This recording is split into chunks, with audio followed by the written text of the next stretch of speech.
The village lay quiet under the moonlight, its buildings huddled together against the night. Suddenly, the silence is shattered. A woman in a blue dress sprints through the streets, her scream echoing through the village. The woman is sent flying through the air, her expression one of utter shock and confusion. A desperate hand reaches out, fingers grasping at nothing. A faint plea for a healer hangs in the air. Blood stains a foot held aloft. Above, a man weeps, his face contorted in agony and despair. A desperate cry echoes out, a plea for salvation. "Give me a healer." A few hours ago, the sun shone brightly, casting long shadows across the landscape. From above, the cobblestone path winds its way through the wilderness. A lone figure walks along it. The man clutches his arm, his face etched with pain as he trudges onward, determined to reach his destination. Ruth Taker, adventurer of Azul Continent, stumbles into a village, relief washing over him. "It's a village. I'm saved," he exclaims. Despite his words, Ruth's face is still etched with pain and worry. He thinks, those abominable black-maned wolves. I knew they traveled in groups, but he had expected to face only a few. But the reality was far more dire. A pack of 30 wolves descended upon him, their coordinated attack overwhelming his defenses. His head throbbing, the injured man felt the pain intensify with each passing moment. He knew he needed healing, and fast, before his condition worsened. He considered borrowing money from the Adventure Association to cover the costs. The payment confirmation was ready, a magical seal glowing on the document. The woman explained that the borrowed amount would be deducted from his next payment, with interest paid separately. He agreed, though he felt dizzy and weak from his injuries. Stumbling through the city streets, he muttered an apology as he bumped into someone. A voice called out, asking if he was looking for a healer, concern etched on their face. Meanwhile, a figure in a white coat stood overlooking the city, a faint blue glow emanating from within. The healer, Sung Hyen Kong, possessed an aura of calm confidence. A question hangs in the air, shrouded in mystery. Who is he? A disembodied voice offers a tempting proposition, healing for a cheap price. Sung Hyen Kong, the healer, assures the injured man that payment is only required after the healing is complete. Suspicion clouds the man's face. He demands proof, wanting to see the healer's badge before agreeing to anything. A flashback reveals the reason for the abundance of healers. High earnings led to a surge of fakes. This panel explains the origin of the healer badge, a symbol of legitimacy in a world of imposters. The badge represents a special skill granted by the Adventure Association, a mark of true healing ability. The injured man reveals that he was denied a badge because he couldn't perform heal, fueling his distrust. Sung Hyen Kong smiles, but the inner thoughts reveal a darker sentiment. Abominable bastard. The man walks away, dismissing Sung Hyen Kong as a crazy man, still wary of the healer's true nature. A closer look reveals the nature of the man's wounds, inflicted by a hard claw. The injured man acknowledges the strength of the attack, judging by the severity of the tearing. The auburn-haired man limped away, his expression tight. The wounds looked fresh, as if they had happened nearby. That wound on his right arm, from a black maned wolf, perhaps? He was shocked by the healer's words. How could he know all that? He wondered, as the image of a wolf flashed in his mind. His ankle throbbed, the injury inflicted by its stick still fresh. The wound oozed blood, a testament to the recent trauma. He glanced back, his eyes widening in surprise. Mr. Healer stood there, watching him with an unreadable expression. Even without a badge, Sung Hyen Kong could cure people for a living. If you go to a priest, you'll have to spend 600,000 gold. Sung Hyen Kong continued, stating that adventurers' healers will only take 300,000 gold. He then demanded that the man pay him just 150,000 gold. The man's face twisted in anger, thinking that he is really a scammer. The man yelled at Mr. Healer, calling him a scammer and telling him not to live his life like that. He asked if he was really leaving and that he can't be cured by healing. Sung Hyen Kong asked what the hell he was saying. A sly smile crept across Sung Hyen Kang's face. That will be so painful, he thought, his eyes gleaming with amusement. If it hurts while sleeping, you can come find him, Sung Hyen Kong said. He added that he will be staying in that and over there. The auburn-haired man looked up, watching as Sung Hyen Kong began to glow with an ethereal blue light. The light intensified, revealing the word church amidst the glowing symbols. The man muttered that they even stay in the same inn, and that he better stay away from him. The blue light enveloped the man's injured shoulder, healing the wound. The pain began to subside under the healer's touch. With the power of Lord Iver, he has completely cured the man. The fee for the service is 620,000 gold. The man seems to accept the high price for the healing, acknowledging the cost of such a service. He offers a quiet thank you, thinking to himself that priests are expensive, but definitely effective. The man doesn't feel perfectly well, but he is sure he will feel better soon, as the magical energy surrounds his leg. That night, a change begins to occur. A pained cry echoes through the darkness. His foot is now covered in pulsing red veins, the pain becoming unbearable. He writhes in agony, the red energy intensifying around his leg as he lies in bed. His face contorted in pain, he screams, wondering what is happening to him and his leg. A woman rushes to his side as he cries out for a healer, desperate for relief. Tears stream down his face as he questions why this is happening, even after being healed by an expensive priest. He pauses, a flicker of recognition in his eyes, as if a memory is surfacing. Whispers echo around him, a cruel paradox. Healing offers no cure, yet promises a return if the pain persists. Agony contorts his face. Tears stream as the healing takes a painful, unexpected turn, far from the relief he craved. He curses, frustrated that the healer didn't even bother to share his name. The healer's words echo in his mind. It would hurt a lot. Lying in bed, he stares at Sung Hyen Kong. The healer stands tall, an enigmatic figure looming over him. Sung Hyen Kong smirks, declaring that a healer who can't heal is present, a statement laced with unsettling confidence. The pristine white of Sung Hyen Kang's lab coat gleams, a stark contrast to the suffering he seems to casually inflict. Sung Hyen Kong strides away, bidding him a nice to meet you again with an unsettlingly cheerful tone, leaving the orange-haired man behind. Meanwhile, Sung Hyen Kong tells Julia that he will handle the situation. Julia expresses her gratitude with a polite thank you. The orange-haired man writhes on the floor, desperate. Sung Hyen Kong casually asks if he feels better after receiving the expensive heal, knowing full well the pain he's in. He cries out in agony, begging for relief from the pain in his leg. Sung Hyen Kang's smirk widens, a predatory glint in his eyes. His eyes widen in disbelief as he's told to pay in advance, the exorbitant sum of 300,000 laid bare before him. He lay on the floor, questioning why the price had suddenly increased. Hadn't the healer said 150,000 before? The sound of his fist hitting the floor echoed in the room. Sung Hyen Kong stood over him, explaining that the situation was now 3 times worse than before. The orange-haired man recoiled, overwhelmed by the sudden change in circumstances. Desperate, the orange-haired man offered his sword as payment. He exclaimed that he would give it to Mr. Healer if it meant he could be healed. A sword lay on a table, its details obscured by the dim light. It was a valuable item, worth at least 200,000 gold. Sung Hyen Kong smirked, acknowledging the sword's value. He noted it had been handled roughly, but it seemed the orange-haired man cherished it. The healer activated his ability, a surge of energy flowing around him. Below, the orange-haired man's expression was one of anticipation and slight apprehension. Now, Sung Hyen Kong would see what he could do. The camera focused on the orange-haired man's foot as the healing process began, the flesh knitting itself back together. Sung Hyen Kong continued to heal the foot. He remarked that if it was something that could kill him, he would have kidnapped him and cured him. The orange-haired man screamed in pain. Sung Hyen Kong stood by the bed, looking down at the orange-haired man. He stated that, as he could see, there were things that couldn't be healed. A dark circle appeared, the words within ominously declaring that one of them was poison. The orange-haired man's face filled with shock and dawning horror as the realization hit him. His eyes widened, and a bead of sweat trickled down his temple. The orange-haired man questioned if it was poison. In a chibi style, Sung Hyen Kong offered him something with a cheerful demeanor. The black lingonberry, a plant with hidden properties, takes center stage. In a flashback, the leaves and stems are revealed to contain a poison. It can paralyze upon contact, even from a scratch. Sung Hyen Kong explains the danger. The orange-haired man clutches his leg, surrounded by shadowy figures. The plant's properties make it useful for them. He lies on the floor, desperate. He pleads with the doctor to save him, saying he can't walk anymore. Is there nothing they can do? A hand holds a vial filled with a glowing, purple liquid. The orange-haired man stares at the potion. He believes there is a way to heal his leg.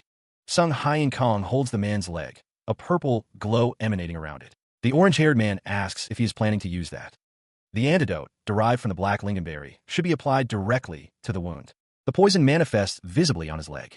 The orange-haired man acknowledges that someone did a great job healing him previously. However, Sung Hyen Kong states there is no other way but to cut it open, and he agrees. He sits on the floor, a sword beside him. He laments that he can't perform heal and doesn't have a painkiller, so he can't do anything. He smiles, a cruel glint in his eyes as he holds the knife aloft. You can scream all you want, Mr. Healer says, the blade poised above the orange-haired man's leg. The air crackles with the sound of pain, a visceral scream building as the blade descends. The knife hovers, a promise of agony. This will get worse if you move, he warns, his voice dangerously soft. The orange-haired man cries out, the blade now cutting into his flesh. Wait, I'm not yet ready. Ugh. Mr. Healer holds up a vial filled with a glowing purple liquid. One more, he murmurs, his expression unreadable. His smile widens, a hint of madness in his eyes. He thinks to himself, but should things always be normal? If I can't perform heal? Kong Song-hyun, the Azul continent healer, stares intently at the vial and the knife. He thinks, I can just try whatever I want. A message appears, declaring that he's been assigned a new job, a scene he recognizes. And there's also a realization dawning on his face. A monstrous figure looms behind him, a stark contrast to his composed demeanor. Monsters appear everywhere, a constant threat in this new reality. Magic crackles in the air, a chaotic display of power and energy. And there's also the revelation of his new role, a healer. He questions this new designation, a healer in a world of monsters and magic. It seems this is not Earth, but a different world entirely. Wizards exist in this world, and he is not the only one dragged here from Earth. Others are also trying to find a way back home, longing for their families and familiar lives. Especially this, a status window appears, confirming the game-like nature of his situation. A status window flickers to life, displaying the words job, healer alongside various stats. Sung Hyen Kong considers the implications. His companion notes the odd question mark at the end of the title. She suggests that they should work together to survive. A disembodied voice states that they should have already received their job and skill. He wonders what his skill might be, as a skill window appears before him, awaiting his command. The window displays cutting and God of language. Sung Hyen Kong dismisses the options, thinking not this. The observation I skill appears. He rejects this one as well, still searching for something that fits his role. He stares at his hands, a growing unease settling in. He wonders if his job is definitely a healer. Another skill window appears before Sung Hyen Kong, the possibilities still unclear. He despairs, realizing that there's no healing skill among the options presented to him. Meanwhile, a bloodied hand wipes at a white cloth, the scene hinting at recent violence and injury. A man in a lab coat declares that they are done. A patient lies on the table, bandaged, with instructions to rest for a few days. Tears stream down the patient's face as he whispers, overwhelmed with relief, that he is alive. He is thanked profusely by the orange-haired man, who claims he would have died if not for him. The man bows repeatedly, expressing his gratitude. The wound, held together by stitches and staples, appears to be healing. He thinks to himself that he can do this without a healing ability. The orange-haired man apologizes for cursing him yesterday and calling him a fraud. He seems genuinely remorseful for his earlier outburst. Sung Hyen Kong smiles, thinking about how no one would believe a healer that doesn't have a healing ability. He seems amused by the irony. The orange-haired man is crying, seemingly touched by Sung Hyen Kang's generosity. He is overcome with emotion. Sung Hyen Kong smirks, thinking about the people who begged him to save them. He seems to enjoy the power dynamic. The orange-haired man smiles, stating that this is the reason he does this job. He seems content with his role. The scene shifts to Restaurant Bits Bowl, where Sung Hyen Kong is standing. The restaurant appears to be bustling with activity. Julia is preparing food, taking an order for one set meal from Mr. Kong. She is smiling and appears to be efficient. A sign identifies Julia as staff at the Bits Bowl Inn. Sung Hyen Kong is writing in a journal, seemingly waiting for his food. He reflects on how he developed a new habit after coming into this world. He wonders if he should write in a journal while waiting for the food. Elsewhere, the place he has been dragged to is full of monsters. A dark forest is shown, teeming with glowing red eyes and monstrous insects. A place hard to survive, the Azul continent, is filled with lethal pollution.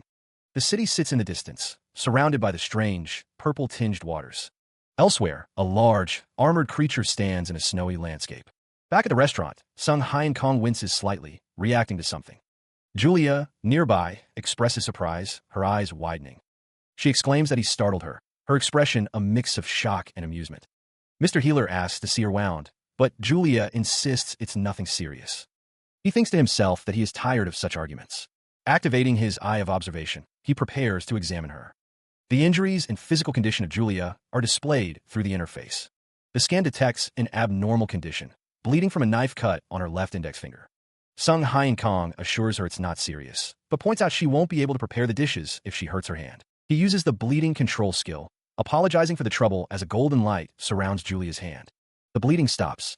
Julia expresses her gratitude as a plate of food sits on the table before them. The treatment was worth 1 point. Sung Hyen Kong sees that he has 103 reserve points, enough for 5 roulette spins. He decides to go for 5 continuous roulette spins, knowing that reserve points will be consumed. Sung Hyen Kong sits at the table, ready to spin the roulette and test his luck. The roulette results appear: strength -1, strength +1, other, 10 gold, and another other, 10 gold. Sung Hyen Kong is visibly annoyed. He thinks that gold shouldn't appear in this roulette. His eyes narrow as he contemplates the disappointing roulette results. Finally, a new skill is acquired, the screen announces. The screen displays distribution, explaining that the absorbed potion can be changed into energy, increasing its effect by 30%. Since they finished the meal, Sung Hyen Kong wonders if they should try the physical potion. He activates the skill absorb, and the health potion is absorbed into his body. He focused his energy, preparing to distribute the skill's effect. Skill distribution activated, restoring the physical strength of the target around the distribution area. Sung Hyun Kong smirked, thinking it was much better than just pouring the potion, and that he could use it on patients as well. The energy struck a nearby adventurer, who cried out in pain. The adventurer, now on the ground, demanded, "You punk, who are you?" Sung Hyun Kong apologized, but the adventurer didn't think simply apologizing was enough. The adventurer accused him of suddenly attacking him. The adventurer's health was fully restored. He suggested they call it even, asking what. The adventurer was surrounded by a bright, glittering aura. The adventurer questioned if simply apologizing was enough, and wondered how he knew his skill specific to dimension travelers. Then, he introduced himself as Mr. Healer. Mr. Healer stated that it seemed like fate and asked if he wanted to join their adventure party. Mr. Healer explained that if he joined, there would be a group of 4, a perfect number for a party. The terms of the mission were laid out, beginning with a simple question. What exactly was the party's objective? The mission, to hunt rare monsters lurking in the shadows, creatures of the night drawn to dark energy. The man in the suit revealed the reward for such a dangerous undertaking, 1.2 million gold.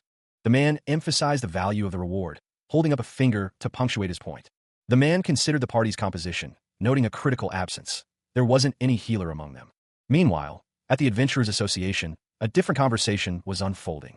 The adventurers turned their attention to Mr. Healer, requesting a demonstration of his abilities. They asked, "Can you show us your ability first?" He confidently prepared to answer their request, stating that he was enough to be the healer. The towering structure of the Adventurer Association stood proudly against the sky. 3 figures stood together, ready for what lay ahead. The man looked up as he was addressed. "Mr. Rick." The group discussed their numbers. Someone pointed out, "You told me there will be 4 of us, including me." Sung Hyun Kong and the hooded man were brought together. "We brought another healer at the same time." The document displayed the reward. The reward is 1.2 million gold. The more people we have, the less each of us will have. The man in the lab coat reassured the hooded figure. "It's okay." The man in the white jacket observed the hooded figure. "Looks like he won't back away." Kong Song-hyun spoke. "HM, very well. Let's do this together. I'm Fidiad." The hooded man remained silent, his expression unreadable. The group ventured into the forest, their path shrouded in mystery. The smiling woman expressed her relief. "I feel relieved since we have 2 healers." He clicked his tongue, clearly annoyed by something the other man had said. The healer, Song-hyun, seemed to be trying to avoid eye contact. Elsewhere, a hooded figure performed a healing spell. The light emanating from their hands was warm and inviting, a beacon of hope. Back with the group, Sung Hyun Kong demonstrated his abilities. The red energy crackled around him, a display of raw power that left the others speechless. The healer seemed surprised by his own capabilities. He exclaimed, questioning the extent of his abilities. Kong Song-hyun, watching the display, muttered under his breath. He couldn't believe the protagonist was showing off some trick he'd never even heard of. Sung Hyun Kong and Kong Song-hyun stared ahead, the hooded figure still lurking behind them. What was their target and why did it feel so ominous? The mission was revealed. Their target was a monster. Specifically, a sewer rat. The sewer rat, a creature of nightmare, infested the Azul continent. It was a rat monster. Elsewhere, a group celebrated their reward for hunting the rare sewer rat. The payout was an astonishing 1.2 million gold. Sung Hyun Kang's expression was unreadable. His eyes narrowed as he considered the implications of this mission. He questioned the hunters, asking if they had ever hunted a rare monster. The hunters admitted they hadn't even seen one. The healer, Song-hyun, seemed surprised by the revelation. He admitted he had only been a healer for less than. Healer Kong states they need a lot of potions when fighting a rare monster. He suggests preparing after they return to the village. Kong Song-hyun questions going all the way back, dismissing their target as just a sewer rat. Kong Song-hyun asks if Mr. Healer didn't bring enough potions, stating it's his responsibility. Sung Hyun Kong retorts that if he is scared, he can leave. Sung Hyun Kong asks if Kong Song-hyun is sure and warns him not to change his mind later. The supporting character replies affirmatively, stating he's sure they will lose the battle, but he can help him later. A voice declares that it's 300,000 gold per person now. Kong Song-hyun is surprised, wondering where Rick got that kind of man. The group walks away into the forest. A voice wonders if they're running away just because of a sewer rat, deciding to take that thing instead. The text proclaims, the rare item. Sung Hyun Kong and Kong Song-hyun continue through the forest. A shadowy figure declares, found it. The text reveals that the rat is worth 1.2 million gold. Kong Song-hyun tells someone not to worry about their stats. Sung Hyun Kong raises his sword, a determined look on his face. He shouts, ready to strike. The person below stares up, awaiting the inevitable blow. A pair of crimson eyes pierce the darkness, belonging to a large, shadowy wolf. A figure leaps towards the monstrous wolf, intent on delivering a fatal blow, screaming a battle cry. A surge of blue energy erupts, promising immense power. The warrior lands on a shattered platform, the ground beneath them fractured and unstable.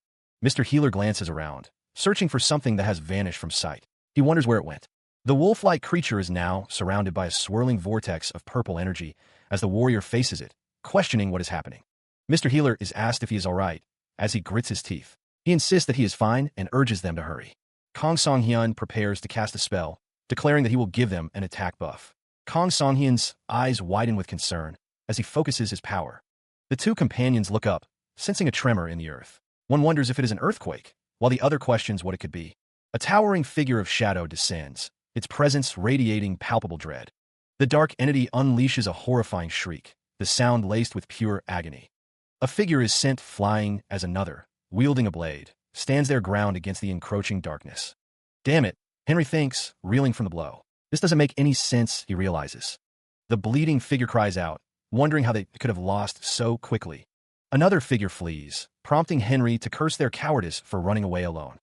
Stepping through a dark portal, the hooded figure realizes they have run out of mana. The hooded figure's eyes widen in shock, a silent question forming on their lips. The portal runner apologizes, promising to save someone in the next life as they escape. Reaching out, the portal runner seems confused by the situation. Henry wonders why the enemy is coming this way, despite his attempts to flee. The falling figure realizes they are trapped just before the shadowy figure attacks. He screams in frustration, the red light casting harsh shadows across his face. The situation has clearly spiraled out of control. A surge of green energy crackles, the air thick with anticipation. A voice echoes, laced with cruel satisfaction, knowing this outcome was inevitable. The man with green hair stares wide-eyed, a question forming on his lips. He seems caught between shock and disbelief at the unfolding events. The man with green hair speaks, his tone laced with a hint of regret. He suggests someone should have considered the consequences. Sung Hyun Kong, the man in the white lab coat, smirks, his eyes gleaming with amusement. He wonders aloud who would pay so much for a single rat. The man in the lab coat's smirk widens as he reveals his own price. Sung Hyun Kong would have demanded 500,000 gold per person. The healer and another figure found themselves surrounded by a swarm of glowing, ominous creatures in the dimly lit environment. Green energy emanated from Sung Hyun Kang's hand as he considered the value of their targets. Who would pay so much for a single rat? A smug look crossed his face. He would have asked for 500,000 gold per person, a price he clearly considered reasonable. From the swirling green energy, a shadowy creature with piercing red eyes materialized, a clear and present danger. The brown-haired character looked on in shock, questioning how they had arrived in this dire situation. Sung Hyun Kong remained composed. Sung Hyun Kong, ever vigilant, warned that they would soon be under attack. He reminded the other character about using a shield of God. Panic set in as the brown-haired character confessed to having no mana remaining and no potions to rely on either. He seemed to be losing his mind. A hand clenched around a glowing blue object, a source of power. All he needed was mana, the key to overcoming their predicament. The system announced the activation of the distribution skill, granting a 30% increase in potion effectiveness. The brown-haired character was utterly bewildered, exclaiming in disbelief. His mana had been restored through a skill, a seemingly impossible feat. The question arose, a skill for recovering mana? The brown-haired character scoffed, believing that mana was needed to even use such a skill. He is told not to try to go the easy way, as blue energy crackles around him. The only one capable of such a feat, it is said, is the great god himself. The man in the lab coat is surrounded by a radiant, glowing blue aura. The figure with brown hair looks up, confused, and asks who the hell he is. The figure cries out, seemingly in pain, as a voice declares that the unworthy lowlife was rude. The man in the lab coat swears to God that he won't ever tell anyone about what he saw today, thinking about the kid. It's thought that if the truth were told, he would be so embarrassed that he might pass out. A monstrous, three-headed creature lurks, its eyes glowing red. Several figures lie defeated on the ground, surrounded by ominous dark energy. The figure with brown hair yells to fuck off. Hands are clasped in prayer, beseeching merciful God, great Ever. A figure calls upon a great divine power, seeking to borrow its strength. If allowed, a shield of God will be manifested, offering protection. Sung Hyun Kong observes, realizing someone was lying about being good. Another figure declares their accomplishment to their great lord, seeking approval. A character points, declaring you to... A figure unleashes a skill, energy crackling around their hand as they prepare to strike. The skill takes hold, promising domination over the target. A monstrous creature appears, wreathed in dark energy. The panel describes a special skill of a rare monster, capable of gathering and controlling its kind. The figure reveals they have prepared the pesticide of this world, a solution to the encroaching darkness. The prepared solution is tintral peppermint concentrate. Tintral peppermint is lethal, even for small animals, promising a potent effect. He notes that this amount of energy wouldn't be enough to kill hundreds of rats. Green energy now surrounds the healer, swirling around him as he prepares his next move. The system announces that the skill distribution has been activated, enhancing his abilities. The green energy intensifies as he focuses, his expression determined and confident. He realizes that the target's defense is weak, providing an opening for a decisive strike. With a surge of power, the healer unleashes his attack, shouting incision. The attack lands with a resounding nick, signaling a direct hit on the target. The figure reels from the impact, uttering a pained as the force of the blow takes its toll. The figure, enraged by the attack, curses the healer, calling him this fucking rat. The purple energy explodes outward, a testament to the power of the attack. The figure groans in pain, recognizing the technique used against them, the domination skill. The text speaks of belief in the man who follows Iver, hinting at a deeper allegiance. He considered his options, thinking he shouldn't bother the man who believes in Iver. He ordered him not to bother him. A small figure stood, bathed in light, seemingly unaware of the events unfolding around them. The rats. Elsewhere, a man in a suit stood, a sword glinting in his hand, ready for a fight. The air crackled with unseen energy. Sung Hien Kong, realizing the danger, yelled out a desperate warning. "Oh, great lord, I will use Don't." He channeled his power, initiating a desperate measure. Regeneration potion. Distribution. The man in the suit found himself facing a terrifying presence. There are so fucking many. The dark figure roared, its eyes burning with malevolent intent. It was ready to strike. The man in the suit cried out in pain as the attack landed. Act! The dark figure continued its assault, a flurry of blows raining down on the man in the suit. He was sent flying. Sung Hien Kong felt a sharp sting. The regeneration potion effect was cancelled. It made me bleed at this time. Healer uses the hemostasis skill, observing that rare monsters are quite intelligent. A large, wolf-like creature crackles with purple energy as it towers over him. Healer can only utter a bewildered, "What?" System messages flash. He has been affected by debuff skill, domination. Damage and mana usage will be doubled. Healer thinks that domination is too much. If he depletes the opponent's mana reserves to half, who can possibly use skill properly? The healer glances up at the wolf-like creature, its form radiating power. The wolf-like creature's red eyes glow menacingly. Healer thinks, "I don't." An incision tears through the air. The wolf-like creature lunges, claws extended, ready to strike. A massive clawed hand presses down, the force of its impact shaking the very air around it. The monster looms, its red eyes burning into the healer as it prepares to strike. With a final burst of energy, the monster dissipates into a swirling vortex of purple light. He stands, checking himself over, relieved to find all his limbs intact and his ankle unharmed. The healer thinks to himself, surprised to be alive after such a close call. Standing amidst the forest, Sung Hien Kong surveys his surroundings, the aftermath of the battle evident. A bright screen flashes before him. Achievement accomplished. The screen details the achievement. Hunting a rare monster alone. Sung Hien Kong smiles faintly. He smirks, noting that his healing was almost ruined, but luckily, he canceled it in time. He taps the screen, ready to claim his reward. Another screen appears, displaying the achievement reward. The healer learns that the reward is also a roulette. A new skill has been acquired, throw. He comments that it's a skill for attacking, and he was expecting something better. The bonus effect from the throw skill increases the instant death chance. Mr. Marbello, covered in blood, seems surprised by something. Someone expresses gratitude, vowing to keep a secret until death. Someone suggests skipping the pleasantries and waking people up. A resurrection effect takes place, bathing the area in golden light. Someone asks what happened, seemingly confused and disoriented. A monstrous creature attacks, eliciting a scream of terror. Marbello, covered in blood, asks someone how their sleep was. Someone questions who killed the monster, while another responds sarcastically. Marbello offers 300,000 gold to each of them, thanking them in advance. Someone agrees to be paid, remembering what Marbello told them earlier. A group of people stands together, with one more thing to say. The healer's expression hardens, a sinister smirk playing on his lips. This was what he was after all along. A rare item is acquired, its true nature still shrouded in mystery. Its value is unknown, but it is clearly significant. A little bad now as coins begin to flow. The promise of wealth hangs heavy in the air. A bag overflows with gold, a tangible reward for services rendered. The weight of the coins is substantial. The healer accepts the bag, the villager expressing gratitude. He tells him not to worry. They're grateful for him saving them. One of the villagers offers to buy the healer a drink, thanking him for the job.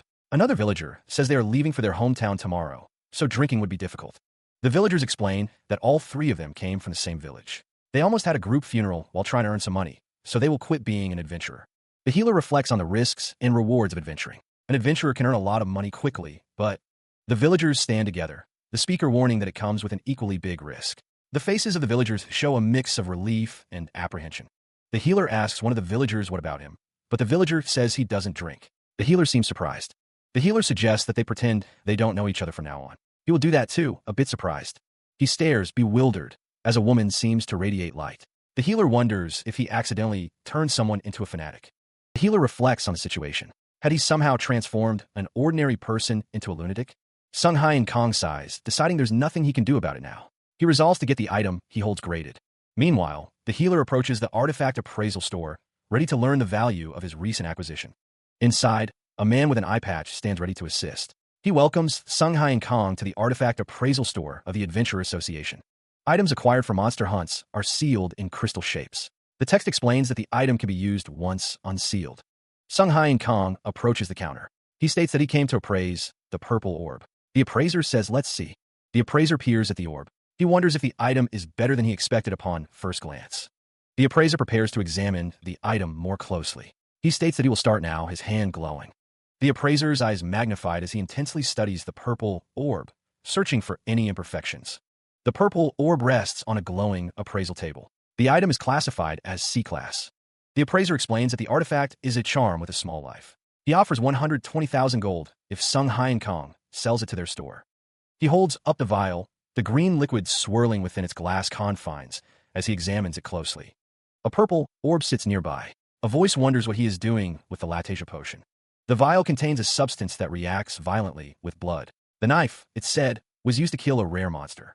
Someone wonders if that's so. The clear liquid is poured over the blade. Though it looks clean, it still has traces of blood that can't be washed away. Another man watches, remarking that the item came from a monster's body, his expression unreadable. A voice wonders if the knife should react more intensely than it currently is, a hint of suspicion in the tone. Mr. Healer smiles knowingly, a glint in his eye as he thinks to himself, unless someone realizes something is amiss, their eyes widening in alarm as they mutter, "Someone." Sung Hai and Kong stands tall, his lab coat billowing around him, a sense of triumph in his posture. The truth is revealed. The items have been switched. The attacked figure is struck with a strange device, the impact echoing through the room. The figure cries out in pain, tears streaming down their face as strange energy crackles around them. They insist that the attacker is making a mistake, but their pleas seem to fall on deaf ears. Healer Kong watches with a look of mild surprise, his expression unreadable. Healer Kong delivers another blow to the downed figure, stating that they reminded him of something. The attacked figure cries out again, their face contorted in agony as their vision blurs. Healer Kong activates a skill, a bright light emanating from his hand as he prepares to heal, or so it seems. The scene shifts, showing Healer Kong standing over the prone figure, a dark aura surrounding him. With a smug grin, Healer Kong introduces himself, finally revealing his name to his victim. The attacked figure, now clearly terrified, can only manage a desperate plea for help. There is a saying in the Azul continent: if you're going to scam a healer, make sure you don't get caught. They were right. He is a healer, or perhaps a madman who hunts monsters for fun. This healer beats his enemy until they are on the verge of death, and then heals them to beat them again. But he doesn't feel any divine power. So this is actually a B+ artifact, huh? Yes, a B+ artifact and a mental focus ring. Is this thing so expensive? It's worth 6.4 million gold approximately, of A class. The man in the white coat examines the artifact. The mental focus ring, when worn, allows the wearer to exert incredible concentration. It increases mana, damage, casting speed, and mental strength by 50%. As you know, it's game over for a wizard if he's panicking. The bandaged man speaks with the man in the white coat. Yes, a B+ artifact and mental focus ring, expensive. It's quite good. Then unseal it. Oh, and I will take this charm as well. The man in the white coat decides to unseal the artifact and take the charm. He thinks it's quite good. Meanwhile, the man in the white coat is in a pub. He earned enough for a drink, but I'm sorry, mister. We don't have a seat right now. The pub owner apologizes to the man in the white coat. Is that so? HM. A hooded figure observes the scene. Dr. Kong? The man in the white coat is addressed by his name. He glances upward, a subtle curiosity flickering in his dark eyes. The pristine white of his lab coat stands out against the shadows. A man with glasses, wearing a brown robe, smiles warmly, adjusting his spectacles. A hand descends as a voice booms out, filled with surprise. It's really you. The man with glasses asks how long it has been, estimating it's been about 2 months. Sung Hyen Kong smiles, informing him that he's in luck, having earned quite a lot this time, and then asks how much. The man with glasses holds up 2 fingers, revealing he has earned 2 million gold. The man with glasses is excited, telling Sung Hyen Kong to order anything he wants because everything is on him. Sung Hyen Kong suggests that beer won't be enough and that he should try something else. The man with glasses is shocked at the price of the Bellotto raspberry mead, exclaiming that 1.9 million is too expensive. Sung Hyen Kong smiles, saying that this one is on him. The golden vase sat on the table, its contents looking almost too good to consume. He poured the stamina potion, a reluctant expression on his face. Had there been any lucky encounters today? The item, stamina potion, shimmered as it poured. It must be tiring to think about stamina and stats. He held up the glass, the yellow liquid catching the light. Well, yeah. His stats appeared before him.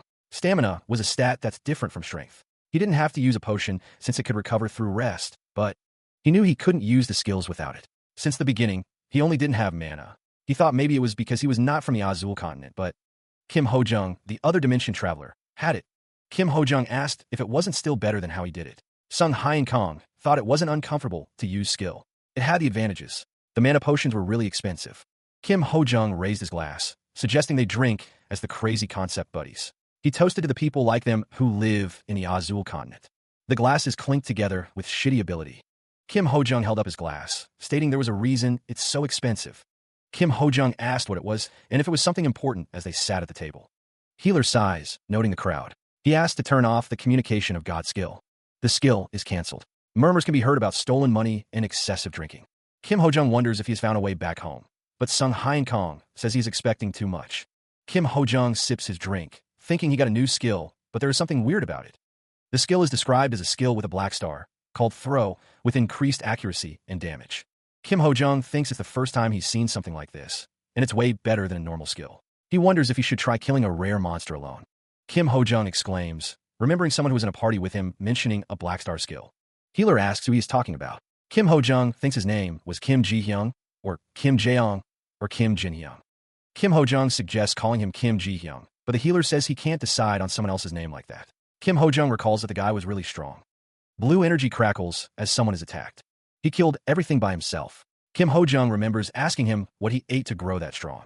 He said he had a skill with Black Star, and on the last day, he began to scream, his body battered and bloodied. Finally, the words escaped him. 4th skill now. The man with glasses spoke. Maybe it's the protagonist, Sung Hyen Kong, stared intently, thinking there was a way to go back. Sung Hyen Kang's expression shifted to one of surprise. What? He seemed taken aback by the other man's words. The question lingered in his mind, echoing the words he had just heard. A way to go back? The 2 figures walked away from the inn, their business concluded for the night. The cobblestone street glistened faintly under the dim light of the street lamps. The man in the black outfit cradled the bottle, a soft smile gracing his lips. He admitted that he would appreciate it, even taking the bottle. The man in the white lab coat turned back to his companion, a polite smile on his face. He stated that he was going back to the inn and asked what the other man would do. The man in the black outfit waved goodbye, stating that he was going to buy some potions. The healer waved back, wishing him well. The man in the black outfit took his leave. He thought to himself that if what the healer said a while ago was true, then obtaining a 4-star skill would be possible. The healer sat at the table, contemplating the information he had just received. He knew that he would have to obtain one of those skills as well. The healer stood silhouetted against a cosmic backdrop, pondering the implications. He wondered how Kim Ji-hyung had managed to gather 4 of those skills after risking his life. The man in the black outfit reacted with surprise, realizing that the healer had forgotten such important information. He was clearly amused by this oversight. The healer looked off into the distance, a determined expression on his face. He resolved that tomorrow he would gather some points. He wondered if he should do something good. Hein Village Street Mall bustled with activity, merchants hawking their wares. A sign promised cheap cures and accepted barter, a welcome sight for weary travelers. Mr. Healer stood before his sign, a welcoming smile gracing his lips as he waited for customers. A hooded figure approached, their voice a hushed inquiry. Are you a healer? The healer's smile widened, a glint of anticipation in his eyes as he considered the question. Nearby, others whispered, one scoffing that he was the weirdo who couldn't even get a healer badge. The healer's expression shifted, a flicker of suspicion crossing his face. Something was fishy. He thought to himself, how could someone who couldn't use heal be a healer at all? A woman approached, excusing herself as she caught the healer's attention. The healer mused that his real customers weren't adventurers, but something else entirely. The woman behind the counter wondered if he really did barter, considering her options. She held up a basket of potatoes, unsure if it would be enough to cover the cost. He asked the woman what seems to be the problem, his expression calm and attentive. The woman presents her bandaged hand, explaining that she was injured by farming equipment. She recalls a story of someone who suffered a small cut from a hoe, only to fall gravely ill and die. The specter of tetanus looms, a disease with no vaccine in this world. The woman extends her arm, offering her wound for inspection. Sung Hyen Kong activates his skill, Observe an Eye, revealing the abnormal status, an abrasion caused by a hoe, 2 days old and prone to infection due to the use of old bandages. Fortunately, Mr. Healer assures her, it's not tetanus. Relief washes over the woman as he declares it's nothing serious. She looks at the basket of potatoes and jars, asking if he's sure. Mr. Healer confidently states that the potion will cure it. Examining the semi-solid potion, he instructs her to apply it after breakfast and dinner, along with clean bandages. But then, he admits that he doesn't have any bandages. She calls out to him, but the healer continues walking away, seemingly preoccupied with his own thoughts. He realizes he can use the weeds to make bandages if there aren't any available, a resourceful solution to his earlier problem. The healer uses his skill to create cloth, a shimmering light surrounding him as he works, transforming raw materials into something useful. He decides to make some spare bandages while he's at it, carefully cutting the newly created cloth with a pair of scissors. The injured woman expresses her sincere gratitude, clasping her hands together in thanks for the healer's assistance. As the healer departs, the woman continues to express her thanks, acknowledging that this was a good start for him. The healer notes that the points are in, observing the results of his actions on a nearby screen. Elsewhere, a man and a woman look at a bundle of weeds, perhaps considering their own uses for the resource. The man and woman ask the doctor if he really barters for treatment, and they ask him to take a look at their wounds as well. The healer wears a smug expression, seemingly pleased with the attention and the demand for his services. The screen displays messages of thanks and blessings, along with notifications of cure points obtained and points earned. More points are earned, and another patient expresses their gratitude, reinforcing the healer's growing reputation. The screen displays the points earned and a thank you message, showing a total of 172 points. He seems pleased with the recent gains, a smile gracing his lips as he reflects on the value of his work. The healer glances at screen, observing a figure catching monsters, perhaps considering the benefits of different tasks. The screen displays a message about the satisfaction of curing people peacefully in a village, a sentiment he clearly shares. Bandages and potions are scattered around, ready for use, a testament to his dedication to healing. Elsewhere, a customer's voice cuts through the air, complaining about the state of the store, calling it a dirty tent. A blonde-haired man, dressed in noble attire, demands potions, his tone impatient and entitled. The healer observes the man, while someone else wonders who this rude person is, their expression a mix of annoyance and curiosity. The blonde-haired man continues his demands, asking for anything that has been made, his arrogance palpable. Someone observes the blonde-haired man, noting his noble appearance and questioning why he would be in such a small store. A hand reaches for the potions, the gesture suggesting a growing tension and the anticipation of a transaction. The healer holds a potion, inquiring what kind of potion the blonde-haired man is looking for, his expression calm but alert. The man in the light blue suit seems taken aback by something. The armored figure stands beside him. The man in the light blue suit introduces himself. He is Richard Yarev, one of the 3 sons of the Yarev family. The man with black hair listens intently. He seems to be considering what was said. The armored man speaks up, trying to downplay the situation. He insists that nothing is weird. Richard Yarev sits across from the man with black hair. He seems to be waiting for a response. Sung Hyen Kong wonders who with such pride is looking for him. Elsewhere, a knight apologizes to his young master, stating it was an order.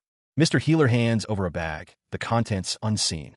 A hooded figure speaks of an ingredient, stating that it's for making Tay's medicine. Tay's, it's the polluted area, the healer thinks, a place that actually used to be a very beautiful landscape. But now, the land rots and releases poison, though the reason why is unknown. Our Lord, who is in charge of that place, is killing the monsters with his soldiers in order to stop the pollution from spreading.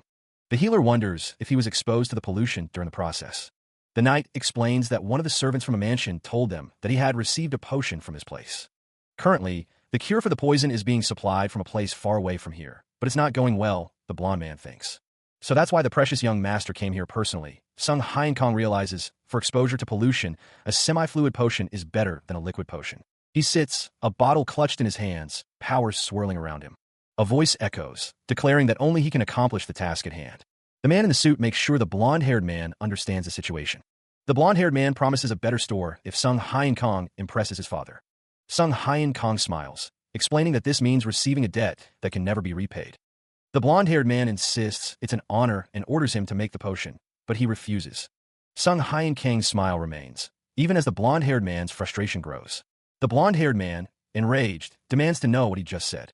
The armored man restrains the blonde-haired man as he repeats his refusal. The blonde-haired man shouts that a potion maker cannot refuse such an opportunity from his father. A hand firmly presses a button, accompanied by the declaration that they have the wrong person. Sung Hyun Kang's eyes narrow as he states that he is not a potion maker. He would earn quite a lot if he took this job, but then he would have to keep working for them.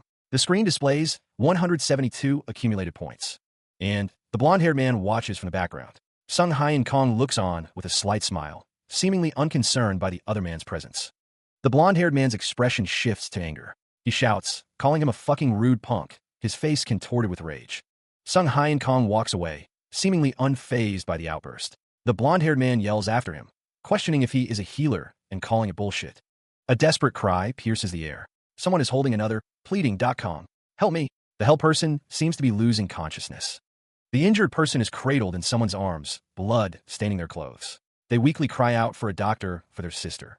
An abnormal status is displayed, bleeding. The wound is deep enough to show bones, a finger severed by a sharp sickle. Death is a possibility if left untreated. The detached finger has been completely cut off without leaving a blood vessel, nerve, nor ligament attachment. The finger is barely hanging on. Sung Hyun Kang and another person are tending to the injured individual. They state that they have to clean the wound first, noting there is a lot of formatter. The attending person asks if he can treat her. He seems desperate to help the injured person. Richard stands behind Sung Hyun Kang, a strange expression on his face. The attending person calls out to Richard, questioning his presence. The injured person lies prone, while the text explains that a potion maker can't heal wounds.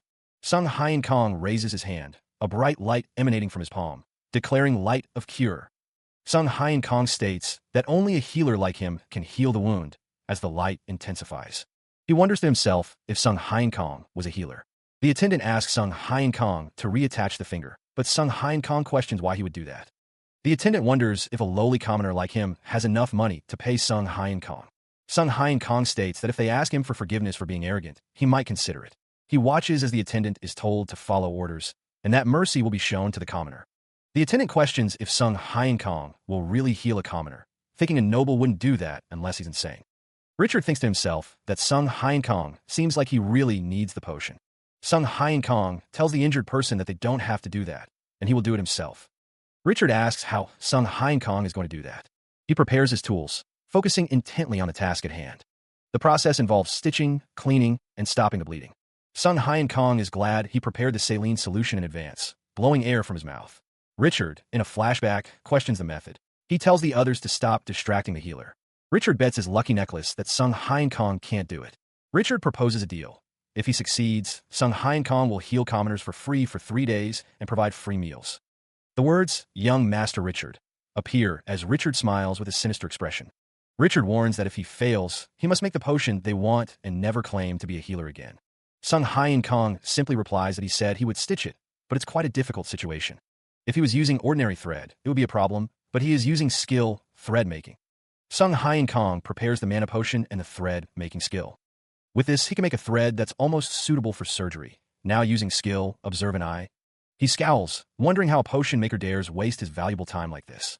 Elsewhere, a blonde man declares he will make someone regret this when it's all over, his face contorted in anger. The healer reflects on the principles he's learned during his time living as a healer, specifically survival principle number 5. He prepares to use his skills: hemostasis, observe an eye, and stitch. A warning flashes: don't expect to get a good skill. He prepares to make the best use of all the skills and knowledge he has. Sung Hyun Kang is surrounded by a blue aura as he focuses.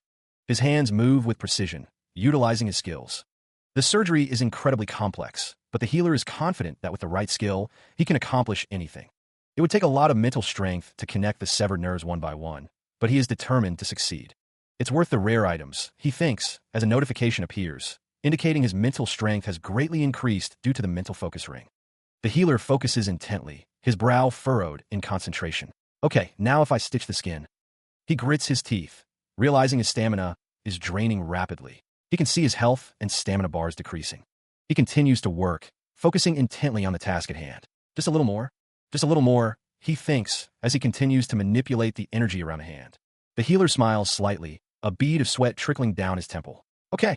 The hand is nearly healed, the energy flowing smoothly around the reattached finger. The blond man exclaims that it's attached. The healer thinks to himself that it was close, and he almost fainted. He takes a moment to recover his stamina, thinking to himself that he needs to finish this properly. The full recovery skill activates, promising to boost the patient's healing rate. Golden light envelopes the patient's hands as the procedure concludes. It's all done. The blond man in the suit erupts in disbelief. Don't joke around. There's no way a finger can move by doing that. The blond man looms over the patient, addressing the healer. You can check it yourself, you arrogant bastard. The golden light intensifies, accompanied by the declaration of resurrection. The blond man leans in, concern etched on his face.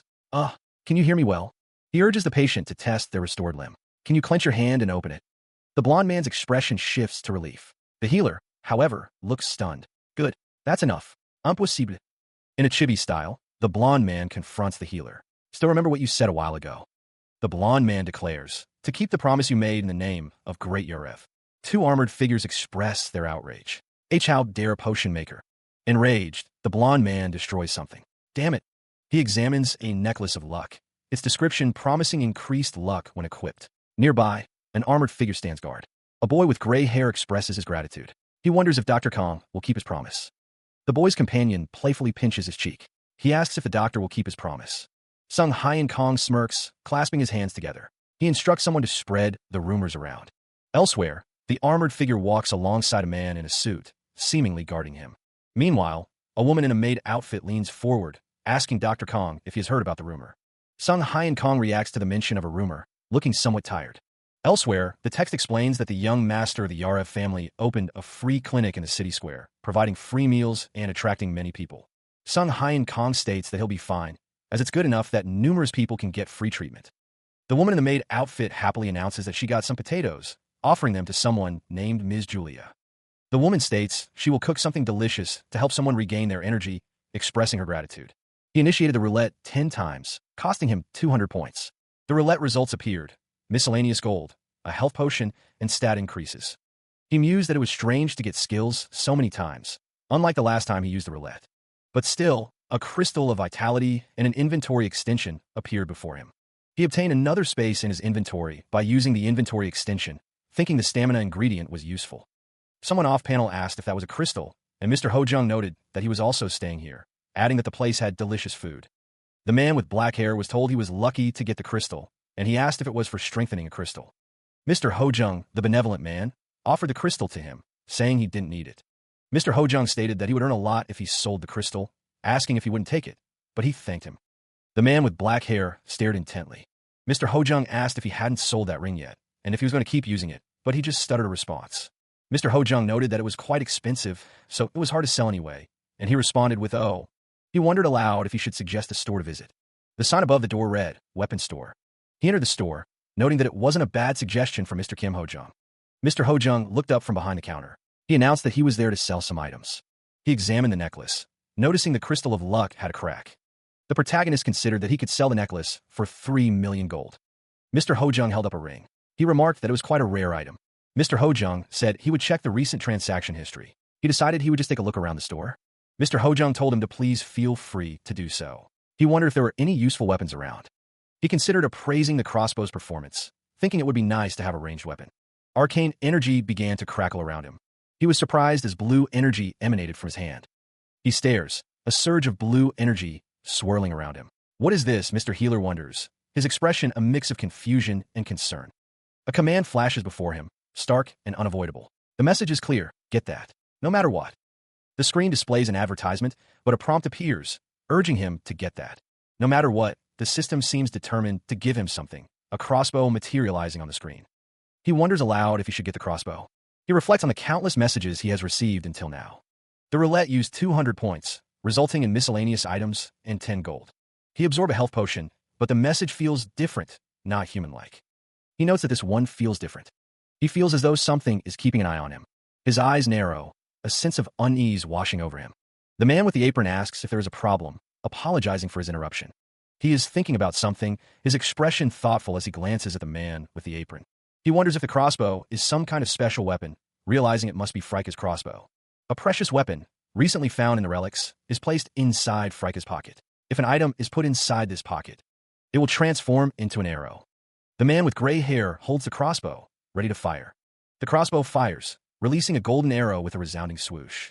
The item will change into an arrow, and you can even shoot 5 times in a row. The man with gray hair remarks that it must cost a lot. Sung Hyun Kong thinks to himself that they are assuming about 15 million, and there is no way he can buy that. The man with gray hair says if he wants to purchase it right now, he can sell it for 14 million. 14 million? How much can he get for the mental focus ring? He saw the transaction records mentioning its purchase at 6.6 million gold. He can buy it. A total of 9.6 million for the ring and necklace. Even if he spends his emergency money, it won't be enough, Sung Hyun Kong realizes. Sung Hyun Kong stands in the shop, considering his options. He looks up, addressing a hidden observer. If you're watching him right now, give him 4 million gold. Silence.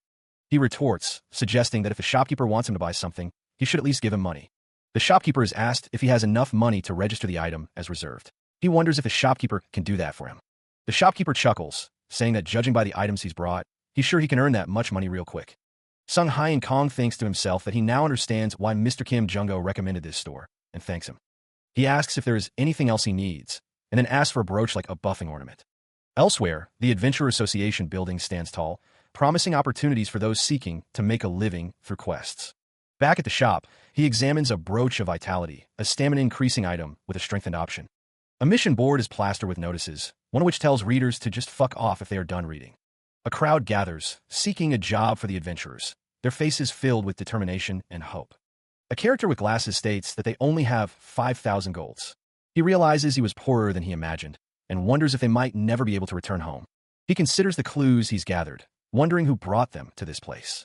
It's been 3 years since that person spoke to him. A pair of hands holds a glowing card, seemingly the key to understanding their current situation. Sung Hyun Kong thinks he might be able to talk to someone if he gets the crossbow. He is grateful for the small amount of money he received. He reflects on what has happened, realizing he needs to work hard to move forward and get back what was taken from him. A crowd gathers, seemingly applying for jobs. Sung Hyun Kong examines the documents, realizing what they are for. The document is labeled Healers, indicating the type of jobs being offered. A woman in a blue outfit looks at the documents with a puzzled expression. She notes that only licensed healers can take those jobs.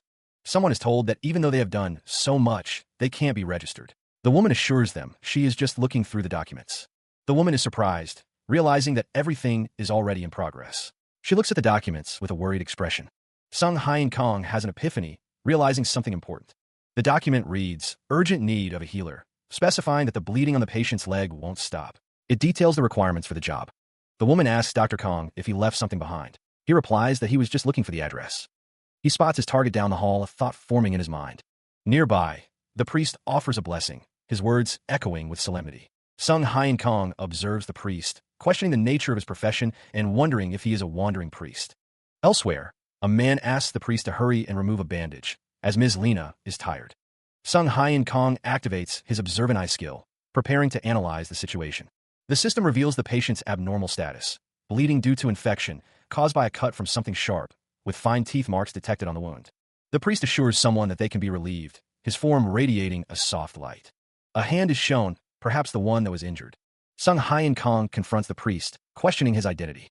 He apologizes, introducing himself as Song Hyun, a healer. A voice declares that his heal would be useless. The priest looks on, questioning if he even knows what is going on. He seems taken aback by the man's words, questioning if he heard correctly that he claimed to be a healer. The man in the white coat appears skeptical. From behind, the woman with pink hair speaks, stating that she is sure they can understand her partner's situation. Her tone is laced with a hint of desperation. Mr. Kim retorts, his expression hardening, telling them that if they're just there to say weird things, they should stop interfering and leave. He adds that such healing won't work on her. Sung Hyun Kong is told to get out, as he is distracting them. The atmosphere grows increasingly tense as the conversation escalates. With a resounding slam, the door is shut, cutting off the exchange. The abrupt action emphasizes the finality of the dismissal. Mr. Kim thinks to himself that they are all so hard-headed. His frustration is palpable as he deals with the situation. A disembodied voice warns not to say that he wasn't warned. Another voice, seemingly belonging to a child, asks their father to continue and is reassured not to worry. The woman with pink hair appears distressed, her expression conveying a mix of pain and worry. Her eyes are wide with concern. The distressed man's face is etched with worry as he calls upon a holy light. He extends his hand, a bright light emanating from his palm, but his expression shifts to confusion. Why isn't it working? The wound continues to bleed, the crimson stain spreading. The distressed man stammers, while the blonde woman demands answers, noting that the bleeding won't stop. The blonde woman realizes this is the same result as with the previous healer, despite this one being a priest. Tears well in the blonde woman's eyes as she wonders why no healer can cure Lena. Panic sets in as the blonde woman cries out, asking what's wrong with Lena. Another woman realizes that the healer from earlier knew this would happen. The man in the white coat recalls his own failed healing and hopes that that person can cure him. A desperate plea is made, as the speaker says they can't hold on even with potions, noting that her hand is extremely cold. The blonde woman, resolute, declares that she'll bring him here again. A sudden, loud noise makes the woman pause in her cleaning. She turns, feather duster in hand, searching for the source. The blonde woman urgently asks if she saw anyone leave the lounge. She describes the person as tall, with dark hair and eyes. The woman wonders if she means Dr. Kong. The blonde woman seems to consider the possibility, her expression thoughtful. Seated and observing, Sunghai and Kong notes that the holy energy looks great, even from where he is sitting. Her gloved hand clenching, the blonde woman asks Mr. Healer if he knows where the problem lies. He remains silent, a slight smile playing on his lips. The healer simply replies, so. The blonde woman's face flushes with determination as she steels herself for what she must ask. Sunghai and Kong admits he misunderstood her earlier words, thinking there was no hope. He had assumed the healers lacked the necessary skills. The blonde woman bows her head, her voice filled with desperation. She begs him, acknowledging the shame of her request. She pleads with him to save her colleague, acknowledging her own lack of conscience for asking after their earlier conflict. The blonde woman's expression is downcast, her eyes shadowed as she reflects on her actions and the situation.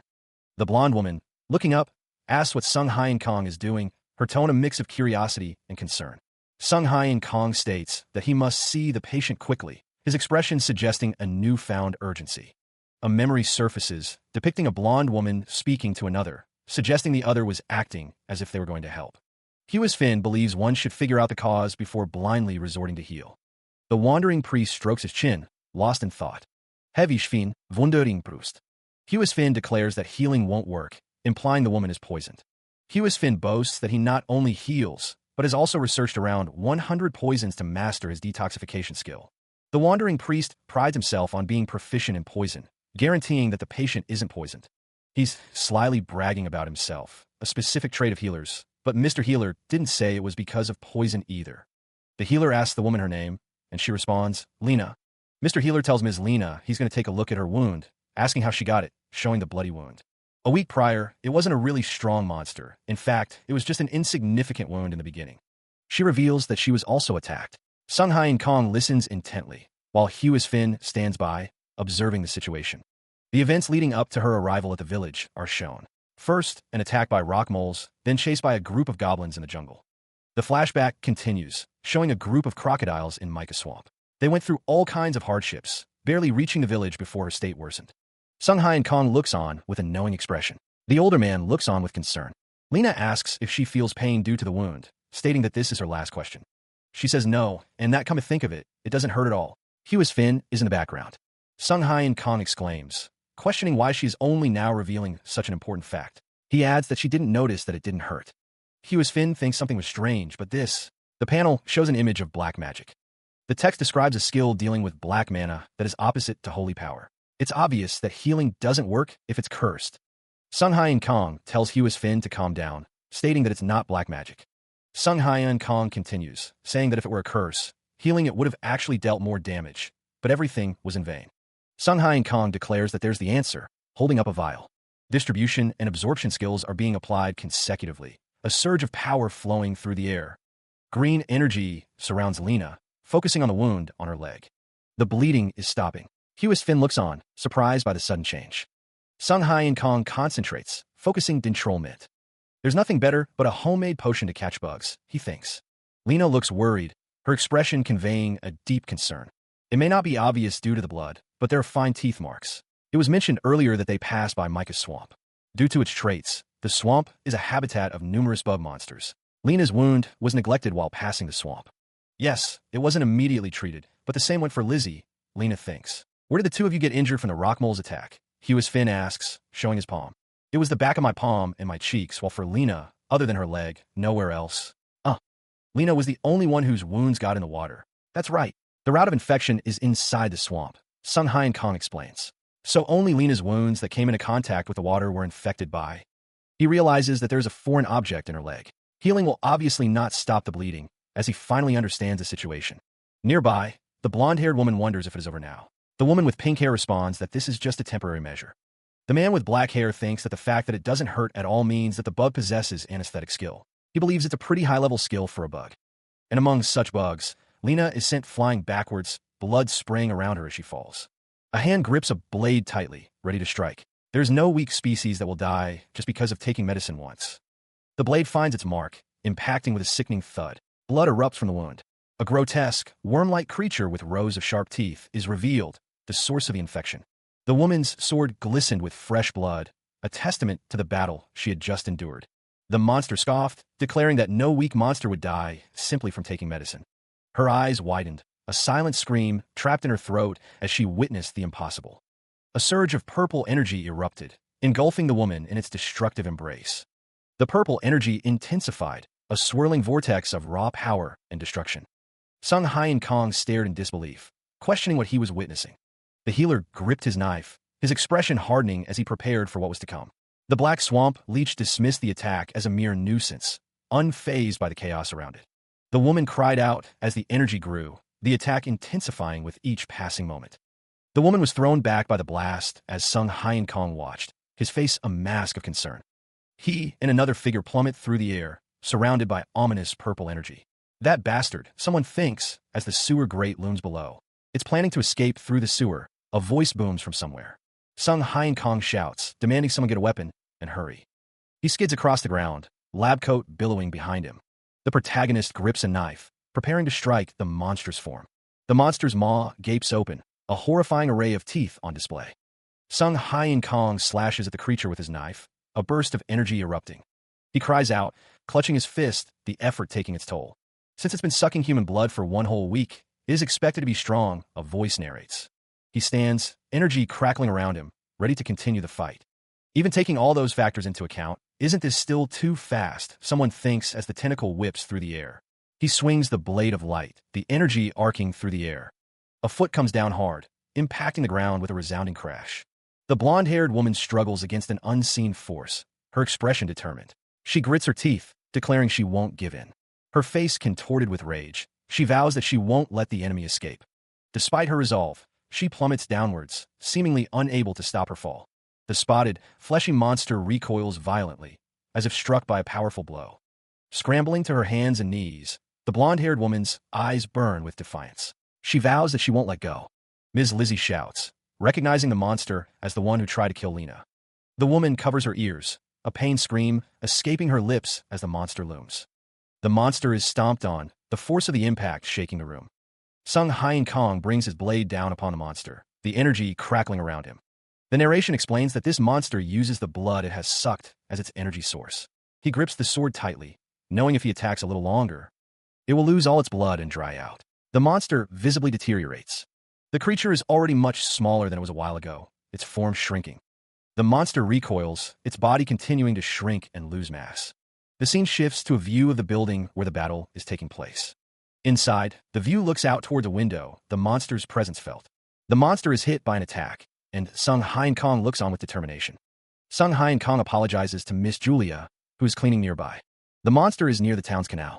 If it gets out through there, there's no way they can ever find it. Sung Hyen Kong realizes that if they miss it now, it's all over. A hand smashes a green potion bottle, the glass shattering. Using spray and absorb skills one after another, the Dentrolment potion's effect is increasing. The tentacled creature writhes, green energy crackling around its form. He moves in for the attack, blade glinting in the light. The protagonist continues his assault, striking with precision. A spray of purple blood erupts as the blade finds its mark. An abnormal status is reported. The target is bleeding profusely. Sung Hyen Kang's eyes narrow. He thinks to himself, it's almost done. He prepares to deal the final blow, hoping it will be fatal. The blade pierces deep, eliciting a silent, shocked reaction. His expression is grim, focused on the task at hand. He curses as something unexpected occurs. Meanwhile, an older man reading a book wonders why this is happening now, muttering about a restraint of light. The creature is now bound by golden chains, surrounded by a radiant light in a corpse remonstration. He stands, the golden chains of the corpse remonstration swirling around him. The man in the red and black robe strains, admitting it took a while to cast the spell. The man in the blue suit remarks on the timing, a hint of satisfaction in his voice. The robe man notes that he bought him some time, but he can't use his skill without a weapon, lamenting the broken blade. Mr. Kong Song-hyun holds a blue blade, questioning what this is. The blonde woman shouts to use it. The monster writhes against the golden chains. The man in the red and black robe exclaims that it got away. A surge of blue energy erupts. Sung-hyun Kong is surrounded by blue energy, the blade glowing in his hand. The blue blade strikes the monster. Pieces of the monster fall away. The monster's remains fall to the ground, defeated. Is it truly over, or does a lingering threat remain? Father Hewis is offered the remains, but he refuses to touch something so filthy. He is thanked for his help in catching it. The woman examines her leg, now bearing a neat line of stitches. She marvels at the healer's skill. The blonde-haired woman explains that he stitched the skin with thread and with the speed of a sewing machine, showcasing his incredible skill. Sung-hyun Kong focuses his power, increasing the defense of the wound. This way, he assures her it won't hurt her leg for a while. The woman with pink hair expresses her gratitude, admitting she was terrified and thought she would die. She thanks the healer for his help. Sung-hyun Kong smiles, pleased to do as a healer. He seems genuinely happy to help. The healer instructs Father Hewis to go now and report. His tone is firm and commanding. Father Hewis is taken aback by the order, his expression one of surprise and confusion. What, he asks? Sung-hyun Kong reveals his true motivation with a sly smile. He wants the reward for his efforts. The healer's white coat is visible, hinting at his professional demeanor, but his true intentions remain hidden. The Adventure Association stands tall, a beacon for those seeking fortune and glory. A sharp voice cuts through the air, demanding an explanation. What? You failed? A somber admission hangs in the air. The man in the priest robe admits, yes, I did. An incredulous voice responds, impossible. The woman with brown hair muses over the situation. Father Hewis Finn is one of the highest-ranking priests of Ever Church. Elsewhere, the protagonist, Sung-hyun Kong, walks with purpose down a hallway. A memory surfaces. Kong Song-hyun, the mission breaker. The woman with brown hair wonders if they can cancel the request. The blonde-haired woman seems satisfied. Yes, that's an acceptable reason, she declares. According to the rules of the Adventure Association, half of the fee is refunded. Sung-hyun Kong observes the two women from a distance, his expression unreadable. For official healers, but he reflects on the situation. Sometimes people say this kind of thing to me too. Don't you even have any manners? Accusations fly. Why are you interfering in someone else's mission? You don't even know how to use heal. He understood the resentment directed his way, but there was more to the situation. The healer crossed his arms, stating that she should have healed them properly in the first place. That was his motivation. That was why he worked as a healer. A pouch of gold was offered as a reward for their help. Sung-hyun Kong also included half of the fee that the Adventure Association refunded. Hewis Finn expressed her gratitude, stating she needed this real bad, also refusing her dagger and saying she can have it. The dagger was made of blue silver stone, crafted by her village folks when she said she was going to become an adventurer. Hewis Finn asked if he was sure it was okay for her to have something this important, but he just wanted to apologize too. The blonde woman stated that nothing's more important than her comrade's life. She understood, thanking him and receiving a 10% discount if she needed him again, but not to get hurt so soon. The total amount of gold was 700,000, his emergency fund being 2 million gold. The healer needed about 2 million gold more to buy the crossbow, and he needed some spare parts as well. He's had 5 consecutive roulette spins. The healer holds a bag of money, a reward for his efforts. The roulette system consumes 100 points for another spin, a gamble for greater rewards. The roulette spins, yielding multiple misc, 1 gold, results. The healer's luck continues, albeit modestly. He acquires a new skill from the roulette. He thinks that he needs money, but this is too little. The new skill is air, which allows the user to brew potions of the corresponding attribute. The healer sees a green potion. He thinks that since it is an air attribute, it must be a wind potion. It's not bad. Just need to. He turns, excusing himself as he heads toward a new destination. A voice calls out, recognizing him. Judging by the voice, it must be you, Dr. Kong. Another voice adds, if there's anything you need, just take it. Inside Le Fay Apothecary, a figure with silver hair holds a strange, red tentacle. The silver-haired figure demands, what are you doing then? Get to me right now. Dr. Kong wonders what kind of store likes customers who sell instead of customers who buy. A close-up reveals the texture and unsettling nature of the tentacle-like object, which was recently acquired. He inquires if someone went to Micah Swamp to retrieve the black swamp leech. Mr. Healer confirms that someone else did. Le Fay continues to examine the leech, confident that he can get a good price for it. The shopkeeper asks how much Mr. Healer is willing to offer for the leech. Sung-hyun Kong counters with an offer of 3 million. Le Fay questions why he can't give him a good price for it, asking if he is fond of leeches or something. The The shopkeeper states that he is not fond of leeches. He points out that its teeth color is different from the others. Leech variants are a kind of mutated monster, stronger than ordinary ones and possessing special powers.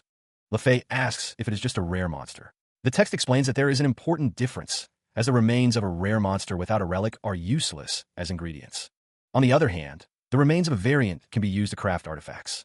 Mr. Healer explains that variants aren't common and haven't been properly studied much, which is why they are quite expensive. The text notes that Miss Apothecary wants this leech. LeFay asks what Mr. Healer's decision is. A deal is struck. The sign indicates that the shop is now closed for business. He strides away. The deal with LeFay concluded to their mutual satisfaction. LeFay counts the gold, pleased with the transaction. The shopkeeper confirms that the crossbow is still available, promising to retrieve it momentarily. LeFay presents the crossbow to Sung Hyun Kong, who thanks him for the purchase. Sung Hyun Kong examines the crossbow, a sense of satisfaction washing over him. He holds the crossbow aloft, a cryptic message appearing before him, demanding he reveal himself. Sung Hyun Kong stares into the distance, seemingly able to see something that LeFay cannot. Elsewhere, the beats fall and stand silhouetted against the night sky. Sung Hyun Kong grips the crossbow, muttering about needing more than just this weapon. He activates a skill, preparing for an unknown threat. The skill manifests as glowing blue energy around his hand. The screen blares, declaring that he finally did it. That's it, he thinks. He stares up at the blue light, a sense of accomplishment washing over him. Suddenly, an alert flashes, cutting through his moment of triumph. Sung Hyun Kang's expression shifts to concern, a flicker of unease in his eyes. He looks up, confusion etched on his face. What? He wonders. The blue screen flickers in his hands, the earlier message now replaced with something else. A new message appears, questioning what's wrong with this situation. He stares intently at the screen, brow furrowed as he tries to decipher the information displayed before him. Something is clearly amiss, and he can't quite put his finger on it. The screen displays a series of cryptic messages, lines of code, and achievement notifications that seem out of place. The healer is increasingly perplexed by the nonsensical data. He squints, trying to make sense of the achievement message that has popped up, but the words seem jumbled and incoherent. What in the hell is this? The healer's expression darkens as he mutters to himself, suspecting a malfunction. He can't believe what he's seeing, convinced that the system is broken. A crossbow materializes before him, bathed in a soft, ethereal glow. He even got the crossbow he wanted, but the circumstances surrounding its appearance are unsettling. Frustration evident in his voice, he demands answers, his patience wearing thin. He shouts, ordering whoever is behind this to reveal themselves. A disembodied voice echoes through the room, an ominous invitation to a conversation. The healer braces himself, sensing that whatever is about to happen will not be pleasant. The healer's eyes widen in disbelief as he stares at the screen, his mind racing to comprehend the situation. He is clearly shocked by what he is seeing. The screen displays a symbol, prompting him to question its meaning and significance. He wonders if it represents the bastard who is behind all of this. He stands with his back to the viewer, his shoulders tense as he prepares to face whatever challenge lies ahead. The healer steels himself, ready to confront the unknown. His gaze sharp and determined, he awaits the answers to his questions, ready to confront whoever is responsible for this bizarre turn of events. The healer is ready for a fight. Meanwhile, a group of people found themselves in a cave, bathed in an eerie purple light. The air crackled with an unknown energy. Some dimension travelers perished within the cave's depths, while others managed to survive its trials. They sought a way back to their own worlds. The survivors held differing opinions on how to return to their original world. The path forward was uncertain, fraught with disagreement and doubt. One of them suggested that no matter what they did next, they should first secure some money. The others seemed to agree with this sentiment. Since they possessed unique skills, they decided to earn money using them. They would go their separate ways and get used to this new world. It had been 3 years since then. The travelers sought to return to their worlds using their respective methods, after surviving the cave. Back in the present, 5 questions lingered in Sung Hyun Kang's mind. He finally had an opportunity to find the answers he sought, after all this time. The length of the message was getting shorter, and it seemed he was also restricted. He had to frame his questions wisely, with the limited time he had. A mysterious figure emerged, surrounded by others. The figure seemed to be asking a question, their hand outstretched in anticipation. The system posed its first question: who brought them to the Azul continent? He knew it. The answer was on the tip of his tongue. But with 0 questions remaining, Sung Hyun Kong demanded to know who was behind this.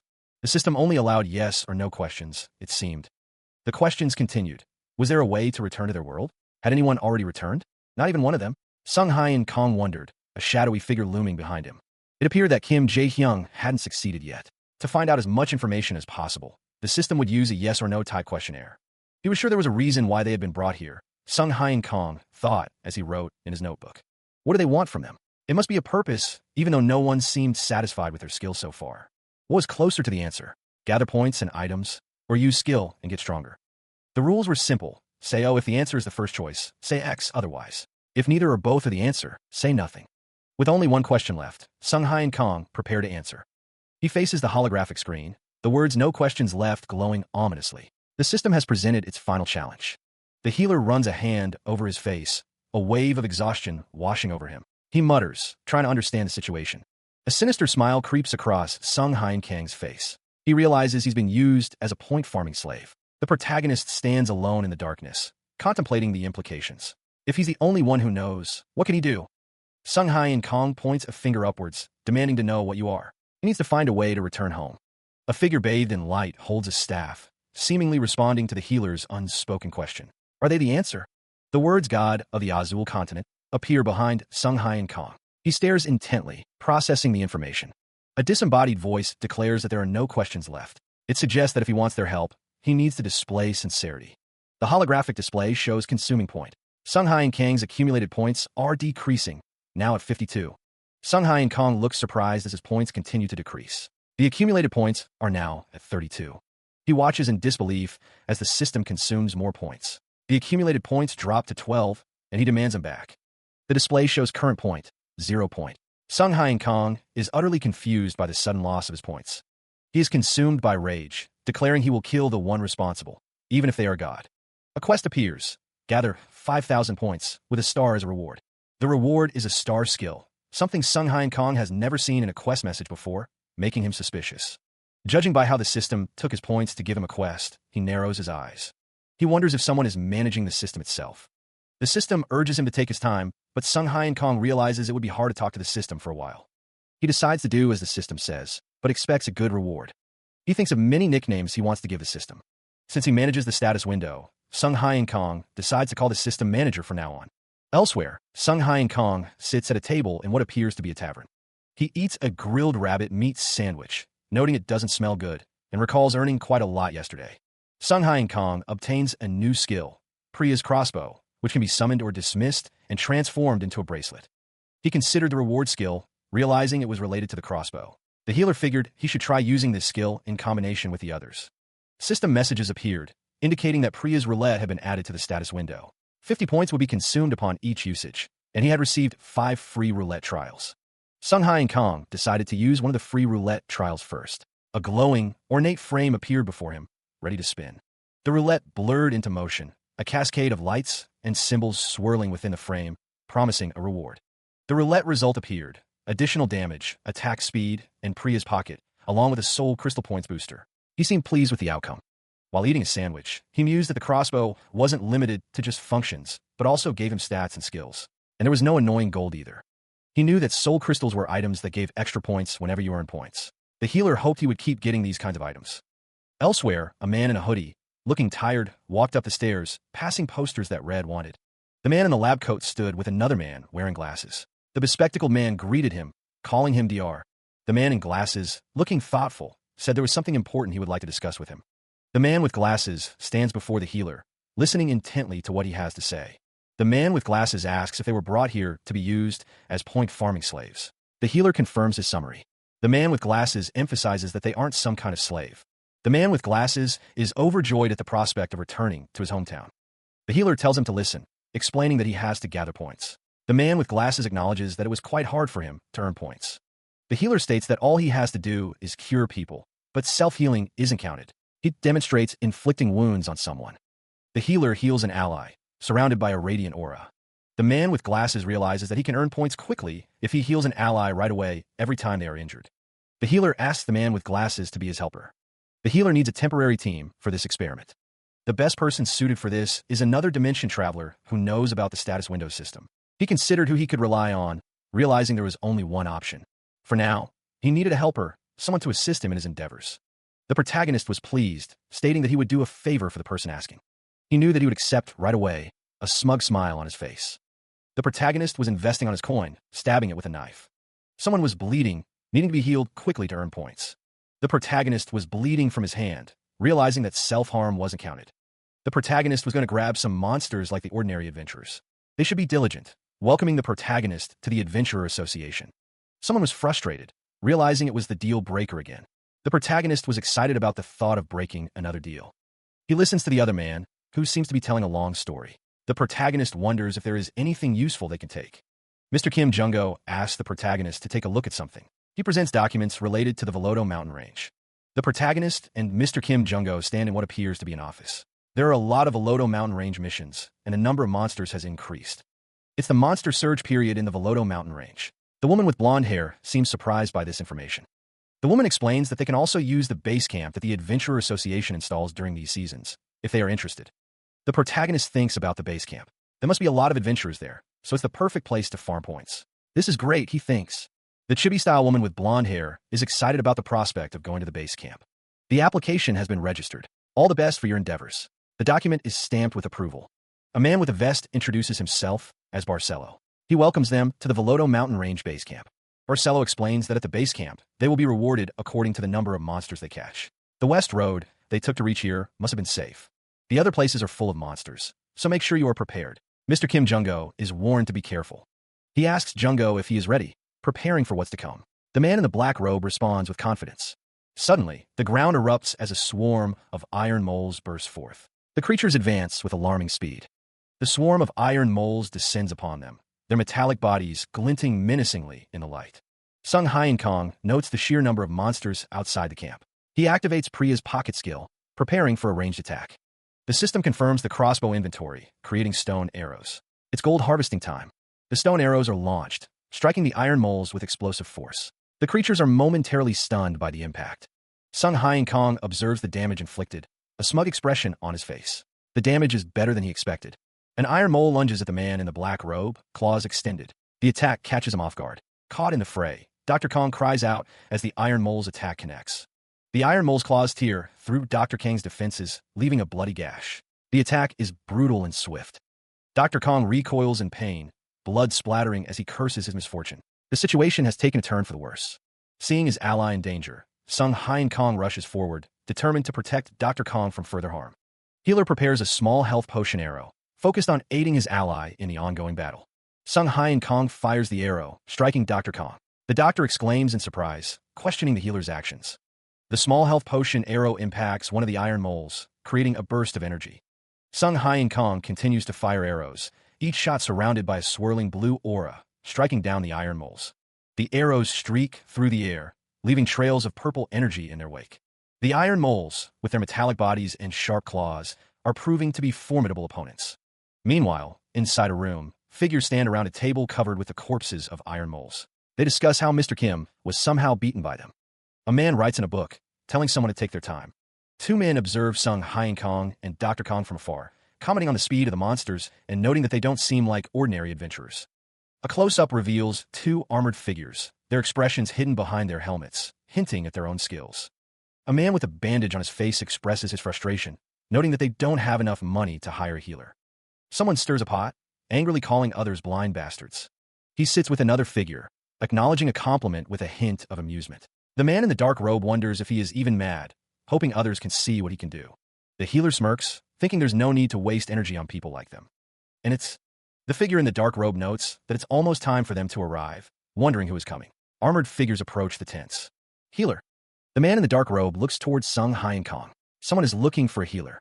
The patients he's been waiting for. The injured call out, desperate for aid. Since it's night, the situation seems dire. Dr. Kong urges Sung Hyeon-kong. They need to earn points, too. The doctor's tone is insistent. Dr. Kong is overwhelmed by the number of patients. He wonders why there are so many.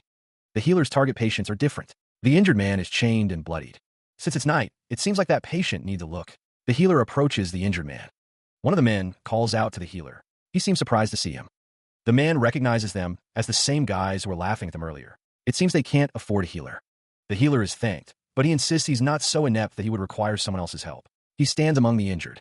The healer wonders if that's why this patient is in this condition. He needlessly used the healing.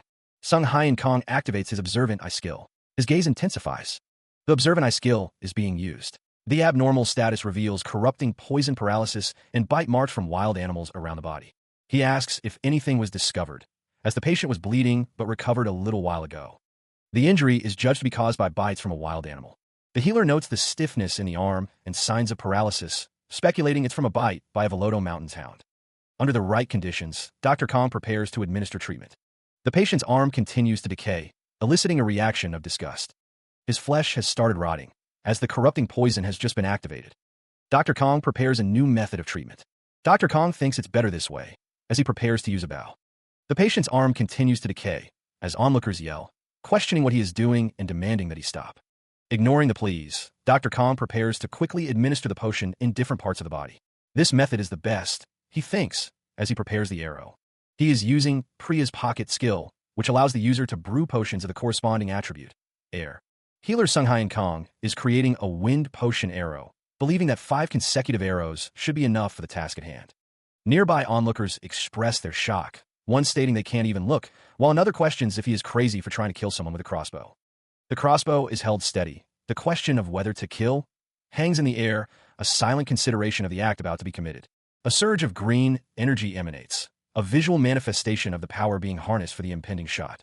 The healer is enveloped in the green glow, a tangible representation of the wind potion's energy coursing through him as he prepares to release the arrow. Doubts linger as someone questions why he's turning a normal person into a dead man, recalling that the person shot with a crossbow seemed fine. Elsewhere, a group observes that even the poison has been purified, hinting at a deeper understanding of the situation and the properties of the poison involved. The weakness of Velodo Mountains is mentioned, perhaps alluding to a vulnerability or a key piece of information relevant to the ongoing events.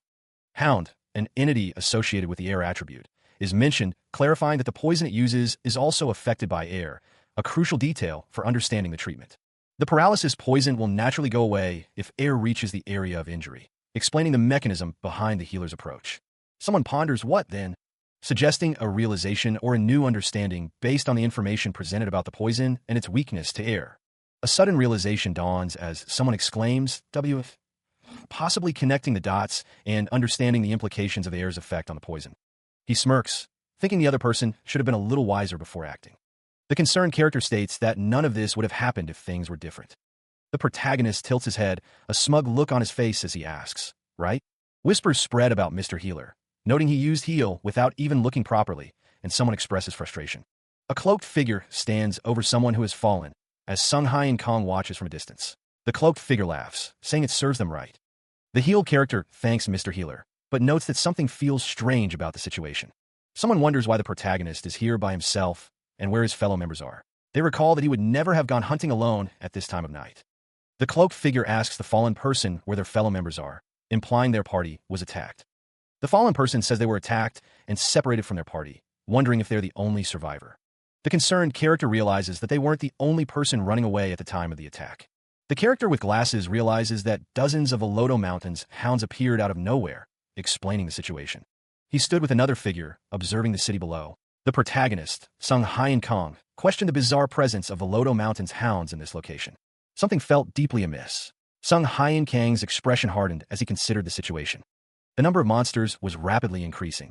It was past time to return, but there was no news of the adventurers. A rare monster? Everything made sense if that were the case. Elsewhere, the man in the dark robe stood in what appeared to be a dungeon. It seemed like all of them were stuck here. A lantern swayed gently, casting long shadows in the dim light. The protagonist and the man in the dark robe continued their discussion. What if they were already dead? They just had to hope they weren't. The sound of footsteps echoed in the darkness. Did you hear that? Mr. Kim Ho-jung cursed under his breath, frustration evident on his face. He demanded that someone pass him the lamp. Mr. Kim held the lantern aloft, his expression determined. He declared that he was okay. A monstrous wolf lunged forward, its glowing green eyes burning with predatory intent. The figure was struck by the monstrous wolf, crying out in pain. A wind potion arrow was being created, glowing with magical energy. A concentrated beam of green light erupts from the ground, piercing the darkness. A monstrous wolf, teeth bared, lunges forward with a ferocious roar. A figure, seemingly rescued, offers a grateful, thank you to the doctor. Dr. Kong stands amidst a field of corpses, the scene illuminated by an unseen light source. There. The bodies are piled high, a gruesome testament to the recent battle. The man with glasses wonders if everyone is dead. Another man states that they are well within the spatial constraints. A close-up reveals the stark reality. Not all of the corpses are victims yet. The man with glasses, supporting DR, wonders if the Velodo Mountains hounds only prefer living things to eat. A stern voice commands, pile those corpses like that. A pair of monstrous claws emerge, hinting at a lurking predator. Actually, there are some of them who don't hide, they prefer eating rotten meat. The monstrous wolf is shown again, its eyes glowing with malevolent intent. The creature is identified as a rare monster, a corrupted Velodo mountain hound. The undead, animated by dark magic, rise once more. These creatures are the bane of priests, embodying everything they stand against. Dr. Kong, accompanied by Kim Ho-jung, observes the scene with a critical eye. He finds the situation quite annoying, wondering if the two of them can handle it. A monstrous howl echoes through the air, signaling the arrival of a terrifying beast. The creature descends, a blur of red and black, its presence radiating raw power. It moves with incredible speed, leaving trails of dust and destruction in its wake. Ho-jung's eyes widen in terror as he witnesses the creature's overwhelming power. The beast lunges, its attack swift and merciless, leaving Ho-jung with no time to react. No way! The wolf-like creature's face is a mask of savage hunger, its glowing eyes fixed on its prey. Kim Ho-jung is caught in the creature's grasp, his expression one of sheer desperation. Someone shouts for Kim Ho-jung to get down, as they activate the Priya's pocket skill. A wind potion arrow is being conjured, as someone shouts in frustration. The wind potion arrow strikes the wolf-like creature, a burst of green energy erupting on impact. Suddenly, Mr. Kim Jung-go looks up, startled by the commotion. He seems confused by the events unfolding. Someone fires a weapon, enhancing the air attribute with the wind potion's effect. They demand to know what is happening. A voice calmly states that it is just a vaccine, despite the chaos. The protagonist, Sung Hyun Kong, smiles wryly, remarking that he should have been warned first. The wolf-like creature attacks Mr. Kim Jung-go, who cries out in pain and frustration.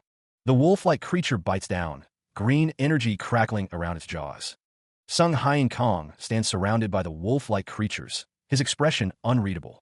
One of the wolf-like creatures, its eyes glowing red, is being observed. Someone wonders why it hasn't attacked. The wolf-like creature seems to be waiting for its pack to die, leading someone to speculate about its true nature. He looses the last wind potion arrow, hoping to finally subdue the monstrous hound. There goes the last one. The wolf-like creature howls, its voice a chilling cry in the night. It seems unfazed by the attack. The creature's snarl deepens, its red eyes burning with an unnatural intensity. It is clearly enraged. The wolf-like creature's eyes glow brighter, and a voice echoes, identifying it as a necromancer. Sung Hyun Kong turns to Mr. Kim Jung-go, relaying the dire news. That hound, it's a necromancer. What kind of hound uses necromancy? Mr. Kim Jung-go watches the necromantic hound with growing concern. What should we do? At this rate, it will never end. The spell will break if we just kill the necromancer. But the problem is, the wind potion arrows strike the wolf-like creature, but it seems to shrug them off. These bastards will keep interrupting us. Sung Hyun Kong, his expression hardening, asks a pointed question. Do you think you can beat it if you get close enough? Mr. Kim Jung-go replies, of course. Meanwhile, a sandaled foot steps forward, the sound echoing in the tense atmosphere. Someone is approaching. Sung Hyun Kong glances upward, a flicker of surprise in his eyes. He senses a new presence. A figure in a dark robe steps forward, offering a solution. Then, let me handle this. The robed figure's eyes narrow, assessing the situation. Right? He looks like a weak wizard, but the announcement hangs in the air. Mr. Kim Ho-jung's role is about to be revealed. Mr. Kim Ho-jung raises his hand, activating his skill, Herd Aggro. He strides forward, declaring himself a tanker, ready to absorb the damage. Mr. Kim Ho-jung explains that the monster under this spell will have its speed increased, making it a deadly threat. The red-eyed hounds snarl, their menacing presence felt as someone cries out, trusting in Dr. Kong. Mr. Kim Ho-jung receives thanks as he continues to focus on the task at hand. The hound's menacing face fills the view, its fangs bared as it thinks taking care of one zombie is just a piece of cake. According to Mr. LeFay, the power source of a rare monster has the shape of a relic. Mr. LeFay expresses his annoyance with the rare monster, instructing someone to find its power source and smash it. Sung Hyun Kong activates his skill, Observant Eye, preparing to locate the relic. The red-eyed hound is now encased within a glowing blue circle, its power amplified. He declares that if you ever encounter one, he's found it. The location of the relic is... A blade slices through the air, leaving a trail of blood in its wake. He prepares to use a skill, seeing an opening to strike. Good, this is my chance. The system activates Priya's pocket skill. A wind potion arrow is being created, ready to be launched. Dr. Kang's expression hardens, his eyes focused on the task at hand. A dark aura begins to emanate from him. Massive claws tear through the environment, a sign of the monstrous presence nearby. A single eye widens, reflecting a shocking discovery. It hid one corpse. The scene blurs with chaotic energy, a visual representation of the impending danger. A crossbow stands silhouetted against a crimson backdrop, a weapon of immense power. A figure stands before the massive crossbow, ready to unleash its deadly force. The monster's eye glows with malevolent intent, a predator ready to strike. Dr. Kong is sent flying through the air, the monstrous figure looming above him. He looks up in horror as the monster descends, its jaws open wide in a terrifying display. The monster roars, declaring it will devour him alive as it unleashes Priya's bow skill. Priya's bow begins to dissipate, but Dr. Kong seems relieved by this turn of events. He begins resummoning Priya's crossbow, preparing for another attack against the beast. The doctor summons the crossbow, remarking that he knows how to use both hands to wield it. The monster cries out in denial as the crossbow unleashes its power. The monster is bombarded with a barrage of attacks, each strike weakening its resolve. The onslaught continues, the monster unable to withstand the relentless assault. The monster is defeated, the battle won, but the doctor vows to never repeat the experience. Using hemostasis skill, he searches for his wrist, wondering where it could have gone. A man approaches, holding the missing wrist in his hands, a gentle smile on his face. The man expresses his gratitude for finding the wrist, stating that he is the one who should be thanking Dr. Kong. The doctor asks if he is a healer, and the man confirms, introducing himself as Keitel. He waves off the offered assistance, stating he can handle things himself. Dr. Kong then asks him to examine another man. A desperate plea echoes in the darkness. A figure reaches out, begging for anyone to help him. Dr. Kong glances around, his name echoing in the distance. He wonders where Mr. Kim Ho-jung went. Keitel, seemingly ignoring the doctor's question, insists that another man requires immediate assistance. A close-up reveals a hand adorned with a distinctive tattoo. The owner of the hand reflects on surviving a near-death experience. A man stares in disbelief at a severed wrist. He mutters that it was a cheap price to pay. Dr. Kong suggests they head back to camp, noting they both need healing. Keitel nods in agreement. A voice declares that they will seek help, but wonders what to do about this place. Footsteps echo through an unknown location, the source unseen. A gathering of figures clad in white robes stands united, their purpose yet unknown. The words from the Iver Church are displayed. The base camp stood silent under the watchful gaze of the moon. First, the severed wrist needed to be properly aligned. He would stitch the pieces of flesh together using his own mouth, even if it was loose. He could quickly perform the healing with his other hand. The recovery was complete. He had really done it by himself. Why hadn't he asked that friend called Keitel to heal him? He hated depending on other healers. But then, someone announced that Sir Kong Song-hyun and the priest had arrived. The protagonist, Sung Hyun Kong, was heading out. Another man yawned, saying he was going to sleep and the priest would take care of it on their own. Cardinal Ashelo of the Iver Church, from the Hind Village branch, introduced himself. Someone observed that he was advertising how he was a priest. The healer, Kong Song-hyun, introduced himself to Cardinal Ashelo. That, Kong Song-hyun, why did it have to be him? The man in the white robe is told to be quiet as the protagonist, Sung Hyun Kong, expresses his fear. Sung Hyun Kong speaks to someone off-panel, mentioning that they've heard about him from Priest Hewis. A man with black hair remarks that Priest Hewis is doing well, while Sung Hyun Kong thinks of him as a snake bastard. Someone suggests getting straight to the point and asks where the undead monsters appeared, offering to lead the way. A man in a brown suit reacts in fear, exclaiming God, as he witnesses something horrific. Three figures stand before a field of corpses, the man in the white robe among them, as one wonders what is happening. The man in the white robe thinks to himself that something like this would happen at the Velodo mountain range, calling it a disaster. Sung Hyun Kong orders Team 1 to purify the area from black mana, and Teams 2 and 3 to search the area and transport the bodies to the camp.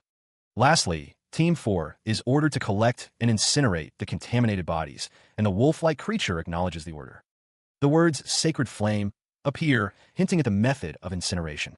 The man in the white robe stands before a large fire, presumably using the sacred flame to incinerate the bodies. He notes it's his first time seeing an undead's incineration. The other figure explains that the undead corpses can revive if not incinerated.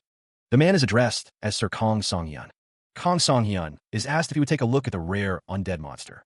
The man in the white robe comments on how terrible the scene is, noting the smell and mentioning the black mana. Kong Song-hyun asks if they would leave this matter to their church, a questioning look on his face. The man in the white robe responds, stating he'd like to take the corpse to the church to find the main cause of the undead's appearance. He states he has no intention of simply taking it, and the text describes the holy water that the Iver Church created. The holy water of dawn is displayed, its container glowing with a soft light. The chibi figure exclaims in surprise, questioning if it's the holy water of dawn and if it's valuable. The text explains that the holy water of dawn is made by placing clear water on an altar at dawn and praying over it for a year, requiring much effort and devotion. Even in a bottle, It exudes divine power, and a single bottle can purify. The scale of the undead threat became clear, hundreds, if not thousands. A figure offered a deal, hand over the corpse, and they would pay with the holy water of dawn. Having destroyed the artifact, he thought he'd be a loss, but this was something you couldn't buy with money alone. If he needed it, of course, he should hand it over. The container of holy water presented. A blond-haired man offered his thanks, his expression sincere. The Hind village branch of Ever Church expressed their gratitude for the hard work in finding corrupted beings and defeating them in a lonely battle. The priest stood with his followers. The priest stood above his followers, a pyramid of faith and power. They sincerely thanked him, their gratitude palpable. He just did what he should do, Sung Hyun Kong thought, a healer who couldn't tolerate those wicked undead. Sir Kong Song-hyun was being called out. Sir Kong Song-hyun, he was urged to wake up. He sighed, exhaustion evident in his posture. What was it, Vasello? He was tired. That's right, the branch manager of the Adventure Association was here for him. A question mark appeared above the man's head, a visible sign of his confusion. Someone had heard his story. He had defeated the rare, undead monsters, and they were proud of him. Riwin Hersher, the Adventure Association branch manager, sat with a smug expression. He was grateful that the branch manager came to pay a visit himself. He could not come after hearing such good news, could he? The protagonist, Sung Hyun Kong, looked up, his expression unreadable. What a joke. Being incompetent, Riwin Hersher was only a greedy man, born with a silver spoon, trash who only flaunts his family. There's no way he'd look at him, who is notorious at the Adventure Association, in a good light. It's obvious that he has some kind of a plan. Village. He prepared him a small gift, Golden Vitality Mushroom Extract. He holds out the Golden Vitality Mushroom Extract, explaining that it is of the rarest grade. It's a rare item, one that increases maximum stamina, and he wastes no time in consuming it. The system informs him that his maximum stamina has increased by 3%. Sung Hyun Kong smiles, thanking Riwin Hersher for the gift. Riwin Hersher replies that he is relieved that Sung Hyun Kong likes it, but the item pulses with power. Riwin Hersher states that there's no way he visited just to give the mushroom extract, adding that he is quite exhausted. Sung Hyun Kong looks at the holy water of dawn, as Riwin Hersher asks if he wants it. Riwin Hersher says that he likes that Sung Hyun Kong is quick to notice. Riwin Hersher explains that it's not an item one can easily buy just because they have money, suggesting they make a deal with something that money can't buy. The Dimension Traveler, Kong Song-hyun, is surprised by the offer. The man in the purple suit sits calmly, a question hanging in the air. He seems to be waiting for an answer. From behind, a figure in a white suit reveals a startling truth. He declares that the other man is a Dimension Traveler from another world. The man in the white suit wonders what he knows about Dimension Travelers. He is curious about how much the other man is aware of. A cup is placed down, the sound echoing the speaker's disappointment. Dimension Travelers have special powers, yet it is such a shame. Just because someone's origin is vague, they aren't being treated well. Even if they prove their ability, they can't get into a high enough position, and there's even a healer who isn't acknowledged as an official healer. The man in the white suit clasps his hands, asking what the other's point is. He wonders if he will hand over the holy water of dawn. A sinister smile spreads across the face of an unnamed man. He offers a healer badge and support from the Husher family. The man in the purple suit laughs, frustrated by the rules. Based on them, he can't become an official healer, but he finds the rules laughable. A man in a blue and gold uniform explains that if the other man accepts the condition, he can even become the imperial healer. In short, his life will start to bloom from the dirt. The man considers the offer, thinking he can even become an imperial healer. He takes a sip from his cup, pondering the possibilities. The sinister man thinks that if he just gets the holy water of dawn, he can move to a way bigger and better place. It's a piece of cake. The man in the white suit refuses the offer. He will not accept the terms presented to him. An older gentleman spills a crimson liquid from shattered glass, his expression a mix of shock and disbelief. In a stylized depiction, the protagonist, Sung Hyun Kong, appears stunned by the unexpected turn of events. Sung Hyun Kong declares his refusal, stating that he doesn't need to bribe anyone to be acknowledged for his skills. He affirms his confidence, believing himself to be sufficiently qualified as a healer, regardless of external validation. An unseen figure voices their outrage at his arrogance, as golden coins fall around them, representing the rejected donation. The narrator emphasizes the rarity of receiving support from the Husher family, highlighting the magnitude of the protagonist's rejection. Sung Hyun Kong, with a knowing smirk, implies that the other party lacks authority within their own family, further escalating the tension. The silhouette of a man's head pulses with anger, the refusal echoing in his mind, amplified by the uncertain conditions. The older gentleman's face contorts in rage, his eyes narrowed, as he expresses his disbelief and fury at the protagonist's audacity. The scene erupts with the force of the man's anger, as someone desperately tries to calm him down from his outburst. Sung Hyun Kang's expression shifts to surprise. perhaps realizing the gravity of his decision and the consequences that may follow. He seemed impressed by the gift. Sung Hyun-kong wondered what these guys were up to, giving him this as a reward. Kim Ho-jung asked what he got. The protagonist held up the item. It was a bloodthirsty bloodstone, an item that could increase attack damage. He mused that it was quite a good reward for the party member. Another man, lying on the ground, exclaimed that he caught the undead together with his ally, expecting a reward. Kim Ho-jung remarked that it was a good item. The sound of a bell rang out. An emergency was declared. A monster invasion from the south. The monsters were coming not only from the south, but from the north and west as well. Adventurers were urged to participate in defending the camp. Sung Hyun-kong and Kim Ho-jung knew what they had to do. They had to stop them here to protect the village. The sounds of battle echoed as the invasion began. A fierce battle was underway against the invading monsters. The wolf-like monster snarled, its eyes glowing with menacing intent. Sung Hyun-kong was creating Priya's pocket stone arrow. Compared to what they went through yesterday, this was nothing. He was using the impulsive bloodthirst skill. Increasing attack damage for a certain duration, the skill activates. A blue aura surrounds Sung Hyun-kong. He declares this is a piece of cake. A red energy blast strikes Sung Hyun-kong as the monster attacks. A massive, enraged, bear-like creature is revealed. A boss monster. The command is given, shoot and attack. This is the last, so they must give it their all. The boss monster is struck, letting out a pained roar. Arrows fly, piercing the boss monster's thick hide. Kim Ho-jung observes that the stone arrow wouldn't work.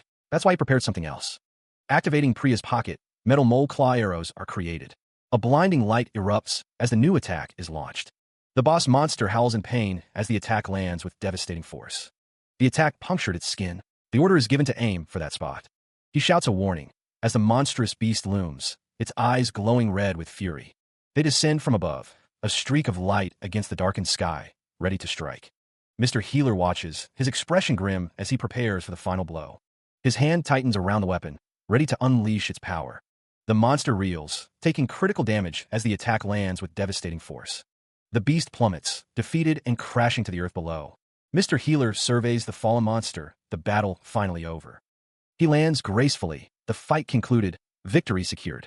The villagers cheer, their cries echoing. We protected the village.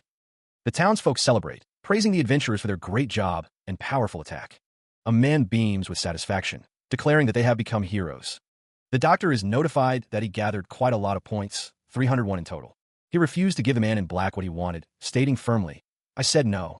The roulette result appeared on screen, displaying a series of negative outcomes. Ah, fuck, he muttered, clearly displeased with the results. Behind the screen, the man with glasses seemed smug. A figure ran towards them, calling out, wait, Mr. Kong Song-hyun, Mr. Kim Ho-jung. The villager expressed their gratitude to Sung Hyun-kong and Kim Ho-jung. We were able to stop a huge disaster, thanks to you. Thank you. The camp stretched out before them. The man in black asked why they weren't removing the camps. The response, until the priests investigate, they will delay them. A voice declared, this is a special reward our camp is going to give to you. A hand presented bottles of raspberry and honey alcohol. Elsewhere, the interior of a tavern bustled with activity. People raised their glasses, exclaiming, cheers. The man with glasses, mentioned he was planning to have a drink to celebrate their success. He added, I didn't expect to get this from. Two figures discussed the camp workers. One said, I heard that all the workers in the camp came from the Hein village. The other responded, mostly, they're outsiders, right? A bell chimed. A character looked up, a surprised expression on his face. He questioned. Someone called out, Doc. Healer Kong Song-hyun. A character looked at the food on the table, a puzzled expression on his face. You are, he wondered. Dr. Kong sits, a contemplative expression on his face as he considers the question. The doctor rests his hands on the table, a plate of small pastries sitting before him.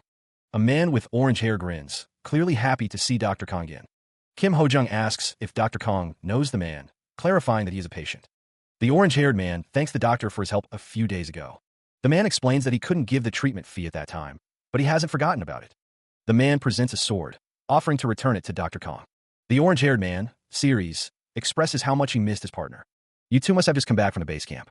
Kim Ho-jung agrees, adding that if it's all right with them, a request to join the party is presented. It is heard that there is a dungeon portal near Hein village. A magical circle glows with an ethereal light. They are expected to attack in 3 days. The man with orange hair declines the party invitation, citing a debt he must repay. Even if starving, he shouldn't borrow money from the association. Kim Ho-jung asks what Dr. Kong thinks, finding the reward tempting. The doctor replies that he is fine with it and ready to go. The man with orange hair is grateful, trusting Dr. Kong. He is ready to give it a try. The doctor finds it fun to see someone begging him to save them. A smug grin spreads across his face. The text asks, right? 3 days later, Dr. Kong is asked if he is ready. He confirms that his wrist is healed as well. The doctor is also ready to take the 100K gold. Kim Ho-jung is confused by this statement. Kim Ho-jung is shocked and yells at Dr. Kong not to tell him. A notification appears, indicating Priya's arrow retrieval. It retrieves one used arrow to the inventory, but it cannot be recollected until the next sunrise. Someone recalls meeting Mr. Keitel yesterday, who blessed them. They wonder if it was something like Nakama window. Since his luck increased, Dr. Kong gave it a shot and is shocked by what he got. He finds it impossible. An unseen voice cuts through the silence, urging someone to wake up and leave. Amidst the Harcourt Mountains, Tina Putain greets the party with a cheerful morning welcome. Dr. Kong Song-hyun formally introduces himself, also presenting Mr. Kim Ho-jung as the party's tanker. A skeptical voice questions the healer's abilities, expressing doubt about his competence. The Lacrimati fighter, Sahida priestess, and Shuire wizard whisper amongst themselves, noting that he lacks holy power. Someone complains about the price, while another voice tries to defuse the situation, urging everyone to calm down. A man with white hair interjects, reminding everyone to be polite to their helpers, identifying himself as Isle. The Isle rogue observes that someone else looks like the leader, while another character declares, "I'm the leader." A figure announces that if everyone is ready, it's time to go, signaling the start of their journey. The group gathers, standing together within a circle, preparing for what lies ahead. A brilliant beam of light pierces through the darkness, illuminating their path forward. Someone gazes upwards, their expression unreadable as they look towards the light. The air crackled with energy as they were transported to a new location. The group found themselves inside the ruins dungeon, the stone walls slick with moisture. A hand extended, casting a spell that illuminated the depths of the dungeon. A figure in a red cloak walked deeper into the dungeon's unknown corridors. Dr. Kong observed the environment, noting the aged and rusty state of the dungeon. Someone ran their hand along the wall, searching for any sign of water or wind. A complex magic circle glowed with an ominous purple light. The figure was surrounded by dark energy, a sign of black magic at play. One person asked Mr. Lacrimati if he could still use heal, while another wondered if he was a physiotherapist. The woman stated that she didn't feel any guys who use holy power. Eyes narrowed, a sense of unease permeating the air. A monstrous form emerged, its presence a clear sign of danger. She was falling, the swarm of scarabs closing in from all sides. "It's the scarabs," echoed in the chamber. One of the scarabs gets blasted away by a pink-haired figure. "Yuck, how disgusting," she shouts. The scarab explodes in a burst of orange energy, scattering its pieces across the dungeon floor. Dr. Kong slashes through the air with a blue blade, fending off the encroaching swarm. The scarab's mandibles snap shut, narrowly missing Tina Putain as she falls through the air. More scarabs descend, their green energy crackling around them as they close in on their prey. The scarabs emit a strange, unsettling scent. Hiya, so creepy. A large scarab, its wings spread wide, prepares to strike. Tina Putain cries out as she is attacked. "Ack, kayak." A white-haired figure grimaces, realizing the situation's gravity. "It's impossible to kill all of them. Let's get past them." Someone asks, "Ms. Shuire, do you know how to use wind magic?" Dr. Kong holds a vial in his hand, a look of concern on his face. "Yes, but why?" A hand unleashes the spray, skill, a burst of energy erupting from its palm. The amplifying effect of the Dentrol Mint potion takes hold, enhancing the power. A voice shouts, urging the user to unleash the amplified power. Use it now. The result is a devastating jet blast, obliterating the scarabs in its path. The green blast surges forward, leaving destruction in its wake. A figure stands amidst the fading green energy, the aftermath of the powerful attack visible around them. The battlefield is littered with the remains of the scarabs, their threat neutralized. One of the observers wonders aloud how they managed such a feat, while another admits it's a secret. A character offers thanks for their work, suggesting they drink one bottle before continuing. Others express their gratitude, marveling at the huge mana potion being offered. Someone questions whether it's wise to distribute such expensive mana potions so freely, but the potion giver assures them he was able to buy them. Dr. Kong holds up a mana potion, explaining that he acquired them at a low price from pharmacists he knows, prompting thanks from another. The man considered the other's kindness, a sense of familiarity washing over him. The hallway stretched onward, the silence broken only by the echo of unseen footsteps. The man with glasses paused, the air thick with anticipation of something unknown. The hallway presented a choice, the inscription hinting at two distinct paths ahead. The hooded figure's expression hardened, sensing a shift in the atmosphere. A hand reached out, a silent plea for caution in the face of the unknown. The woman, Sahida, her eyes wide with alarm, urged them to look to the left. The forest loomed, its depths shrouded in mist and shadow, a path unseen. A palpable sense of dread permeated the hallway, a sinister presence lurking nearby. The hooded figure dismissed the unease, urging their companion to focus on the task at hand. He stated the obvious. They had to go left, his expression unreadable. The healer, Sung Hyen Kong, cries out as a powerful force slams into him. Mr. Hojung rushes to support Dr. Kong, whose face is contorted in pain. The unseen attack leaves Dr. Kong gasping for breath. A robed figure stands ominously atop a stone structure, radiating dark energy. The monstrous visage of the boss monster of Relic looms, a terrifying sign of what's to come. The pink-haired figure exclaims that this is the boss monster, as the blonde-haired figure notes the powerful black magic. The brown-haired figure with glasses admits that they shouldn't step back, but fear is evident. Doubt creeps in as one wonders if they could defeat something like that. A disembodied voice mocks their arrival, calling it a foolish action. The orange-haired figure and the blonde-haired figure prepare to fight, as they are told to be grateful for becoming a sacrifice. The boss monster's face fills the panel, a reminder to keep something in mind. A declaration echoes, framed in crimson. My name is... The monstrous figure looms, its red eyes burning through the light. Dr. Kong can only manage a confused yoich as he stares up at the spectacle. Another declaration. This one is simple, ominous K-dash. Raw, untamed purple energy crackles and writhes. A figure in a red and black robe stands amidst the swirling chaos, seemingly in control. Arcane symbols pulse with power. The monstrous figure seems to question what is happening, uttering a garbled UHHH. A desperate thought surfaces, this can't. The vortex of energy intensifies, pulling everything inward. A broken weapon lies discarded. Deem this is really useful. Dr. Kong, now armed with a crossbow, smirks with confidence, ready to unleash the holy arrow of dawn. What was that? The aftermath of a fierce battle is visible, with a body lying amidst the destruction. The white-haired figure looks back, seemingly bewildered by what they just witnessed in the large room. The two characters discuss how Dr. Kong suddenly gained such strong holy power, questioning his decision to use his best skill on the final boss. Using the Priya's Arrow Retrieve skill, a hand reaches out to retrieve the Holy Arrow of Dawn. The system announces the retrieval of the Holy Arrow of Dawn, and warns that since the boss monster is dead, the dungeon will soon disappear. The blonde-haired figure looks surprised, exclaiming, "All right." The figure wonders aloud if they should draw the escape magic circle now. The pink-haired figure suggests that they still have time, so they should investigate the boss room before drawing the escape circle. The white-haired figure points out that keeping the magic circle active costs a lot of mana. Dr. Kong informs everyone that the items found in the boss room will be theirs. The orange-haired figure urges everyone to search the place as fast as they can, as they don't know when the dungeon will disappear. The altar lies before them, stained with a disturbing amount of blood. The woman with orange hair wonders how many sacrifices were made. The man with glasses holds a dragon-like object. One of the figures suggests they can't take the altar, but should take something expensive instead. He kneels, examining the altar more closely, a thoughtful expression on his face. A hand reaches out, pulling a cloth off of a mysterious box. The box, adorned with strange symbols, is lifted with care. Sung Hyen Kang's eyes widen in alarm, a gasp escaping his lips. A grotesque hand emerges from a swirling vortex of purple energy.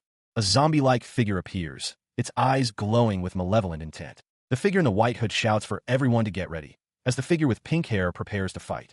Raw energy crackles and surges, filling the air with palpable tension. The hooded figure unleashes a devastating attack, a blinding flash of light erupting. A figure with pink hair unleashes a holy punch, the force radiating outward. The man in the suit intercepts the blow with his blade. He remarks, "Physical therapist, you fight well." The man in the suit questions if his opponent wants to die. He advises to use their power and aim for the head, even if they are undead. A glowing blue object is held aloft, surrounded by intricate magical circles. A massive explosion erupts, engulfing the area in a fiery blast. Another explosion follows, adding to the devastation. Consecutive explosions tear through the battlefield, leaving a trail of destruction. Sung Hyen Kong uses Priya's pocket skill, creating a stone arrow. As long as the boss is beaten, the undead aren't supposed to be moving, a voice declares. What happened? The aftermath reveals bodies scattered across the scene. Sung Hyen Kong looks down at a fallen figure, wondering if it is over, and noting that they showed up so suddenly. Boss monster's residues. The close-up reveals a determined expression. The cloaked figure stands over the defeated form, realizing something is amiss. The core isn't there. The man in the white lab coat addresses the other, seemingly injured man. He states, "Mr. Kim Hojung, this is..." The man in the lab coat supports Kim Ho-jung, who appears to be either unconscious or severely injured. He repeats Kim Ho-jung's name, questioning his state. The man gazes downward, his expression unreadable. He seems to be contemplating the situation. Standing on the balcony, the man surveys the scene below. Several figures lie defeated on the ground. Someone checks Kim Ho-jung's pulse, trying to determine his condition after the battle. A thought surfaces, questioning if he is merely asleep. Then, the realization dawns. The thing he killed earlier was just a clone. Sung Hyun Kong utilizes Priya's pocket, focusing his energy. He is creating stamina arrows, preparing for the next phase of the battle. He looks up, a determined glint in his eyes. The healer declares that the real boss is close up on his hands as he continues to create the stamina arrows, the energy crackling around him. The text reveals the location of the real boss, inside here. Multiple stamina arrows are shown, ready to be launched at the real boss. He stood firm, the beam of light threatening to overwhelm him. Someone had recovered, the golden light particles swirling around them. Another figure watched over them. Mr. Al apologized, explaining that he had suddenly shot arrows. The white-haired character reassured him, stating that it was for recovering, so there was no need to worry. Mr. Al thought it was an attack, but it was just his stamina being drained. The recovery was amazing, and he had gotten caught real well. The white-haired character wondered if he had gotten caught, suggesting there was a misunderstanding. Mr. Al explained that he was a rogue, and his speed was his life. He had just defended himself as an instinct in bad timing. The protagonist noted that it was really weird. Everyone had fallen asleep, but he was still fine. The white-haired character asked if he wasn't also fine. He thought about it, but he didn't drink it. The mana potion he gave was still in the bottle. He narrows his eyes, a grim determination etched upon his face. A voice echoes, declaring one more thing as a glowing dagger materializes in hand. The protagonist clashes with a man in a blue suit, the force of their impact generating a shockwave. The words hang in the air, branding him as an ordinary rogue. The figure wonders aloud if he truly doesn't use weapons imbued with black magic. The words, unless you are, linger as the man in the blue suit smirks, his eyes glowing with power. The text declares the man in the blue suit to be the real boss of this dungeon. A single eye, ringed with power, observes the healer. The man with white hair emanates a strange aura. Power crackles around him, a visual display of his strength. The text proclaims, Boss Monster, Al-Croa, forgotten apostle of God. Al-Croa reflects on his opponent, realizing he is more than a mere scammer. He acknowledges that he was, in fact, the boss. Sung Hyun Kong stands in the doorway, listening intently to Al-Croa's words. Al-Croa smiles, revealing his fangs as he prepares to offer the healer as a living sacrifice. A hand is pierced, blood splattering against the dark background. Al-Croa's expression is crazed, his intent clear. A voice echoes, declaring the attack is for someone else. Dr. Kong glares, his expression hardening with resolve as he assesses the situation. A foot descends, the weight of the unseen attacker pressing down. The healer's eyes dart upward, recognizing the imminent threat. There he comes. A figure with white hair lunges forward, a blade gleaming in their hand. The white-haired figure swings their blade, a blur of motion and deadly intent. Sung Hyun Kong focuses, conjuring a stone arrow with Priya's crossbow pocket. The white-haired figure attacks with a spear, the weapon cutting through the air. The attack lands, the force of impact sending shockwaves through the area. The white-haired figure recalls being a no-name rogue before being chosen. A dark thought crosses the white-haired figure's mind. How happy would Al-Croa be? The white-haired figure's eyes widen, a chilling realization dawning on them. He stands amidst arcane symbols, a voice branding him a complete lunatic. His eyes narrow, a flicker of annoyance crossing his face. A voice echoes, laced with dark intent, as the ritual intensifies. The white-haired figure commands stillness, demanding the embrace of death. The circles pulse with crimson energy, fueled by an unknown source. The ritualistic circles glow ominously, drawn with what appears to be blood. Shadowy tendrils rise around Dr. Kong, as the ritual reaches a fever pitch. The white-haired figure declares the need for a sacrifice, his expression intense. The dark energy swirls, a vortex of ominous power. The energy intensifies, converging towards a central point. The ritual culminates, the dark energy erupting in a surge of chaotic force around him. The white-haired figure seems taken aback, his face registering surprise. He stands in the background, as a figure in the foreground declares that judging by the knife, he is indeed a rogue. The white-haired figure stands amidst swirling energy, the ritual seemingly reaching its climax. Something unexpected has occurred, judging by the figure's surprised reaction. The black grasp, it seems, has disappeared, leaving only a bloodied sword behind. The ritual circle glows with power, but something is clearly amiss. I am possible. The words echo with dark intent. Become the sacrifice. The white-haired figure stands tall, bathed in the ritual's crimson light. The figure's eyes widen in disbelief. He is already well aware that he is a lunatic. From below, a voice speaks, asking about the thing hidden under the altar. The white-haired figure holds out a radiant golden orb. This one, is this yours? The figure, now identified as Lord Kirkarastal, is shocked by the orb's true nature. The orb is a holy relic of God, he realizes with dawning horror. He gazed upon Kirkarastal's orb, an item of immense power, capable of strong magic defense and magic resistance. Al-Croa's expression hardened. There was no way the power he got from God would work on his holy relic. Meanwhile, Sung Hien Kong stood in a grand hall, holding the orb. Even if it's a seal of a dark wizard, it's just black magic. Of course, it disappeared with the divine power of the holy water. Sung Hien Kong looked on, a slight smile playing on his lips. Elsewhere, the white-haired figure's face contorted in rage. You must be crazy. Do you know what that is? The god I serve right now might have been forgotten, but he will soon resurrect. A statue stood in the background. The white-haired figure, eyes blazing with determination, vowed, I will make it happen. He gripped his sword tightly. Purple energy crackled around the figure, a sign of immense power being unleashed. The figure yelled, Give me that back, you fucking son of a thief. His rage was palpable. Al-Croa attacked, thinking, fucking crazy worshiper. So he still can use his rogue skill, huh? A hand gripped the orb tightly. If it's that important. Sung Hien Kong stood below, as the orb glowed brightly above. The battle was about to begin. He hurled the orb forward, a desperate cry echoing, hoping someone would catch it. The healer smirked, anticipating the move, as he activated his thread-making skill. With a muttered exclamation, a hand reached out, catching the incoming orb. Dr. Kong focused, channeling energy as he prepared his next move in the unfolding battle. Priya's crossbow pocket activated, creating a stone arrow, a testament to his strategic thinking. A blinding explosion erupted, the force of the impact shaking the very foundations of the battlefield. The man with white hair groaned, summoning the black thorn tree in a surge of power. The black thorn tree materialized, its thorny branches reaching out like grasping claws. Inside the thorny defense, he realized it was not an attack skill, but a means of healing. A look of disbelief crossed the healer's face, realizing the opponent's unexpected strategy. Activating a cut skill, a blade of pure energy formed, ready to strike. The doctor gripped the weapon tightly, preparing to unleash its power against the encroaching threat. He prepares his crossbow pocket, creating a black thorn tree arrow. The white-haired man is struck by the arrow. Just eat this, Dr. Kong says. The man's eyes widen as the attack hits him. The force of the blow sends a shockwave outward.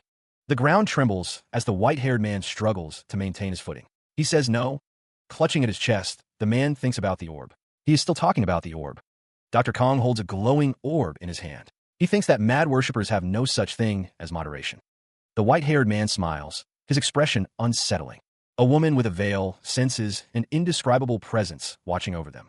Dr. Kong asks if he is eventually the same as him, right? The doctor says he doesn't believe in God, but he can't deny that he has a power that can't be explained. The white-haired man says that eventually, he will also thirst for more. Impaled, he denies being a mad worshiper. For now, Dr. Kong sees no choice but to cooperate, but he has no plan of worshipping the manager. The protagonist walks away, stating it is for them to wake up. A groan escapes, a throbbing headache accompanying the return to consciousness. A cloaked figure stands silently, observing the pink-haired figure kneeling on the ground. The patient finally awakens. Dr. Kong greets them, but the patient is confused about what is happening. A woman's eyes widen in terror, a silent scream trapped in her throat.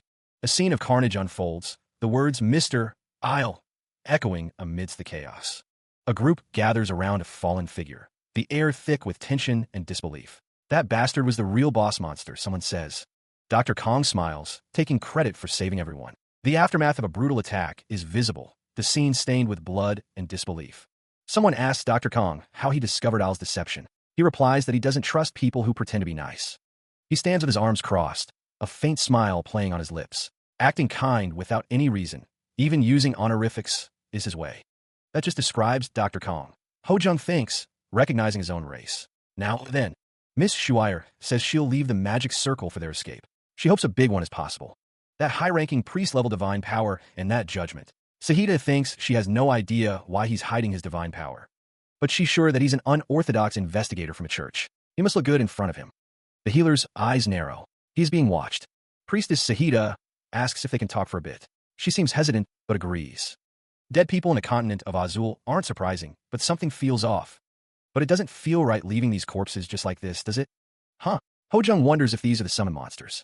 Usually, The summons of a dungeon are mass-produced and look alike. But all these summons look different, though their heads are destroyed now. A lone figure stood bathed in the eerie glow of a summoning circle. The text suggested a grim fate. They may be the adventurers sacrificed by Isle. Hands clasped, a priestess of Evere Church felt compelled to speak, something weighing on her mind. Sahida, standing beside Dr. Kong, offered her support. "Is there anything we can do to help?" she asked. The room was filled with bodies, laid out as if for a ritual. Dr. Kong and Sahida stood among them, ready to offer solace. Sahida, hands clasped, intoned a prayer. "La Ivan, these people wish to rest." Images of prayer and death swirled together, a plea for kindness and rebirth in heaven. Dr. Kong, his expression grim, muttered a personal apology. "I've screwed over that fraud bastard, so everyone, please rest in peace." A glowing circle pulsed with energy, offering a comforting message. "We hope you rest comfortably by Evoy's side." A notification appeared, signaling an achievement. Participating in the purification ritual prayer to wish for rest of the deceased. There was an achievement? The system announced the acquisition of a new skill, Layer of Sincerity. One of the men asks a question, looking at the other with a tilted head. A disembodied voice declares that they should carry the bodies to the magic circle. Dr. Kong muses about the convenience of a mana shield. He volunteers to take care of it. A figure stands amidst a swirl of blue energy, hands glowing with power. Two bodies lie still beneath a shimmering but thin magic shield. A voice notes that it's still pretty good. A figure in a red robe declares that their side is ready, dismissing something as nothing. Mr. Healer's expression hardens as he hears someone calling out for Miss Schweier. A character warns someone to watch out, while a dark figure lurks behind them, prompting a confused reaction. A hand grips a sword, energy crackling around the blade. Two figures are enveloped in swirling purple energy, locked in a tense confrontation. A close-up reveals a character with blood trickling from their mouth, their expression one of intense pain and rage. The character yells the name, Schweier, as another questions how he could be alive. The white-haired man stood amidst a swirling vortex of purple energy. He declared that no one should be capable of performing necromancy. A figure lay prone, surrounded by a similar arcane aura. A staff rested beside them, its crystal tip glowing faintly. A close-up revealed a sharp, determined eye. A voice declared, contradicting the previous statement, "No, there's one." A skeletal being, cloaked and hooded, crackled with purple energy. This was the being who passed down their power to Isle. Alcroa stood firm, the purple energy intensifying around him. The air crackled with the name of the forgotten god, Kirkarastal. The group discussed the situation. One mentioned the corpses and Miss Schweier. Another voice, filled with disdain, added, "Priestess, we should get rid of that trash." A woman, presumably the priestess, responded with shock. "Pardon, I dash." Alcroa's expression hardened into a sinister sneer. The skeletal being remained, a silent observer as the conflict escalated. Its power resonated with dark intent. Alcroa, consumed by rage, screamed, "Ding!" His hands glowed with malevolent energy. He lunged forward, his attack shrouded in a blinding burst of purple light. The force of his assault threatened to overwhelm his target. The blade pierced through flesh, the sound of tearing echoing in the air. A pained grunt escaped the victim's lips. "You are GH." A cry rang out, identifying the target. Priestess Sahida. Her face was etched with shock and disbelief. She cries out, her face contorted in pain as an unseen force assaults her. Alcroa unleashes the power of Turn Undead, a surge of energy crackling around him as he prepares to strike. The force slams into something, and a tortured scream echoes as the attack connects. Alcroa, eyes narrowed, holds a blade, ready to continue the assault. Sahida gasps, her expression a mix of shock and agony as the attack takes its toll. The white-haired man lunges forward, his movements a blur of deadly intent. The priestess is thrown back, the force of the blow sending her reeling as Alcroa stands over her. A surge of power emanates from Alcroa, the letters TU appearing as he prepares another attack. The words Turn Undead are emblazoned amidst a chaotic burst of energy. The battlefield erupts in a blinding flash, the power of the attack unleashed. Another anguished cry pierces the air as the full force of Turn Undead connects. Alcroa's eyes widen, a predatory gleam in his gaze as he watches the effects of his attack. He clutched at the wound on his chest, dark blood seeping through his fingers. Raising his hand, Alcroa summoned a dark energy, preparing for one last act. He cried out in pain, invoking his full name, Lord Kirkarastal, as he cursed his enemies. His voice echoed with dark resolve, declaring that this would be his last sacrifice. A voice, filled with rage, cursed the healer, recognizing the boss monster's core. Sung Hai and Kong watched as the dungeon around them began to crumble and fall apart. He and Sahida watched as the dungeon around them began to crumble. The situation was becoming increasingly dire, and escape seemed less and less likely with each passing moment. The healer knew they had to move, and fast. He exclaimed that they had to get out of there immediately, his voice laced with urgency. Debris continued to fall around them, a constant reminder of the dungeon's instability. Elsewhere, Lord Kirkarastal's face was visible, his expression unreadable as the dungeon crumbled around him. The Lord stood amidst the chaos, seemingly unfazed by the destruction around him. His voice echoed through the collapsing dungeon, promising anything for someone. The sound of the dungeon collapsing grew louder. Feet pounded against the stone floor as they raced to escape. Dr. Kong and Sahida sprinted toward a group gathered around a glowing magic circle, hoping it was their way out. A hand gripped a staff tightly, a voice declaring that someone had been healed. She gripped the staff, her eyes wide with panic. The pink-haired wizard found herself unable to use any mana. Around him, the dungeon groaned and cracked. Dr. Kong realized the situation was dire. His eyes narrowed, a grim understanding dawning. Dr. Sung Hyen Kong realized he and the others were meant to be used as a sacrifice. The very walls seemed to be closing in. Sahida stood among the ruins. Desperation etched on her face. The pink-haired wizard lamented their lack of a teleport scroll. It was all over. Sung Hyen Kang's expression hardened. Escape had been so close, yet now seemed impossible. Ms. Shuire stood before the completed magic circle. She noted that it wouldn't work without fuel. A flicker of hope ignited in Dr. Kang's eyes. He believed they still had a chance. The dungeon continued to crumble. Miss Sahida, a voice called out. Sahida looked up, a question forming on her lips. And me? Knowledge about magic helped her recognize the type of the magic circle at a glance. Before them, the magic circle glowed faintly. Sahida realized it was a sealing magic circle, its shape indicating the seal was broken. Dr. Kong watched her intently. He notes her great ability to control mana, even to create barriers. The doctor thinks she's more like a wizard than a priestess. She hesitates, a bead of sweat trickling down her face. Sahida admits she doesn't know how to do such a thing. The ceiling cracks above her, dust falling as the structure groans. The situation grows more dire. With a burst of speed, Dr. Kong rushes toward her. He shouts her name, trying to reach her. The doctor's expression hardens, his brow furrowed. He declares that they don't have any more time to waste. He asks her one more time if she can help. Sahida admits she might make a mistake, but with newfound resolve, she declares that she will try. Her eyes shine with determination. He takes a step forward, his footfalls echoing in the collapsing chamber. The doctor prepares to act. The Trinity magic circle glows intensely. It's a complex design, requiring precise execution. More people are required to activate this by pouring mana in. Miss Shuire would have used clone magic, but that's impossible now. With a surge of power, Dr. Kong begins to channel his mana. A blue glow emanates from his hand. He uses the spray after the absorb skill, spraying a huge mana potion. The doctor is using all his resources. He focuses his mana, muttering that he has to do it.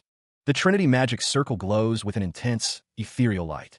The circle hums with power, the air crackling with energy. Sahida clasps their hands together, pleading for success.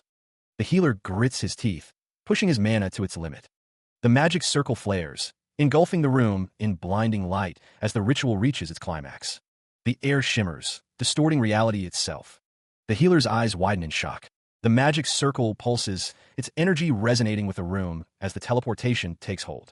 It succeeded. He and Sahida celebrate their successful teleportation. Ms. Shuire reveals their location, the east side of the Azul continent, where she belongs. The Crimson Magic Tower pierces the sky, a beacon of arcane power. A banner bearing a golden bird hangs prominently, marking their location. Dr. Kang's eyes widen behind his glasses. Kamar? The rich town? He exclaims. Kamar, the city above the lake, is known as the safest city due to the Crimson Magic Tower. It's also easier to obtain rare research materials and books here, and the doctor notes it's his first time in a magic tower. Heavy doors stand closed, awaiting someone's arrival. The returning coordinates have been activated. Someone wonders who could be arriving at this hour. The heavy doors slide open, revealing figures in red robes. Eyes widen in shock, reflecting the unexpected arrival. Shuire! Shuire is here! Someone shouts, clearly surprised. Professor, it's Shuire, one of them says. Another wonders what their reaction will be. Shuire Pernat arrives, greeted with a mix of shock and anticipation. She's struck on the head, the blow sending her sprawling forward. An authoritative voice booms out, questioning who she thinks she is to return. The voice continues, demanding that the professor calm down. The healer and another person watch as the professor's outburst continues. The professor is told that she just escaped from the ruined dungeon. Tansel Luras, Crimson Magic Tower's manager of Area A, reveals that she wanted to become an adventurer. The professor is reminded that she just came back from being almost dead. Tansaluras tells the healer that she did a great job, to which he replies that he just did what he had to do. Tansaluras tells the professor that they did well and that they will take care of the rest. It is said that they will be given a guest room and stay for the night there. Meanwhile, the Crimson Magic Tower stands tall under the moonlight. The healer lies in bed, lost in thought. He found himself unable to sleep, a restless energy coursing through him. The healer decided to go out for a walk. The doctor paused, a flicker of surprise crossing his face. Something had caught his attention. A voice echoed, cutting through the silence of the night. Someone questioned his late-night wanderings. Ms. Shuire lingers on the balcony, lost in thought. She wonders what has kept her up so late. Dr. Kong approaches, noting it has been a while since they came to the tower. He admits he feels a little nostalgia. Ms. Shuire confirms that she is from the tower. The healer apologizes for what happened just now, explaining it was an urgent situation. Dr. Kong assures her that she doesn't need to be sorry, as they all lived because of her. Ms. Shuire offers her thanks. She reveals that she is originally from the Golden Tower. The woman in yellow recalls showing talent for magic at an early age. Because of this, she was forced to enter the tower under pressure. She admits that she liked using the sword more. She always missed dueling with Ruth. Dr. Kong notes that it turned out her talent wasn't very exceptional. Ms. Shuire laughs in response. The woman with orange hair reflects that she ended up being clueless on both magic and sword. She wonders if she had at least stuck to magic. Maybe. The healer thinks to himself that he doesn't know much because he never learned either one of them. But Dr. Kong states that it's important to do what you like. Ms. Shuire listens intently. The doctor continues, saying if you find out you're less talented than others, then you can use a trick. Ms. Shuire looks at him quizzically. He regarded Ms. Shuire with a knowing smirk, urging her to pursue her goals by any means necessary. Ms. Shuire's expression shifted, a flicker of determination crossing her features as she considered his words. The implication hung in the air. Even if it meant resorting to trickery, the end justified the means. Dr. Kong and Ms. Shuire stood together, bathed in a soft light, their shared ambition a palpable force. The pair watched as others departed, their paths diverging. The world continued to turn, indifferent to their choices. Mr. Lacrimati sought training, while Ms. Sahita focused on finishing her work, a disbanding of the party. Dr. Kong turned his attention to Ms. Tina, extending an invitation. If you're not sure, come with us. Ms. Tina hesitated, her expression unreadable as she pondered her options. A determined smile bloomed on Ms. Shuire's face, a newfound resolve hardening her gaze. Ms. Tina's inner thoughts revealed her desire to become a magic swordsman, despite the potential ridicule. She chose her path. An invitation is delivered, promising a path for those who aspire to be magic swordsmen. The envelope bears the name Choi Lian and an address. Legion Faroe Village, the coldest part of the northern area. A shadowy figure looms, surrounded by swords and dark energy. Yes, there's this crazy magic swordsman. Dr. Kong smiles knowingly. He knows of a very strong magic swordsman, indeed. Someone believes that this swordsman's skill will be helpful and worth watching. A woman with orange hair clutches a letter, expressing her gratitude with tears in her eyes. She waves goodbye, promising to ride off into someone. Dr. Kong turns to his companion. He suggests that they head out now. The orange-haired woman calls out, a note of urgency in her voice. Meanwhile, inside Crimson Tower, in Professor Tansel's room, someone apologizes for holding another back. Dr. Kong smiles, a hint of satisfaction in his expression. Two figures are revealed, one questioning who the other might be. Sisung, a professor from the Dark Tower, greets someone with enthusiasm. The Dark Tower, also known as the Dark Magician's Tower, looms in the distance. Dr. Kang's eyes narrow as he considers their main objective, to find proper ways to utilize dark magic and dark mana. He notes that using dark magic with permission is partially legal. Sisung exclaims that he heard about the incident and begged to see him. He also heard the boss monster was an amazing dark magician. Sisung wonders if there is any loot from the magician's personal belongings, stating he would love to purchase them for experiment purposes. Dr. Kong thinks about the Kirkarashtal's orb, but he doesn't want to hand it over. He wonders if there is anything else. A brief clash of figures, a flurry of motion. A sword is swung, leaving a trail of magical energy. Dr. Kong recalls something he forgot about. Dr. Kong asks about the magic knife that the dark magician used. A hand reaches for a bloodied knife, its blade etched with glowing runes. Sisung is thrilled to see how amazing it will be when he gets into it. A collection of magical items lay scattered across the table, scrolls and trinkets among them. In a lavish room, a figure declares he'll give anything in exchange for what he wants. The camera focuses on the table, where a yellow toy sits among other magical items. Someone wonders what the toy is as they pick it up and open its box. The toy emits a bright, energetic glow. Musical notes fill the air emanating from the toy. The music box continues to play, its melody resonating. The music box sits on a table, its energetic tune filling the room. He explains that this is called an energetic music box, wondering why his friend gave him a toy. Dr. Kong realizes it absorbs mana in the air and converts it to vitality, restoring his stamina. Sisung declares that he will take the music box. Dr. Kong recalls that his friend gave him a scroll and a bunch of books along with it, saying his conscience hurt or something. A man holds up a scroll, remarking that it will sell for a lot. A potion glows with a blue light, ready to be used for ingredients. A man with glasses suggests they stay a little longer, but is asked if he is sure. Sung Hyen Kong states that Professor Tansel gave him permission, and this is his gratitude for saving his student. A man in red is told to look around since he is at the Crimson Tower. He thinks they aren't douchebags after all. The man in red says he is fine with it, and that he heard there's a lot of goods in the tower and higher quality potions, stating that is his true purpose. The sign for the Crimson Tower potion shop is displayed.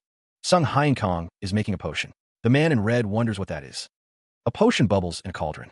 A man with white hair says, "Excuse me." Sung Hyen Kong thinks it's better not to put that in there, while the man with glasses looks on. The man with white hair stares intently, thinking that he obviously doesn't know how to use mana.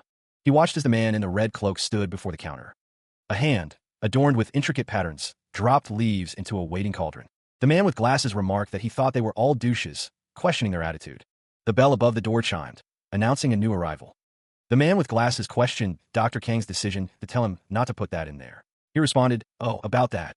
A sudden explosion rocked the shop, sending debris flying. The man with glasses looked on in shock as the explosion continued. Sung Hyen Kong remarked that this happens as the man with glasses looked on in disbelief. The room explodes in a violent burst of debris and energy. Dr. Kong is sent flying backwards from the sudden blast. As he falls, a voice calls out to him, questioning his presence.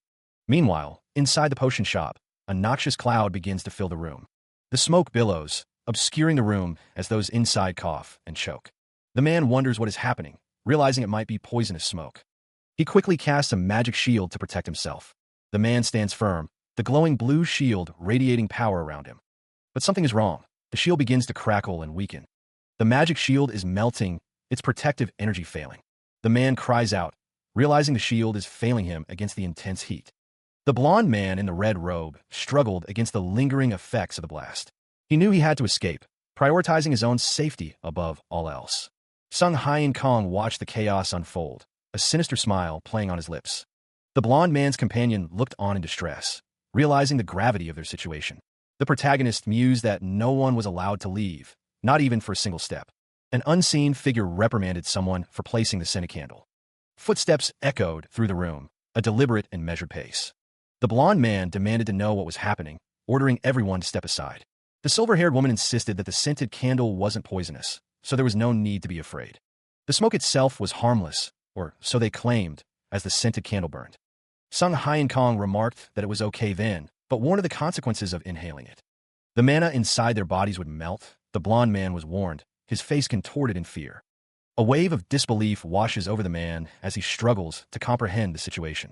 The sound of liquid splattering echoes as Sung Hyen Kong stands between two figures in red robes.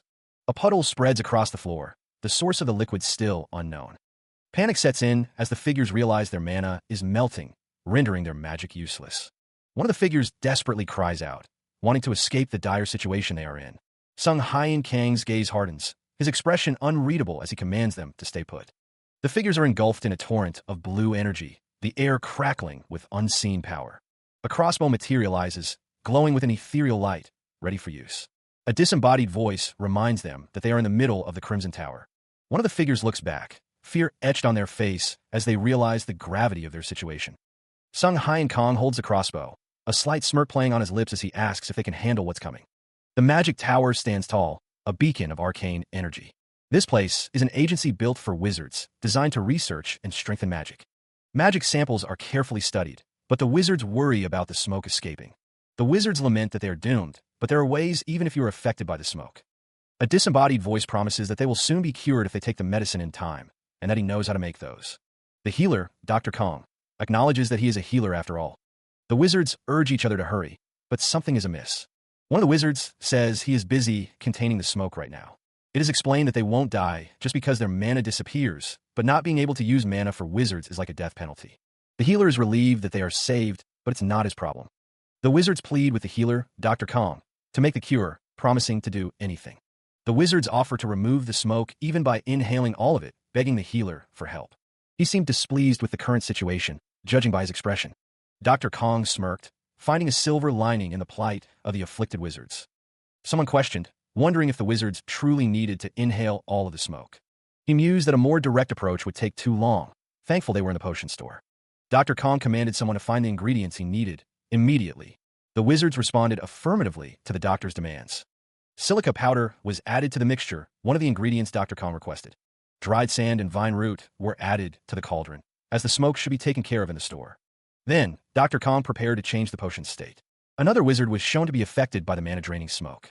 Even Mr. Kim Jiango, who has a small amount of mana, has started to react to it, so Dr. Kong better hurry up. The potion was poured into a bottle, ready for use. He cradled the vial, regarding it as his precious ally in this dire situation. With a sharp gesture, the doctor activated the potion, initiating its absorption and spray functions. The potion's effects manifested as a burst of vibrant, arcane energy. The healer watched as the potion's energy expanded, hoping it wouldn't become useless. The potion began to rain down on the wizards, descending like viscous droplets. One of the affected wizards cried out, recognizing Dr. Kang's handiwork.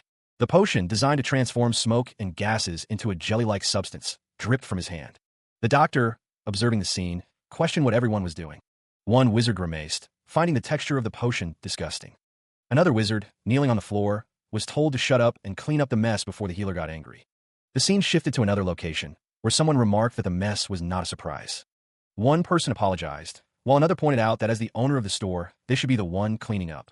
He questioned if it was a Gahyang herb, then admitted he used Suyang instead, his expression thoughtful. Gahyang, the text explained, refers to deteriorated Suyang herb due to dense mana, which melts mana when it becomes a Gahyang herb. The doctor found it weird that such dangerous herbs were being raised by the magic tower, as a woman in a red robe stood nearby. Most of the ingredients come from the magic tower's herb cultivation room, someone explained, wondering if the environment had changed. The doctor, his expression serious, requested more details, his mind already piecing together the implications. The sound of hurried footsteps echoed as the doctor rushed down a hallway, his lab coat billowing behind him. "Doc, where are you going in such a hurry?" someone called after him, but he was already focused on his destination. He had to see Professor Tansel. Meanwhile, a strange, ominous atmosphere permeated the herb cultivation room, the air thick with an unnatural energy. The herbs pulsed with a dark, unsettling light, their forms twisted and unnatural, a silent scream echoing through the room. The situation might be worse than they think. A disembodied voice seemed to whisper, the ominous feeling growing stronger. Elsewhere, the man with glasses heard about the incident in the potion shop. He wished he could be there in person, but, confined by the conference, he was informed that they were permitted to enter the herb. Within the cultivation room, a voice echoed a thank you. Sung Hying Kong was glad to see her on the way, as she had been looking for him to guide him through the tower. That's the cultivation room. The pink-haired character, the Dr. Kong, stood ready. The path ahead wound through a dense, overgrown forest. This is... Sung Hying Kong didn't think it looked safe to him, as he summoned Priya's crossbow. Humidity control was now in effect. Climate and temperature controls were active, but the assist spells were all broken. The mana concentration in the room was unusually high. The figure in the red cloak believed there was a problem with the main spell circle. The figure in the red cloak believed the source of the problem was deeper inside. He and the figure in the red cloak stood in a dark, overgrown area, surrounded by thick, ominous tentacles. A massive tentacle snaked through the air, a silent predator in the dim light. Dr. Kang's eyes narrowed, his hand clenched, ready to react to any sudden movement. A tentacle lashed out, striking the figure in the red cloak. Cook! The tentacle slammed into the ground, sending debris flying in all directions. The figure in the red cloak exclaimed, "Eek, what is that? What do you think?" The monster grew, absorbing the mana. The source of the mana seemed to emanate from a strange, flower-like growth. Another tentacle writhed, pulsing with the absorbed mana. The creature was identified as Martin Ivy, a plant monster. He focused his energy, unleashing a swirling gust of wind magic. The plant monster writhed as the wind buffeted its petals and vines. The swirling winds intensified, focusing on the monster's core. A piercing shriek tore through the air as the plant monster felt the full force of the attack. The healer stood firm, his staff glowing with magical energy. A man with glasses, seeing the attack, shouted in anger. He prepared another blast of wind magic, ready to strike again. The man with glasses moved to intercept, a blue barrier forming before him. The plant monster's tendril slammed against the barrier with a sickening thud. The healer looked on, surprised by the man's intervention, but then realized something was wrong. The plant monster's stem pulses, rapidly regenerating from the recent attack. The plant monster continues its assault, its flower-like head snapping open. The plant monster's tendrils lash out, forcing the others to evade its strikes. Dr. Kong observes the monster, noting it healed the wounded stem. The plant monster continues to attack, its movements swift and relentless. The plant monster's stem rapidly regenerates, the healing process visibly accelerating. Dr. Kong watches the plant monster, a question forming in his mind. What is this? The man with glasses looks on, muttering, "It's different." Huh? Dr. Kong states, "Healing speed is different," his expression thoughtful. The characters discuss the plant monster's healing abilities and the potential presence of mana within the attack. The plant monster's flower-like head is shown in detail, its strange properties becoming more apparent. "I think that monster has." The man with glasses observes the ability to absorb, as the plant monster continues to regenerate. The plant monster is engulfed in a fiery explosion, a desperate attempt to incinerate it. But the creature withstands the blast, its thick vines and leaves seemingly unfazed by the intense heat. The character with glasses watches, frustrated. Eek, burning it doesn't work either. Another figure descends, staff raised, but their attack is equally ineffective. "I don't think we can kill that this way." A voice echoes, suggesting a tactical retreat. "Let's back down for now. This cultivation room is full of mana." The character with glasses looks up, questioning the order. "Why are we backing down?" Dr. Kong holds a glowing orb in his hand, a plan forming in his mind. "When we have someone who can get rid of the mana." A blue arrow materializes, crackling with energy. "Hey, is that?" The system interface displays a message, creating false scent arrow. The arrow strikes the plant monster, causing it to shriek in pain. The plant monster recoils, its petals twitching as it struggles against the new assault. The creature cries out again, the false scent arrow clearly having an effect. The man with glasses recoils, clutching his head as an unseen force assaults him. The crossbow is stowed away, its purpose fulfilled as the team realizes their skills are being suppressed. Dr. Kong smiles, a confident glint in his eyes as he prepares for the next phase of the battle. Energy crackles around a blade, ready to strike with precision. The energy explodes outward, a concentrated burst of power.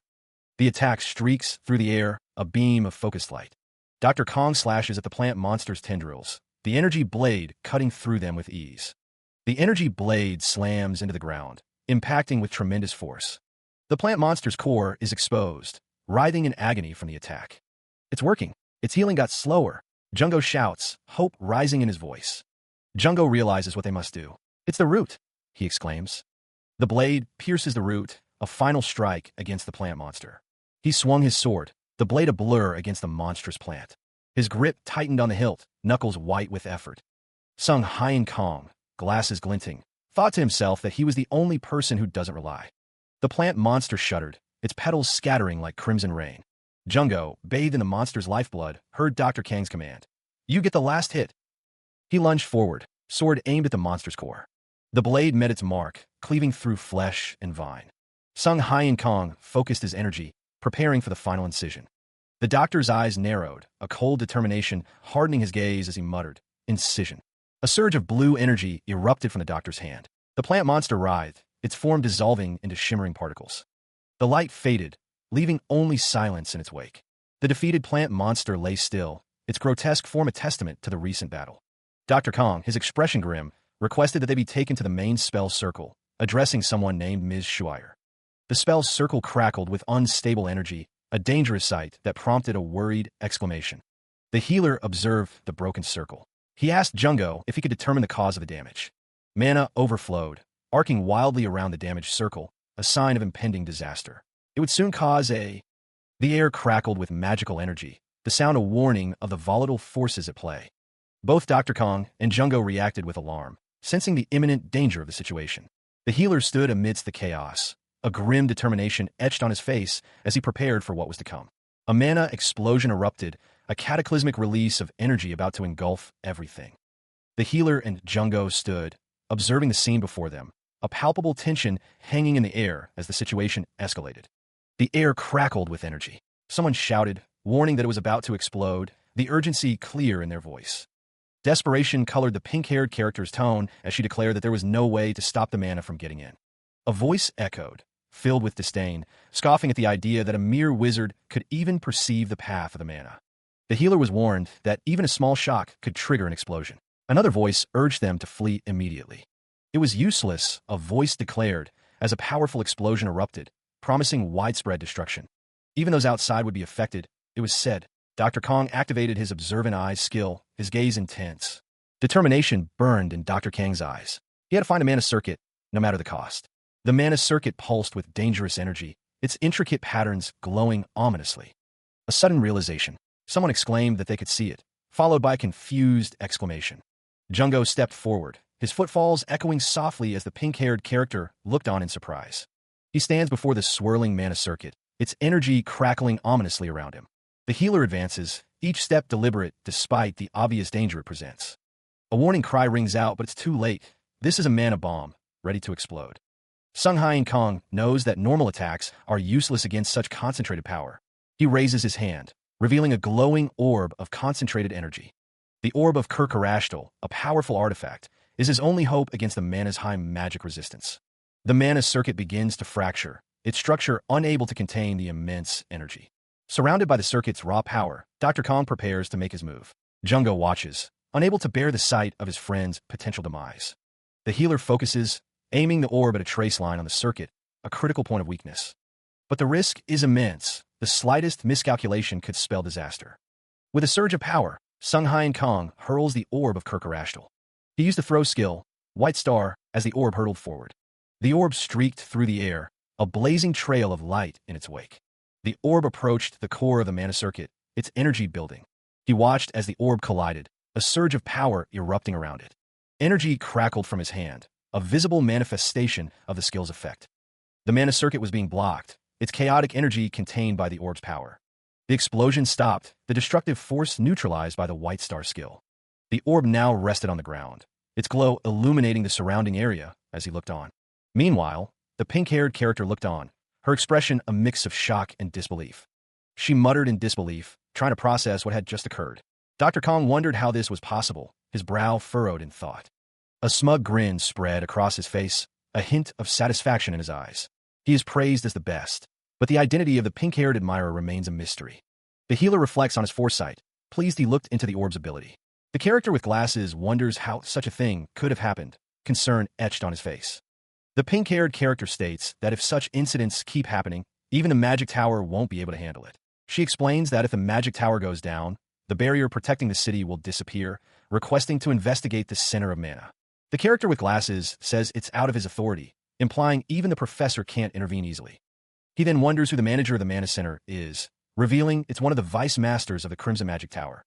Habenim is seen holding a document, his expression unreadable. Habenim asks, "Was your name Kang Sung-yoon? What brings you here?" Something happened in the Magic Tower today, prompting concern. He explains what happened, his expression serious. Habenim's eyes narrowed, a hint of skepticism in their voice as they questioned the doctor's assessment. Dr. Kong considered the question, his expression thoughtful. He admitted he didn't want to go himself. The doctor's lips curved into a confident smile. He stated that they would take care of it on their own now, dismissing any concerns.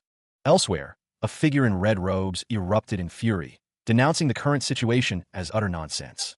The figure slammed a hand down, their frustration palpable as they gripped the fabric beneath them. A flashback revealed the center of the mana, a place built with the best technology of the Crimson Magic Tower. The scene shifted to a glowing crystal, surrounded by intricate magical circles. Even if the magic tower went down, it would still be safe.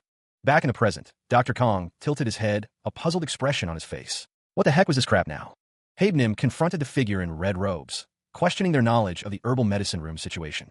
The figure in red robes, face contorted in rage, declared that the magic circles were completely, and then shouted enough. Habenim, looking down at the figure in red robes, accused them of not only running away, but also insulting the magic tower.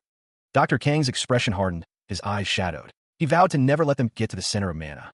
Habenim's words hung in the air, an offer of guidance amidst the tension. "Let me give you some advice." The healer's expression remained smug as he issued a directive. "Evacuate the people and take some precautionary actions about this." The unseen figure's anger flared, their patience clearly at an end. "Get out of my room." The doctor stood before a grand doorway, a pink-haired figure beside him. The tension was palpable. Nearby, a chibi figure reacted with exaggerated shock, their eyes wide with disbelief. "Wow. Seriously, wow." The pink-haired character's outburst revealed a deep-seated frustration. "Fuck. This is why I don't like wizards." The healer smirked, seemingly unbothered by the outburst. "Well, it doesn't matter. A while ago, a memory surfaced, triggered by the present events. That man, using Observant Eye skill. The Observant Eye skill activated, focusing on a single, piercing blue eye. Danger signals flashed. Red alerts filled the screen, each one screaming danger. The threat was imminent and unavoidable. The angry figure's face emerged amidst the chaos, their expression twisted with rage as the danger signals intensified. The figure's hand reached out, the red danger warnings flashing around them, a clear sign of impending doom. Habenim sat at his desk, the weight of his responsibilities pressing down on him. A sigh escaped his lips as he contemplated the current situation. His brow furrowed, a deep line etched between his eyes. Something was amiss, and he could feel it in his bones. His fist clenched, unseen beneath the table. How much did those fools really know?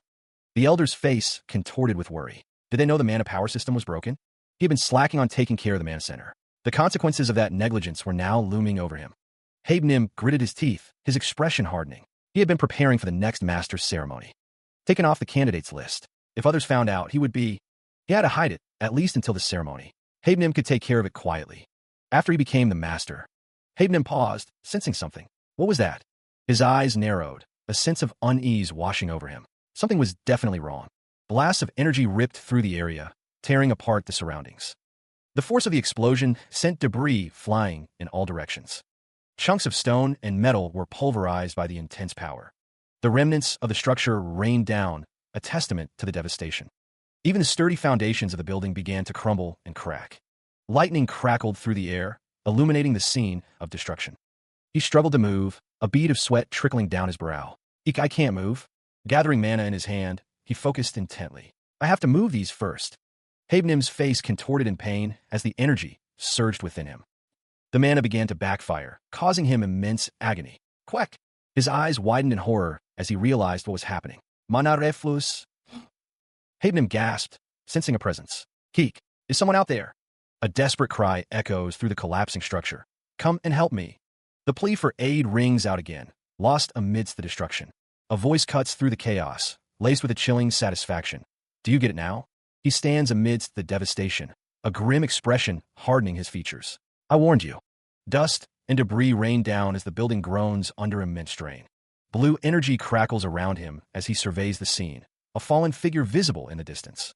He offers a hollow apology, his expression betraying a cold calculation. Good timing. I'm sorry about just now. A dire warning flashes. The tower's mana system is now releasing too much power. The text continues, stating that all places where the circuit is flowing are likely turned like this place. He recalls his warning being ignored, a flicker of annoyance crossing his face. He's switching up because he's about to die. Desperation etched on his face. He pleads, please save me. The old man's face contorted in desperation, sweat beading on his brow. He insisted that he was a very busy person, but was willing to spend his precious time here. Sung Hyen Kong tilted his head, a flicker of curiosity in his eyes. Maybe if Habenim handed him something valuable. The old man's teeth gritted together, a visible strain on his face. Habenim, desperate, called out for the doctor to wait.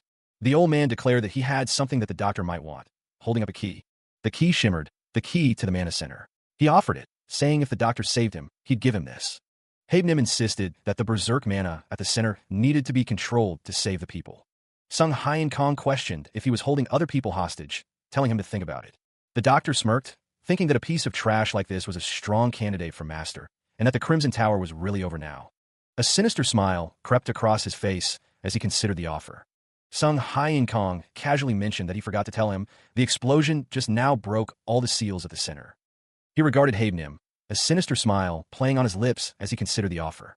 Habenim, desperate, pleaded, but Dr. Kang's decision was already made. So, I don't need your precious key. With a cold dismissal, Habenim was struck by a surge of energy. Goodbye, he stated, as Habenim cried out, offering something better. The attack intensified, blue energy crackling through the environment. A voice echoed, stating that they would return later. The destruction continued, a promise to save others ringing hollow amidst the chaos. The force of the blast sent shockwaves through the area, and Habenim's scream echoed in the devastation. The blue energy intensified, consuming everything in its path as the destruction reached its peak. The healer's foot stepped forward, a statement made that this place was taken care of. The aftermath revealed a scene of utter ruin, the blue energy still crackling amidst the debris. He stood amidst the destruction, resolving to assess the situation from an outside perspective. His gaze was sharp, his expression unreadable as he surveyed the devastation he had wrought. Elsewhere, two children stood amidst the ruins, wondering why they couldn't evacuate. He looked down at the children, his expression unreadable. Something was clearly amiss. Wrong, kids? Tears streamed down the child's face as they pointed, their voice thick with emotion. and my friend is Heek. The child's wails echoed through the ruined space, a raw expression of grief and fear. Dr. Kang's gaze shifted to a screen, his brow furrowed in concentration as he studied the information displayed. The screen detailed the skill, a calm voice. It heals the target's mentality, removes panic, and increases complete cure chances. He considered the skill, a flicker of understanding in his eyes. Prayer skills, it seemed, needed divine power to function. Hands gently cupped the children's faces, offering comfort and reassurance in the midst of chaos. A soft voice broke through the tension. "Eek, okay." The words hung in the air, a fragile promise. The room lay in ruins, debris scattered across the floor, a testament to the destructive force that had swept through. Dr. Kong stood amidst the wreckage, his expression grim as he surveyed the devastation around him. The floors and walls had exploded suddenly. Li Jie had used a barrier, allowing them to escape the worst of it. Even with the barrier, the bookshelves had fallen, a stark reminder of the power unleashed within the room. He hoped he wasn't too late, his expression etched with concern. The air crackled with residual energy, a dangerous sign. He spotted her, lying amidst the debris. "Li Jie, are you Li Jie?" Li Jie's eyes fluttered open, her face streaked with blood and dirt. He knelt beside her, concern etched on his face. "I'm here to save you. Are you okay?" Li Jie's voice was weak. "I'm done for, so please take my friends to a safe place." Dr. Kong wondered why the kid was so mature. Debuff statuses appeared above Li Jie, mana reflux and broken ankle. He remembered that she was trying to save her friends when she ended up like this. He clenched his fist, a surge of determination coursing through him. She was the opposite of someone who just died. "Traveler, you don't have to do that." Her mana was going wild. He reached out his hand, ready to experience mana reflux too. He grits his teeth as blue energy crackles around him, a surge of mana reflux. It was happening because of him. A skill activation window appears. Casting skill, Hemastatus. He thinks to himself, "I can't do it." A golden light envelopes Li Jie as a hand heals her wounds. She looks up, bewildered by the sudden recovery. How? A smile creeps across Dr. Kang's face. He thinks about how he ignored the mana reflux and used a skill anyway. The doctor's smile widens. He muses to himself that he is an unlicensed healer. After all, he couldn't let a talented person like this die here. To be continued. Explosions rock the area, the force of the blast shaking the very foundations. He clutches the person in his arms, shielding them from the debris and concussive force. The person being carried warns him to be careful, saying the explosions have grown stronger. Sung Hyang Kong urges Li Jie to keep their head down, emphasizing the danger of their situation. His eyes narrow, a grim determination hardening his features as he presses onward. An exclamation rings out as the healer surveys the scene before him. Debris rains down around them, the structure visibly crumbling. The healer notes the unexpected turn of events as they descend the stairs. Li Jie asks if he is scared of heights, speaking from within the doctor's arms. The tower stretches high into the sky, a precarious descent through the crumbling structure. The person in his arms questions if this is truly the only way. His hands worked quickly, securing the makeshift bindings with practiced ease. He cradled the man in his arms, offering a grim promise. "I'll make sure to save you." The doctor braced himself, a surge of energy crackling around them. "I'm ready. Here we go." Arcane symbols flared, a complex matrix of power momentarily visible. The air shimmered, the very fabric of reality seeming to distort around them. A blinding flash erupted, engulfing them in pure, raw energy. Then, the light vanished, leaving them plummeting through empty space. The ground rushed up to meet them, a dizzying fall from an unknown height. They fell faster and faster, the wind screaming past their ears. The man in his arms cried out, fear etched on his face. Dr. Kang's expression hardened, a grim determination settling over his features. A normal kid would have cried and passed out by now. He tightened his grip, bracing for impact. If a kid like this dies, he summons Priya's crossbow, a surge of blue energy crackling around him. The future of the Azul continent will be gloomy. From Priya's pocket, a broken anchor bandage arrow is generated. The arrow streaks forward, a beam of light piercing the darkness. The arrow plunges into the wall, cracks spiderwebbing out from the point of impact. The child is falling, but the arrow is now anchored above them. Dr. Kong strains against the force, his face contorted in effort. Please hold on. The anchor holds, but the wall around it continues to crack. The anchor is made of a random steel spike, and the rope is made out of a bandage. The child dangles precariously as the makeshift anchor strains against their weight. He grits his teeth, pulling them both upward with all his strength. He pulled out all the tricks of mind for this. The students looked around, confused. One asked what had just happened. Another student stated that it was the Crimson Tower. The students looked at Dr. Kong, who stated that there was no problem. One of the students whispered that he was their professor. He explained that he had done some temporary treatment for Lee Jae's legs. He suggested that they call a healer and asked if they were going to the center of mana. He held out a scroll. It was for an assignment, but maybe it could help. Dr. Kong looked at the scroll, thinking this was. The students called out to Lee Jae. One of them called out Tari's and Lucy's names. The students asked if Lee Jae was okay and if it hurt. Lee Jae said that they were okay, and that Mr. Healer saved them. The students apologized to Lee Jae, saying it was because of them. Lee Jae told them not to cry and that they were all okay. Lee Jae started crying, saying that they got sad too. Dr. Kong thought that she was still just a child and that he was really scared about her. He states that it is time to get going, a sense of urgency in his voice. The scene shifts to the center of mana, the source of the unfolding crisis. Energy crackles, the air thick with unseen power, as the mana core pulses with light. A surge of energy erupts, the mana engine system overloading with raw power. The force of the blast sends a figure sprawling, their body limp against the cold floor. Dr. Kong, weapon in hand, wonders what has happened, recognizing the mana engine system. His eyes glow with an eerie light, circuits appearing all over the place. Another figure falls, overwhelmed by the surge, realizing that Shuire and Mr. Hojung couldn't handle this. Professor Tansel warns others to stay away, his voice filled with desperation. The professor realizes that it absorbed people's mana in a split second. The situation spirals out of control as the characters realize this isn't something they can control. The characters realize they have to run, the danger now too great to confront. A surge of energy crackles around Sung Hyen Kong, the air shimmering with power. Healer Kong, a voice booms, the sound echoing through the chamber. Arcing bolts of blue energy dance around the doctor's outstretched arm. Sung Hyen Kong smirks, leveling a golden crossbow with practiced ease. He stands firm, a silent promise etched on his face. It won't work on me. The crossbow snaps open, primed, and ready to unleash its payload. Priya's pocket activates, generating stone arrows to meet the oncoming threat. A shimmering glyph materializes, a complex array of runes glowing with power. The glyph pulses, its energy building to a crescendo of arcane force. A mana barrier flares to life, a crystalline shield against the unknown. Eyes wide with alarm, a man realizes the barrier is using a skill now. Glowing eyes narrow, focused on that thing. Mana overflowed, triggering a cascade of warnings within the system. The system urgently demanded more mana as a dire warning flashed. Then, a surge of energy manifested, coalescing into a visible force. The energy crackled intensely, a palpable tension filling the air. Scented gel arrows materialized, ready for deployment against the unknown threat. The arrows struck, and the system confirmed the action was successful. A voice echoed, contemplating the possibility of melting down the protector skill. Someone urgently called out to Dr. Kong, telling him to look. A complex array of symbols and energy converged, forming a central point. The healer's eyes widened, questioning if the melted scraps were being absorbed. Two glowing orbs pulsed with power, their intricate patterns shifting and swirling. The energy intensified, radiating outward in a brilliant display of force. He stands, clad in his lab coat, a look of grim determination etched on his face.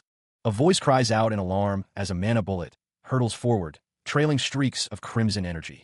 Arcane symbols flare with blinding light, the air crackling with raw magical power as the bullet surges forward.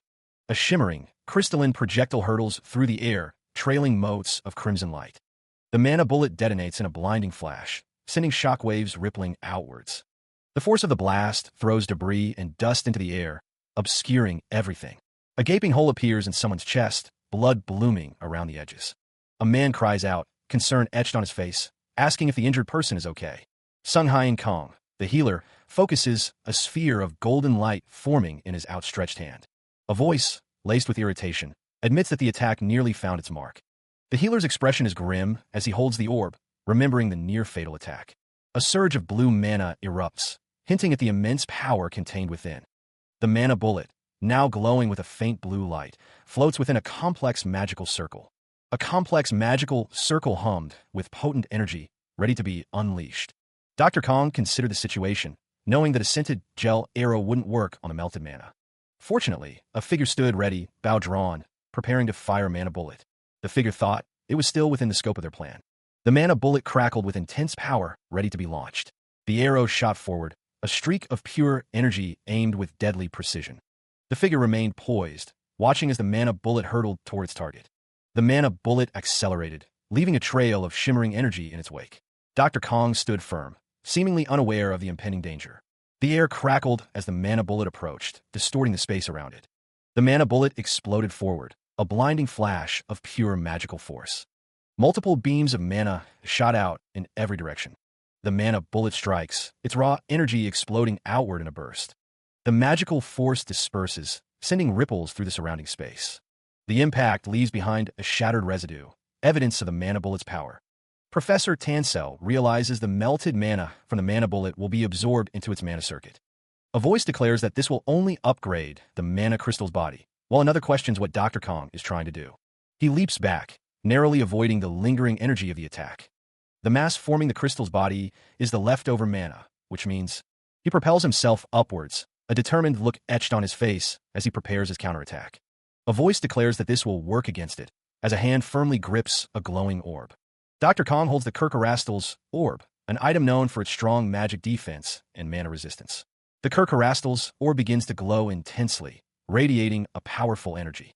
A surge of energy erupts, engulfing the area in a brilliant display of light and power. Punching a mana shield with a bare hand? The man with glasses believes it's wrong, even insane. The mana shield violently reacts to the impact, energy crackling around the point of contact. Dr. Kong maintains his stance, a concentrated expression on his face as he holds the orb.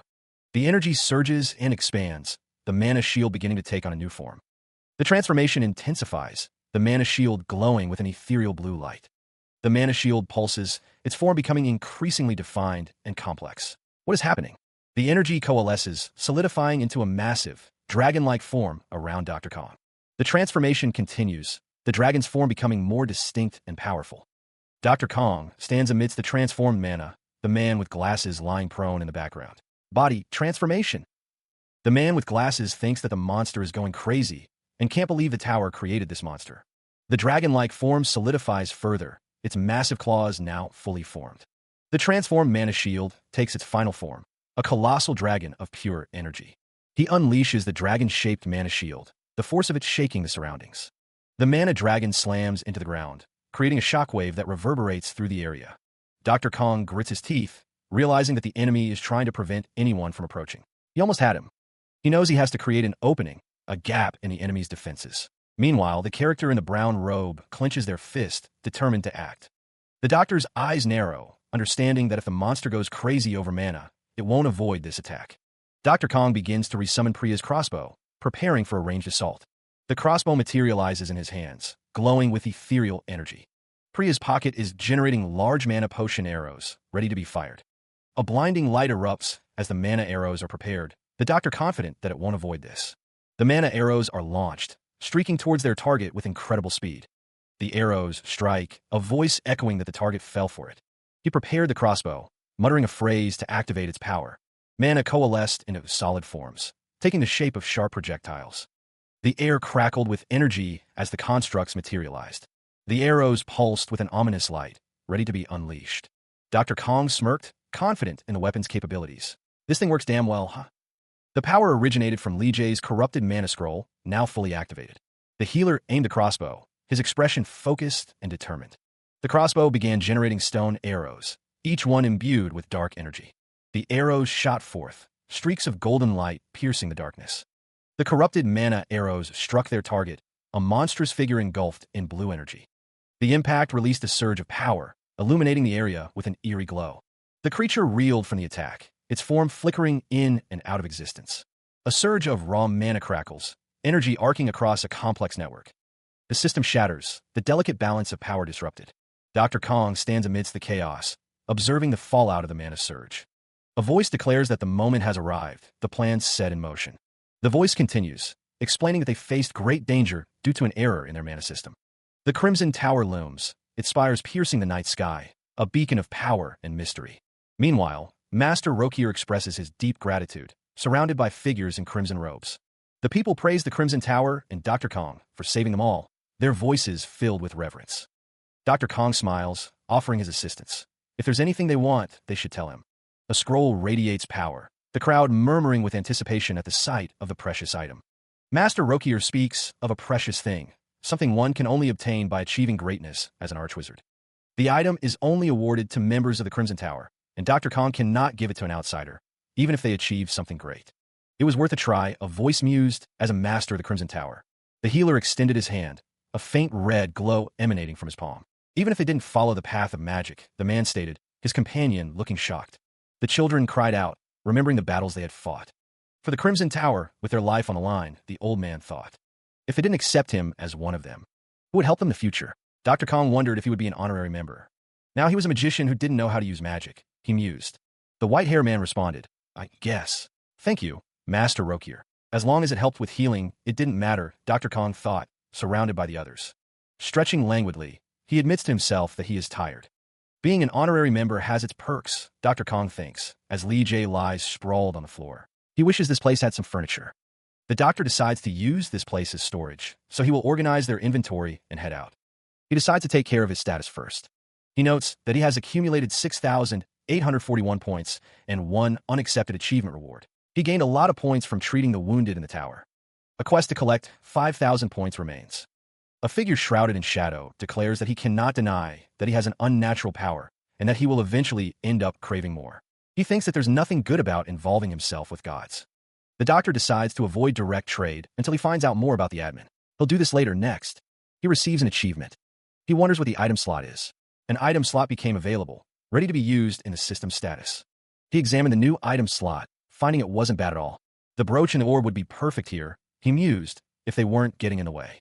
Tower registration achievement. He thought there should be one. Someone suggested that Dr. Kong try on the robe he received from the tower earlier. He wouldn't look like a healer if he wore that, he thought. He wondered, the healer goes best with white clothes. Using skill, Crimson Emblem. Emblem and the robe that will prove my affiliation. Achievement complete. Crimson Tower's wizard. He turned away, deciding against the robe. He smirked, a glint in his eye as the answer became clear. Sunlight streamed through the windows, illuminating the room's interior. A dolphin-shaped pillow emitted a soft glow, surrounded by digital effects. One character asked why the other was staring, recalling that he had been watching TV at home. The doctor held the pink dolphin pillow, a strange object to bring along. The character lying on the pillow remembered sleeping on the cold, dirty floor. Dr. Kong held out the pillow, asking if anyone wanted to borrow the nasty-looking thing, though he insisted it wasn't. The doctor gazed at the pillow, lost in thought. He decided to leave the photo here. A hand reached out, pulling open a wooden drawer, the contents unseen. Two figures waved goodbye, expressing their gratitude for an unknown service. The doctor strolled through a lush garden, accompanied by a figure cloaked in black. Meanwhile, the city sprawled beneath a bright sky, its buildings gleaming in the sunlight. Sung Hyen Kong found himself in Kamar, a city far grander than the Hain village. The doctor's companion suggested they find a carriage to continue their journey. The carriage driver apologized, explaining that they couldn't operate the carriage at the moment. The chibi version of Sung Hyen Kong asked if they would be riding a ship again, expressing his seasickness. The carriage driver assured them that nothing was wrong, as the doctor and his companion stood nearby. Elsewhere, a figure urgently commanded someone to hurry and place the drawbridge. The same figure expressed their urgent need to get to Karen City as soon as possible. Another figure demanded to be given a ride in a carriage, surrounded by guards. The man with blue hair warns that it's too dangerous to leave Kamar right now. Another person demands that they shut up and put down the bridge, stating they can't wait any longer. A magical circle glows with power as the bridge begins to form. The ice road spell takes effect, creating a path forward. A shimmering, icy path extends into the distance. The two men look on in shock as the ice road forms. Mr. Kim exclaims that it's Dr. Kong, the healer. Bubbles rise beneath the newly formed ice road. The ice road solidifies with a sharp crack. A monstrous claw slams down onto the ice. Shadowy figures emerge from beneath the ice road. A grotesque monster with glowing red eyes rises from the depths. A monstrous, clawed hand emerges, dripping with an unknown substance. The command rings out, "Get ready for combat." Panic sets in as a woman with a staff shouts a warning. "Mermaids," she cries, her face contorted with fear. Two armored soldiers stand ready, spears in hand. They are determined to stop the creatures from entering the city. The mermaids descend upon the city, a swarm of aquatic nightmares. Soldiers brace for the onslaught. A close-up reveals the terrifying visage of a mermaid. Rows of razor-sharp teeth promise a gruesome end. A soldier is caught in the mermaid's grasp, screaming in terror. The woman with the staff looks on in horror. A blast of energy pierces the air, a desperate attempt to fend off the attackers. The sound echoes through the city. A soldier is sent flying, crashing to the ground. The mermaid looms over him, ready to strike again. Another soldier barely dodges an attack, his face a mask of shock. He wonders what is happening. He appears, his eyes glowing with power. The healer prepares to unleash his abilities against the invading mermaids. A surge of energy erupts, illuminating the battlefield.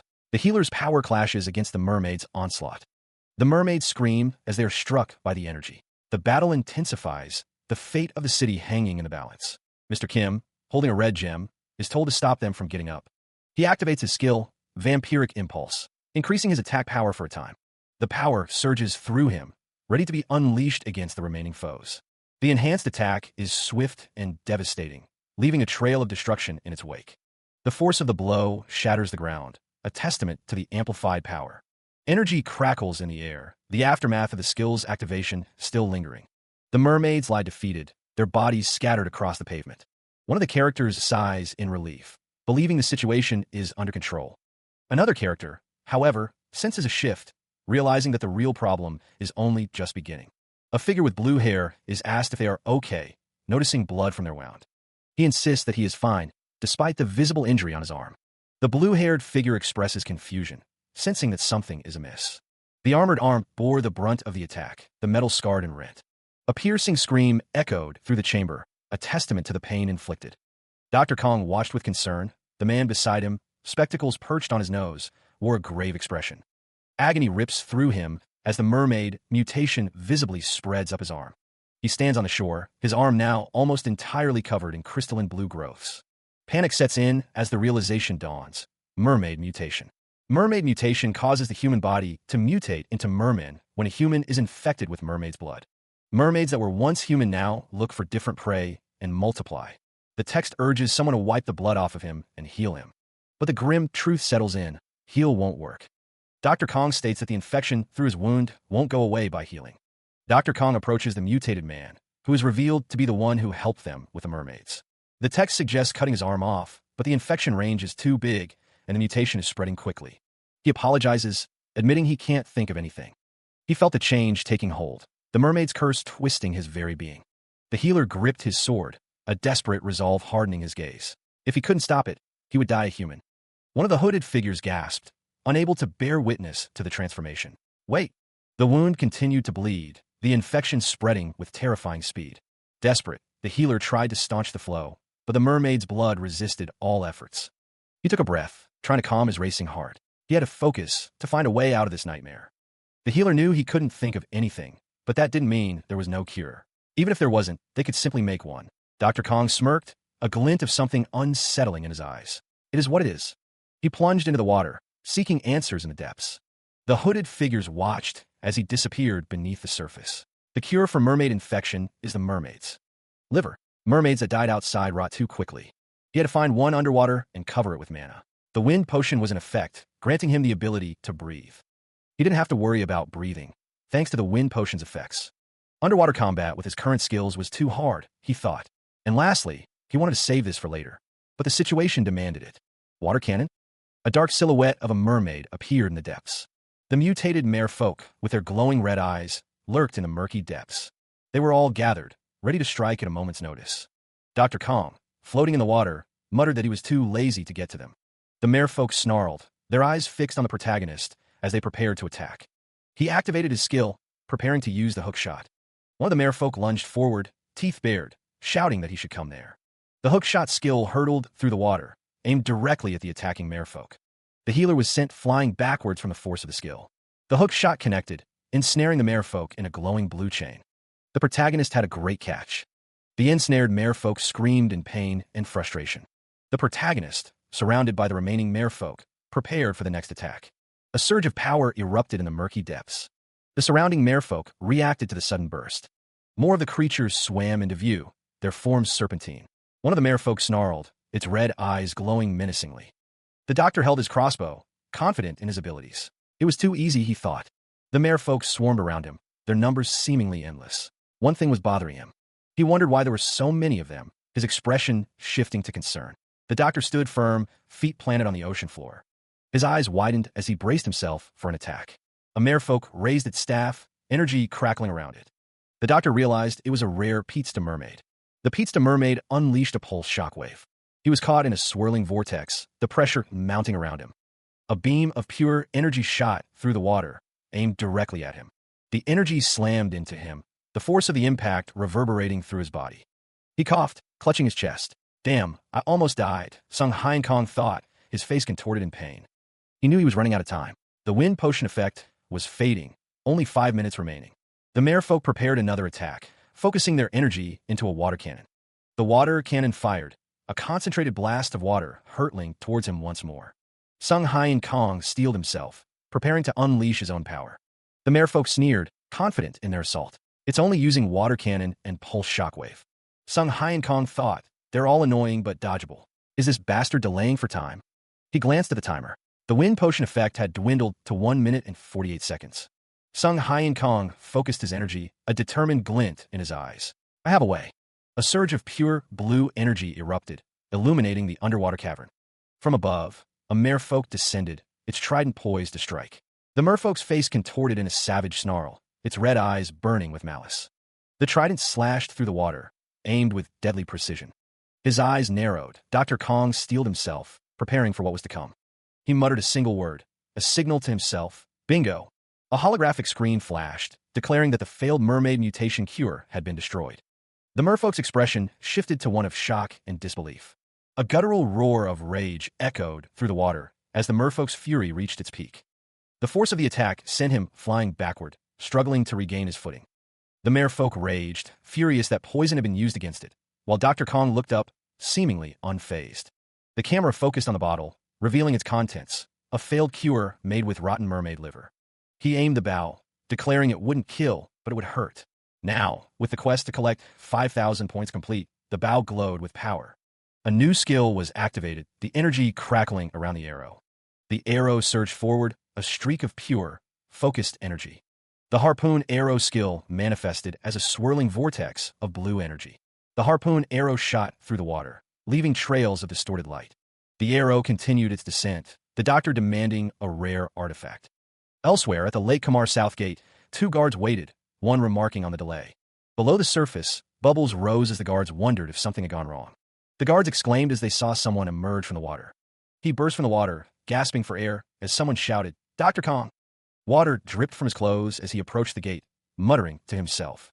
The man's arm, once marked with a strange, blue pattern, now appears completely healed. He stares at it in disbelief. The healed skin is smooth and unmarked. Someone nearby exclaims that he really made a cure. The man thanks Dr. Kong for saving him. He vows to repay this debt one day. A guard rushes to Dr. Kong, reporting an emergency. The guard asks what happened. The guard checked the east and west gates' guard status. Something is wrong. Dr. Kong learns that they were also attacked by the Pizza mermaids. The sign reads Kamar Guards Medical Center. A monster writhes in agony, clutching at its body. It growls in pain. The monster cries out, denying what is happening to him. Dr. Kong leaps into action. Priya's pocket initiates, generating mermaid cure arrows with a surge of power. A figure is struck by the generated arrows, the impact marked by bursts of light. The mutated individual collapses, the mermaid cure taking effect, hopefully reversing the transformation. The mutated mermaid's face contorts in a horrifying scream, her red eyes filled with rage. The man with glasses exclaims that it's too late for some of them. Dr. Kong states they have no choice for the ones that have been completely mutated. The mutated mermaid's clawed hand crashes through the floor, signaling a violent attack. The doctor and the man with glasses stand on a platform, bracing for the impending assault. The mutated mermaid's face is visible as she roars, her rage palpable. The doctor leaps into action, propelled by an unseen force, ready to confront the threat. The man with glasses watches as the doctor prepares to strike, his expression a mix of concern and determination. An unseen figure taunts, declaring "nice try," as the battle intensifies. The mutated mermaid is struck by a powerful blow, her body glowing with an ethereal light. The mutated mermaid lunges, its massive jaws snapping shut with terrifying force. The creature's teeth grind against something hard as Dr. Kong cries out. A skill activates, preparing a harpoon arrow for launch. The harpoon arrow explodes with blue energy as it fires. The doctor's eyes widen, his expression a mix of pain and determination. He struggles against the mermaid's grip, his hands pushing against its scaled hide. A foot slams down, bracing for the next attack. He grits his teeth, resolving to take the hits as they come. With a burst of speed, he dodges another strike. Another harpoon arrow is generated, ready to be fired. The doctor winces as the mermaid's attack connects. The harpoon arrow slams into the mutated mermaid's face, exploding with blue light. He stands over the defeated mutated mermaid, a harpoon gun resting in his hand. Mr. Kim stands nearby, observing the aftermath of the battle. Mr. Kim laments the breaking of his sword at the worst possible time. The other man notes that he wielded the sword roughly. A voice asks Mr. Kim if he needs a cure. He replies that he is okay, despite the circumstances. Mr. Kim is told that the bites don't do anything to him. He responds with disbelief, but the other man insists it's true. A group of armored figures stand in the background as Mr. Kim and the man with glasses converse. Their expressions are serious and concerned. The knight reflects on how they saved as many as they could, but were too late for some of them. A zombie-like figure lies on the floor. The knight's face is etched with worry, his brow furrowed as he contemplates the situation. The knight takes responsibility, muttering that it's his fault that people are dying. Meanwhile, a voice thanks someone for stopping a disaster. The response is simple, no problem. Dr. Kong stands outside a building with Mr. Kim. The scene is peaceful, but the tension remains palpable. The man in the lab coat states that he believes they will give appropriate rewards. His expression is smug and confident. A group of citizens demand the cure, addressing the doctor as Mr. Kong. Their desperation is evident in their voices. He overhears the citizens of Kamar, who are worried about turning into mermaids. Activating his observant eye skill, a digital overlay flashes across Dr. Kang's eyes. 3 women are surrounded by status effect notifications, though the specific effects are not identified. The doctor assures the crowd that they are unharmed, but the citizens insist they were attacked where the mermaids were. One of the citizens demands a cure in case they turn into mermaids. Dr. Kong realizes that if they hadn't built a bridge over the water, the south gate would have been safe. The healer smirks, thinking that the citizens have some nerve. A merchant offers to give them what they need, thinking that's what they thought. The doctor smiles, as the citizens argue about who should be first. The merchant offers the cure for 400,000 gold for 1 spoon, as the citizens look on in disbelief. The merchant retorts that he also has some nerve, asking if they want the cure for 1 person. The merchant increases the price to 500,000 gold, stating that it's book gold now if they don't like the price. The price continued to climb, and the citizens' desperation grew. 500K. Why is it going up? One cried out. Dr. Kong watched the unfolding scene, a calculating look on his face. He seemed to be observing the situation with a detached curiosity. Fear turned to anger, as one fist clenched tightly. The desperation was palpable in the air. Another citizen confronted the merchant, their voice laced with accusation. Are you serious right now? Trying to make money off a time of crisis like this? The doctor attempted to calm the rising tensions. He reached out a hand, saying, Hey, calm down. One of the affected citizens expressed their frustration. I'm willing to give it for free for patients who are showing symptoms. I think I have a symptom. Panic set in as the transformation seemed imminent. I'm in a hurry. I feel like turning into a mermaid in no time, they exclaimed, their hands trembling. The doctor, in a chibi form, pondered the situation. He thought to himself, I can't tell looking at you like this. Another fist clenched, the tension building. The citizens were on edge, ready to explode. The merchant prepared to offer a solution. He held up a bottle, thinking so. Mr. Kim declared his intentions. I'll give it to one who drinks this. He presents a vial, the liquid inside glowing with an eerie, verdant light. The vial contains fresh mermaid blood. Mr. Kim explains that drinking it will turn you into a mermaid, but he'll give the cure for free. The crowd murmurs, contemplating the implications of mermaid blood. He asks, his voice carrying a hint of anticipation, who's going first? Mr. Kim smiles, holding the vial aloft, a glint in his eye. A shimmering green potion sat ready, awaiting its consumer. But who would be the first to test its efficacy? The group worried about the mermaid's blood, and if the cure would even work. They feared that he might not even give them the cure. Footsteps echoed on the cobblestone street, the sound hinting at a journey about to begin. An unseen figure urged someone to hurry and drink the potion, reminding them of their haste. Dr. Kong stood with the knight, the doctor's expression conveying surprise and disbelief at what he was hearing. Panic seized the group as they faced an uncertain future, their expressions reflecting fear and desperation. Dr. Kong listened to the knight, who praised him for making those stubborn people go away. The doctor looked concerned. Sung Hyen Kang's gaze hardened, his eyes narrowing as he considered his next move. The knight apologized, confirming that there was no carriage that could go outside for now. Dr. Kong sighed. A man with glasses looked worried, wondering what they should do next in their predicament. The knight suggested they stay in Kamar for the night, while Dr. Kong planned to refill some of his potions. He asked if they wanted to eat first. He considered taking care of the artifact, remembering his fight with the rare monster. It had been easier than the rare zombie monster, he mused as he approached Kamar's artifact appraisal station. Inside, the appraiser, a man with round glasses and a cheerful demeanor, clasped his hands together. He thought to himself that the man was definitely a scammer. Dr. Kong stated his business, requesting that the artifact be appraised by the man behind the counter. The appraiser examined the artifact, a glint in his eye as he considered his next move. He thought to himself that it was a rare and precious artifact, and that he would have to scam the doctor. The appraiser, however, thought that this guy was so obvious, and that the item seemed pretty common. Nearby, a woman with blue hair watched the scene unfold, thinking she would break his wrist before he talked more. Suddenly, someone shouted aloud, "Hey!" as they ran toward the appraiser. The appraiser's face contorted in surprise, a question mark appearing above his head. The woman with blue hair delivered a swift punch to the appraiser's face, sending him reeling. He is being held, his head tucked into the shoulder of another. The woman with blue hair apologizes, explaining that the man was trying to scam him. He responds with a simple, "Huh."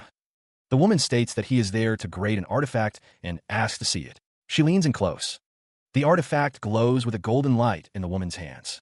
The item is identified as Pizzata mermaid ear cuffs, providing improved vision and movement speed underwater. The ear cuffs shimmer, the appraiser congratulating him on the amazing item. Dr. Kong asks what ear cuffs are. The appraiser leans in to whisper an explanation. The appraiser explains that they are like earrings, but without needing to pierce the ear. He then offers to buy them. The appraiser notes that it's always good to hold onto these things, as they're specialized for underwater combat. Mr. Kim watches the exchange. The appraiser states that one is enough for him, asking if he is really giving him one. Dr. Kong declines, stating he would like to use them. The appraiser thinks that he needs one to fight well underwater. He smiled, surrounded by flowers, but admitted he couldn't do everything alone. The doctor considered the item set, wondering if he needed to wear it to activate its effects. Mr. Kim examined the achievement screen, impressed by the rewards. The doctor asked if they could share more achievements together, and Mr. Kim agreed. As night fell, Mr. Kim reminded him that it was getting late and they needed a place to stay. The doctor smiled, remembering the short time they had together and expressing his gratitude. A pink-haired woman waved goodbye, saying they would see each other again one day. Mr. Kim suggested they just go to the tower, but the doctor seemed hesitant. A man with long blue hair looked up, seemingly surprised by something. Suddenly, the blue-haired man called out, "Healer Kong, wait." The doctor and Mr. Kim turned toward the voice. The building stood tall against the night sky, illuminated by the moon. The woman with blue hair announced her return as she entered the room. The group at the table looked up, surprised by the sudden arrival of guests. The woman with blue hair was questioned about her absence, but she claimed a sick leave. The man with dark hair noted that she looked familiar, realizing she was Cyril's sister. He added that the healer saved her brother. The Catalier family seemed ordinary, but they were actually the oldest. The woman with blue hair was told that because he saved many lives of guards, he couldn't sleep out there. The names Cyril Catalier and Seal Catalier were displayed. Seal Catalier exclaimed that he could stay as long as he wanted. Mr. Kim and Dr. Kong were at the table. Mr. Kim thought to himself that they were definitely siblings. The moon shone brightly in the night sky. Sung Hyen Kong was sleeping soundly in bed. He stirred from his sleep, the question of the hour echoing in his mind. The doctor rose from his bed, a sense of unease settling over him. A thick fog blanketed the landscape, obscuring the view of the nearby village. Dr. Kang's expression hardened as he recalled the presence of a lookout nearby. He decided to investigate, pushing open the door to the outside. Footsteps echoed as the doctor ventured out into the unknown. Meanwhile, a massive, armored gauntlet appeared, seemingly out of thin air. The gauntlet shifted, revealing more of the knight's imposing armor. Dr. Kang's eyes narrowed as he observed the armored figure, a silent question forming in his mind. The knight's presence radiated power, the air itself seeming to crackle around him. The doctor's gaze intensified, his expression a mixture of caution and curiosity. The armored figure spoke, his voice a low rumble, demanding to know, "Who are you?" A figure in blue armor stood, a sword drawn, the air crackling with unseen energy. The man with black hair regarded the sword pointed in his direction, a flicker of annoyance crossing his face. Arcane symbols materialized around the doctor's hand, glowing with an eerie light. The air shimmered as he began summoning Priya's crossbow. The armored man called out, "Uncle," as he recognized the doctor. The words hung in the air, "He's Healer Kong." The chibi figures discussed the doctor, one asking if he was the one who saved Cyril. A distant tower stood silhouetted against the night sky, a beacon in the darkness. The armored man apologized, saying he almost harmed their benefactor, but Dr. Kong waved it off, stating he was a stranger in their house at the moment. A sign identified the armored man as Hekaro Kataler, retired guard. Hekaro Kataler usually started his day by monitoring the lake, even though others said there was no point since there was a spell barrier. He voiced his desire to protect his hometown himself. That must be why there's a watchtower. The man's eyes glowed with an intense light. He could see now. A screen appeared, displaying the words summoning Priya's crossbow. Mr. Hekaro didn't think it was pointless. The screen indicated he was using the skill, Harpoon Arrow. A beam of light shot down from the sky, illuminating the watchtower. The light intensified, forming a concentrated beam. The beam continued its descent, growing brighter. The light filled the area, obscuring everything in its path. The beam struck the town, creating a blinding flash. The impact point glowed with intense energy. The energy dissipated, leaving trails of light in the air. Dr. Kong observed the scene, noting that fog is. He stares out at the distance, a look of concern on his face. Hekaroka Taylor seems alarmed by something he sees. The floating objects are just a decoy. Monstrous creatures swim through the water, their eyes glowing ominously. They were trying to invade Kamar. The city is under attack. The creatures are trying to enter the city. Hekaroka Taylor watches as the monsters approach. Someone shouts to grab a weapon and fight. A hand grips a weapon tightly, ready for battle. Hekaroka Taylor slashes at the creatures with a glowing blade. The warrior continues to fight, striking down the monstrous invaders. A monstrous fish thrashes, its armored scales shimmering as it attacks. Everyone in the house came out to fight, as expected of a guard family. A woman presents a collection of weapons, urging the others to use them. The healer holds a golden weapon, Kamar's golden glory, hoping it will be effective. The healer grips Kamar's silver glory, declaring that they can't just sit and watch. The fish monster roars, its menacing form filling the space. The healer, now wielding the golden weapon, challenges the monster, declaring, "If you're a fish." Golden light erupts as the healer swings the weapon. The fish monster is struck, and someone yells that it should stay in the water. The healer exclaims how amazing the weapon is, noting the plus 250% physical damage bonus. Knight's battle against a horde of fish monsters, someone shouting that there are too many and they keep coming from the water. The healer observes that these monsters normally can't step outside the water. A blade pierces through the scaled hide of the monstrous fish, green blood spurting. Below, a glowing circle pulses with energy. Is it a land-breathing spell, allowing the monsters to survive on shore? The source of the magic becomes clear. Mermaid casters, their tails shimmering in the unnatural light. The mermaid casters chant, their voices a garbled, guttural chorus of power and malice. Red energy crackles around one of the casters, highlighting her monstrous, scaled face. It must be because of those mermaid casters, their magic sustaining the monsters beyond the water's edge. The blade, Silver Glory, receives a surge of moonlight, its power amplified.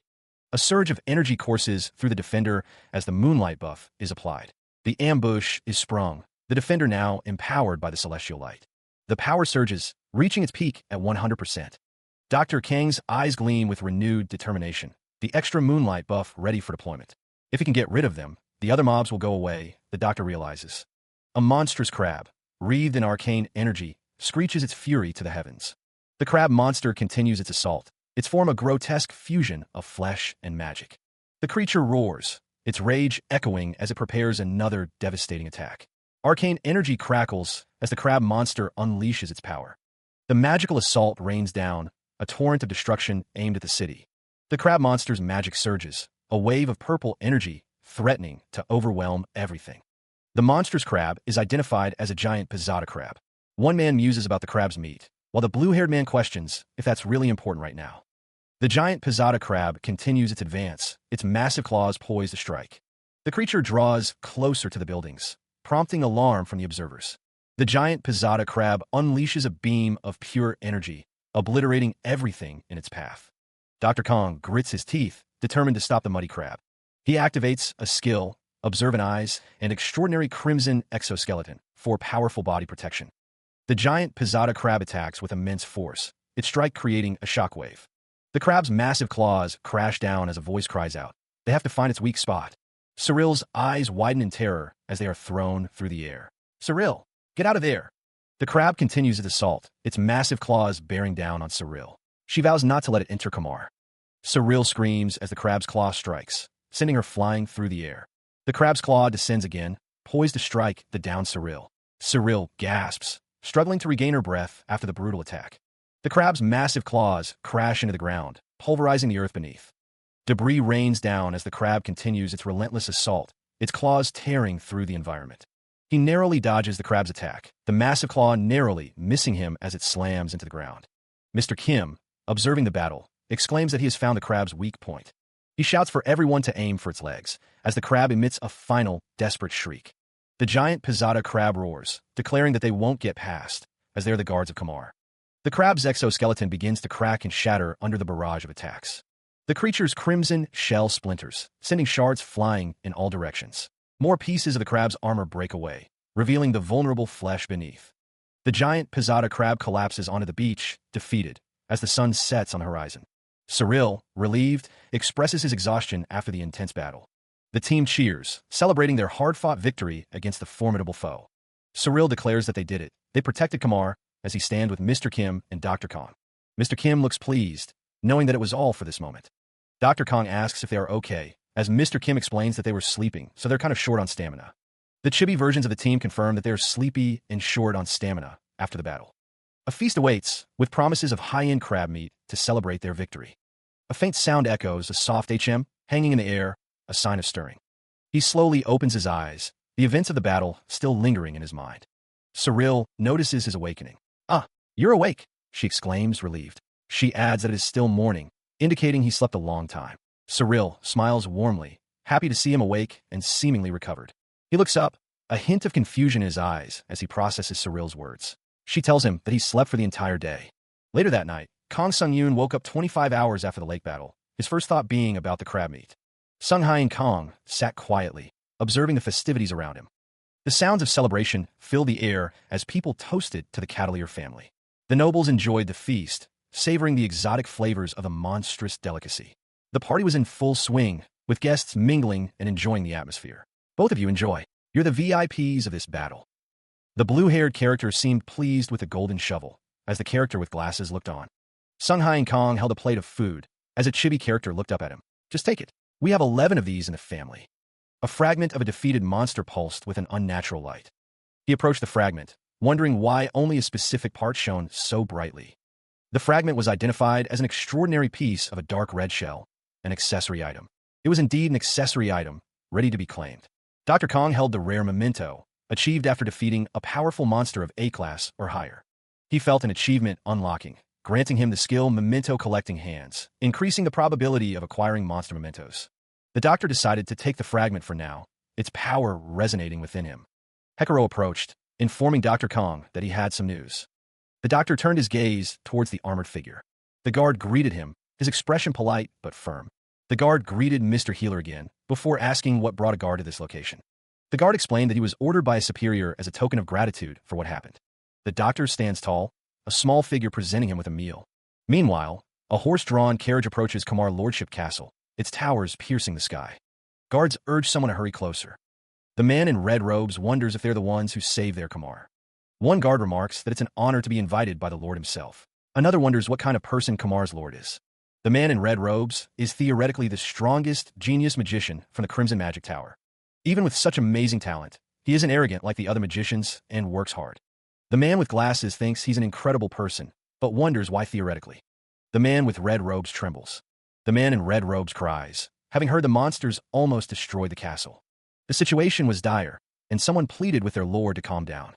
Govinda Altagars, Kamar's lord, stood with another, his expression unreadable. The doctor stood with another man, the two discussing the Magic Tower's barrier. The man in the white coat listened as the others discussed the security force's inadequacy. Govinda Altagars spoke of creating the first knight family of Kamar. A voice declared, "No way." Someone declared their allegiance to the Catalier family. The man with the blue beard expressed his excitement at the family's elevation. A knight position as a reward for saving Kamar. Then, the doctor who cooperated in rescuing Kamar will receive an appropriate reward too, right? Govinda Altagars chuckled, noting how humble the two heroes who saved Kamar were. A treasure chest overflows with glittering jewels and artifacts. Govinda Altagars offers top-grade items worth millions. He also promises qualifications to work for the Altagars family. The Altagars family pledges continuous support. The doctor declines the offer. "No, thank you." Sung-hai and Kong acknowledges the care put into the items, but states he doesn't need them. He thinks he must get something he can't get on his own. Govinda Altagars mentions that Kim Hojung lives in a place called the Hind Village, describing it as a really expensive one. Hind is a small village, but its influence cannot be ignored. Due to the nature of the geography, travelers must pass through this place. Many monsters reside nearby, and adventurers frequently visit this place. The guys from the Adventure Union set up a building early on. The church members are also expanding their influence. Govinda Altagar states that the fact that only the Adventure Union and church are in such an important village doesn't feel right. The noble asks if that is what he is trying to say, then requests that the doctor build a branch of the Magic Association in Hind Village. Sung-hai and Kong listens intently to the request. The Magic Association is a facility exclusive for magicians, where they can buy and sell magic items. Govinda Altagar's muses on the potential of a Magic Association in Hind Village, noting it would hinder other organizations. He looks forward to seeing the faces of those who would oppose such an endeavor. Gavain explains that cooperation with the Crimson Magic Tower requires permission and budget for the building. Sung Hyen Kong listens intently, a slight furrow in his brow as he considers the implications. He agrees to proceed, acknowledging that he is getting a building as a reward for his efforts. Gavain expresses his appreciation, requesting support for travel expenses and items to return to Hein Village. The request gives Gavain pause as he considers the costs of food, expenses, and potion sets. Gavain also asks for a ferry boat and a guide to cross the lake, as Lake Pizda is a monster lair. Sung Hyen Kong interjects, requesting an anti-seasickness magic spell as he waits. Gavain wonders if the rewards should end with the magic association itself. Sung Hyen Kang's colleague clarifies that unlike Dr. Kong, he is not a magician. He vehemently denied any involvement, a visible cloud escaping his lips as Gavain stated that the magic association had nothing to do with him. The scene shifted to an overhead view where Sung Hyen Kong and another figure sat with Gavain around a table as someone exclaimed, "El Lord Gavain." Elsewhere, the view changed to a serene scene of water meeting the sky, the horizon blurred with a soft, ethereal light. The camera focused on buildings lining the water's edge, their reflections shimmering in the gentle waves. Sung Hyen Kong stood with two other figures, one of whom greeted them, saying they were the guide. The other figure remarked on the situation, or dipped into the water, creating ripples and splashes as it propelled the boat forward. A group of people waved farewell, calling out to the departing figures to contact them if anything happened on their adventures. The view shifted to a city by the water, bathed in the warm glow of the setting sun, its buildings casting long shadows. A small boat carried figures across the water, as Sung Hyen Kong and another figure observed that the scenery fit the Crimson Magic Tower so well. Abstract patterns of water and light danced across the scene, creating an ethereal and dreamlike atmosphere. A close-up of a face emerged from the water effects, the figure declaring, "That's what I said." An angry face appeared amidst the water effects, contorted in rage and frustration. Figures tumbled through the blue depths, their forms distorted by the water's embrace. A colossal, serpentine creature erupted from the depths, its white scales gleaming in the dim light. A voice cried out, questioning the sudden upheaval. Figures plummet through the water, their fates uncertain in the crushing depths. A monstrous creature breaches the surface, its jaws agape, ready to swallow anything in its path. An hour ago, panic set in as the disaster unfolded. The group planned their route, deciding to rent a carriage at Trackety Village across the lake. They would have to pass through the Red Forest. The man with glasses noted that the Red Forest was famous for foreigners getting lost. The doctor simply replied with a huh. The boatman, Barlick, asked if they were from Trackety. He smiled warmly, a friendly face in a strange land. Daisy explained that her daughter, Rudy, was sick, so they came to Kamar to get her treated, but they couldn't return. Lord Gavain de Altagar's found guide for the Red Forest at the perfect time. He was crying, seemingly being robbed. The man with glasses commented that he knew the boatman was a nice guy. The seasickness prevention enchant was working. The group decided to rest until they arrived. A membership list shimmered into view, displaying Crimson Tower, Direct Spell Control, Cavalier Knights, and Night Combat Guide. Dr. Kong observed that the membership list enhanced his stats according to the number of organizations he was in. He basked in the glow of the achievement. The words Crimson Tower's Wizard emblazoned before him. This marked the second reward from the Crimson Tower, and he and Mr. Kim had been accepted as Cavalier Knights. Though not family, they fought together, and Sung Hyen Kong somehow earned the title of Knight. The doctor thought to himself, whatever, use whatever I can is number 6 in the survival guide. A quest appeared before him. Collect 10,000 points for a reward, the system demanding more and more. Sung Hyen Kong knew he'd have nothing left if the system kept asking so much, but he didn't care if it was a skill or not. He just wanted to give up. The boatman announced that they could see the forest now. The forest was so damn red, just like its name, and it was creepy. Gavain de Altagar's stated with relief, "At least there are no monsters." Sung Hyen Kong, sweat dropping, told him that he shouldn't have said that. Barlick declared that Gavain de Altagar's had jinxed it. A monstrous fish, its eyes glowing ominously, lurks beneath the surface. The group paddles frantically, unaware of the danger closing in around their small boat. More of the glowing-eyed fish converge, their presence triggering a chorus of terrified screams. A powerful impact rocks the boat, splintering wood and sending vibrations through the hull. One of the Camafan fish lunges, its jaws agape, ready to tear into the vessel. Sung Hyen Kong, eyes narrowed, prepares to unleash a torrent of blue energy against the approaching threat. Mr. Kim urges the terrified character to focus on paddling, dismissing the immediate danger. A woman cries out for Healer Kong as something gets closer to the boat. The silhouette of another Camafan fish looms large beneath the boat, ready to strike. The Camafan fish's glowing red eyes pierce the darkness, a terrifying omen of the attack to come. Someone summons Priya's crossbow, preparing to fire a volley of bolts at the Camafan fish. Bolts of pure energy streak through the water, targeting the monstrous fish below. The monstrous camoufan fish roared, its massive form filling the underwater space with menace. The water churned violently as the creature's wake threatened to overwhelm everything in its path. A man with glasses realized the danger, his eyes widening in terror as he screamed in fear. Chaos erupted as people lost their footing, tumbling amidst the rising waters.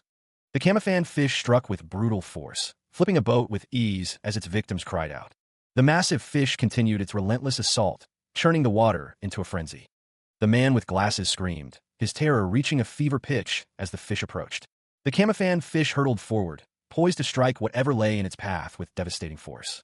He thought this fish really thought of something, as Dr. Kong prepared to unleash his power. Sung Hai and Kong unleashed a torrent of energy, a brilliant display of power against the monstrous foe. Priya's pocket activates, creating ice potion arrows, a skill recently added to the arsenal. The camoufan fish is struck by the ice, the attack landing with chilling force. The ice spreads rapidly, encasing the monstrous fish in a frozen prison. A chibi figure observes the scene, exclaiming that the attack froze the creature. The figure shouts, declaring that they got it, the battle seemingly won. Energy crackles around the area, a thunderstrike, echoing through the water. The energy explodes outward, the force of the attack rippling through the water. Someone asks if Rudy is okay, the concern evident in their voice. A woman holds a child, noting that she is just a little cold, wondering how the travelers aren't tired. Dr. Kong stands near the frozen fish, something bothering him, as Mr. Kim looks on. The man with glasses explains that camoufan fish usually stay deep in the water to avoid sunlight, never showing themselves near the surface. He guesses it doesn't like sunlight. But this thing appeared even when the sun was still up, as someone uses observant eye. Part of the camoufan fish remains frozen, its head crushed. It has been dead for 3 days. He stares at the frozen fish, a glint of light reflecting off his sword. 3 days? The doctor and Mr. Kim stand before a monstrous form. Tendrils writhe around a central, bulbous mass. What the hell is that? A plant parasite monster, according to the text. Its form is grotesque. This parasite was controlling the camoufan fish. It mutated due to exposure to an excessive amount of mana. Its function stops when the host is dead. The doctor's eyes widen slightly. Host? The pair stand at the edge of a precipice, looking down into a cavernous space. Ho! Blue energy crackles around him, illuminating the cavern. He stands ready. I knew something like this would happen. The parasite writhes, its tentacles reaching. The doctor and Mr. Kim stand on a small platform, surrounded by swirling purple energy. It was a final field boss. Mr. Kim, his expression grim, prepares for battle. Mr. Kim, let's... Mr. Kim's face contorts in discomfort. Wayak, I'm getting seasick. A massive tentacle writhes, its surface glistening ominously in the dim light. The tentacle descends, a looming threat against unseen foes below. A vision flickers, a family huddles together, seeking warmth and safety. The vision intensifies as the tentacle crashes down, a symbol of impending doom. Mr. Barlick, eyes narrowed, takes aim, preparing to unleash a powerful attack. Energy crackles around him as he prepares to launch his assault. The skill activates. Harpoon arrow, a concentrated blast of pure energy. The tentacle recoils, momentarily stunned by the force of the blow. The creature reels from the impact, its massive form momentarily disrupted. Mr. Barlick, panting, crawls forward, driven by a desperate need to continue the fight. Another vision flashes, a child's voice calling out for their dad. Mr. Barlick's eyes widen, a surge of determination flooding his face.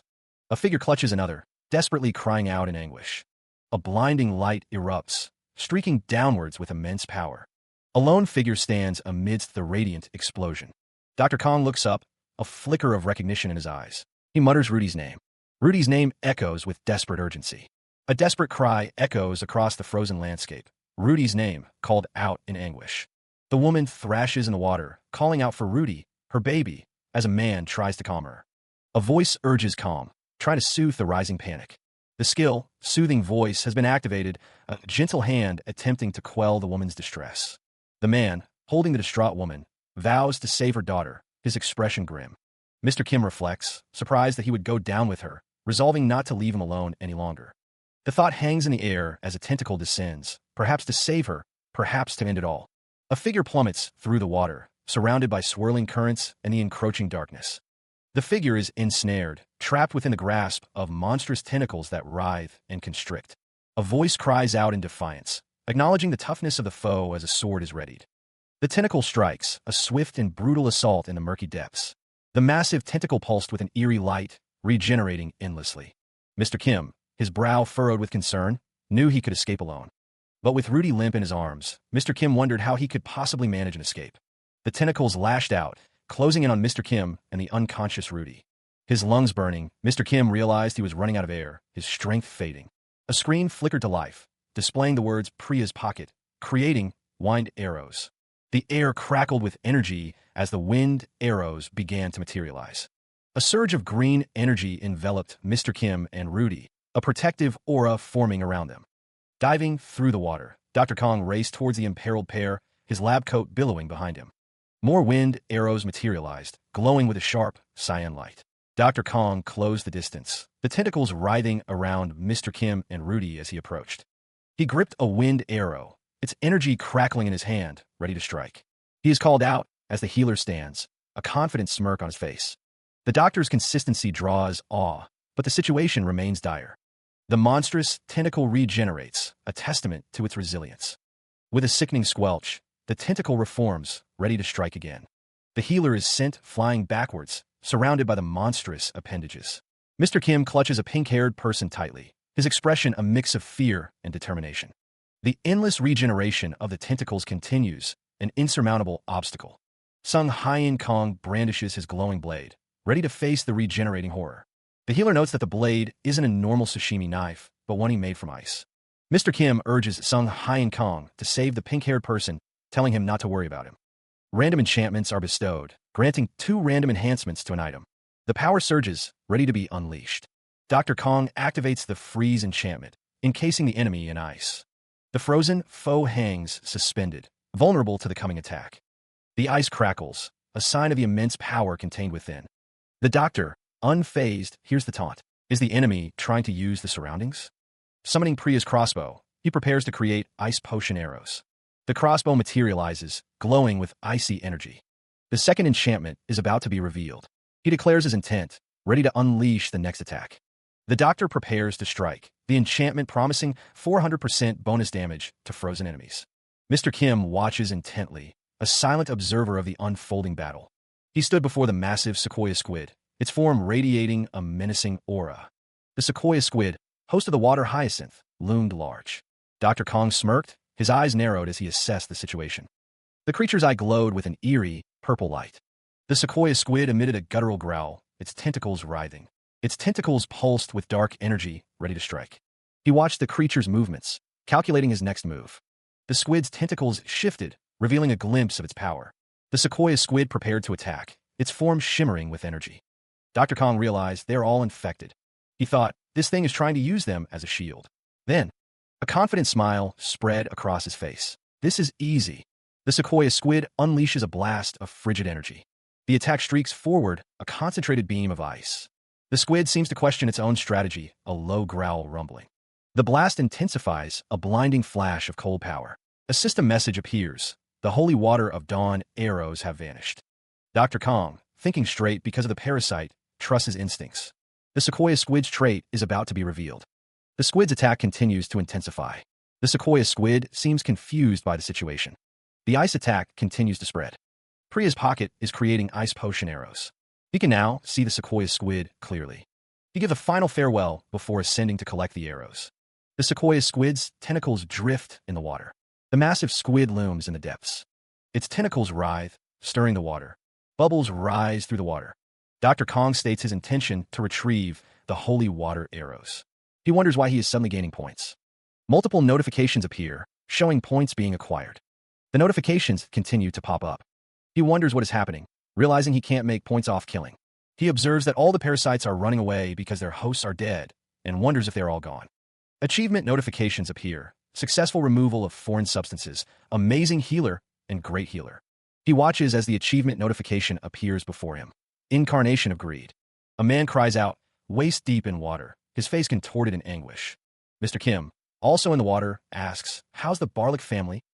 Elsewhere, a cloaked figure stands silhouetted, the words healer Kong, hanging in the air. One man comforts another, saying, I'm glad you're safe. The injured man replies, you are really useless.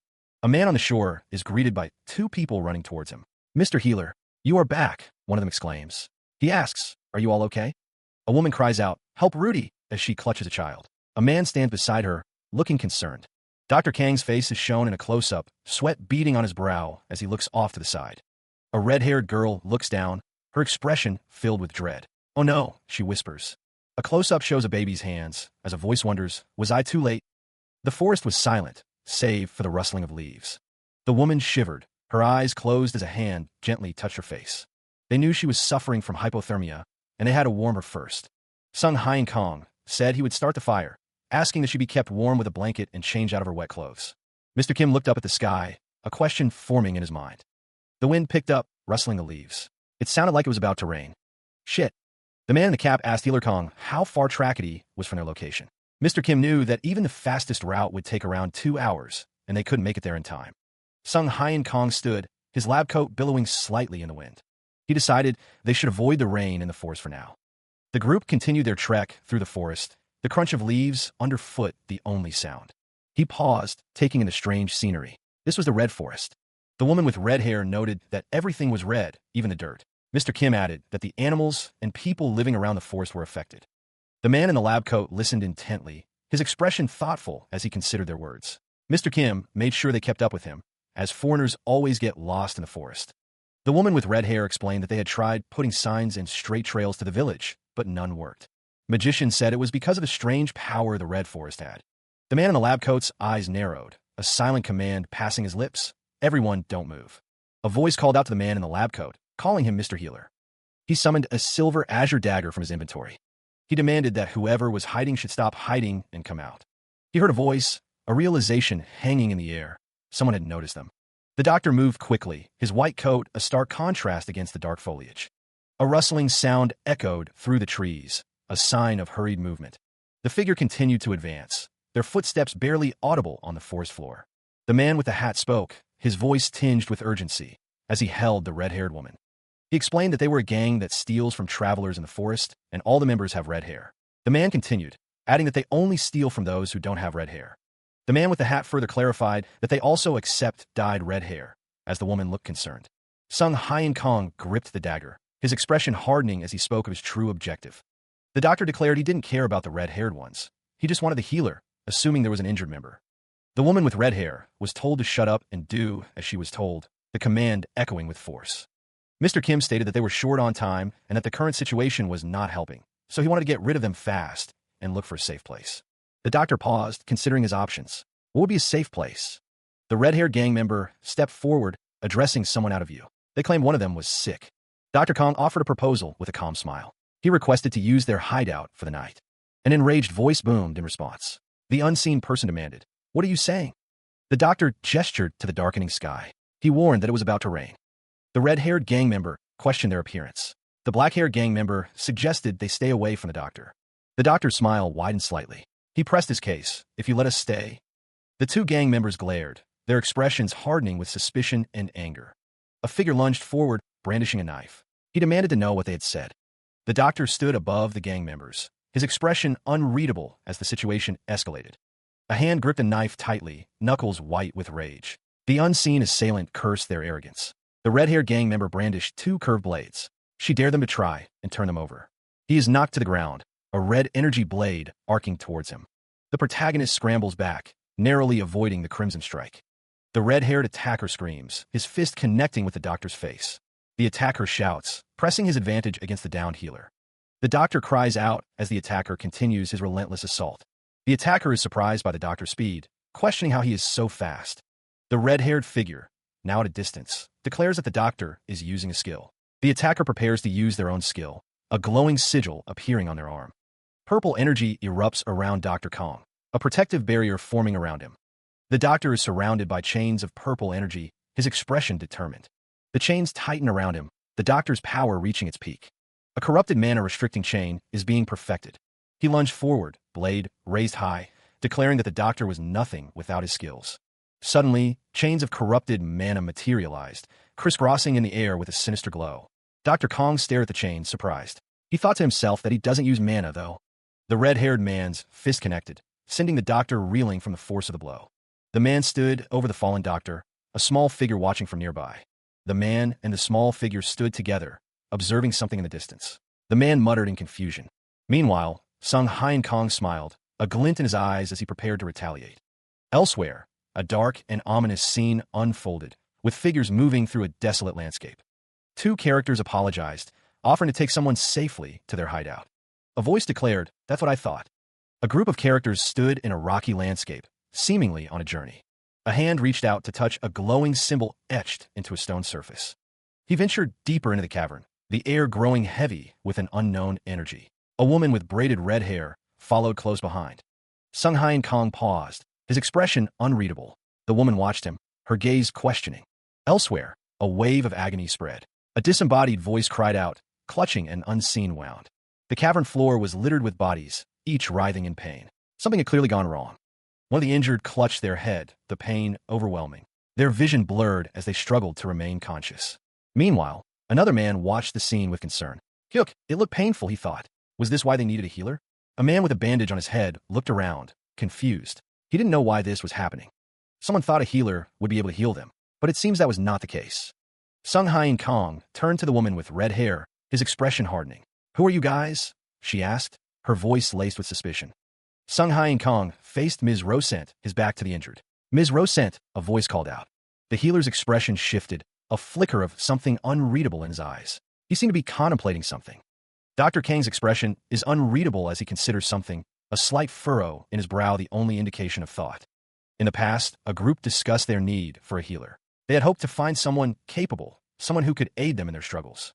A man with red hair stood, his expression unreadable, as if he knew more than he let on. The man with red hair declared that the doctor was their leader, a statement that seemed to carry a heavy weight of expectation. The doctor stood with a woman with red hair, her face etched with worry as she asked what had happened to Mr. Rodent. The woman wondered how she was supposed to tell him that they had been ambushed and forced to bring them here. The man smiled, revealing that they had been ambushed on his behalf and offered a shelter, a gesture that seemed to unsettle the woman. The doctor faced the man with red hair, who cursed, realizing they were wanted by Kamar and couldn't take outsiders. The doctor reassured them that they weren't going to report them, revealing that he was a healer as well. The doctor stood over the fallen woman with red hair, his expression confident as he looked down at her. He declared that he could heal all of their friends there, a promise that hung heavy in the air. He considered the cost of letting them stay for the night, a decision made with some reluctance. A deep sigh escaped him, the weight of responsibility settling heavily on his shoulders. Dr. Kong stood face to face with another man in a lab coat. The man asked him to promise not to cause any trouble. Dr. Kong replied, "Of course." The man in the lab coat thought to himself that there was no way Dr. Kong was the actual leader. Meanwhile, a mysterious green orb pulsed with an eerie light, a voice echoing from within, wondering where the real one was. Darkness descended, heavy and oppressive, punctuated by sharp, vertical streaks of light. Elsewhere, a woman lay sleeping near a crackling fire, the flames casting dancing shadows on the rough-hewn walls. Dr. Kong knelt beside the sleeping woman, carefully examining her. He noted that there was no fever or signs of physical damage. He wondered what would happen if he used his observation eyes, a flicker of determination crossing his face. He states that it has a form, so it's even harder to treat. Phantom pain, caused by mental damage, means feeling pain on a cut-off limb that's already gone. But in Azul, it means feeling pain even when there's nothing wrong with the body. Phantom pain doesn't cause damage to your stamina, but damages your mind due to pain. As time passes, the pain grows and causes more damage to the mind. The man with red hair wonders if there's no way to treat them. He must get rid of the thing that's causing the phantom pain. For now, they're suffering excessive mental damage, so they will need a mental potion and a tranquility potion. Dr. Kong thinks he can make them, but it's pretty hard to find the ingredients. The man with glasses wonders if those are potion ingredients.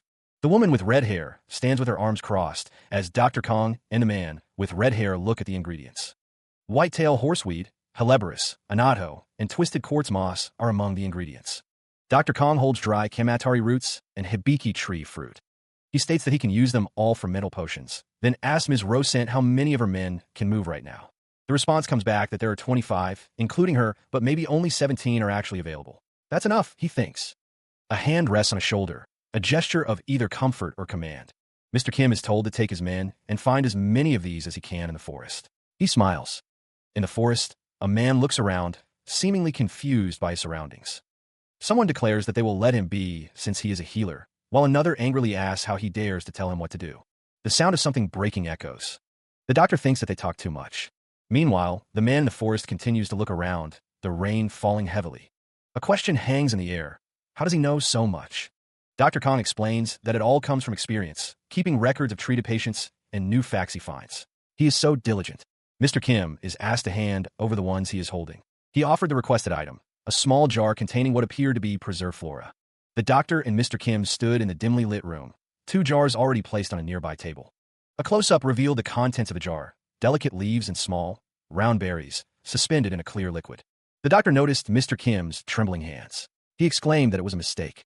Mr. Kim, looking up, wondered what was happening to him as he extended his hand. Mr. Kim presented something new to Dr. Kong, urging him to take a look at it. Dr. Kong identified the objects as scarabs, his expression unreadable as Mr. Kim looked on with concern.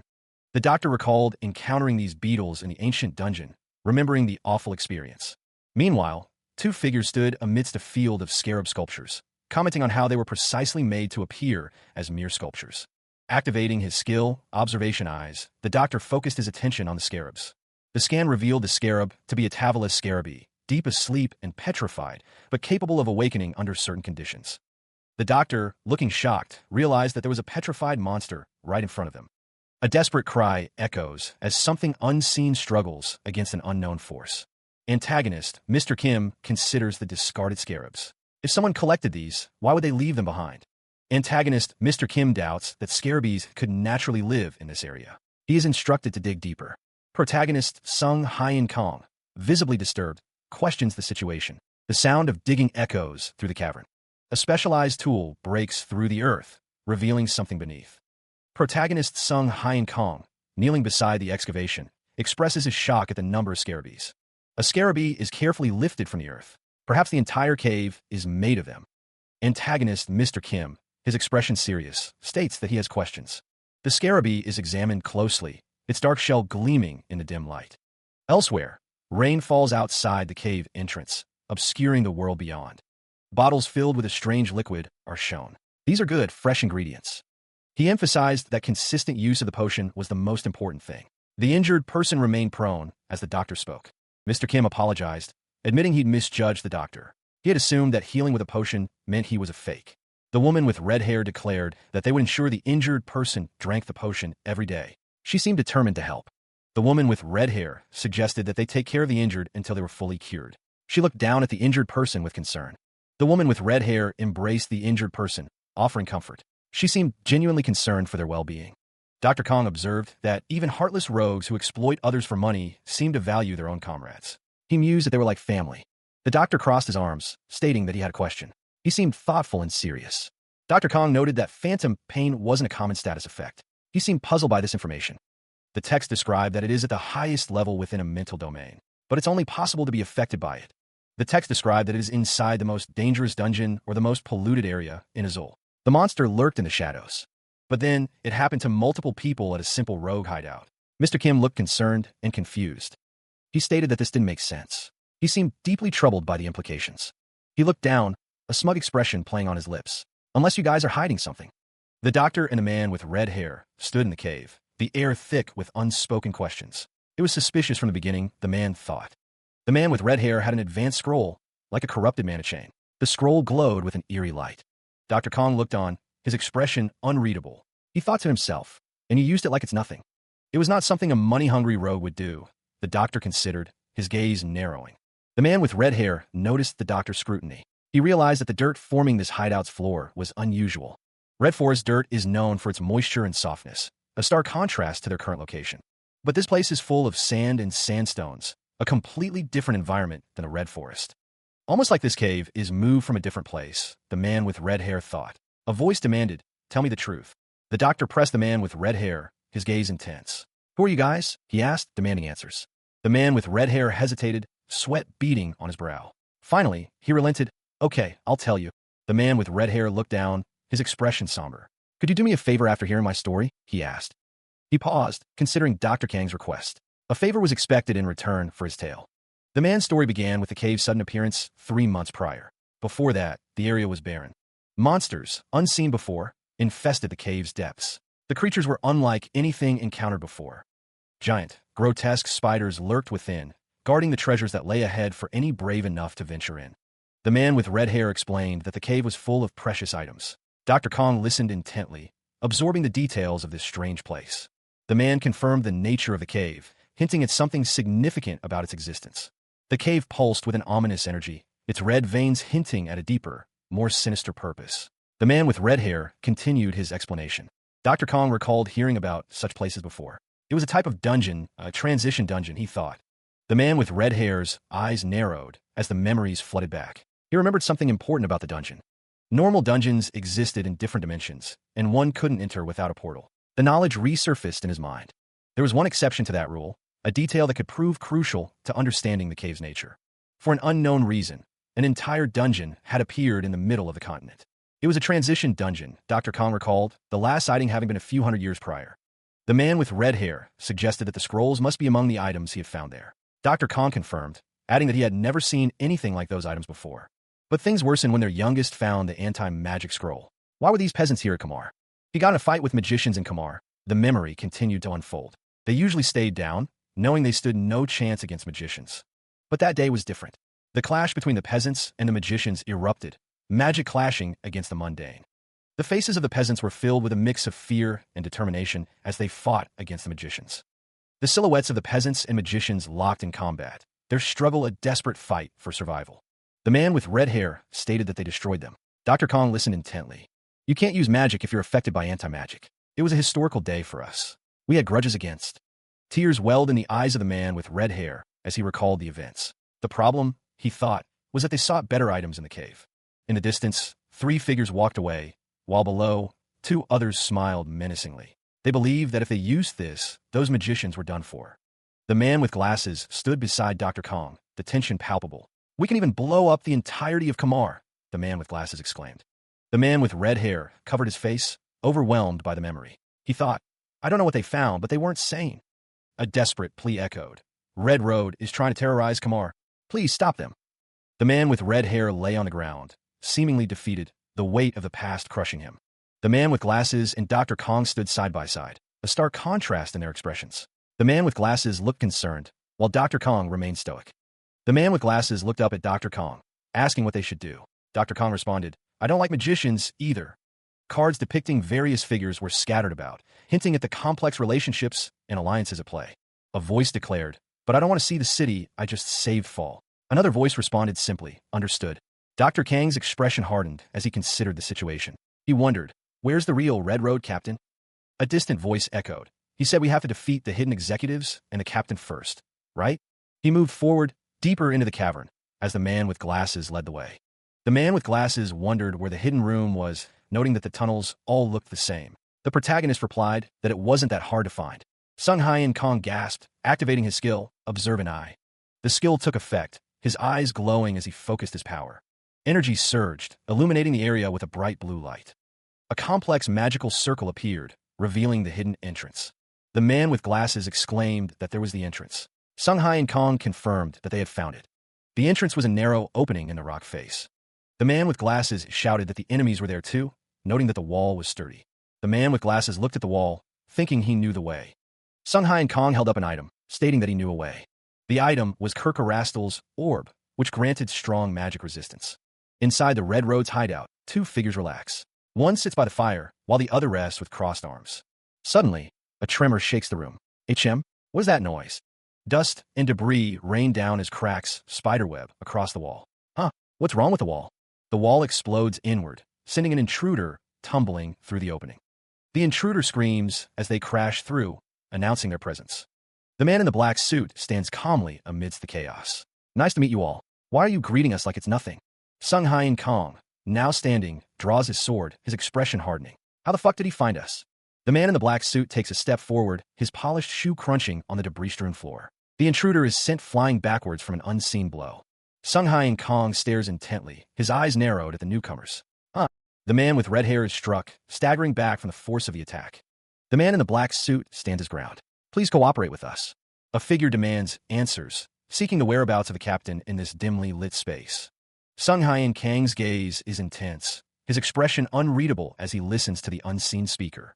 The man with red hair lies defeated, as a figure walks away, stating that he doesn't recognize the fallen man's face. A full view reveals the speaker to be Lefany Demusher, boss of Red Road, standing tall in a long coat. Dr. Kong observes, a thought bubble revealing that he believes Lefany Demusher is the real leader. The man with the head wound is told that he and his companions found something dangerous in the cave, prompting a concerned expression. The man cries out, his face contorted in pain or terror as something unseen occurs. The doctor's expression hardens as he wonders if Rosent revealed something to the man. Someone notes that the old man must be scared, as Dr. Kong wonders what is causing that reaction. The man with the head wound is on the ground, as someone states that he did not tell him that. Lefany de Musher's sinister smile suggests a threat. You might die messing around with us. The pillars shatter, stone fragments exploding outward in a cloud of dust and debris. The force of the impact sends chunks of rock flying, the air thick with pulverized stone. Mr. Kim's fist clenches, ready to strike with brutal force. Mr. Kim lunges forward, fist outstretched, shouting at Dr. Kong, calling him an idiot for smashing all the pillars. More pillars crumble as the battle intensifies, rocks raining down around the two figures. Dr. Kong raises his glowing blade, ready to strike back with a surge of power. The blade hums with energy, a bright blue light emanating from its edge. The healer unleashes the blade's power, a beam of pure energy erupting from the weapon as he shouts. Wounded and bleeding, Mr. Kim grits his teeth, telling him to keep the distance. Dr. Kong stands firm, the glowing blade ready for another strike, his expression determined. Mr. Kim, face contorted in rage, summons a crossbow of intricate design. Blood drips from his hand as he prepares to unleash a volley of attacks. He dodges the incoming projectiles, the glowing blade held ready in his hand. The doctor's eyes narrow, a cold calculation in his gaze as he assesses the situation. Mr. Kim grits his teeth, the pain evident in his expression as he fires again. The healer deflects the bolts with a burst of energy, creating a shield of shimmering light. The impact of the bolts against the energy shield sends tremors through the air. Mr. Kim stumbles backward, momentarily thrown off balance by the force of the counterattack. The doctor's eyes glow with power, recognizing the speed of his opponent. Suddenly, a figure wielding a staff appears, announcing, "I'm here too." The figure swings the staff, a visible shockwave emanating from the point of impact. The doctor narrowly avoids the blow, the force of the attack sending a gust of wind past him as Mr. Kim watches. He grits his teeth, the air around him crackling with raw, untamed energy. The energy surges, a visible sign of the immense power he wields. Suddenly, a figure wreathed in blue energy slams into him, sending sparks flying. Mr. Kim's eyes widen in shock, his face a mask of disbelief. The healer's eyes widen, realizing the gravity of the situation. He struggles to maintain control, fighting against the mana reflux threatening to overwhelm him. The force of the blow sends him reeling. A figure looms over a man with red hair, demanding his surrender. The red-haired man cries out in pain as a foot presses down on him. The figure threatens to break his neck if he doesn't comply. He declares that the other person will regret what they are saying. Dr. Kong is creating a small mana potion arrow in his Prius pocket. A figure stands in a beam of light, seemingly unaffected by the doctor's words or actions. The silhouette of a figure is surrounded by a burst of energy, perhaps reacting to the mana arrow being created. The red-haired figure curses, seemingly injured or affected by an unseen force. Energy crackles around him. The panel identifies the red-haired man as a mana rebel, someone unable to use mana but with strong mana resistance. Dr. Kang's eyes narrow, realizing the identity of his opponent. He knew it. This guy's a mana rebel. Further information about mana rebels is revealed. They are born with strong mana resistance. The mana rebel takes half the damage from a normal skill that uses mana and completely nullifies a mana skill. It makes sense to Dr. Kong why he's against the mages, given his mana rebel status. The mana rebel lies on the ground, seemingly unfazed. He asks what the doctor just did, stating that it didn't hurt at all. The mana rebel remains on the ground, the impact of the attack seemingly minimal. The panel reveals that it was a magic arrow, though the mana rebel doesn't seem to know it. He reached out, his hand outstretched as if to grasp something unseen. With a confident smirk, Dr. Kong declared, "I'm a magician." The opponent's eyes widened, a flicker of surprise crossing his face as he muttered, "Crimson Tower?" The opponent, now prone, spat out a curse. "You fucking bastard." Staggering back, the opponent yelled, "You are a magician." Dr. Kong reached out again, his expression unreadable. The magician stood his ground as the opponent raised his fist. The blow connected with brutal force. The magician was sent flying backwards from the impact. Even as he fell, Dr. Kong smirked, thinking, "It's easier for me if he goes crazy like this. I guess you hate magicians." The opponent, enraged, screamed, "Shut the fuck up. It's..." Landing lightly, the opponent grinned, "Too easy." He is sent flying backwards from the force of the blow. Mr. Kim smirks, confident in his attack. "You really call this an attack?" "Of course not," he thinks, as the skill Shell Crush activates, reducing the opponent's defense by 20% and risking damage to biological tissue. Mr. Kim's eyes widen as Dr. Kong declares, "You just activated a trap card. Skill effects are halved due to magic resistance, but the target's defense is still reduced." Mr. Kim is shocked by the sudden turn of events. What? The doctor prepares his counterattack, his expression hardening with resolve. With a cry, Dr. Kong unleashes his attack, a burst of energy erupting from his fist. He thinks to himself, this one is perfect for the last hit. The power of the traveler, the frigid path, surges around him. Dr. Kong focuses his energy, channeling the frigid power into his hand. Mr. Kim grits his teeth, thinking, embrace the curse of frost in my hand. Mr. Kim, enraged, curses, declaring that magic has no effect on him. An icy strike descends, aimed directly at the enraged man. The ice attack connects, encasing Mr. Kim in a frozen prison. Dr. Kong clenches his fist, preparing for another strike as Mr. Kim is visibly affected by the ice. The status effect, freeze, appears, indicating critical damage has been inflicted. Mr. Kim, now prone, struggles against the effects of the ice, muttering that it shouldn't be happening. The doctor stands over his fallen opponent, a blue glow emanating from his hand. From above, the scene shows Mr. Kim defeated on the ground, as Dr. Kong prepares to strike. The healer, with a smug expression, remarks that he named the attack himself, and asks if it is nice. A strange, green substance pulsates ominously. He stares ahead, a question forming on his lips as he looks at something. A voice echoes from the past, revealing a sinister plan, waking something up to destroy Kamar. Dr. Kong wonders what they meant by waking it up, his expression thoughtful. The voice declares that it is the secret weapon to terrorize Kamar. The substance is identified as a symbiote, its nature still unclear. He and another man observe the pulsating green mass, its presence ominous. Meanwhile, darkness descends, obscuring the view with streaks of light.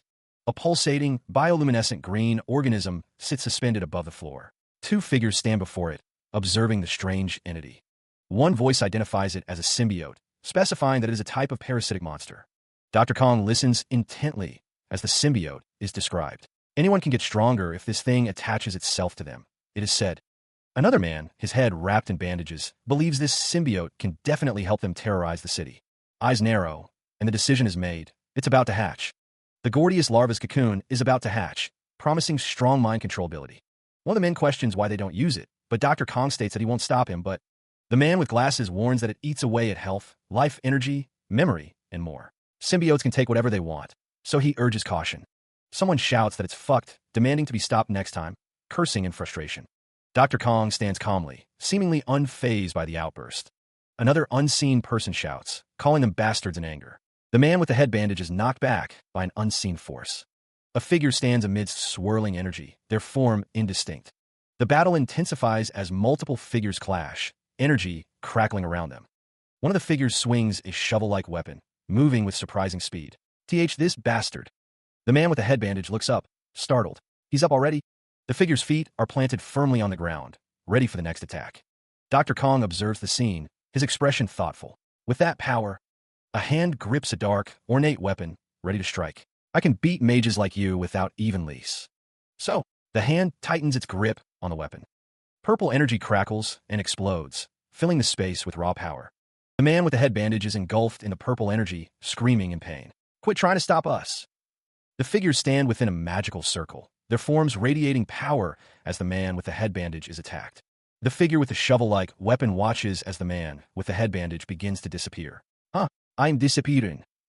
The healer held a glowing orb in his hand, muttering an incantation. A surge of energy erupted, the air crackling with unseen power. Sung Hyen Kong was suddenly falling through the air, the magical circle fading behind him. Arcane symbols shimmered, marking his passage through dimensions. Elsewhere, the red forest outside the cave was shrouded in a strange, purple rain. A magical circle glowed intensely on the forest floor.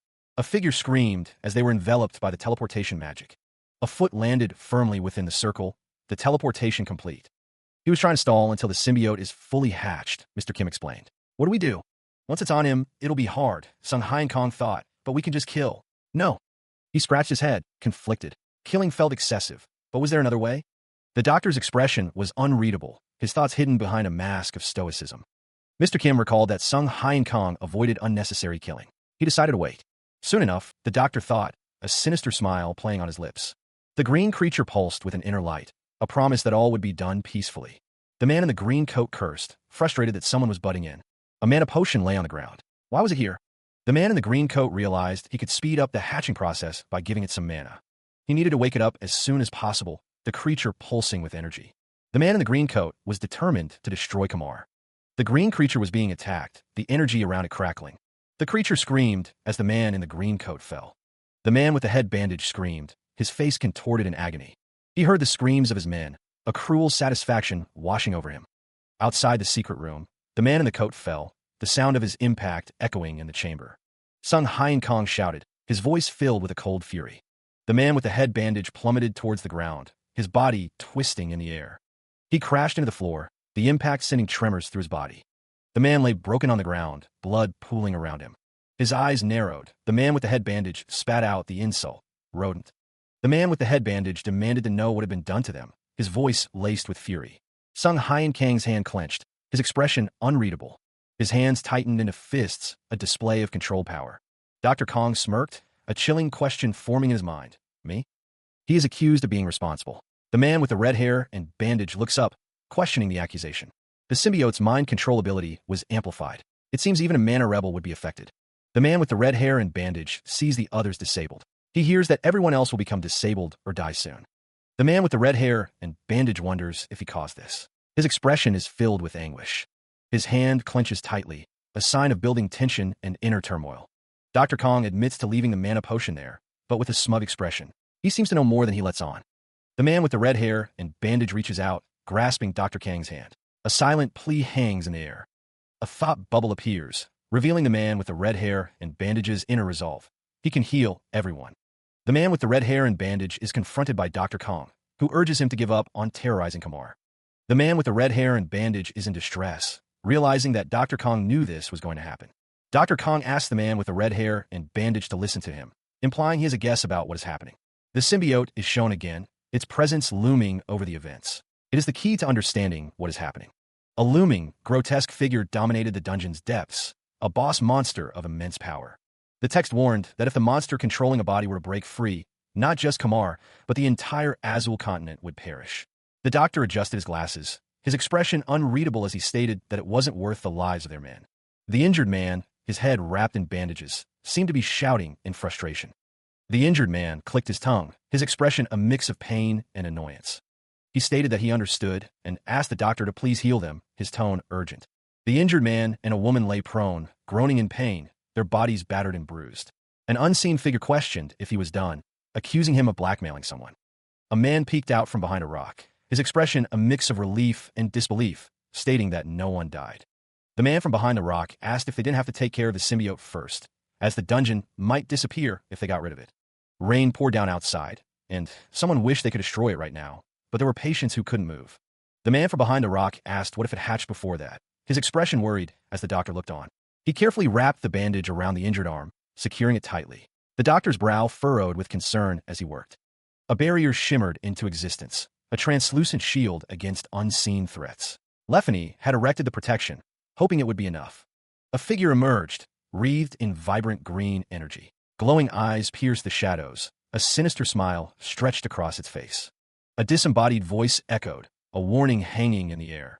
Unless some idiot does something stupid, all should be well. The most urgent problem is gone, leaving behind only empty medicine bottles. Dr. Kong sits with a man with red hair and a woman with braids. He mentions he had made a cure earlier. In chibi form, the man with red hair says it's his fault. Dr. Kong agrees, stating it's all his fault. The man with red hair sits, leaning against another man. He says at least he didn't do it on purpose. Dr. Kong smiles, saying luckily, and thanks the man with red hair for doing him a favor. A close-up shows Dr. Kong in his lab coat, a faint smile playing on his lips. A fire crackles as Dr. Kong and the others are found.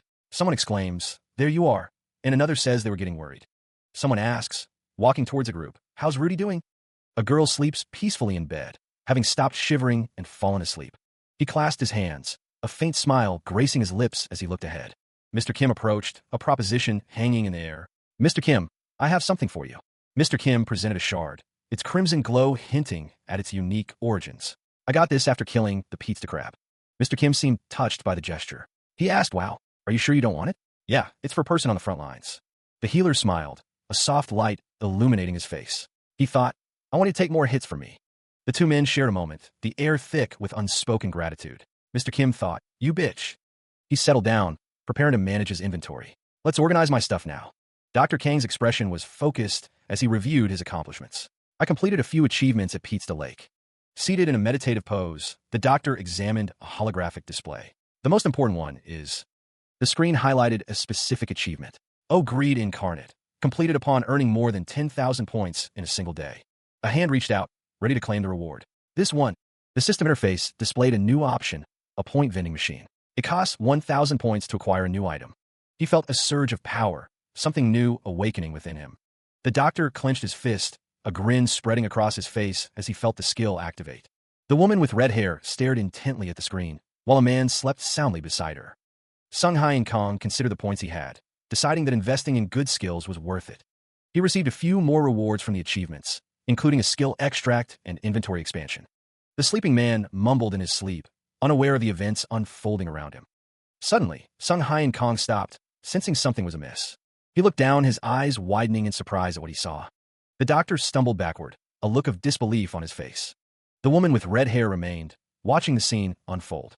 He felt the ground tremble beneath his feet. It wasn't just an earthquake. Something far more significant was happening. The only thing that could make this much noise. His eyes narrowed, trying to discern the source of the disturbance. The source revealed itself. Massive insects burrowing through the earth, tearing apart the ground with their powerful mandibles. The Scalarvi's eyes glowed with an eerie light as they continued their relentless advance. Dr. Kong watched as the insects flew past him and the man with red hair, their destination unknown but clearly purposeful. Scalarvi.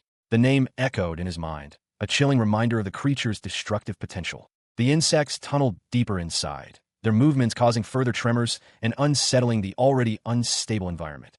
They are moving towards the secret room, Dr. Kong realized, his expression hardening with concern. What? The symbiote is there. Let's go after them, Dr. Kong shouted, already moving forward with determination etched on his face. The Scalarvi continued their relentless advance, their forms barely visible in the darkness of the tunnel. They blocked the entrance. The insects had sealed off the path, trapping whatever lay beyond. Summoning Priya's crossbow, Dr. Kong prepared for a confrontation, his gaze fixed on the blocked entrance. A powerful blue energy surges forth, identified as a harpoon arrow attack. The harpoon arrow explodes outward, impacting the unseen target with tremendous force. Dr. Kong watches as the path ahead clears, realizing the attack was successful. It's open, he exclaims. He prepares for what lies ahead, his fist glowing with power as he moves forward. A Scalarva shrieks in pain as the energy blade cuts through its defenses. The Scalarva's body cracks and splinters under the force of the attack. The monstrous insectoid creature reels, its armored body failing to withstand the onslaught. Elsewhere, Mr. Kim observes the battle with a colleague. Is that? He asks, surprised. His companion replies, that's a rare monster. The Scalarva, now with glowing red eyes, thinks to itself, and a really annoying one as well. A system message appears, indicating that the rare Scalarva uses superiority. The Scalarva slams its massive claws down, attempting to crush its opponent. The Scalarvi continue their assault, their numbers and power proving to be a significant threat. A strange, guttural sound echoes through the chamber. Before them looms the Scarab Cannon, a spherical monster formed by countless Scalarvi. The Scarab Cannon pulses with an eerie, green light. He stands ready, his stance prepared for the coming onslaught. The Scarab Cannon glows intensely, preparing to unleash its power. He knows that the moment right after the attack is his chance to strike. The doctor unleashes a skill, a brilliant blue energy coalescing around his hand. He activates Harpoon Arrow, channeling the skill's power. The force of the attack sends him staggering back, but he remains focused. The Scarab Cannon is surrounded by Scalarvi, its form shifting and reforming. The monster is healing itself with other Scalarvi, a disturbing display of regeneration. Mr. Kim observes, noting that the Scarab Cannon has a talent as a healer, though he seems disturbed by Dr. Kang's apparent happiness about it. He notes the monster is being held together by mana. There has to be a way, he thinks, even if it's huge. The plan is forming. They can kill it by getting close and using the cancel skill. A mana rebel like him can do it, but he'll have to take at least one hit if he wants to get close. Dr. Kong stands tall, a bandage wrapped around his head. He steels himself for the coming assault. Mr. Kim smiles, confident in the doctor's abilities. He knows Dr. Kong will hear him. The healer's face contorts in a grimace. He curses under his breath, stealing his resolve. His foot slams down, the sound echoing as he prepares to launch himself forward. He throws a punch, channeling his mana into the blow. The force is palpable. The mana monster is struck. Mr. Kim watches from below, ready to assist. The monster reels from the impact, its mana shield flickering. A powerful force slams into the large, green insect, sending shockwaves outward. The impact creates a visible distortion in the air as the creature is bombarded. Dr. Kong grits his teeth, channeling energy into the attack with a focused expression. Raw power explodes outward, a surge of green energy and crackling electricity. The attack connects, engulfing the insect in a blinding flash as Dr. Kong is thrown back by the force. Staggering, the healer cries out in pain, a gash visible on his forehead. The insect, seemingly unfazed, remains suspended in the air, its armored body gleaming. The insect's voice booms, declaring that it is the real one. The insect looms large, its red eyes glowing menacingly as it prepares for another attack. A weapon is charged, crackling with blue energy, ready to be unleashed. Dr. Kong, now in his lab coat, is praised for his good work by Mr. Leffany. The skill, Harpoon Arrow, is activated, preparing to strike the target. The insect's form shatters under the force of the attack. A piercing shriek echoes as the creature's body begins to dissolve. Slimy residue drips from the dissolving insect, splattering on the ground. Dr. Kong straightens up, a look of surprise on his face. The insect's body continues to disintegrate, leaving behind a trail of slime. The dissolving insect leaves behind a small, glowing orb. I didn't mean to destroy the artifact along with it, he thinks. The last remnants of the insect disappear. What he mutters. Only a few strands of the dissolving insect remain. Dr. Kong and Mr. Leffany search the area. Where did it go? Mr. Leffany asks. It seems like it successfully hatched. Dr. Kong examines the remaining slime. He finds a small, glowing crystal. It left us with something useful, huh? His expression was one of pure anguish, mouth agape, as if in silent scream. The man with the head bandage stood beside Bill, the forest looming around them. Sung Hyen Kang's face was etched with concern as he asked, Bill. The healer warned Mr. Leffany, his voice low. He must be one of the executives. Mr. Leffany, don't get close to him. He's already affected by symbiote. Bill's eyes narrowed, the status effect infection displayed, confirming Gordian larvae were infesting him. Bill reassured Mr. Leffany, a strained smile on his face. Don't worry, I'm perfectly normal. Bill recalled the moment of attack. When that thing rushed at me, it felt like my head was about to crack open. Mr. Leffany looked surprised. Bill continued, but I endured the mind control. Mr. Leffany placed a hand on Bill's shoulder, relieved. Thank God, I was worried. I contemplated if I should fight you or not. Sung Hyen Kang's expression remained skeptical. Normal. The healer stood his ground, advising, but the fact that you are infested doesn't change. I suggest getting rid of it as soon as possible. Bill, his expression pleading, reached out a hand. Wait, listen to me. Green energy crackled, tendrils reaching out like grasping claws. The energy intensified, focusing on a single, unseen point. The figure was struck, the force of the blow sending them reeling. More energy surged, the attack unrelenting in its intensity. Bill's eyes widened, a silent scream trapped in his throat. Elsewhere, Dr. Kong watched, his expression shifting to one of stunned disbelief. Incredible, he thought. The figure with green energy looked on, asking, Did you see that? The figure clenched their fist, declaring, We can erase Kamar off the map with this power. Bill stood with another figure, the weight of their shared purpose heavy in the air. It was our lifelong dream to slaughter those magicians.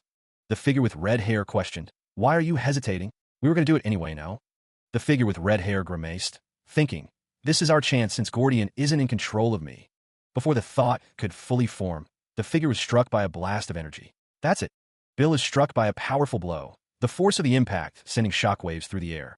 The attack lands with a resounding crack, the energy searing through the air. Sung Hyen Kang, holding a gun, is certain of his deductions. The attacker declares that Bill is not who he seems to be. Bill, eyes glowing, questions how the attacker knows so much about the symbiote. The attacker responds that no one should know that information. The attacker reveals the symbiote's name, Gordian. Bill is sent flying backwards from the force of the blow. He curses under his breath, realizing the gravity of the situation. A surge of green energy emanates from an unseen source. A figure with silver hair, wielding a green sword, expresses annoyance. The green energy intensifies, filling the area with an ominous glow.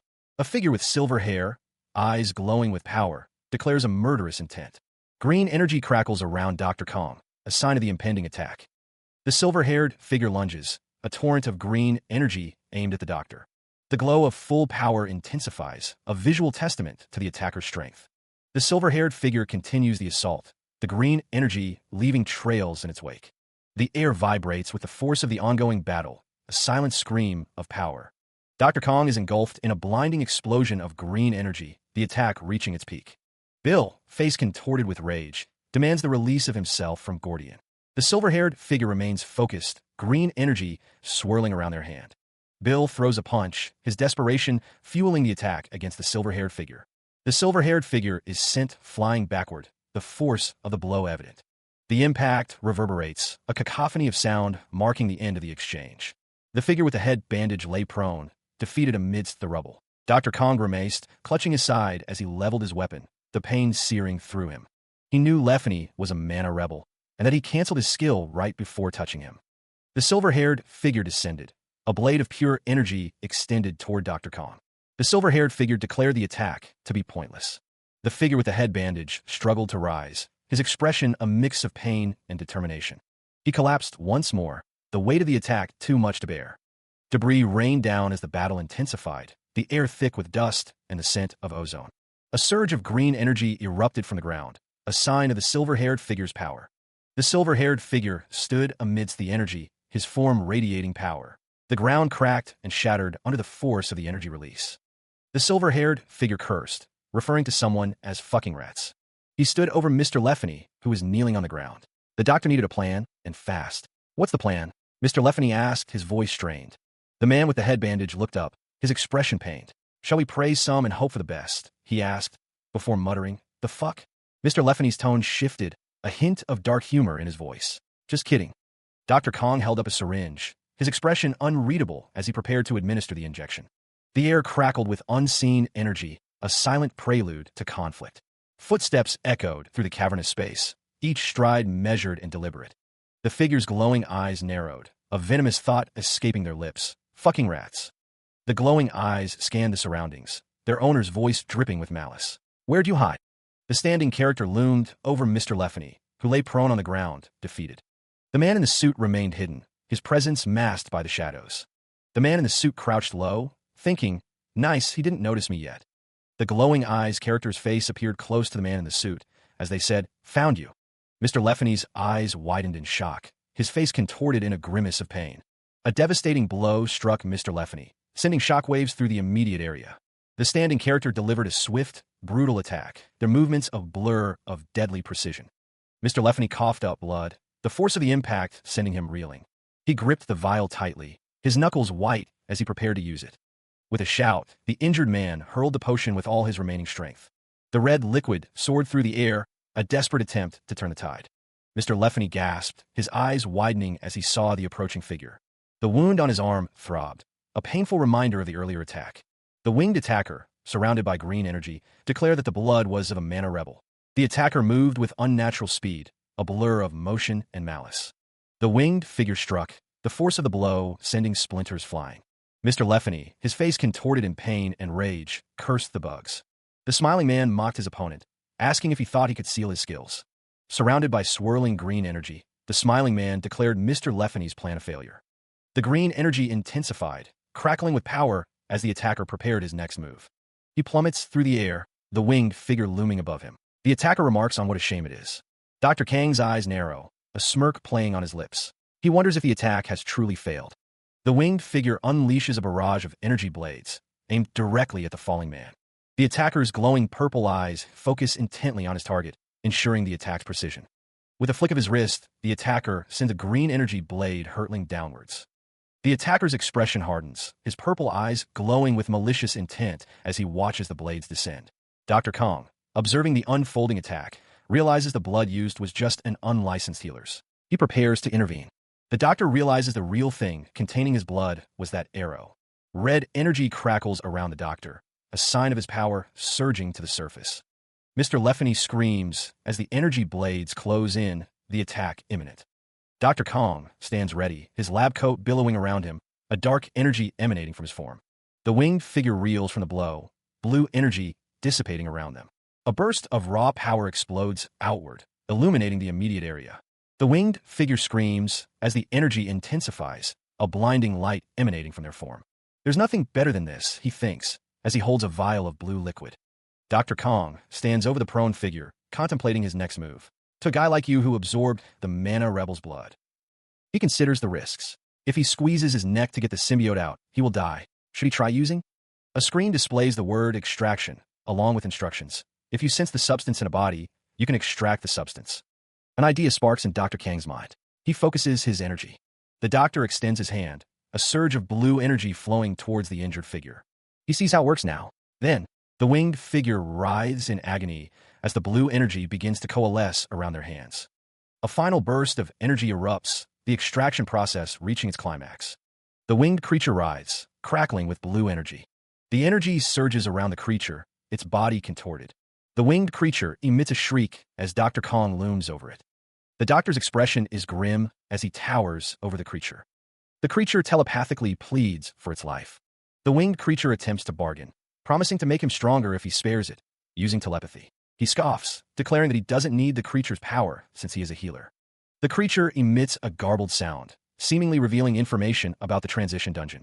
He pauses, a gleaming knife now in his hand, considering the creature's words. The doctor moves to strike, the creature repeating its offer to keep it alive. His expression hardens, resolve etched on his face. The knife plunges down, silencing the winged creature. To create a dungeon, power is required, a fundamental building block for these constructed spaces. If the dungeon creator is a monster, they need the strength of a boss monster to succeed.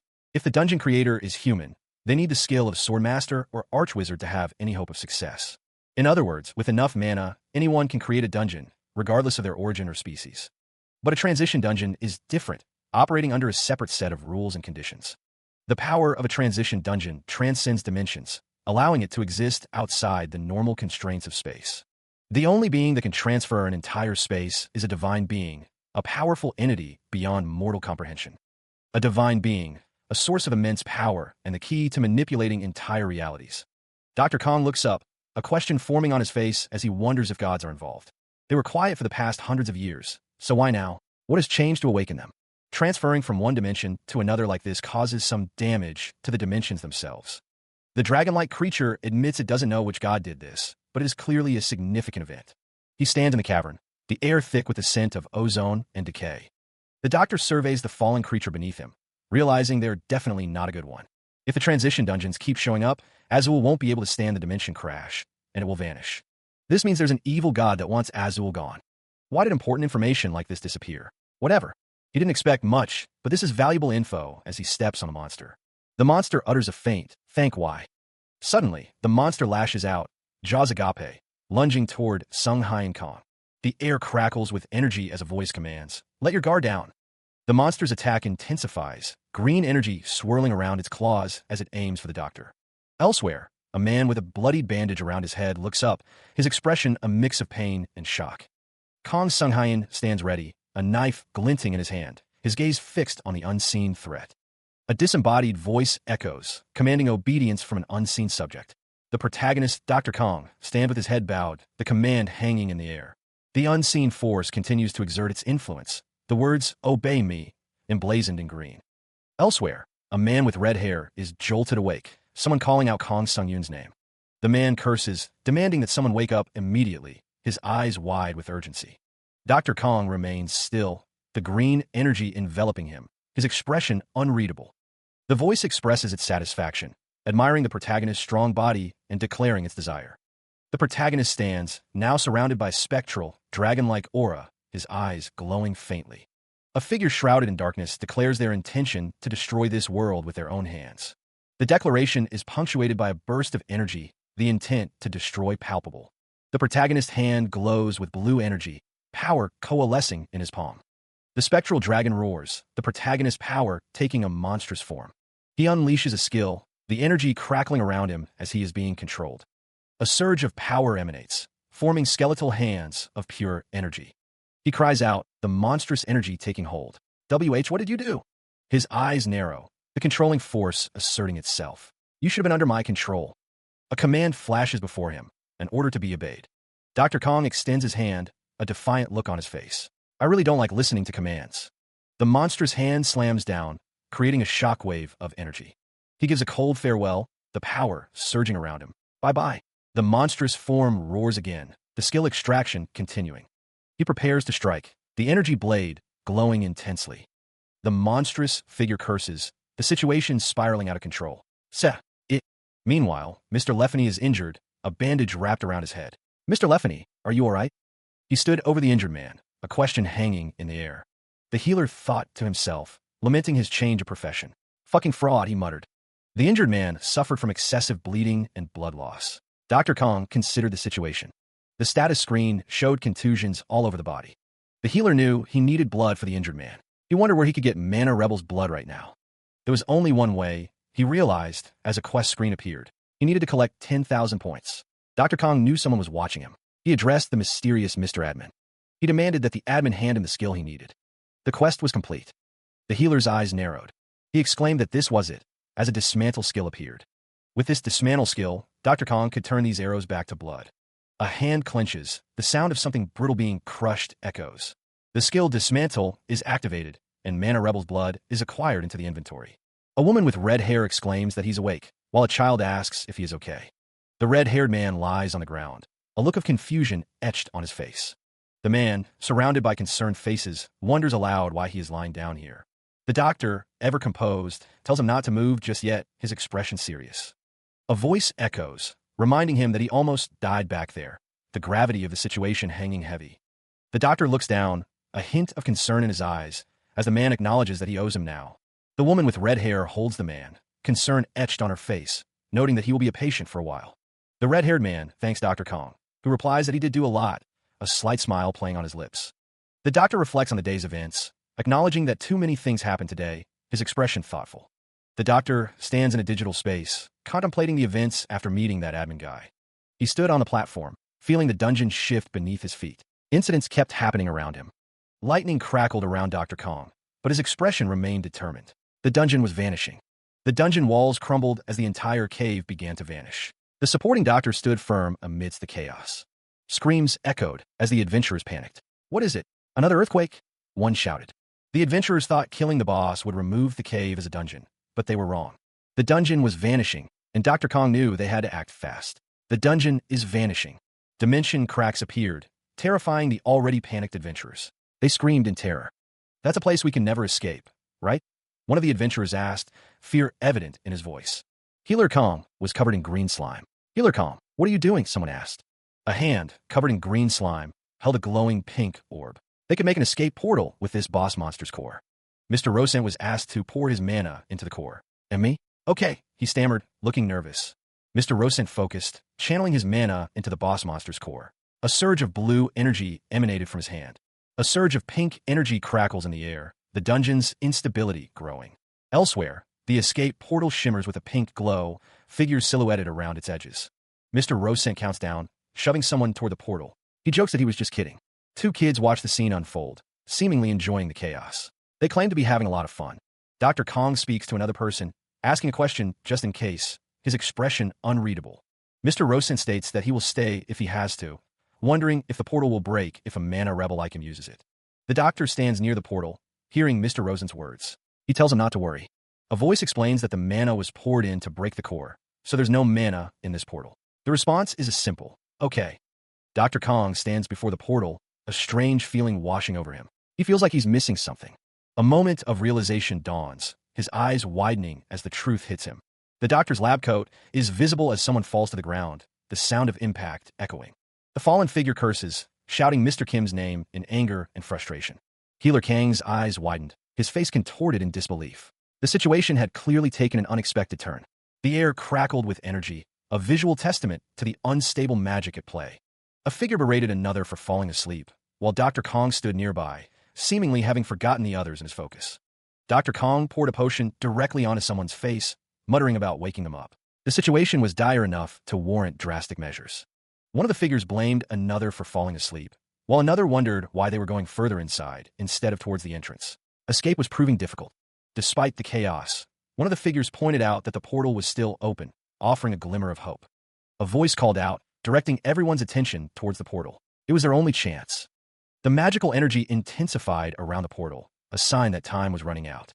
A desperate cry echoed, "Healer Kong, the portal is closing." Panic began to set in. Another figure, seemingly unaffected by the urgency, complained about receiving a trash core from a bug. With a dismissive whatever, the figure seemed resigned to their fate, or perhaps plotting something else entirely. The portal continued to shrink, its magical energy fading. Escape was becoming increasingly unlikely. He extends his hand, a complex circle of pink energy forming around his palm. The skill activates, the word dismantle appearing in a digital display. The healer stands amidst a swirling vortex of pink energy. He realizes, I'll have to reuse the core. The pink energy intensifies, focusing into a concentrated point in his hand. The doctor grits his teeth, realizing his stamina is rapidly depleting. Shit, my stamina. He realizes his stamina is running out faster than expected. The boss mob's core is a lot more complicated than he thought. Alarms blare, multiple warnings flashing, stamina depletion warning. The warnings continue to stack, the situation growing more dire with each passing moment. The healer's face contorts in pain, a strained cook, escaping his lips as he pushes himself further. His hand trembles, the status effect faint, appearing as his stamina is completely depleted. A man with glasses and a woman look on in shock, yelling, "Healer Kong!" The doctor kneels, exhausted, the pink energy fading around him as the other figure watches on. The air hung thick with dust, the echoes of destruction still ringing. Chunks of debris littered the landscape, a testament to the battle's ferocity. The aftermath painted a grim picture, the silence broken only by settling dust. What's taking them so long? Did something go wrong? The man wondered, his brow furrowed with concern. The air crackled with residual energy, a palpable tension hanging in the balance. Within the digital matrix, figures moved with purpose, their forms flickering in the ethereal glow. "I really thought we were going to die," one exclaimed, the relief evident in their voice. "Healer Kong, you are out." Mr. Kim's expression was grave as he spoke, his words laced with concern. A moment ago, the status effect faint had taken hold, threatening to overwhelm him. Dr. Kang's gaze was intense, his hand outstretched as an item in the slots activated. A surge of power coursed through him, a silent promise of renewed strength. This is the brooch of vitality, consuming reinforcements to activate an additional buff. Stamina recovered by 45%. The crystal enforcement card proved useful. The doctor offers his thanks. Mr. Leffany waves it off, saying it was no problem. Meanwhile, a memory surfaces, a glimpse into the past. A man questions if the two are family. The man with red hair reveals, "I'm Leffany's uncle. After his sister passed away, he raised Leffany." Leffany's uncle explains that his sister was a commoner from Tracadie, but married a noble from Kamar because of her outstanding mana. But in that noble family, Leffany was born as a mana rebel. The two are shocked by this revelation. Leffany's uncle is called a young master and an idiot from a noble family.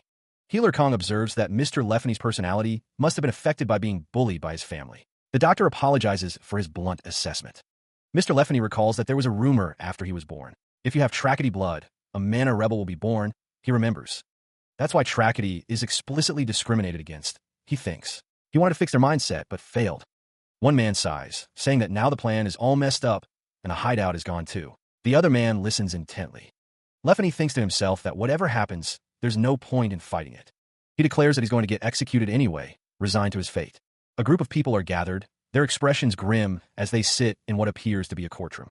Dr. Kong and Mr. Leffany are seen in the background. Leffany looks shocked, muttering what? A woman with pigtails calls out to Captain. She asks what they're talking about, her expression worried. The man with red hair reminds her that they are wanted criminals. He says it's only a matter of time until they get caught since the dungeon is gone. The scene shifts to a prison cell. A voice says that once they get caught, all the executives will get executed and the rest will rot. Leffany, now in jail, thinks about what they are. He realizes there's a way out of this situation. He promised to buy them some time, urging them to run somewhere far away. The woman protested, reminding him that he was going to be executed. Leffany scoffed, declaring that as a son of a noble family, they couldn't actually execute him. The man with glasses listened intently, hearing someone say, "Healer Kong, is he?" before confirming the statement. The man with red hair leaned against a wall, his expression suggesting he thought someone was probably lying. A flashback revealed that Leffany was rejected by his family and excluded throughout the entire Kamar. The narration stated that his family would do anything to kill him so that they could keep up their honor. Dr. Kong considered the situation, thinking that he did do wrong things, but not to the point of getting executed. He wondered if they should help. Elsewhere, a sinister man smirked, his eyes gleaming with malice. Dr. Kang's expression turned suspicious, wondering why he was smiling and who he was trying to screw over this time. Leffany sat in a dark place with another man, both acknowledging that there was no other way. The man with red hair declared that there was a way to save them and their people. The woman with braided hair looked surprised, asking if he was serious and wondering what it was. The text indicates that the red road goes under Kamar. Elsewhere, two figures walk away, their destination unknown. The chibi figures are in the middle of a heated argument, their expressions exaggerated. Dr. Sung Hyen Kang's expression is cold as he commands, "Just do as I tell you to." The doctor continues, his arms crossed, promising to let you legally fuck up those magicians. A glowing emblem pulses with light, its intricate design hinting at a powerful organization. Dr. Kong holds a similar emblem, a knowing smile playing on his lips as he hears, "Why you guys are?" The man with red hair asks if they are knights, surprised to hear that there are knights in Kamar. Dr. Kong confirms it's only been a day since it was made. Dr. Kang's expression hardens as he asks if the man with red hair knows them, his tone suggesting a complex history. The man with brown hair states that they are weirdly righteous in Kamar, adding that they don't have any trouble with them. The man with red hair finds this even better, as the Cavalier Knight's ultimate goal is to bring peace to the Pizza Lake. The man with brown hair emphasizes that even a noble or a magician will face justice if innocent people are hurt, no matter what monster or criminal. Elsewhere, a woman with white hair reacts with shock, her eyes wide with disbelief as she hears the news. The man with red hair questions if that means they can actually beat magicians, but clarifies that it's only the bad ones, not any magicians. Dr. Kong sits calmly, stating that for this job, he still didn't entirely cross the line, his expression unreadable. The man with red hair insists that if Dr. Kong writes a recommendation letter, they will make it, demanding to be put in right now. The man with red hair declares that he doesn't have to worry about getting executed, his tone a mix of relief and defiance. An excited woman with red hair gushes, confessing that her childhood dream was to become a knight. The healer sits calmly, as the man with red hair stands before him, awaiting a response. The man with red hair scratches his head, looking frustrated and confused by the situation. The red hair man looks down, offering a quiet, thank you. Dr. Kong reclines, a smug smile playing on his lips as he observes the unfolding events. A disembodied voice declares that it will be fun to watch those magicians get messed up. The man with red hair asks if they are going to Trackety now. The other man replies that they will rest there for a few days and rent a carriage, warning him to be careful of the atmosphere there. Meanwhile, a group of figures makes their way through a forest bathed in the warm glow of the setting sun. A quest notification appears, tasking them to collect 12,500 points, with the reward remaining a mystery. The healer stands alongside another man, both observing the quest notification, which promises an extra reward this time. The screen displays a list of skills: throw an object, harpoon arrow, and dismantle, noting that these make for 3 skills. He wondered what would happen if he managed to collect all 4. He didn't think it was just about completing hard achievements, whatever it was. Dr. Kong muttered that he would make them pay for making him work overtime. A man held a child, who raised her arms in excitement. The woman with red hair cheered, her eyes sparkling with joy. The group had arrived home. Trackety Village was quaint, with buildings lining the streets. They were finally home, but they would have stayed at Kamar if they knew what was going to happen. The woman with red hair and Dr. Kong stood in the town, looking around. Someone shouted for everyone to look. A massive, armored figure loomed, its metallic body glinting in the light. The armored figure's massive feet crash down, shaking the ground. A voice booms out, urgently trying to rouse someone from their slumber. "Wilson, wake up!" A towering golem looms over the village, its massive form casting a shadow as it advances. A man cries out, questioning why a golem is here. The hooded figure watches the golem approach, gasping in shock at the sudden appearance of the massive stone construct. The golem's weapon, a massive, ornate mace, swings through the air with incredible force, ready to strike. The golem's mace crashes down, the hooded figure barely dodging the blow as the injured man is caught in the blast. The golem's hand reaches out, its stone fingers outstretched as it attempts to crush its foes. The hooded figure looks on in horror. The golem's attack obliterates the ground, sending rocks and debris flying in all directions as it continues its assault. The hooded figure thanks someone, while Dr. Kong observes the scene, noting that the injured man is his partner. The hooded figure kneels beside the injured man, his leg visibly wounded and bleeding, as he cries out in pain. Dr. Kong remarks that it's strange for a golem to target the lower body. He realizes Wilson got hurt protecting him. The hooded figure expresses concern about finding a healer in Trackety, clearly worried about the injured man's condition. Dr. Kong reassures the hooded figure, telling them not to worry about that, his expression suggesting he has a plan. The figure in the robe gestures wildly as the healer flashes a peace sign. It seems the famous healer has arrived. The healer smirks, a glint in his eye. He has yet to introduce himself, it seems. With a confident air, he announces, "I'm healer Kong Sung-yoon." Elsewhere, in the streets of Trackety, someone directs the injured to be laid down. The situation is dire. Kong Sung-yoon and the figure in the robe stand near a mentally recovery carpet. The healer prepares for the next step. A close examination reveals the extent of the damage. The left shin bone is exposed, a gruesome sight. Kong Sung-yoon examines a vial, his expression thoughtful. He realizes he can't stitch the leg yet. Something else is needed. A different way is required. He will use an absorbing medium mana potion to begin the healing process. He grips the blue potion tightly, preparing to use its power. Kong Sung-yoon is using skill Sparge, channeling his energy. The healer prepares to cast Flesh of Delusion, a skill that creates lost skin or flesh with specific materials. He focuses his power on the wound. Kong Sung-yoon thinks to himself, it's been a while since he used this skill, but it is necessary to create some flesh so he can stitch the wound on his leg. Healers are not the only ones with healing skills, the doctor thinks to himself. This skill only creates fake flesh. The fake flesh is likely to have a bad reaction since it's not his own. If that happens, his wound will rot and cause massive pain.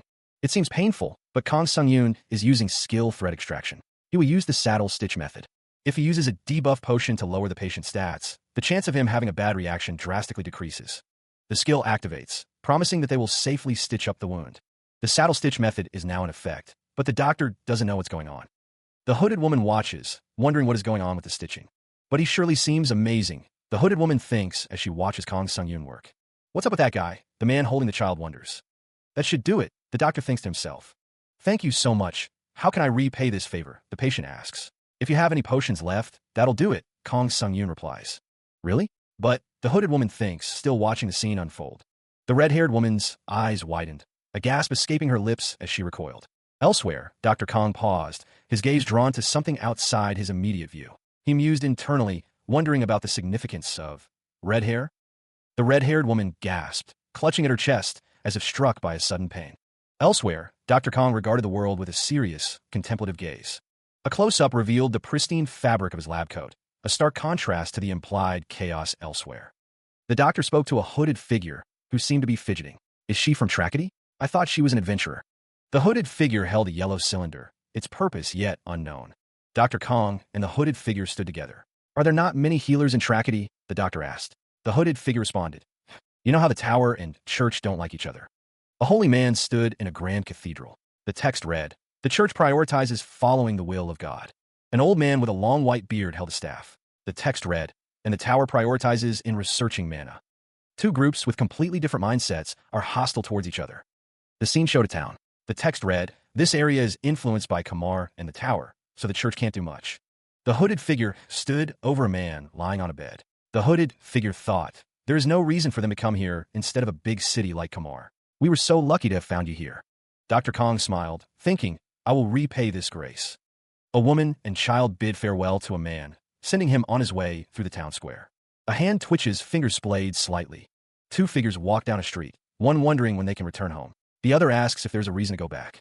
Looking up, a man with glasses states that one doesn't need a reason to go home. He admits he has one thing he needs to do back home. The fabric of a dark jacket shifts slightly. Dr. Kang smiles knowingly, stating that's.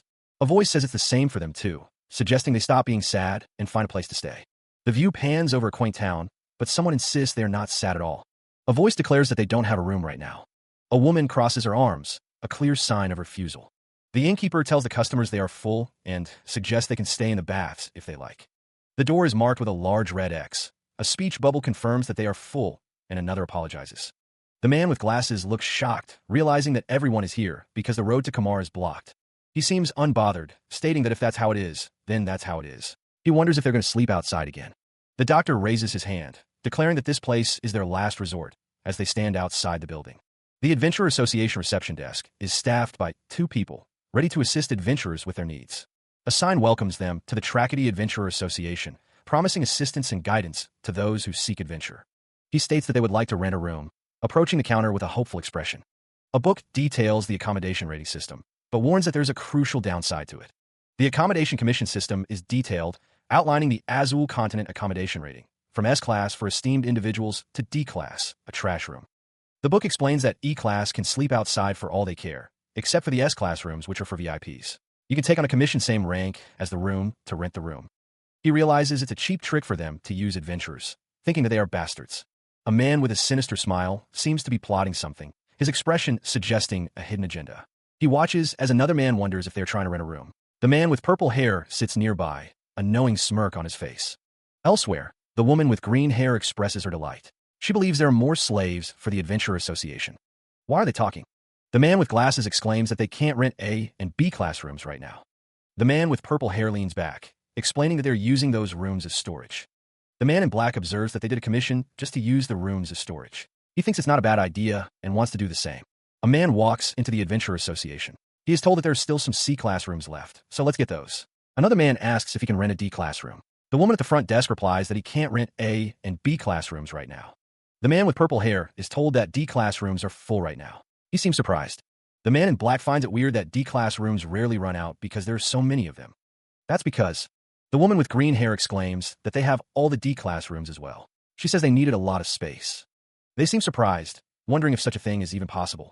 The man with brown hair explains that there are still some C-class rooms available, so they should take a commission. The unseen speaker scoffs, implying that only a newbie would be unable to do that. The unseen character questions why they wouldn't know, calling someone a boomer. The man with purple hair dismisses the previous statement, claiming it was just a joke. Sung Hyen Kong, with a smirk, declares that he will do one too. The doctor's legs stride forward, determination in his step. A hand writes on a document, seemingly related to VIPs. The man with brown hair asks if they can borrow anything else, according to the policy. The doctor pauses, a plan forming in his mind. He declares that he would like to rent the entire building, surprising the man with brown hair.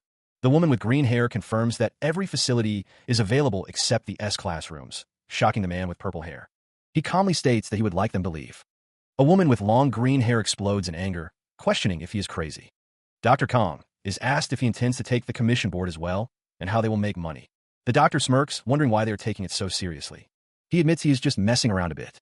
The woman with green hair and a man with purple hair react with shock and disbelief. The woman with green hair argues that stopping other adventurers from taking commissions is against policy. Someone is approaching. A woman with red hair and a man with brown hair are shocked, exclaiming about the branch master. It's considered exercising a right to accommodation rather than interfering with the commission. Marcin Quaid, Trackety Adventurer Association branch master, is on the way. But what he's doing feels like subtly avoiding regulations while intending to insult the adventurers as Marcin Quaid arrives. Dr. Kong offered a slight smile, acknowledging the other party's statement. He seemed to be in agreement with their assessment. The man with red hair narrowed his eyes, a subtle threat laced within his words. He would stop the doctor, but subtly, avoiding regulations. Dr. Kong tilted his head slightly, a glint in his eye. He found the other man's veiled threat rather exciting. The man with glasses stood silently, observing the exchange. He seemed to be in the background, watching the unfolding events. The doctor's smile widened, a hint of mischief in his expression. He inquired about the commission he was planning. The text indicated a location, northwest of Red Forest. The commission was solely his decision. Dr. Kang's expression softened slightly, a hint of concern in his eyes. He suggested that someone could have rested. The man with glasses reassured him, saying it was okay and not to worry. He affirmed that the right thing was done back there. The doctor's gaze intensified, his eyes narrowed in focus. He read about a buff received upon visiting Trackety. The image depicted a powerful, radiant force. It seemed to be related to the buff mentioned earlier. The radiant force intensified, crackling with energy. It was a visual representation of the buff's power. The power surged, engulfing everything in its path. The buff's effect was clearly significant and transformative. The grotesque monster, teeth bared, knew time was running out. We have to get them before the buff ends. The Shinaba Thunderbird, a bird monster, is known for its wind and thunder skills. It moves quickly, but the commission difficulty is only B+. But, Katya! The monster unleashes a burst of thunderous energy. The bird strikes, and Dr. Kong cries out, "H-U-K." The attack sends shockwaves through the area. The healer's hand slams into the ground, bracing himself. The force of the impact is immense. The Shinaba Thunderbird prepares another attack. It got much stronger. Dr. Kong realizes his limbs aren't safe with that bird around, stronger because of the mana released from Kamar. He knew that this job would definitely pay for their rent. Losing a limb in Trackety, where there are no healers, is critical, he thought. That's why she gave him this commission. The Shinaba Thunderbird's eyes glowed with power, its beak opening to reveal rows of razor-sharp teeth. Electrical energy crackled around the monster, the air thick with ozone. He prepared to use a skill. The healer declared, "I'll take on their aggro. Look at me." The skill, crowd aggro, was applied, drawing the monster's attention. It was announced that the Shinaba Thunderbird's attack and speed increased. The Thunderbird screeched, its form crackling with energy as it turned its attention to him. The monster shrieked, its attack focused on the healer. The healer braced himself, electricity arcing around him as he prepared to face the empowered beast. The Shadow Robe's effect activates, having the elemental damage he will sustain from thunder and wind. Dr. Kong notes that the robe works like a charm, even as a voice urges him to stop watching and kill the thing already. He prepares to use his skill, Observe an Eye. His eyes glowing with power, Dr. Kong declares, "Let's do this." He knows it's impossible to track them with ordinary eyes, but it is possible with his Observe an Eye skill. He prepares to use the speed of the Thunderbird coming at him. The air crackles.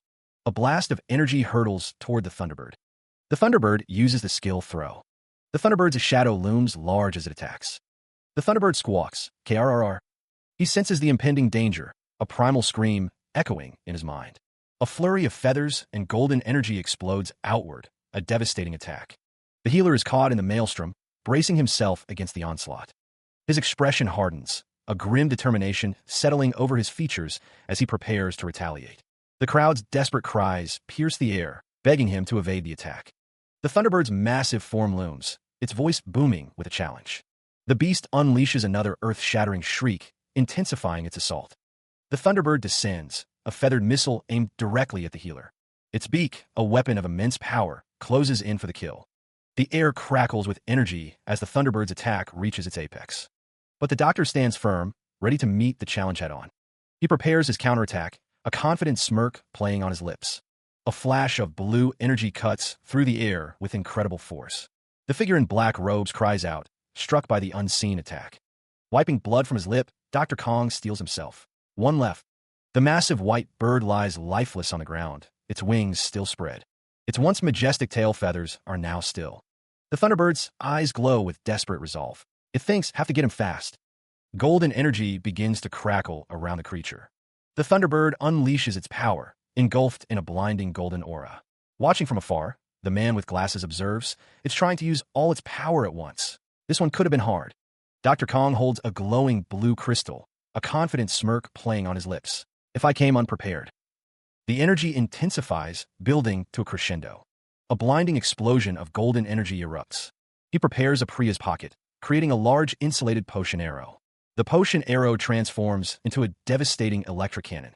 The electric cannon hurtles towards its target with blinding speed. The Thunderbird is caught in the blast. The electric energy explodes violently. The Thunderbird cries out in pain. The surrounding area is engulfed in a burst of electricity. The Thunderbird reels from the impact, feathers singed. It screams in agony. Dr. Kong prepares another weapon. The Thunderbird is struck again by a beam of energy.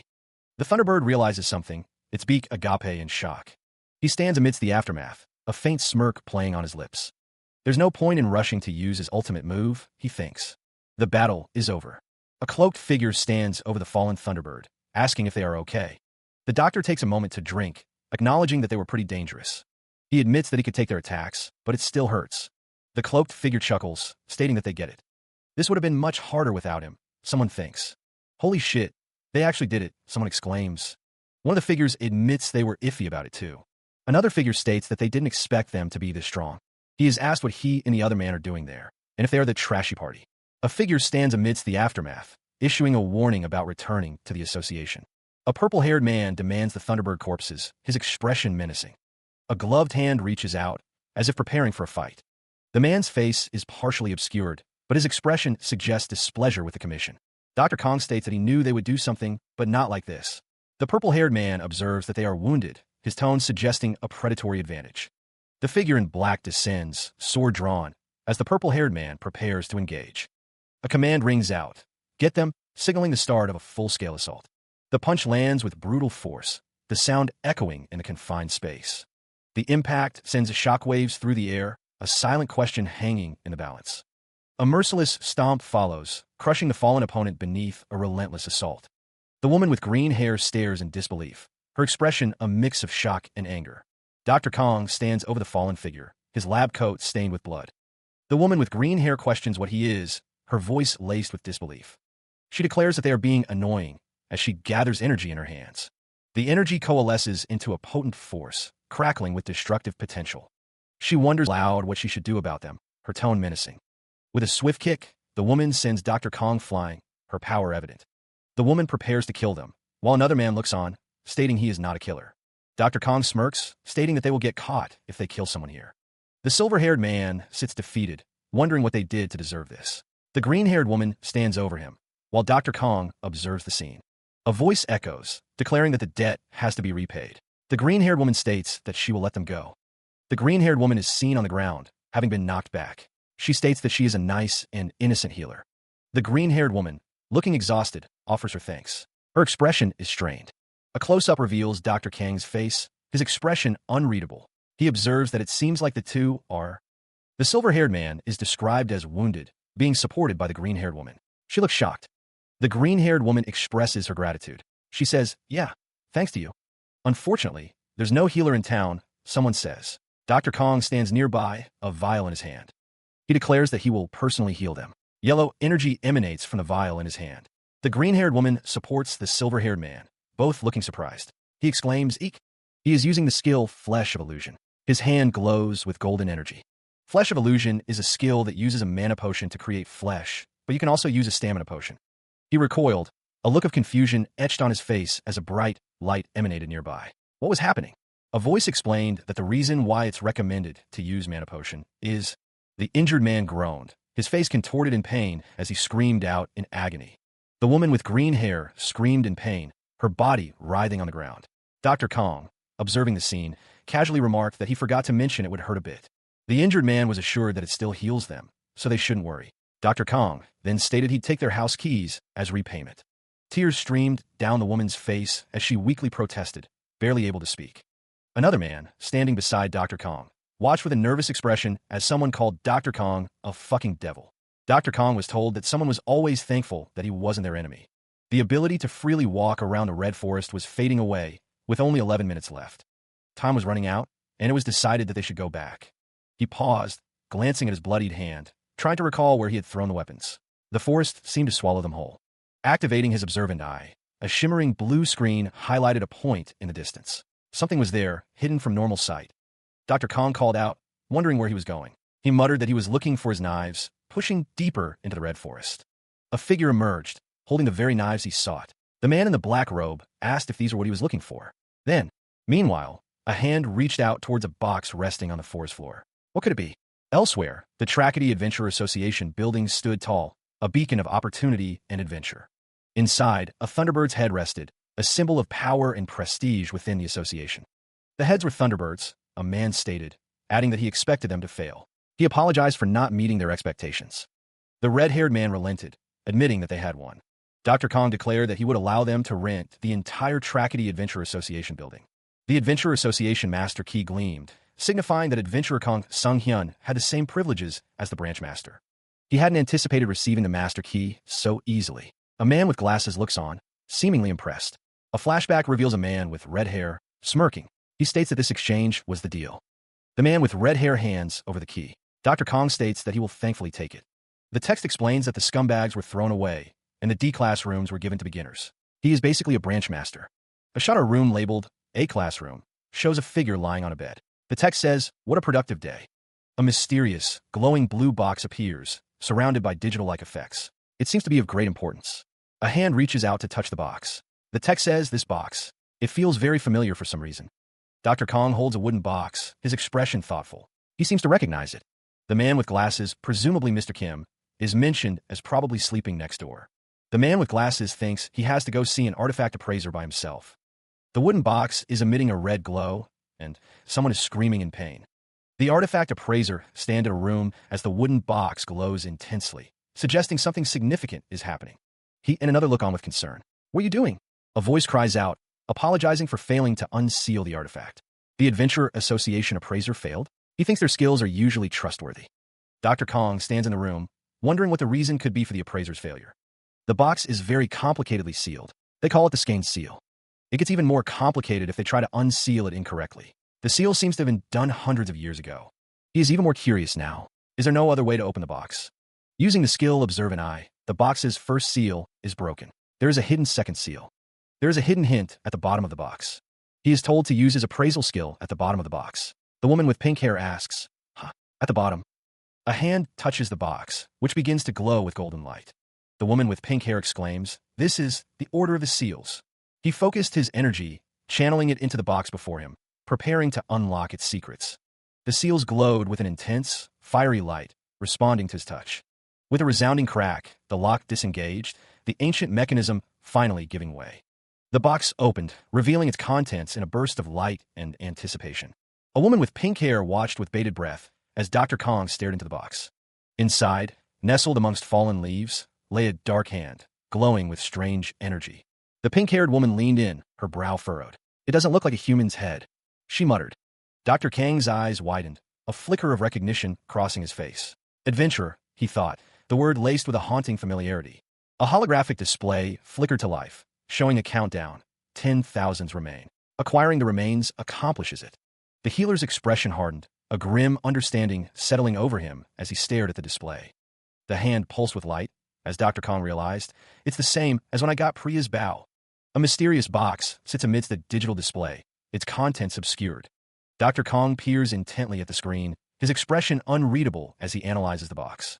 Inside the box, a dark hand rests amongst what appear to be flower petals. It feels familiar to him. The doctor squints, able to make out only a single letter on the display. He wonders what this box contains. He leans in closer, recognizing the item within. It seems to be a relic. The pink-haired woman questions the nature of the object. She admits she doesn't know the details since she isn't a priest. The relic pulses with power, its name revealed, Wismal's left hand. The pink-haired woman points, a confident smirk on her face. She seems sure of her assessment.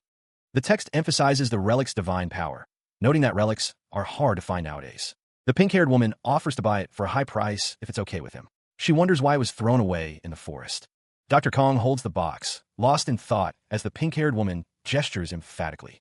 The text explains that the Red Forest isn't anywhere near the church's area of influence as Dr. Kong examines the relic. He notes that this situation is similar to the Priya's bow and reaches out to accept the reward. The system announces that Wismal's left hand is now bound to him as digital energy swirls around his hand. A new skill is acquired, and Wismal's left hand is displayed, locked on the system interface. The system explains that activating, summoning, and dismissing Wismal's left hand will infuse its power into his left hand, and he acquires 5 free roulette tickets. The doctor stands before the system interface, thinking that it's a bound skill and a roulette this time too. He decides to try using a roulette ticket right away, as he holds the glowing card in his hand. The roulette spins, promising Wismal's left-hand roulette tickets as the doctor watches intently. The results appear. Stat increases to dark mana resistance. More results appear, including a new skill acquired, Bone of the Earth, along with stat increases to Earth element enhancement. He wonders if Bone of the Earth is just another offensive skill. The doctor is shocked, wondering if he really got this. A strange tension fills the air around the Adventurer Association. The man with red hair leans back, a smug look on his face. He questions if Dr. Kong plans to use the Adventurer Association as his personal treatment center. Dr. Kong stands confidently, arms crossed, a slight smirk playing on his lips as he ignores the man's question. The doctor declares that he will indeed use this place as his personal treatment center. Dr. Kong raises a hand, explaining how he could return unscathed after fighting Thunderbirds, implying he healed himself. The man with red hair questions if he even has a healer badge, asserting his right as the temporary branch master. Murmurs ripple through the crowd. The man states he cannot let Dr. Kong treat patients without one. A woman in a green hood vouches for Dr. Kong, exclaiming that he healed her party member, guaranteeing it. The man with red hair smirks, noting that there is now a witness to the situation. The doctor says if they still can't believe him, he'll prove it. He asks if there is anyone with severe wounds, offering free treatment to anyone who steps forward. Whispers spread among the onlookers, their doubts swirling like dust motes in the dim light. The mangled hand, a testament to some terrible accident, lay open for all to see. A man with blonde hair, working at the association, asks if Dr. Kong can heal him. The healer responds with unwavering confidence, stating, "Of course." The crowd watches as Dr. Kong examines the crushed hand. A doctor with blonde hair wonders how long it has been, fearing he might get fired if he can't fix it. The doctor with red hair clarifies that he meant he can't do his work properly. A bone fracture is an injury where the healer's reaction can vary drastically. If it's just a broken piece of bone, it can be easily fixed. But if there's nothing to work on, it gets a bit complicated. The doctor with red hair states that this patient's bone is exposed and most of it is gone, so there's no hope for his recovery. He thinks to himself that it's the perfect case to prove himself. The doctor with red hair is surprised and wonders if he's going to make him a prosthetic hand. He firmly states his refusal, his expression unreadable as he looks down. Elsewhere, a man holds a bowl filled with a viscous, crimson substance, while Dr. Kong watches with a knowing smile. The healer declares his intentions, his hands poised to administer the strange concoction. A simplified representation of a meeting unfolds, perhaps a strategic planning session. Meanwhile, doubt creeps into the mind of a woman with piercing blue eyes, questioning her support. The red substance glows intensely as it hovers in the palm of a hand, radiating an unnatural warmth. A figure lies prone amidst a surge of crimson energy, bones materializing around them. A bone lies exposed, prompting a bewildered reaction from an unseen observer. The crowd erupts in disbelief, questioning the source of the sudden skeletal manifestation. Dr. Kong reflects on the rare skills capable of conjuring bones within the world of Azul. A warning is issued. Bones created through such skills are fragile and easily corrupted, yet there is more to the story. The Bone of the Earth skill is revealed, detailing its ability to create bones by consuming dirt. He calls upon his skill, and bones begin to materialize around his hand. The skill feels different this time, a new sensation tingling in his fingertips. A holographic display flickers to life, detailing the anatomy of a right hand belonging to an adult male. The display continues, listing the bones: 8 wrist bones, 5 hand waist bones, and 14 finger bones. A character with glasses looks on in amazement. The doctor reaches for a blue potion, preparing to add another layer to his creation. He can make everything from veins and nerves to muscles and skin, one by one, with precise control.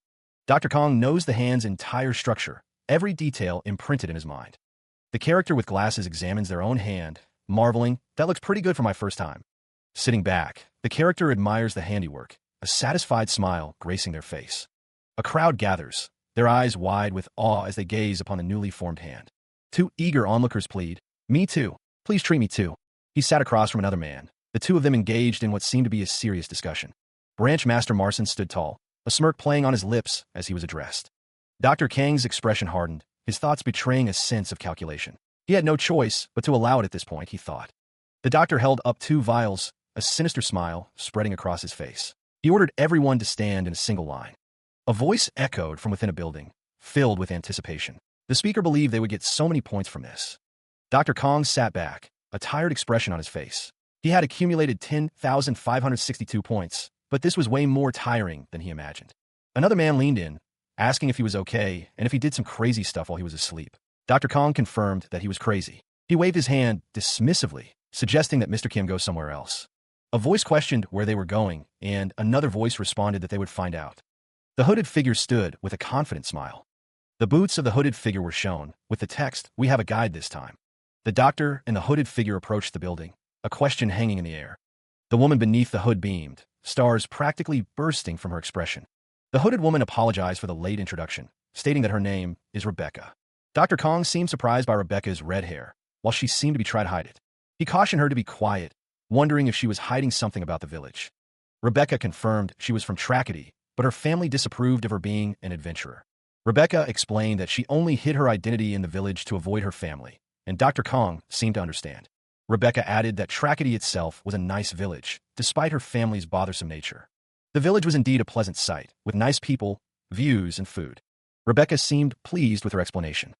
Rebecca offered to guide them through the village, confirming that they wanted a tour. Meanwhile, autumn leaves danced on the wind above the quaint village of Trackety. The village was not too large, she assured him, so it wouldn't take long to look around. The doctor noted the abundance of ceramics around them as they walked through the village. The supporting doctor expressed his desire for a souvenir, wondering if she wanted one as well. She agreed, her gaze fixed on something out of view.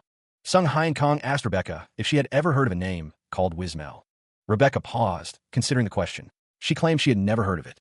She knew that the people from a village didn't know about Wismel either. If Wismel was the god of the Red Forest, someone from Trackety should know. Someone from Trackety should know about Wismel, the god of the Red Forest.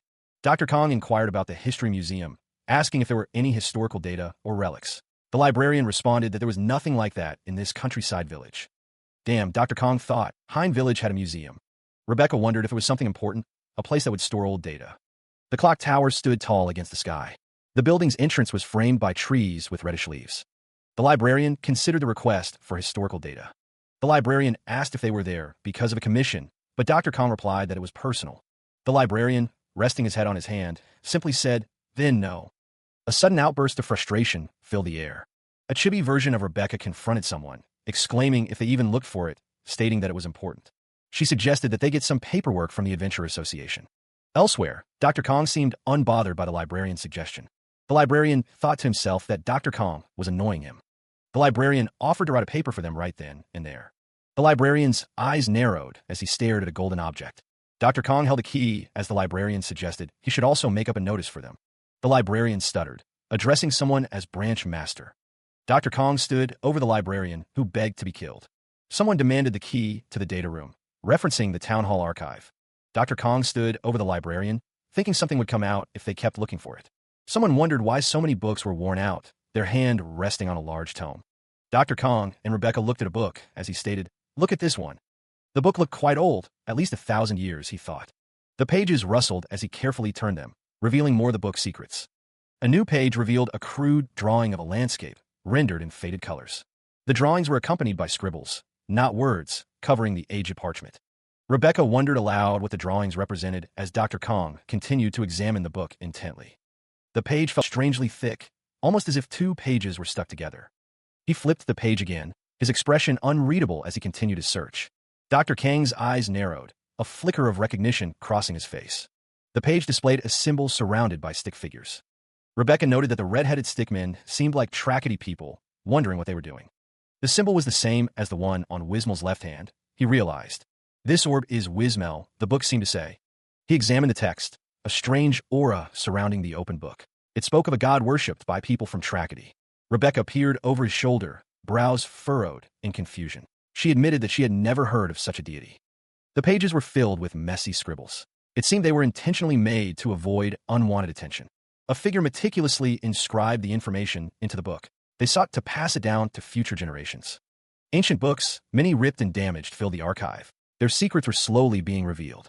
Someone, Rebecca's voice trailed off, a sense of unease creeping into her tone as she looked around. The text spoke of a deliberate effort to hide the god's very existence, burying it deep within forgotten lore. A trickle of blood ran down a face, a sign of violence hidden in the shadows. Rebecca followed the healer, a growing sense of dread washing over her as she noticed the strange energy in the air.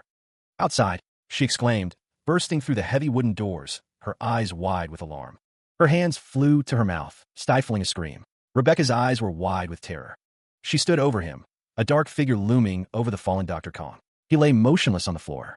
The scene was gruesome. Blood pooled on the floor. A voice echoed, demanding to know who was responsible. Dr. Kang's eyes widened behind his glasses. He could only utter one word, a horrified realization. Murder. A glint of steel flashed in the dim light. A hand gripped a dagger, ready to strike again.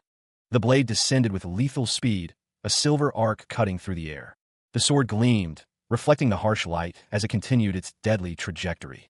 The hooded figure swung the sword, aiming for Dr. Kong and another person who raised their hands in defense. Standing his ground, Dr. Kang's expression hardened. He demanded that his attackers reveal themselves. A figure cloaked in red remained hidden in the shadows, their intentions unclear. A disembodied voice echoed, cold and demanding. Hand over the book. A disembodied voice commands someone to hand over the book. From above, the man in the white coat is surrounded by figures cloaked in red, while another lies prone. Dr. Kong, clutching a book, declares that they were being followed. His eye glows as he activates the skill, Observant Eye. The man on the ground suffers from a serious wound. He was stabbed in the neck. Luckily, the man is still alive, and Dr. Kong begins to heal him. The figures in red robes loom over them, radiating menace. Dr. Kong, his expression unreadable, asks if they didn't hear what he said, stating he has one question. The doctor's hand glows with healing energy. The man on the ground, recovering, asks if they intend to attack him. A figure in red robes asks if he wants to join them. The skill Throw is activated, suggesting an imminent attack. He continued his assault, his movements a blur against the figures cloaked in crimson. The clash of their weapons echoed through the chamber, each strike carrying deadly intent.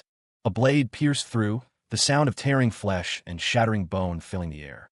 The force of the blow sent splinters flying in all directions. One of the figures in red robes reeled backward, staggered by the impact.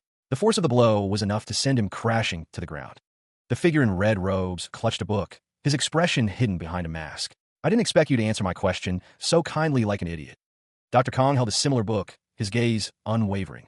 He thought to himself, if it were me, I would have attacked instead of talking. Two figures in red robes stood side by side, their eyes gleaming menacingly from beneath their hoods. The air crackled with anticipation of another attack. The figure in red robes, now closer to the ground, spat out a curse. You bastard! He growled, his voice filled with pain and rage. A sword slashed through the air, its blade shimmering with a deadly light. The force behind the strike promised swift and brutal retribution. The figure was struck, the impact sending him flying backward. The force of the blow was enough to shatter stone and send debris scattering. A figure with red hair lunged forward, their blade aimed at the figure in red robes. You harmed an innocent person, they shouted, their voice filled with righteous fury. A blinding flash of light erupted as the sword connected. The power of the strike threatened to obliterate everything in its path. He lunged forward, striking at the figure in red robes with a powerful blow. The figure in red robes met his gaze, seemingly unfazed by the attack. The figure in red robes was struck, the force of the blow sending them reeling back. Summoning Priya's bow, Dr. Kong prepared for a ranged assault. Using the skill Harpoon Arrow, he unleashed a barrage of projectiles. The figure in red robes scoffed, declaring that the attack was useless against them. The arrows struck, creating a burst of energy around the figure in red robes. The arrows continued to strike, impacting the figure in red robes. The barrage intensified, the arrows creating a storm of energy. More arrows rained down, each one carrying immense power. The figure in red robes was bombarded, struggling against the relentless assault. Dr. Kong observed the figure in red robes, noting the use of earth element magic and calling them arrogant. The figure in red robes is engulfed in a swirling vortex of purple energy. A dark aura emanates from the hooded figure, a silent promise of violence. The figure lunges forward, a crimson spear aimed directly at the healer, shouting, "Die!" The force of the attack sends Dr. Kong flying backward through the air. The figure's hand glows with an ominous red light, power coalescing. The skill activates. Bones of the earth. The spear begins to transform. The spear is now a jagged, bone-like weapon, dripping with dark energy. Dr. Kong, still airborne, stares in disbelief. My spear turned into bones. The figure in red robes takes aim, the bone spear crackling with power. The transformed spear is ready to be launched, a deadly projectile of bone and shadow. With a flick of the wrist, the figure hurls the bone spear towards the downed healer. The bone spear lands mere feet from Dr. Kong. What a shame. He stood over the fallen figure, the healer remarking that the enemy would have had better luck with any other element. Another voice called out, declaring that they were finished as well. The man in red robes was restrained. The healer looked down at the scene, a slight smile playing on his lips. Nice work, he said. The unseen figure declared that they should hand them over to a place that's perfect for them. The man in red robes was locked behind bars, seemingly defeated. Meanwhile, the man with red hair stood before the healer, who asked if the prisoners had said anything. The man replied that they hadn't. The man with red hair muttered to himself, mentioning Wismel, god of tragedy. The man with red hair seemed to trust the healer's words without any doubt, something that a normal person would be reluctant to do. The man with red hair asked if he knew something about it. The healer stated that there was a strange atmosphere between people in the village, and the man with red hair asked what he meant by strange. The healer stated that Lefany did say something about it, as the man with red hair recalled Lefany's warning about something strange going on in the village. The man with red hair recalled that at some point, people advocated that they should stay away from Kamar. They called themselves the apostles sent by God, advocating for Trakedy's independence and escape from Kamar's shadow. The robed figures walked through the town as the townspeople whispered amongst themselves, watching the spectacle unfold. A hooded figure declared, eyes glowing with ominous intent, that Kamar would soon fall. Most dismissed their words as nonsense, paying little attention to the self-proclaimed prophets. And they ignored them until the Crimson Tower fell a few days ago. Marcin stood beside Dr. Kong, the weight of the news heavy in the air. Most people in Trakety made a living from Kamar, but now blood stains the ground. And the news came about Kamar like the prophecy said. A figure lamented that they couldn't stop what was coming. The fear took over their sanity, preventing people from getting instigated and causing chaos. Someone realized they thought the apostles were frauds, but the forgotten God might actually exist. Marcin informed Dr. Kong that there was a problem, his expression grave. A gloved hand clenched, a sign of building tension and impending action. A figure in a red hood screamed in terror, their face contorted in agony. The bound figure remained still, the rough fabric digging into their skin. Behind bars, a man gripped the cold metal, a desperate look in his eyes. The restraints held firm, the prisoner unable to move or speak. The man with green hair asked, "What's going on?" His companion looked equally concerned. One of the bound figures remained silent. "I used truth serum for interrogation." The serum's effects were evident, but the prisoner's silence was more telling than any words. Dr. Kong observed the scene. "I didn't expect this. It's a curse to stop them from talking." The bound figure's head lolled, seemingly unconscious, or worse. Dr. Kong stood before the bound figures, his expression unreadable as he assessed the situation. "They are crazier than I thought." The situation had taken an unexpected turn. Healer Kong observes the scene, noting the destruction. Rebecca stands nearby, cloaked and hooded, as they assess the aftermath. A closer look reveals a body lying on the ground, covered in what appears to be a strange, reddish substance. The reddish substance pulses ominously, as if it were still alive, clinging to the victim. Dr. Kong states that the victims were cursed, but they couldn't find who or what was behind them. He crosses his arms, looking thoughtful. Another man asks if Dr. Kong can do something with his holy arrow, his expression hopeful. Rebecca says that this isn't a curse made from dark magic. She seems puzzled by the nature of the curse. A hand reaches out to touch the reddish substance, the texture appearing clay-like. Dr. Kong asks Rebecca what's wrong. She replies that the dirt seems familiar, her tone concerned. The text indicates that this is high-quality clay used for making rare clay dolls in Trakety. Rebecca holds a piece of the clay. Rebecca wonders why they used this clay to curse them, her expression troubled. Dr. Kong realizes that the clay is used for doll making, his eyes widening in realization. Dr. Kong exclaims, wondering why he didn't think of this before, as the pieces fall into place. He stood over the fallen man, who seemed to be in shock. The man on the ground could only utter a confused WH. The hooded figure recoiled slightly, eyes wide with disbelief. "No way," they exclaimed, seemingly in response to an unseen revelation. Clutching the documents, the hooded figure considered their next move. They thought if they were part of this, they would have hidden the records in a place that would be preserved for a long time. Flames engulfed the building, the doll workshop burning fiercely. It had apparently been running for hundreds of years, according to the text. The text indicated that there would be old books as well. It was a place where they could waste high-quality clay, like it was nothing. The two hooded figures stood together, one declaring that the doll workshop was the only place. The scene was bathed in an ominous red glow. The hooded figure's eyes widened, a visible gasp escaping them. The situation had clearly escalated to a critical point. Behind bars, Dr. Kong was observed by the hooded figure. "I guess I'm right." Looking at their faces, the figure mused, implying their suspicions were confirmed. Marson considered the situation. The doll workshop, they were part of this? That a problem, he thought, especially since many of them are nobles of Tracady. Marson spoke to the figure with glasses, explaining that the higher-ups would go crazy if they did anything to nobles. He admitted that his position sometimes sucked too. Then, Rebecca and Dr. Kong were in a cave. Rebecca stated that they would investigate the doll workshop. "Wait," Dr. Kong interjected, perhaps realizing something. Marson stood with Dr. Kong. He mentioned that recently, there were people lost in the Red Forest, hinting at a connection to the doll workshop. He considered the implications. Outsiders usually get lost in the Red Forest. But they were all people from Tracady. Rebecca was also looking for those people. A figure in a cloak stands in a ruined building, as a red-haired man wonders if it is the workshop. Dr. Kong was asked to investigate this building while also investigating the workshop. Meanwhile, Marson states that this is the workshop as he and Rebecca stand outside the building. The person in the cloak opens the door, the hinges creaking loudly. "There's no one here." The interior of the workshop is usually full of people, but there are some over there. They seem like adventurers. The red-haired man asks what brought Dr. Kong here. He had heard he could rent a horse golem carriage here. This was the initial goal coming to Tracady. Marson informs him that he needs the master's permission to rent one. The doctor realizes that Marson meant him. Harvey Servon introduces himself as the owner of the Tractoid doll workshop. A sign reads, "Harvey Servon, Masterclass Dollmaker." Harvey Servon greets the doctor, who returns the gesture. The doctor tells Rebecca that they don't have to introduce themselves, as they're only going to see each other today. Rebecca remarks that she can see that Harvey's personality is really bad. Harvey asks how much it is to rent a horse golem. The price is revealed to be 5 million gold for one day. The sound of shock fills the air. The doctor and Rebecca are shocked by the price. He thought they were only 1.2 million for 3 days. The situation had changed, and not for the better. Harvey Servon grinned, admitting he had to raise the price a little bit. Harvey explained that he had been selling them for too low. Rebecca, agitated, suggested renting from somewhere else, apologizing for interrupting. A thought bubble emphasized that the master is the only one who can make horse golems in Tracady. Harvey offered a discount if they worked for him, as Marson looked on. The healer considered the offer. The shopkeeper stated that they could always walk if they didn't want to pay.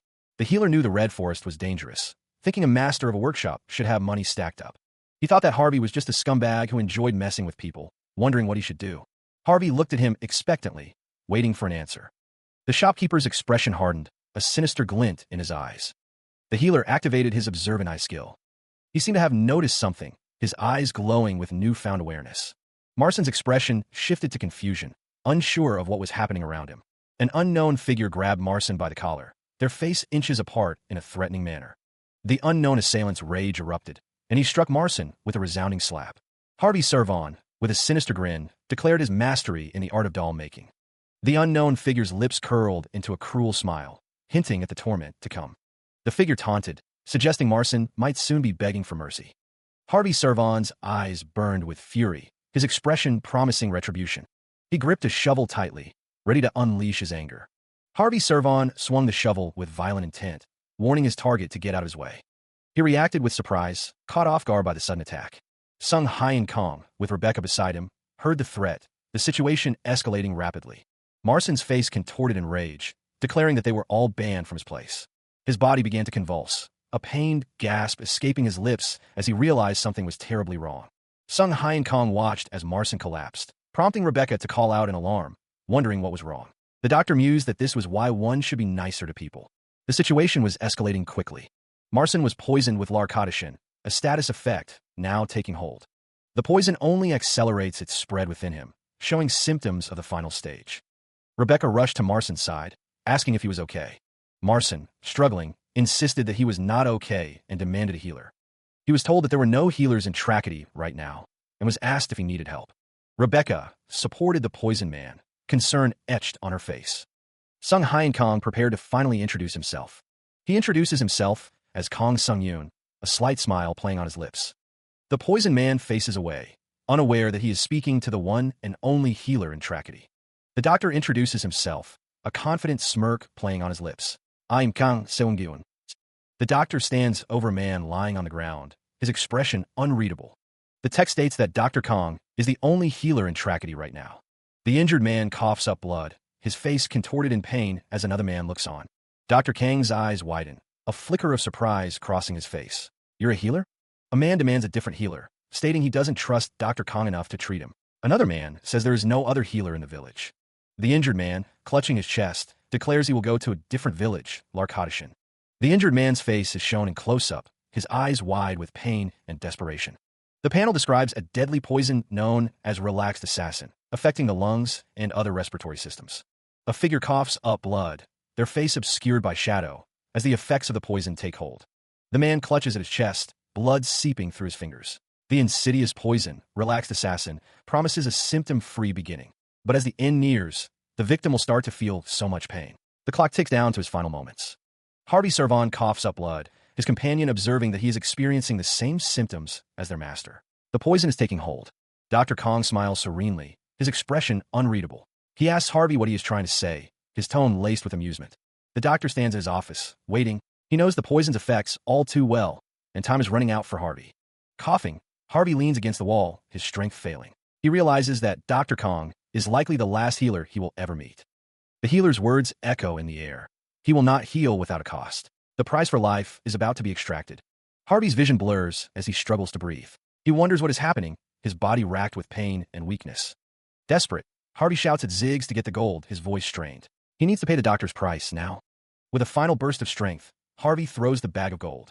He hopes it is enough to satisfy the healer's demands. The bag bursts open, scattering gold coins across the floor. It's obvious what the damn healers want. He thinks bitterly.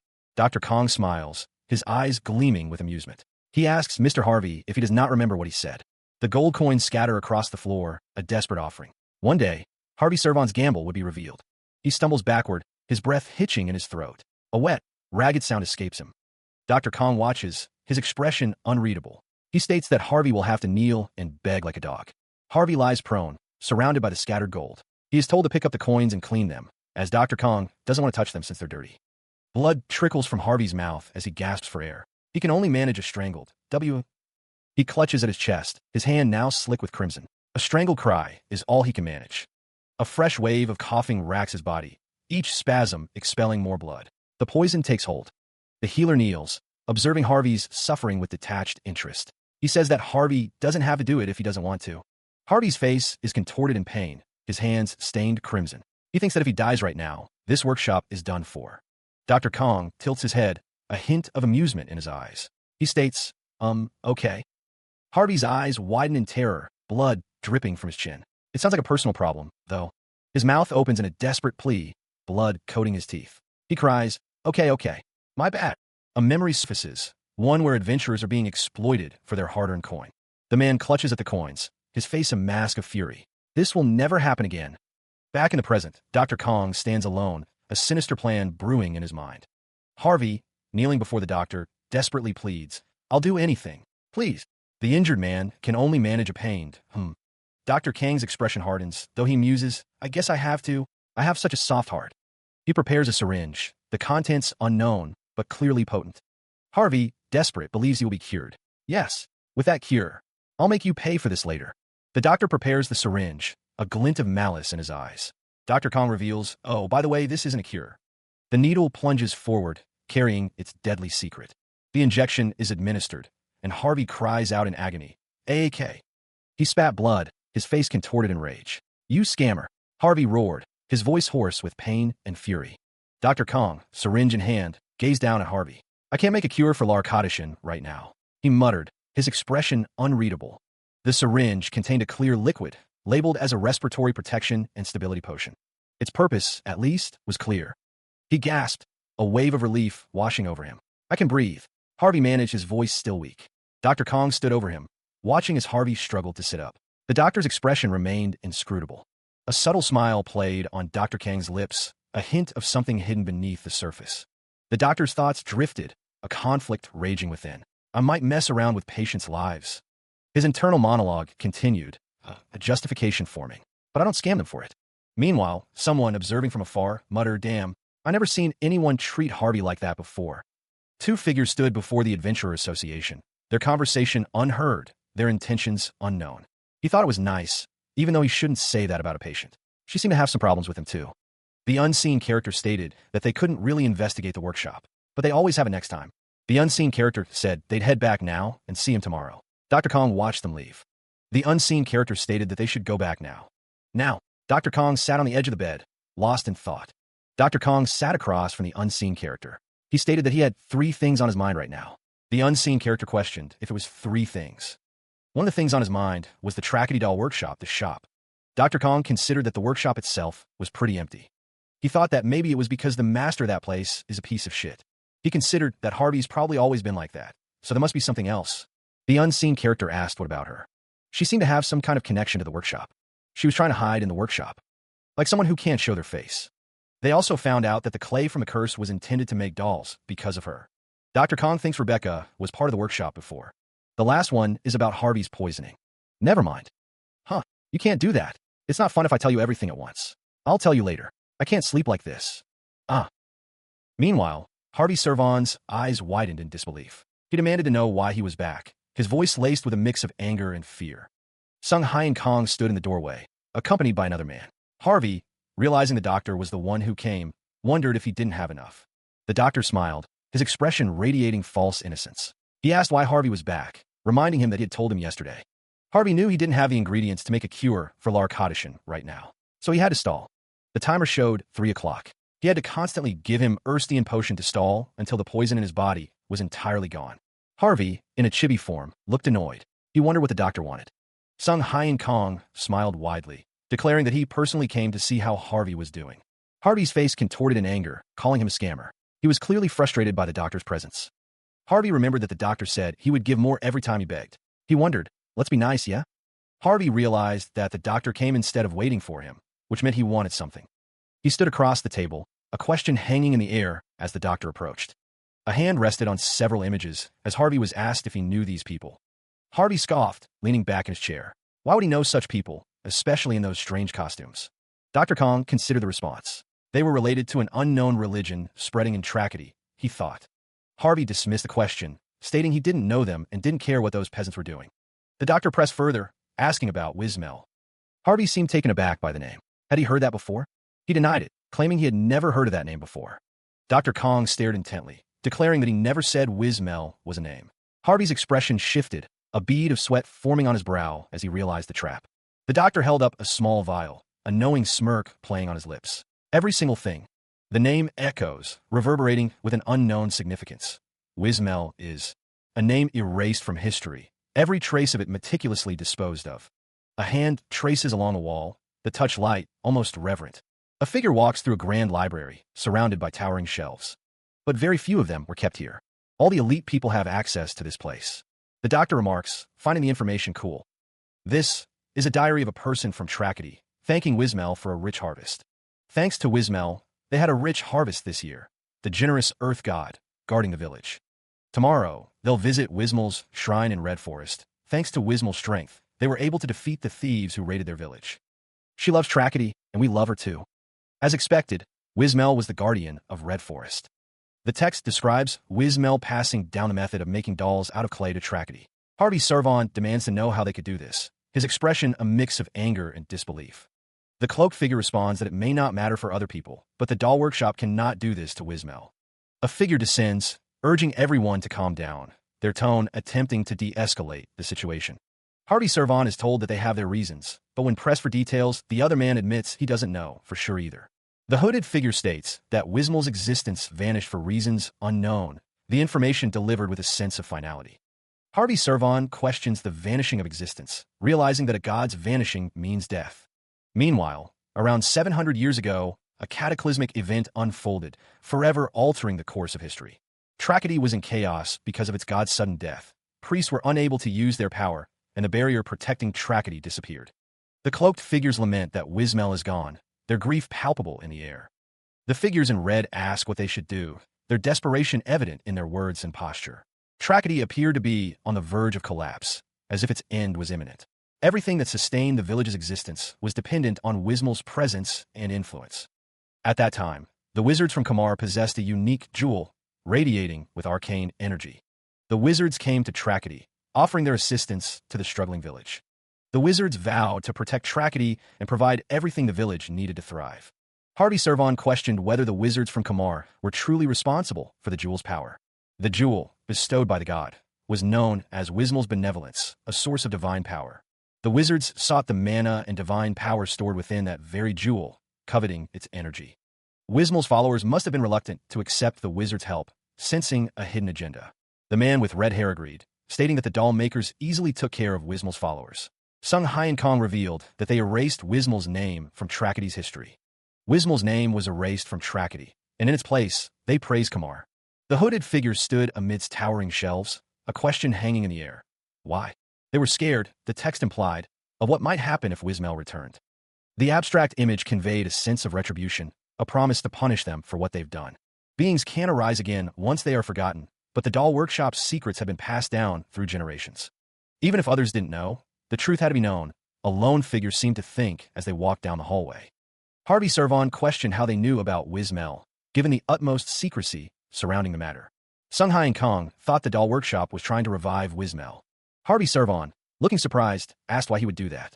If Wismel revives, the text warned, the doll workshop will be punished. Sung Hyen Kong realized the doll workshop was not behind this. Mr. Kim reassured him that everyone makes mistakes sometimes. The hooded figure wondered what Wismal's followers were up to. Harvey Servon, overhearing the hushed tones, wanted to know what was being discussed. The man in the black coat revealed that the village had been messy lately because of Wismal's followers, though they don't use the name Wismel up front. The long-haired man with red hair wondered if someone was really trying to revive Wismel, and if that was why the workshop had been affected. Harvey Servon asked if something had happened to the workshop, and the man in the black coat sensed something wrong, noting fewer customers or doll makers. Harvey Servon, visibly shaken, denied that anything was wrong, his voice trembling with anxiety. Sung Hyen Kong observed Harvey Servon's reaction, thinking to himself that he sucks at lying. The long-haired man with red hair declared that there couldn't be anything wrong while he was still there. The sound of a door closing echoed as the man in the black coat departed. Sung Hyen Kong, narrowing his eyes, wondered who the hell that was. The man in the purple coat stated that the Tragedy doll workshop was about to be shut down. The long-haired man with red hair thought to himself that he was about to be shut down. The Tragedy doll workshop stood silent, save for the sound of labored breathing. Harvey Servon slammed his hands on the desk, his face contorted with rage. "How dare you?" he exclaimed. A hand gripped a hammer, knuckles white with tension. The woman with red hair stood defiant, her expression a mix of anger and determination. "I told you to never come back," she shouted. The hammer swung down with brutal force. "Whoa," a voice whispered. Footsteps approached, the sound echoing in the tense atmosphere. "I heard you were sick." The woman with red hair glared at Harvey Servon, her eyes narrowed with suspicion. Her gloved hands clenched into fists. "I don't think you can properly manage the workshop in your condition." Elsewhere, two figures watched the unfolding drama with amusement. There's some drama between them. One of them reached for a bucket of popcorn. "It happens." The woman with red hair tilted her head, a silent question hanging in the air. Harvey Servon was taken aback by her words. "Oh, you had guests over," she stated, her tone laced with a hint of displeasure. Dr. Kang's expression hardened as the woman spoke. He stated, "Don't mind us. You can keep going." The woman responded, "I'm sorry. I didn't expect anyone to visit you." The woman's eyes narrowed, her gaze fixed on Dr. Kong. "What did you say?" she demanded. "This only happens once in a while. You should take your time with your guests." The woman slammed her hand on the desk, her anger palpable. "I'll stop bothering you and leave," she declared, pointing towards the exit. "Get out." With a smug look, the woman with red hair turned away. She stated, "I'll see you again soon." The door slammed shut behind them, the sound echoing through the room. The man with glasses thought to himself, "Why is he so nice? I don't like him. He's definitely an evil guy." The man with glasses, standing behind Dr. Kong, looked concerned. He stated, "You can't say that." The man with glasses wondered, "Should we ask what's up between them? Should we?" Harvey Servon sat at his desk, his expression a mixture of anger and frustration. Dr. Kang's eyes narrowed, a question forming in his mind. He sits, observing Rebecca kneeling before him, her head bowed. The healer inquires what troubles her, concern etched on his face. Rebecca clutches at her hood, pulling it tighter around her face. A visible tremor runs through her body as she tries to compose herself. She insists that nothing is wrong, her voice barely a whisper. The words hang in the air, unconvincing and heavy with unspoken emotion. Rebecca thinks back to a man with long hair, dressed like a noble. She realizes that Dr. Kong must have met him. The memory surfaces as she sits at a table, a plate of food before her. She thinks to herself, oh. A voice suggests they talk after eating. Rebecca responds that she likes that idea, her tone laced with a hint of resignation. The memory continues, revealing that his name is Pengrel Spencer. The image shows a man with long red hair. He was once a student of Master and joined the workshop in the same year as her, the memory recalls. The image shows Pengrel leaning against a railing. Rebecca thinks that they started in the same year, but she is nowhere near him. The image shows a plate of food. No one was comparable, she thinks. The image shows Dr. Kong and Pengrel Spencer sitting at a table. He crafted a mana golem entirely on his own, a feat normally requiring 5 or 6 people. Pengrel Spencer could find a defect just by looking at the dolls, his talent undeniable. As a result, even though he was just a new doll maker, people praised him as a future owner of the doll workshop. But that wasn't enough to satisfy the ambition that burned within him. Pengrel Spencer seemed to only care about one thing, to satisfy his master. The others at the table didn't expect that level of devotion from him. It was simply his personality. His master never treated him specially or complimented his work, though, and Pengrel never stood down because of his ego, a constant tension between them. They were having a Cold War, and then Pengrel disappeared without saying anything about 3 months ago. A month after his disappearance, he returned with an incredible doll, a golem that moves without mana. Meanwhile, Dr. Kong sits with another man, the implications of Pengrel's actions hanging heavy in the air. Pengrel Spencer and another man observe something moving without a power source. The other man wonders if it's possible, as everyone went crazy over it. The real problem arose after that. 2 months ago, at the doll workshop, something was being created. It was crazy. The technique would change the industry, someone exclaimed. It was amazing, Pengrel. The master thinks it's a nice one, not very useful, but interesting. He thanks Pengrel. So, this is what he was studying. If he had to pass on this workshop to someone, it has to be him. Everyone else is trash, he thinks. Good, this won't ruin his reputation. He'll give you this workshop when I retire, the master thinks. Master. But he would like to have it right now. He'll give. He pauses, considering the weight of the words exchanged. His master's eyes narrow, a dark intensity burning within them. The master declares that he is talented and now has a career as well. The master scoffs, stating that he doesn't think there's a reason for him to work for him. The master's face contorts in rage, lightning crackling around him. The master explodes, demanding that Pengrel get out of his workshop. A subordinate pleads with the master to calm down. The master curses Pengrel, but Pengrel simply laughs, stating he doesn't have a choice. Pengrel states that it's his decision. Pengrel declares that he'll be on his own from now on. Someone asks if he's going to build his own workshop or something, and Pengrel confirms he will. Pengrel decides he didn't want to end the legacy of their workshop with his own hands, but will call his new workshop Spencer Doll Workshop for now. He explained that the reason no one was around was because everyone had moved to his workshop. Pengrel added that he was a highly talented doll maker, so there was no reason for them to work for his master. Pengrel stated that everything was Harvey's fault, so he didn't know what to say, and Dr. Kong simply responded with a quiet agreement. Pengrel wondered aloud why Dr. Kong and some others would even stay with Harvey. He continued, saying that it was because even though masters, a fist slammed down on the table with a resounding crack. Pengrel acknowledged that Harvey's work was incredibly fantastic, but he admitted that Harvey was not normal either, and Dr. Kong expressed that he was thankful that Pengrel treated Master well. Dr. Kong, leaning back, revealed that he actually wanted to talk about that too. The doctor thought to himself that there was a third thing that bothered him. The text described larcaudishin, the poison Harvey had, as a top-grade synthetic poison made by mixing different types of poisons. Pengrel stated that this meant it was impossible to get poisoned by it due to natural causes, and asked Dr. Kong what he was implying. The air crackled with unspoken accusations. Someone had been poisoned, and not by accident. He stood, framed by a spectral blade of crimson energy. The intent was clear, malicious, and aimed directly at him. The purpose of the poison was simple: to kill him. The group sat around the table, the remnants of their meal scattered before them as they discussed the matter at hand. Dr. Kong considered the possibilities. He wondered aloud if someone held a grudge against Harvey. The man with red hair looked toward the bespectacled man, a knowing smirk playing on his lips as he listened to the doctor's deduction. The red-haired man mused that at least 55% of something hadn't met their master yet. Someone reached for a plate, the clatter of silverware echoing in the room as the conversation continued. He's seriously a terrible person.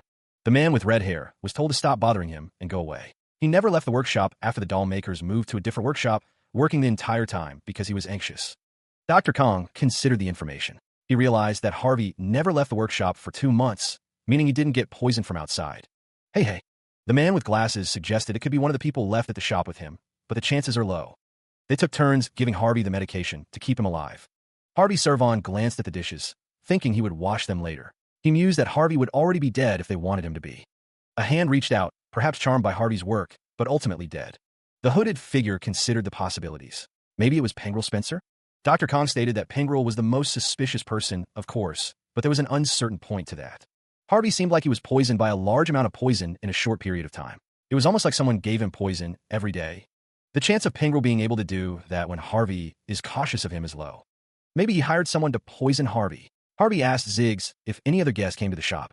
Dr. Kong wasn't sure, but adventurers are the only ones except Pengrel who visits from time to time. Harvey is the only one who crafts dolls with clay bought by adventurers, right? He tells everyone to find their own clay. Dr. Kong looked thoughtful, considering the implications of the conversation. The doctor requested to be taken to where the clay is stored. A sudden, brutal impact sends the red-haired man reeling from an unseen blow. He cries out in pain as the force of the attack slams him downward. The world spins as he crashes to the ground, the assault leaving him disoriented. Struggling to sit up, Harvey Servon demands, "Who are you?" The healer stands over him, his expression unreadable. "I want to ask you the same question." The doctor reveals a damning accusation. "There was poison in the clay you brought today." Sung Hai Kang's eyes narrow, a sinister smile playing on his lips. "It seems like you did this more than once." Harvey, still on the ground, vehemently denies the charge. "I don't know what you're talking about." Pengrel Spencer, standing nearby, looks on with a mixture of shock and confusion. The healer and Harvey continue their confrontation, their voices echoing through the street. Pengrel Spencer, covering his ears, screams in terror as the situation escalates. Fingers drummed impatiently, a silent demand for answers to be given. Dr. Kong stood in the street, his expression unreadable. "Did you get anything from him?" he asked. A voice replied, "Yeah." He eventually talked. The doctor's eyes narrowed, a flicker of satisfaction in their depths. He thought to himself, "I was right."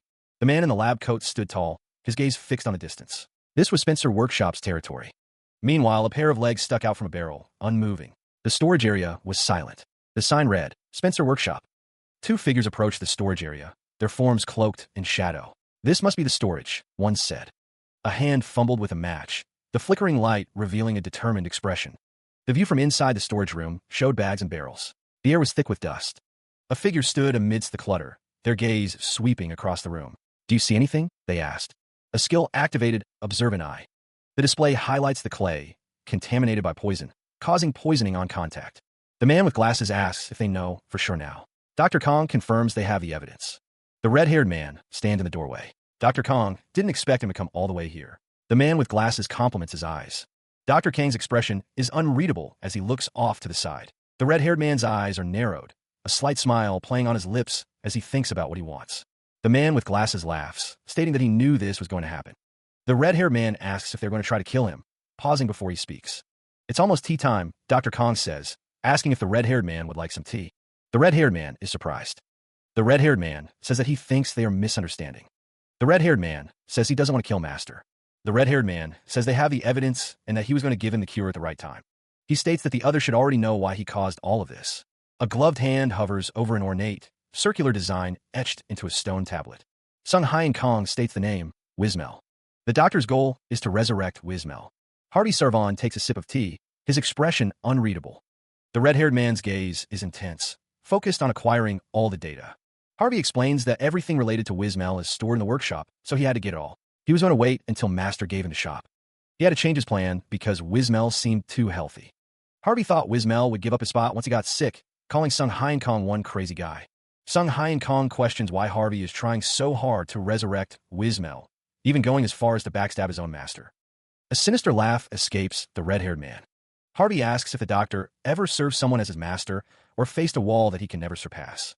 He thought back to a time when his master was an insurmountable wall. The weight of that wall pressed down on him, a crushing reminder of his limitations. Harvey remembered the devastating moment he realized he could never surpass his master.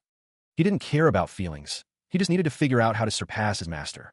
Harvey resolved that he could just bring his master down to his level. The thought surprised Harvey, a flicker of doubt crossing his face. He was certain that once Wismel returned, Doll Workshop would pay for their transgressions. A crazed look overtook Harvey's face as he imagined his revenge. Harvey knew his master wouldn't be able to avoid what was coming, especially if he was cursed and unable to work as a doll maker. His eyes glowed with manic intensity as he thought, If only that were possible. Harvey smiled, knowing he'd be able to surpass his master when he was alive. Elsewhere, a man in a suit watched Harvey, thinking that he was not normal and worse than Ziggs. He narrowed his eyes, a sense of unease washing over him. Something about the situation didn't sit right with Dr. Kong. The red-haired character tilted their head, a smirk playing on their lips. Is that all? They asked. The red-haired character's expression remained unchanged, their gaze unwavering. A nagging suspicion took root. He was hiding something. The doctor stood, his expression unreadable as he listened intently to the unseen speaker. The man's voice echoed, laced with a hint of challenge. Is that all? A smug smile played on the red-haired man's lips. The red-haired man chuckled, amused by the doctor's reaction. As expected, you're quick to catch on. The man leaned forward, his tone shifting to one of cold calculation. You're right, that was purely my personal ambition. The red-haired man explained that the real reason he wanted to build the Wismal's church was for Trackety's sake, asking, for the village? The man with red hair urged him to look at the state of Trackety, noting that it had turned into a very poor village. The man lamented that they don't even have a healer, even though there are injured people every day. The red-haired man stated that the perpetrator of this tragedy, Kamar, doesn't do anything for Trackety and just continues to neglect them. The red-haired man's voice rose in intensity, his words carrying a sharp edge. His fist slammed down, the force of his conviction echoing in the small space. A vicious bandit group, full of red hairs, was mentioned as the group sat around the table. They ended up tormenting the innocent people of Trackety, but it is said that their leader is from a noble family of Kamar. A flashback shows a younger man declaring he's going to be a knight. Another man wonders if he would kill them if he knew they helped Red Road. The book is the record left by an ancestor who was once a member of a doll workshop. Rebecca states that he surely wanted to stop the corruption inside Kamar and the doll workshop too. The book is held open, revealing the words, Wismal Church is the only force that is needed. By Trackety right now, if they're still going to stop them after hearing what has been happening. Dr. Kong says he doesn't have such thoughts. If they're going to use them for good intentions, then they're not going to interfere. A man smiles, his expression unreadable. Catmare wants to help them, but the man with glasses and the hooded figure both think lies. Then, are they going to cooperate with their church? What do they have to do if they want to cooperate? Rebecca is told that they just have to persuade their teacher. She responds with a fuck off. The healer declared that if they wanted Wismel to descend, certain conditions must be met. The man with black hair questioned why they needed their teacher, calling him selfish. Rebecca stated she couldn't reveal the details yet. A cloaked figure stood shrouded in shadow, vowing to try their best and stating they had one last question. The man with black hair inquired if the masked men who tried to kill them were also members of the Wismel Church. Dr. Kong clarified that the adventurers were hired for money and not part of the Wismel Church, adding that he sent people to investigate. The man with black hair ordered someone to investigate the person digging up information about Wismel, though he wouldn't have asked if he knew they would be so violent. A close-up of the man with black hair showed a slight reaction to the news. A voice simply responded, "Is that so?" The man with black hair noted that tea time goes by so quickly, adding that they enjoyed the tea very much and it was delicious. Dr. Kong seemed to be in deep thought, his expression unreadable. A hand gestured dramatically, perhaps emphasizing a point or giving a command.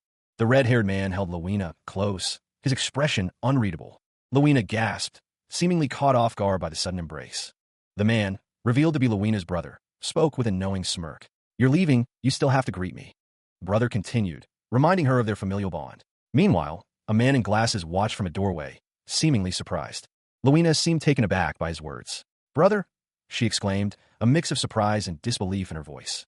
Brother explained that Lowena was his younger sister, revealing a deeper connection. He added, "If you're talking about Lowena, that's my real name." He chided Lowena for being useless and wasting time, a familiar dynamic between them. He noted that she ran away to become an adventurer. Brother told her that she didn't fit that kind of thing. Lowena's expression shifted, a hint of sadness in her eyes. The man with glasses interjected, his tone sharp. "While I'm fighting for Trackety, what were you doing?" Lowena's eyes glowed with an eerie light as she declared that she only had her family left. Brother expressed his worry about Lowena getting tangled up in dangerous situations. The man with glasses seemed taken aback by the exchange. Brother sighed, comparing the situation to what happened with the puppet shop, his expression grim. A hand clenches tightly, knuckles white, as if suppressing a surge of anger or frustration. But if there are no results, it still counts as nothing, doesn't it? Lowena and her brother stand together, a shared past hanging heavy between them. If you're going to live as an adventurer like that, it's better for you to just stop it. Tears well in Lowena's eyes, her expression a mix of pain and defiance. "All right, stop right there." A hand firmly grasps another's wrist, halting an unseen action with decisive force. "I'm not sure about Lowena Spencer." Her brother's words hang in the air, a cloud of doubt forming around her name. "But if they're A younger Luina stands small and vulnerable, dwarfed by the figures around her. But my colleague Rebecca, here, is one of the most active members in our party. Luina's eyes widen in surprise, a flicker of hope igniting within her. You get what I mean, right? Sung Hyen Kang's expression is smug, his words laced with a subtle challenge. A hand tightens its grip, the pressure mounting as unspoken tensions rise to the surface. It seems my sister got to meet a pretty trustworthy companion. The brother's gaze is knowing, a hint of concern etched on his face. The fine fabric of a suit hints at power and influence, a silent testament to the wearer's status. Elsewhere, the Trackety Street shop stands bathed in the soft glow of a street lamp, a beacon in the night. Luina is visibly upset, tears welling as she thinks about her brother's words. The weight of his statement, that it hurts more because it isn't wrong, hangs heavy in the air. Luina wonders if quitting is the best option, questioning what someone safe knows about being an adventurer. Sung Hyen Kang's face is partially obscured, but his words are clear. They're exploring the world and trying not to die. The doctor offers Luina a drink, stating that she's a decent adventurer for what he sees. Luina looks down, considering the doctor's words and the advice to ignore words that aren't true. She accepts the drink, offering a quiet thank you as she takes it from him. Sung Hyen Kang asks if she is really going to take her hands off the church mission, stating the obvious. The doctor states that the punk was telling them an obvious lie, and a masked group wasn't affiliated with the church. The instant death curse is a skill that will also affect the caster's body, and they rarely use it. The red-hooded figure must have had important information, seeing how they put such a curse on those assassin guys. The can is opened with a sharp click, the sound cutting through the tension. She felt a prickle of unease, sensing hidden truths. There had to be more to it than she knew. Rebecca, seated beside Dr. Kong, pondered their next move. Then where should we start investigating it? She asked. Sung Hyen Kang suggested his own home. He explained that her brother had found information about Wismel there earlier. Rebecca countered, if we're talking about Rebecca's house, then. Meanwhile, the imposing structure loomed against the night sky. Was this the Spencer family's mansion? A magical seal shimmered on the ornate gates, humming with unseen energy. A notification appeared. Skill, Observe an Eye, has been activated. The seal pulsed, displaying a warning, access denied. A strong defense magic was detected, poised to attack anyone who entered without permission. Pingrel Spencer stood with the others before the gate. The security here is quite tight, he observed. Dr. Kong replied that it wouldn't be a problem since they had the homeowner with them. A hand manipulated the seal. I've opened it, a voice declared. Inside, the mansion felt less like a home. One of the figures commented that Pingrel Spencer lived in a gloomy place like this. Another voice added, well, I also live in this house. Rebecca reflected on her brother. He had originally left home and lived in his workshop's accommodations, but he started visiting her frequently after their parents died and the family succession was discussed. Footsteps echoed on the stairs. A question hung in the air. Then who takes care of the mansion all this time? Rebecca explains that they used to have butlers, but her brother fired them all. Dr. Kong and another companion are shocked by the revelation. The news is met with disbelief. The ones who have been taking care of the mansion are revealed to be cleaning staff. The cleaning staff continues their work. The cleaning staff is observed. A masked figure stands, the sound of something breaking echoing around them.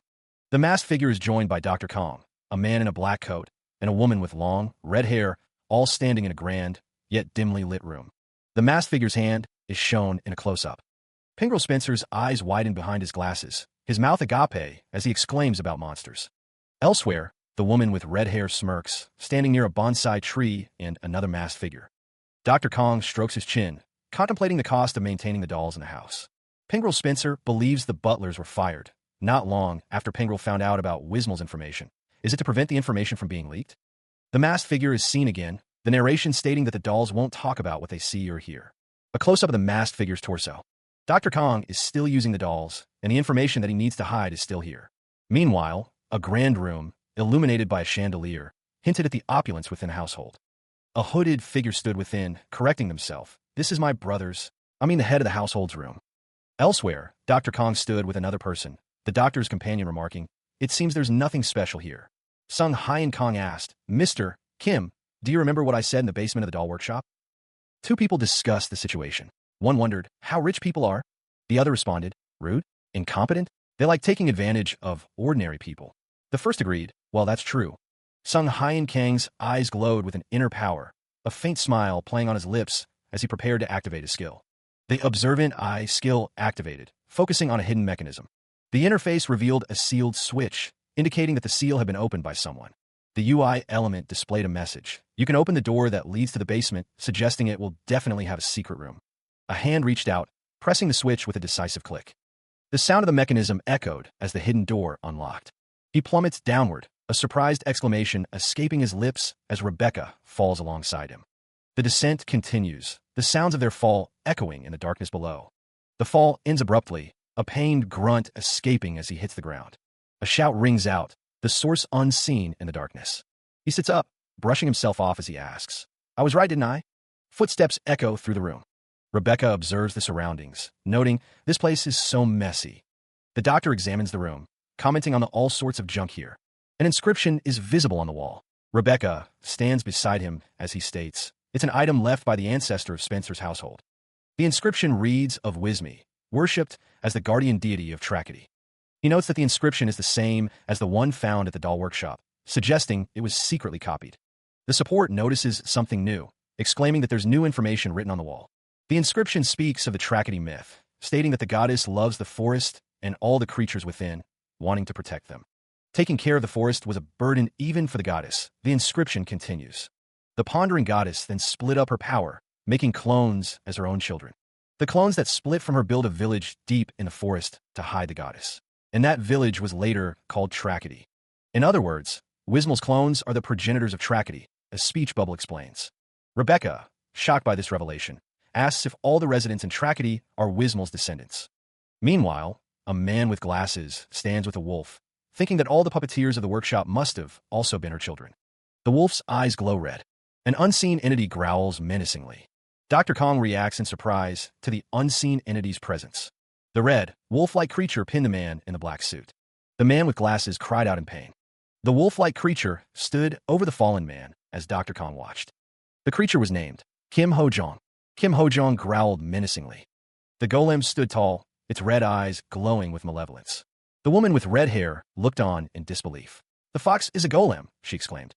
Sung Hyeon-kong looked on, equally surprised. "A golem?" he questioned. The woman with red hair stated that it was a special golem that only Grandpa Harvey could create. The woman with red hair looked shocked. The golem, Kim Ho-jong, had no soul, but it had its own way of thinking, acting, and moving like a real fox. Kim Ho-jong lunged forward with a terrifying shriek. He roared, the fox golem's rage echoing through the chamber. Sung Hyeon-kong gripped the hilt, preparing to summon a weapon. A blue screen materialized, confirming the summoning of silver glory from his inventory. The fox golem snarled, its fangs bared in a vicious display. It lunged, a blur of red fur and claws aimed at its prey. The fox golem landed heavily, its massive form shaking the ground. Sung Hyeon-kong tilted his head, a flicker of confusion in his eyes. The fox golem shifted, its posture changing. It came back. Rebecca stated the obvious, the golem won't stop moving until its core is destroyed. She wondered, where is the core? A voice declared, "WL, it's different for every golem." Sung Hyeon-kang's hand tightened around the summon blade, ready to strike. Sung Hyeon-kong shouted, "Hey, you cowardly bastard!" The silver glory shield gleamed, ready to strike. Kim Ho-jong, in his fox golem form, was caught off guard. "How could you suddenly attack me like that?" The shield slammed into the fox golem with tremendous force. The man in the black cloak grimaced, feeling the impact. Sung Hyeon-kong held the silver glory, ready for another strike. Rebecca watched the battle unfold, while Kim Ho-jong could only utter, "Wow." The fox golem remained still, damaged but not defeated. Elsewhere, Pengrel Spencer observed the scene. "Why is that golem in my house? It seems Pengrel is trying to study them here." Pengrel Spencer realized something. "Oh then, that might be here too." The man with the necklace thought about the golem's secret. The secret of the golem that could move without mana. He seemed surprised by this revelation. The man in the black cloak chased after the man in the lab coat. Where are you going?" The sound of hurried footsteps echoed through the dimly lit corridor. He kept smelling a strange stench emanating from deeper within the passage. Rebecca and Sung Hyeon-kong stood at the doorway, the doctor's expression a mix of shock and concern. "Let's go together," she said. The man's eyes widened behind his glasses, a dawning horror creeping across his face. "Fall." The fox golem lay still, its body marred with blood and its tongue lolling out. "W.H. Watts." The camera focused on the golem's bloodied form, the question hanging heavy in the air. All this. The scene revealed a room filled with bodies, Sung Hyeon-kong and Rebecca standing amidst the carnage. Blood splattered across the floor, a grim testament to the battle that had taken place. The scene was a slaughterhouse, the air thick with the metallic tang of blood. Blood painted the floor, the walls, and the bodies of the fallen. Rebecca covered her mouth, recoiling at the sight. Could somebody do something like this? Dr. Kong approached one of the corpses, his expression grim. "This carcass." A monstrous wolf-like creature appeared in his mind's eye, a haunting reminder. The wolf-like creature's visage was stained with blood, its fangs bared in a silent snarl. This is horrible. How? A man with glasses spoke, a dark theory forming in his mind. Did he kill them all so that he could design the golems after them? Rebecca doubted that theory. My brother's skilled enough that he wouldn't have to kill animals to design golems after them. Rebecca turned away from the carnage, her face etched with disgust. Then why would he do such a horrible? Dr. Kong continued his examination, his brow furrowed in thought. A man walked through the scene, his footsteps echoing in the silence. I hope it's not what I think it is. A system message appeared. Using dismantle. He was surrounded by a strange, golden glow, the light emanating from an unseen source. The light intensified, swirling around him like a vortex of pure energy. The healer's hand glowed as he dismantled the dull golem, the skill activating with a soft chime. A surge of power erupted, a visual testament to the dismantling process. The healer stood over the remains, Rebecca and another cloaked figure watching with concern. Is that? Rebecca recoiled, her eyes wide with horror. It's the soul of a living creature. The healer's expression hardened, his gaze fixed on the scene before him. This maniac. The truth hung in the air, a chilling revelation. Someone created dolls out of living animal souls. Rebecca gasped, her eyes wide with disbelief and horror at the implications.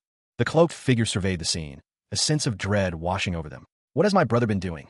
He wondered if the soul extraction was related to the dolls. If they kept digging, they might find out what he was trying to do. The rustling of papers filled the air as the doctor continued his search, determined to uncover the truth behind the disturbing practice. Rebecca exclaimed that it was a notebook. Dr. Kong suggested they take it with them, hoping it held some answers to their questions. The notebook fell open, revealing pages filled with handwriting. Rebecca recognized it instantly, exclaiming that it was her brother's handwriting. Meanwhile, a small, stylized image of Rebecca looked on, seemingly surprised by the revelation in the notebook.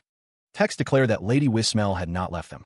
She had disseminated all her power throughout the Red Forest and become one with it.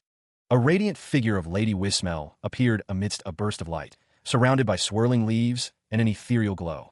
The text explained that Lady Wismel may have vanished as a divine being, but she had only changed her form, her essence remaining. The text declared that she was always protecting them. According to ancestral records, it was impossible to contact Lady Wismel now that she had become one with the forest. A figure stood silhouetted against a backdrop of ancient text, disagreeing with the notion that Lady Wismel was unreachable. The text declared that someone would make a doll after her image, hinting at a plan to recreate Lady Wismel's essence. The text continued, stating that if they imbued the doll with her will, power, and piety, Lady Wismel would return as a divine being.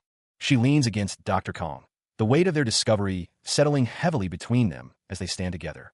Rebecca flips through the pages, muttering about the nonsense written within, never imagining the forest itself was involved. Dr. Kong stares intently, wondering if what they're reading is even possible, but sure the cult will handle the piety somehow. The doctor steps forward, relieved he didn't fall, but wonders how they'll collect the will and power of a goddess. A hand presses down on the open book, the words declaring that it is written here within these pages. He holds the book, realizing it's possible to use the remains of one to achieve their goals. After much deliberation, the speaker used what Lady Wismel left behind when she vanished, her right hand. A dark, spectral face emerges, the sound of Dun echoing ominously. Dr. Kong stands in a library, the spectral face looming above him, a silent observer of his actions. A voice echoes, accusing them of creeping into their lair like rats, declaring they've really made a mess. That voice, Fingrel, a figure with a scythe appears, as the voice claims he's been watching them through his dolls. A sinister hush accompanies the creaking sound as a door slowly opens, revealing an unknown threat. The heavy door creaked open, revealing the shadowy figure standing before Dr. Kong and Rebecca. It was easy to retrieve the scattered power from the Red Forest, the figure claimed, once it had the hand. The doctor flinched, his expression hardening as he listened to the figure's words. The reason the monsters inside the Red Forest became violent. Rebecca looked on with concern. The mana leaking from Kamar, the figure continued, may have been the primary cause. A sinister slithering sound echoed through the chamber, emanating from the shadowy figure. The figure's form seemed to writhe and shift, its power palpable. But Rebecca, her eyes wide with disbelief, exclaimed, "How could you?" She questioned if he knew how many people had been injured in the Red Forest. The figure responded, questioning Rebecca's concern for the Red Forest. Tricati, the figure declared, will be great again once Lady Wismel returns. The shadowy figure continued, stating that any casualties that occur in the meantime are trivial, as the word rise appeared. The figure continued, trivial? I suppose you'd think so. Dr. Kong, his expression unreadable, listened intently. Since the real problem is how you're going to collect the will of the goddess, the figure stated, a grin spreading across its face. The figure's grin widened, its eyes gleaming with dark intent. So you've caught on, it said. Dr. Kong, looking back at the shadowy figure, asked, Huh? What are you talking about? The message was clear. Wismoswell could only be found in one place. A figure stood in white robes, a protector of the Red Forest, surrounded by descendants. 3 figures glowed with an inner light, connected by unseen threads of fate. The souls of the Trikati villagers hung in the balance, their fate uncertain. He watched, a chill running down Rebecca's spine as the implications became clear. Experiments were conducted, dark rituals performed to learn how to extract souls from their hosts. The hand tightened around the weapon, a silent promise of vengeance for the villagers. The masked figure stood before Rebecca, their presence a looming threat. The question hung in the air. It wasn't you, right? Please. The masked figure spoke, their voice a chilling confirmation. Louina, it was me indeed. The mask stared blankly ahead, the red lines a stark contrast against the darkness. The masked figure's motive was revealed. They needed to extract the souls and see for themselves. Kim Hojong held the glowing orb, its light illuminating his masked face. Rebecca hung upside down, her fate uncertain, whether her will truly held. Kim Hojong stood over a pool of dark liquid, knife in hand, declaring this was all for Trikati's own good. The choking woman's eyes widened in terror, her face contorted in pain. The yelling woman, cape billowing, declared the situation ridiculous. She lunged forward, her movements swift and deadly, a dark figure looming behind her. Sung Hyen Kong, eyes wide with alarm, shouted for Rebecca to wait. A red energy blade swooshed through the air, a blur of motion. The yelling woman kicked out, her leg a blur of motion against the dark figure. The choking woman gasped, a hand grabbing at her throat, struggling for air. Rebecca was sent crashing through the building, debris flying everywhere. Sung Hyen Kong gasped, his face a mask of horror as he witnessed the destruction.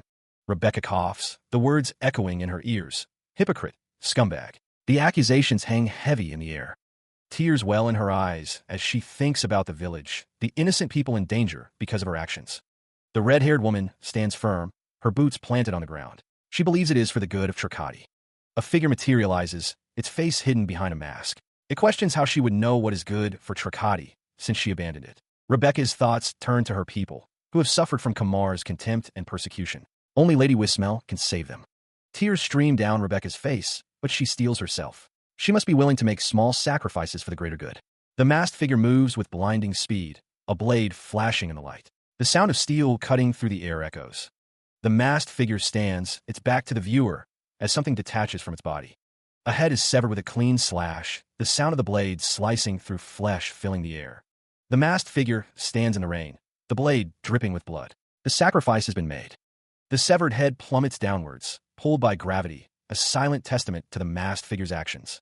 The head hits the ground with a sickening thud, rolling to a stop. The deed is done. She looked up, fear etched on her face as a heavy foot descended. The voice echoed, cold and dismissive. He's not worth any mercy, that's for sure.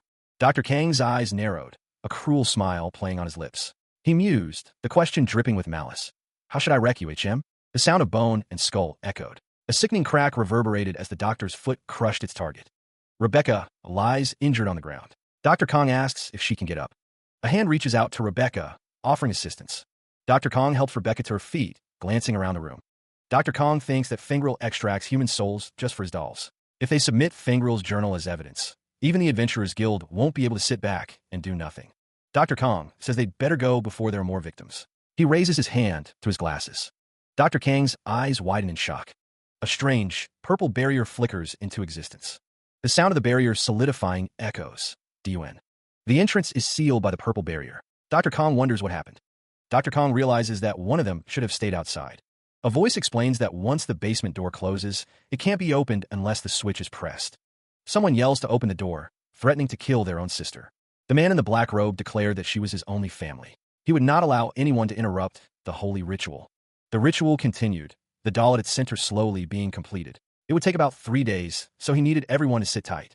The man in the black robe swung his weapon, the sound of metal on metal echoing through the chamber. He would keep them here until then. The man with glasses exclaimed that he would let them go once the ritual was complete. Why you? With a soft click, the man in the black suit left the room. So long. The man in the black suit raised his finger, telling them to sit tight. Someone screamed, wait! Something was smashed. Rebecca called someone a jerk. She wondered what they should do, suggesting they tunnel their way out. The man with dark hair said no. Sung Hai and Kong, judging from the entrance, determined that this place was a pocket plane of some sort. A portal word. If they try to force their way out, they would fall into a rift between dimensions. Rebecca apologizes, blood smeared on her face, regretting her suggestion to come here. She is reassured that it wasn't her fault, and that thanks to her, they know what Pingrel has been doing. Sung Hai and Kong looks glum, reminding her that none of that matters if they can't escape. He tries to reassure himself that there is a way out of this predicament. Sung Hai and Kong is asked if he is all right, as the two stand together. Kim Ho-jong expresses his disgust with a drawn-out, yeesh. He wonders if someone thinks he is some sort of magician. A foot steps on broken pottery, the pieces scattered around. Kim Ho-jong stands in front of a green screen filled with complex equations. Rebecca admits she is not very good, but she knows the basics. A sinister smile spreads across Kim Ho-jong's face. Kim Ho-jong stands with his arms crossed, a smug expression on his face. The man with glasses knew they could find a way out, but Rebecca seemed less certain. She questioned how they could escape. The solution, though simple, would be difficult to execute. The image of dolls suspended by strings filled the space. The plan involved manipulating the dolls, just as Pingrel Spencer had done before. They would use them to press the switch on the other side of the door. Kim Ho-jong considered another option. If they couldn't escape on their own, they would have to use someone already outside. Sung Hai and Kong considered the possibility. They were, after all, trapped inside a pocket plane. The question remained, could they even influence things on Azul while trapped in a completely different dimension? Sung Hai and Kong thought back to Pingrel, who had been manipulating the doll just moments ago. The fact that Pingrel would have taken precautions. Rebecca realized that Pingrel could interfere in this plane from the outside using a skill. She exclaimed her realization. A ding sound echoed as Sung Hai and Kong activated his observational eye, focusing his gaze. Kim Ho-jong was sure that he was the person who made this place, a smug look on his face. He had taken precautions to ensure his descendants wouldn't get locked up in here with all the information about Wismel. Suddenly, a strange force enveloped Rebecca and Sung Hai and Kong, causing them to react in surprise. Abstract energy patterns swirled, hinting at the complex forces at play. A transmission magic circle had been cast, allowing skills to be used through the dimensional wall. Sung Hai and Kong explained that it amplified the effect of a skill, transmitting it to the desired destination. The doctor wondered if they could use any skill, but it seemed this one had conditions. The magic circle's restrictions became clear. Only dollmaker skills and members of the Spencer family could transmit skills. The implication hung heavy in the air. Rebecca was the only one who could get them out of here. The weight of the situation settled on Rebecca's shoulders as she stood before them. A scream tore from her throat, her eyes wide with terror. Rebecca vehemently denied her ability to fulfill the requirement. The doctor tried to calm her, but Rebecca insisted she couldn't control her brother's dolls at her current level. Sung Hai and Kong reached out, clasping her hands firmly in his. He told Rebecca to listen to him, confessing he didn't care whether Tricati got ruined or not. Fingers tightened around her shoulder, the grip firm and insistent. A man with glasses stated that he was just an outsider, and it was really none of his concern. Rebecca looked down, her expression a mix of sadness and resignation. Talk about savage, but Kim Ho-jong's eyes glowed red as he smiled, declaring he'd do whatever it takes to teach that jerk Pingrel a lesson. The grip tightened further, a silent promise of a lesson he'll never forget. Rebecca flinched, blood trickling from her lip. So easily? She wondered. Pingrel locked you up here, even though he knew about the magic circle. You should teach him a lesson for thinking you wouldn't be good enough to use it. Kim Ho-jong smiled, his expression predatory. Agree? Rebecca hesitated, her eyes wide with uncertainty. She clenched her jaw, a flicker of determination in her eyes. I'll try. A high-pitched screech echoed, the sound vibrating with unseen energy. 2 days later, a hand hovered over a surface, a finger tracing a line of power. The woman with red hair held up a small, red object, declaring that it was all done. Kim Ho-jong, standing beside Dr. Kong, questioned if she hadn't said she wasn't very good at this. A deep, resonant boodin reverberated, shaking the very foundations. A complex magic circle glowed, its intricate patterns pulsing with arcane energy. Rebecca apologized for taking so long, as Dr. Kong complimented her work. A voice explained that a doll belonging to someone else tends to resist being controlled, and this process was to neutralize that resistance. The woman with red hair stared intently, her expression unreadable. Kim Ho-jong, in a chibi form, admitted he had no idea what she was talking about, but that she was going to. Kim Ho-jong stated that they were counting on Rebecca to hack Pingrel's doll. With a smile, Rebecca accepted the task, a beam of determination shining from her eyes. A figure stands silhouetted against a bright light, obscured from full view. Hands are outstretched, as if initiating a process. A voice declares, "Here we go." A flash of light erupts from a complex, glowing magic circle. The magic circle intensifies, humming with power. Energy pulses through the intricate patterns of the circle. Blood splatters against the wall, painting a grim picture. Blood drips from a hand, each drop a testament to violence. A figure lies prone on the ground, surrounded by blood. "What in the world are you doing?" Kim Hojong stands over the fallen figure, a sinister smile playing on his lips. Kim Hojong's expression is one of cruel satisfaction. A name echoes in the darkness. Fangril. A pair of hands pressed against the surface, initiating a sequence. A flash erupted, revealing an intricate magic circle. The circle pulsed with arcane energy, its symbols glowing brightly. The magical energy intensified, creating a resonating hum. With a whoosh, the teleportation spell took effect. Fangril, her crimson hair flowing, focused her gaze. "I can see Fangril's room." A doll stood in the room, seemingly unaware. "The closest doll from here is—" A strange energy crackled in the air. The doll was suspended within the magic circle, now under control. The doll was yanked, manipulated by an unseen force. With a clunk, the connection was made. It worked! The magic circle cracked, and a surge of energy backfired. She cried out as the backlash intensified, magical energy crackling around her. The magical energy surged, and the cracking sounds grew louder as the spell began to fail. Despite the pain, Fangril insisted that she was fine, even as the magical circle around her began to break apart. A voice mused that it must be too much for her to control a high-ranked dollmaker's doll. Dr. Kong watched the events unfold, his expression thoughtful as he observed the magical backlash. The doctor realized that she was going to collapse at this rate, as a faint squeaking sound filled the air. The squeaking grew louder, revealing the source. Small, rodent-like creatures identified as mouse golems. Dr. Kang's eyes narrowed as he realized that they must also be Fangril's ego golems. The doctor wondered if they were confusing Rebecca with Fangril because they're siblings. He noticed the mouse golems and thought to himself that he could go help if he wanted to. The mouse golems, with their glowing red eyes, continued to squeak as they moved. With a burst of speed, one of the mouse golems dashed forward, leaving a trail of motion blur in its wake as Dr. Kong watched. A mouse golem descends, its glowing eyes fixed on an unseen target. Arcane energy crackles as a figure leaps, surrounded by glowing symbols. The figure plummets downward, trailing lightning and arcane script. A flash of light erupts as the red-haired character braces for impact. The magic circle hums with renewed power, arcane script glowing intensely. Dr. Kong observes, noting that the magic circle is being restored and the golems must have doll-making knowledge. The red-haired character grits her teeth, thinking that she has to hang on. A strange device creaks ominously as it begins to activate. The device strains, a voice whispering that it needs just a little bit more. A hand touches a glowing surface, activating another stage of the ritual.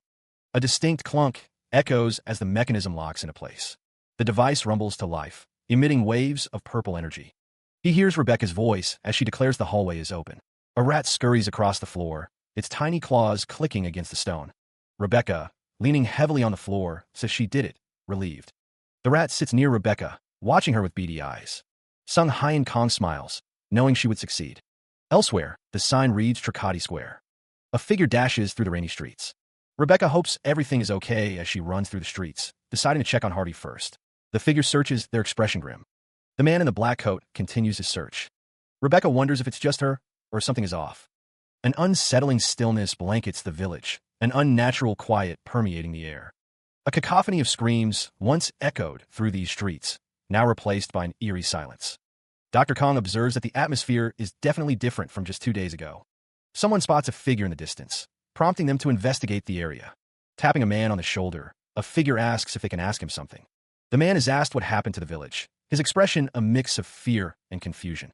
He turns, perhaps sensing a presence or a shift in the surrounding atmosphere. A chilling message echoes in the air. She is coming. The doctor is grabbed, his face contorted in shock as he asks, "Huh?" The man leaps back, exclaiming in disbelief at what he is witnessing. Rebecca and another figure step forward, realizing that the threat is not just one person. A figure steps forward, the words "the lady" and "eternal faith to my mother" echoing ominously. She looked around, a growing unease settling in her stomach as the scene unfolded. The villagers stood in a circle, bathed in an ominous red light, the words for Tricati hanging above them. A strange, dull sound echoed through the village as the effects of whatever had happened began to take hold. Dr. Kong, his eyes glowing with concern, urged everyone to snap out of it, a whirl of confusion around them. A digital interface appeared, displaying the word poisoned in bright blue letters. The screen indicated that the subject had been poisoned with ethyl hoge, leaving Rebecca looking confused. The doctor clicked his tongue, realizing it was a hallucinogen that had been introduced to the villagers. Another man speculated that someone was drugging people just for fun, a disturbing thought in this already unsettling situation. The group wondered if the villagers would have to live the rest of their lives like this, but another voice assured them it was temporary. Dr. Kong turned, deciding they couldn't stay here, as the villagers were clearly not in their right minds. He declared that they should fight the villagers anyway, and that they should get out of here for now. With a burst of speed, Dr. Kong dashed forward, ready to leave the village behind. They dashed forward, trying to put as much distance as possible between themselves and their pursuers. The unseen force was closing in, its presence looming over the fleeing figures. The pursuers moved as a unified mass, their numbers seemingly endless as they closed the gap. They continued to dash through the town, the buildings blurring past in a violet haze. Luina gasped, her breath coming in ragged pants. "I think we lost them," she exclaimed. The red-haired protagonist's face was etched with exhaustion, sweat beading on her brow as she tried to catch her breath. Dashing through the town, they were almost at the Dollmakers Guild. A man in a white coat appeared in a burst of speed, calling out, "Master Harvey, are you there?" The man with purple hair flinched, his eyes widening as he heard something. Luina lay on the ground, unmoving. The sound of heavy footsteps echoed as someone approached the fallen Luina. A man knelt beside Luina, shaking her gently. "Wake up," he urged. She gasped, struggling to breathe, blood staining her clothes. "As Sungyin." Her vision blurred, pain searing through her. "Please help, a master." Meanwhile, a figure lay prone before a doorway, bathed in chilling light. Two figures stood guard, their faces obscured by shadow. Done. It was revealed that Sung Hyen was murdered by Fengril. A sinister laugh echoed in the darkness. "Ha ha." The laughing man grinned, his eyes gleaming with cruel satisfaction. "It's as I imagined it." A pulsating orb of energy crackled with power. "This form suits you much better." A colossal, armored figure loomed, its single eye glowing with malevolent intent. The armored figure spoke, its voice a low rumble. "Master." A voice echoes in the distance, calling out to their master. Chills run down the spine as the scene reveals a grim discovery. A body lies broken before Rebecca, Dr. Kong, and a cloaked figure. The victim hangs upside down, a macabre display of violence. The truth is revealed. The victim was murdered by Fengril. Someone groans in pain as bandages are ripped away, revealing a wound beneath. Ceramic fragments are lodged all over his body, a testament to the brutal attack he endured, yet he miraculously clings to life. Dr. Kong explains that he administered first aid, but the injured man should avoid moving for now. A grateful voice offers a simple, heartfelt thank you. The cloaked figure peers down at the body, a silent observer of the aftermath. A man cries out in anguish, demanding to know what happened. The man with red hair recalls when he went missing 2 days ago. He had presented them with a proposition, a deal hanging in the balance. Fengril stood tall, his offer laid bare, the lechercoticin cure, in exchange for cooperation. The antagonist pointed, his expression one of stern command, a normally mastered facade. Normally, he would have yelled and kicked them out, but he was running out of medicine. He was growing nervous, the pressure mounting, so he ended up taking the deal. Fengril's pride was not worth sacrificing his life, he thought, beads of sweat forming on his brow. A voice echoed, cutting through the tension. What did Fengril truly want from all of this? Sung Hyen Kang's expression was unreadable, his gaze steady and observant. He wanted to know what was wrong with his ego golem, the text overlay ominously stated. Fengril's face was etched with determination, a hint of desperation in his eyes. He hadn't perfected his mana-less golem yet, but his master helped him make his doll and found. Sung Hyen Kang stood in his lab coat, observing Fengril, who was shirtless and bandaged, stating the problem easily. But the problem came afterward, a shadow looming over the agreement. Fengril watched the statue, its joints creaking as it moved with a newfound fluidity. Fengril couldn't believe the ego golem could be fixed so quickly, marveling at the craftsmanship. Dr. Kong took a drink, his expression smug as he heard the praise. He truly was amazing, master. The doctor looked forward to working with Fengril more in the future, a hint of something dark in his eyes. Sung Hyen Kang held up the cure, his tone turning cold. He didn't want anything to do with a scumbag like Fengril. Fengril grabbed the doctor's arm, reminding him of the Dollmakers Guild's actions against Lady Wismel. Sung Hyen Kang brushed him off, stating it was none of his business. Fengril reminded the doctor that when he inherited the guild, he inherited its sins along with it. A chilling rage filled Fengril's eyes, a storm brewing within him. Fengril demanded that Sung Hyen Kang pay for his sins by working for Lady Wismel, his voice laced with venom. Turning away, Fengril told him to get the hell out, his patience wearing thin. Magic crackled around Fengril's hand, ready to unleash its power. He shouts, calling out for his master, a desperate plea echoing in the air. A crimson energy envelopes Dr. Kong, a silent scream escaping his lips as the life force is drained. A soft groan escapes the doctor's lips as the energy continues to swirl around him. Elsewhere, Fengril speaks of leading someone to salvation, his face obscured by shadow. Sung Hyen Kong collapses, falling to the floor with a heavy thud. The man with black hair watches in horror, realizing that Fengril stole his master's soul. The man falls to his knees, the weight of the revelation crushing him. The man recalls that his master collapsed immediately, and he rushed at Fengril, but Sung Hyen Kong, recovering, retorts that the man got wrecked. A disembodied voice explains that Fengril was going to create a golem with a master's soul. The voice continues, revealing that Fengril even cut off his own arm, claiming he'd need it as an ingredient. Sung Hyen Kong reflects that no ordinary human can handle that monster anymore. The healer considered the implications, the ability to extract souls, and the power that Fengril would receive as Lady Wismel's disciple weighed heavily on his mind. Elsewhere, Fengril stood before a towering, spectral figure, its form shifting like smoke. He seemed to bask in its power. The figure loomed, a silent testament to the power it held. He's practically a boss monster, a voice declared. The red-haired man ran a hand through his hair, looking stressed. He explained that they would have to call for help from outside Tricati, but it would be too late by then. The red-haired woman looked on with concern as the man with glasses listened intently to the red-haired man's assessment of the situation. The man with bandages sat on the floor, looking up at the speaker. "Are you saying?" he asked, prompting further explanation. The red-haired man continued, explaining that there was an old, abandoned temple of Lady Wismel on the lowest floor of the Spencer Dollmakers Guild. Sung Hyen Kang's expression hardened, a plan forming in his mind. He knew where Fengril would be. "He'll be there," he stated with certainty. The weapon shimmered with power, its intricate design hinting at its capabilities. It was time to act. The healer gripped the weapon tightly, his gaze resolute. He was ready to confront Fengril and Lady Wismel. A voice declared a plan of action. "Let's go crash his party then." The team prepared to move out, their determination etched on their faces. The confrontation was inevitable. A descent into the depths, the sounds of metal echoing. The entrance to the Spencer Dollmakers Guild basement looms ahead. A mechanical arm descends, intricate gold patterns adorn its surface. Arcane symbols glow as the doll is worked on. The mechanical arm whirs, its purpose nearing completion. The doll lies prone, surrounded by swirling energy. A voice echoes, filled with admiration. "She is truly beautiful." The doll's face is revealed, her expression serene. Fengril stands back, a small figure in the vast chamber. He is glad it was entrusted to him. Fengril smiles, confident that she will be complete soon. All his work is finally paying off. Another mechanical arm descends, its movements precise. The doll is lowered into a chamber filled with fiery energy. He continued to turn the large mechanism, the sound of metal grinding on metal echoing. The machine whirred to life, and he expressed his anticipation. The device fully activated, bathing the doll in a fiery glow as Fengril watched with satisfaction. A manic grin stretched across his face, his eyes gleaming with anticipation. He declared that Lady Wismel would return. Energy crackled around the device, building to a crescendo. The energy coalesced into a focused beam, piercing the air. The beam impacted something with tremendous force. The impact point erupted in a burst of light and energy. He tilted his head, a flicker of confusion crossing his features. Fengril's expression shifted from confusion back to manic glee.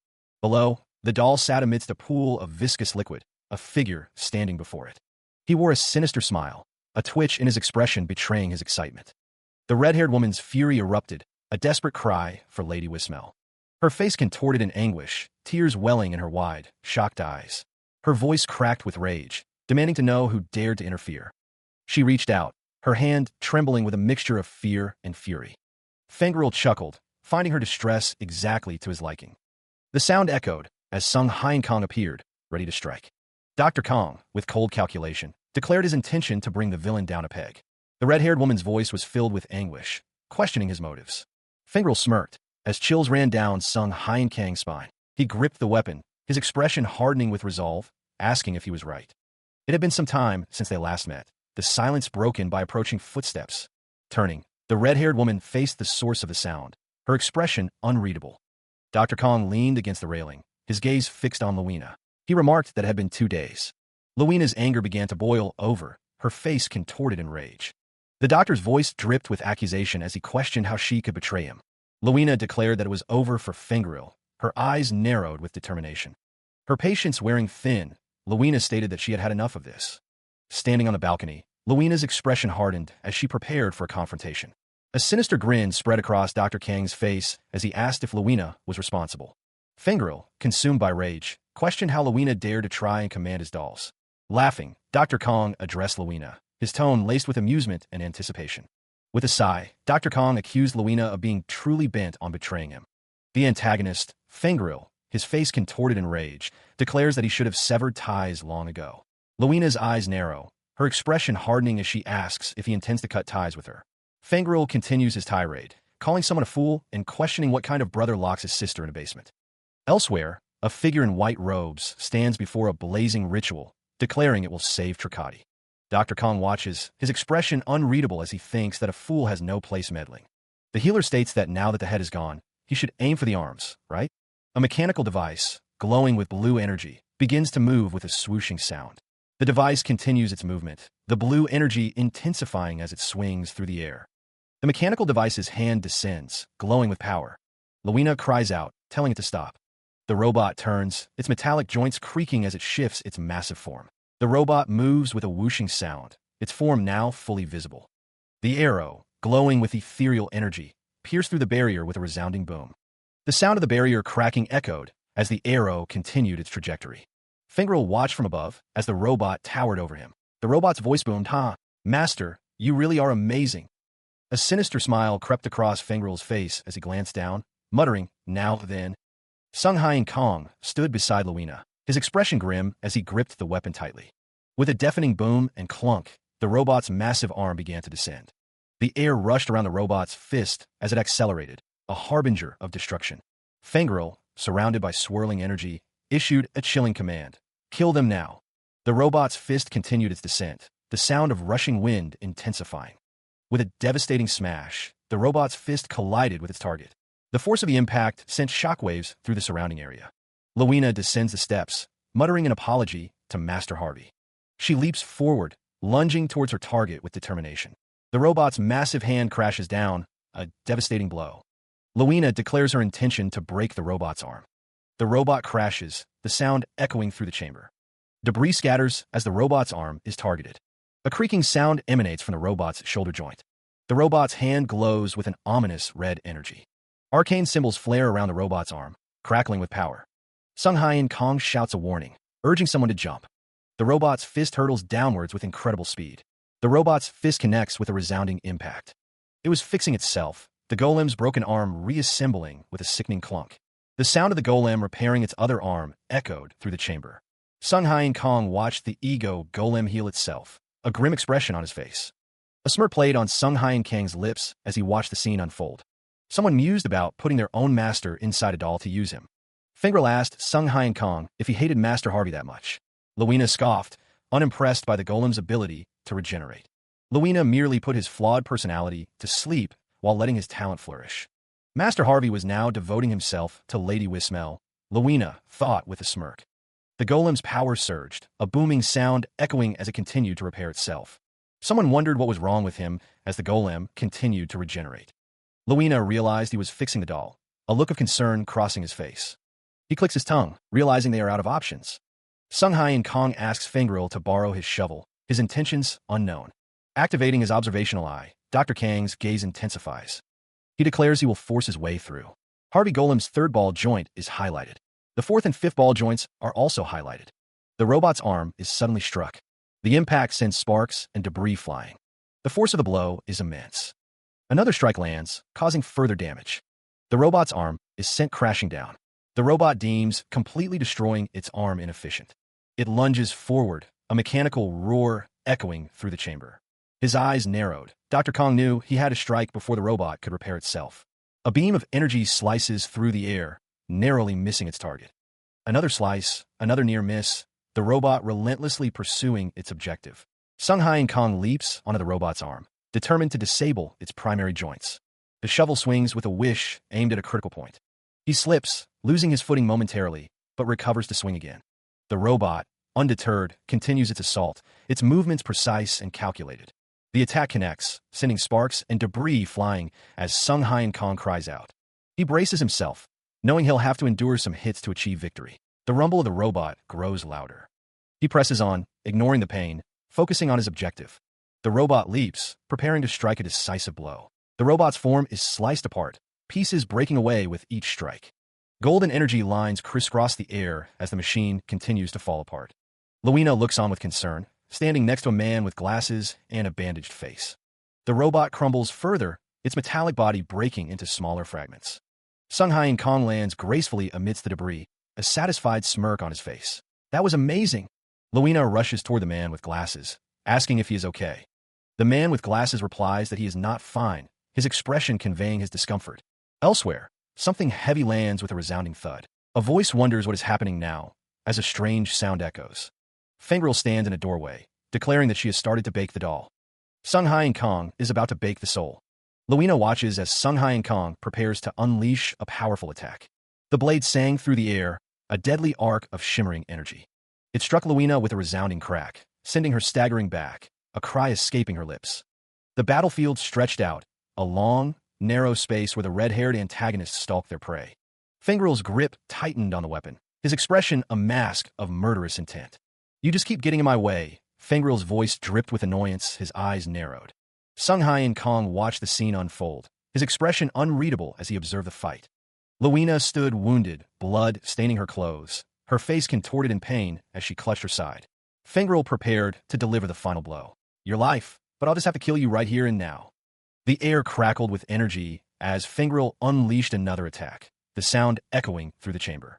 Sunghai and Kong remained a silent observer, his hands clasped behind his back, his gaze fixed on the unfolding conflict. Blood pooled on the floor, a grim testament to the ferocity of the battle. The crimson liquid spread, staining the intricate patterns on the floor, a stark reminder of the stakes. The words, "doll mass production," hang above a chamber where viscous figures take shape. Each one oozes into a humanoid form, accompanied by a wet, echoing gloop. The red mass solidifies, the sound of done, punctuating the completion of another grotesque creation. The figure stands, a silent, dripping testament to some dark purpose. A hand reaches out, a declaration of lethal intent echoing in the air. Elsewhere, a figure stands poised on a platform, crossbow trained and ready. Dr. Kong stands firm, the magical energy around him intensifying. The red figures hiss, their forms solidifying amidst the arcane circles. More of the crimson constructs emerge, their movements fluid and unsettling. One of the red figures stomps forward, its advance marked by a resounding thud. Dr. Kong observes the scene, finding the skill of his opponents to be an annoyance. The character with glasses steps forward, declaring that he will handle the situation for Dr. Kong. The character with glasses presses down, ready to act as a tank. Golden slashes tear through the red figures, their forms dissolving under the assault. The character with glasses grits his teeth, focused on the battle. The character with glasses declares that they shouldn't be messed with as the red figures explode. A metallic structure gleams, reflecting the harsh light of the battlefield. The red-haired protagonist faces the creaking dolls. Luina notes their low quality, attributing it to his injuries. Luina's eyes narrow, a fierce determination blazing within them. Even she can control them. Her hands glow with power, forming a complex, glowing circle. A flash of light erupts. The dolls clunk forward, still menacing despite Luina's power. She scoffs at the mediocre dolls. With a burst of speed, the dolls are cleaved apart. The magical circle shatters with them. Meanwhile, Dr. Kong is sent flying backwards, crashing to the ground. The doctor grits his teeth, knowing he has little time. He must take him down with one strike. Luina stands over the prone doctor, a protective circle of energy surrounding them both. The red-haired protagonist prepares for the next attack. Now's the time, when his guard is down. Luina flinches, her expression a mix of pain and determination. An earthen shield erupts around Luina, deflecting the incoming attack. She raises her earthen shield as a powerful blow descends. The shield glows red as it absorbs the brunt of the attack. Dr. Kong watches the fight, his expression unreadable. The shield cracks under the force of the blow. The sound of shattering stone fills the air as the attack continues. A smile creeps across Dr. Kang's face. Luina is struck again, the force of the blow sending her reeling. Just consider yourself unlucky. A system message appears, using earthen bone. The attack slams into the shield with a deafening boom. Another system message, changing earthen shield to bones. The bones shatter as the attack connects, but they hold. Luina grits her teeth, thinking, I just happen to have a good skill. He moved with unnatural speed, a blur of white against the crimson backdrop. The man with long red hair could only manage a strangled cry as the attack came. A deafening boom echoed as the force of the blow detonated outwards. The figure was sent hurtling downwards, a dark silhouette against the bright explosion. Strands of red hair danced in the aftermath, a chaotic ballet of destruction. Meanwhile, an ally cheered, convinced of their victory. "Good job. We got him," he exclaimed, pumping his fist. Luina, however, had other priorities.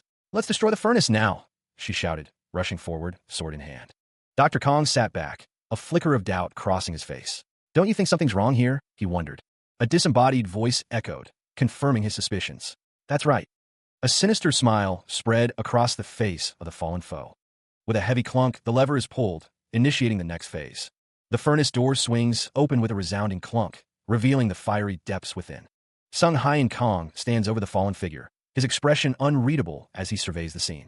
The man with glasses stares in disbelief, his eyes wide with shock.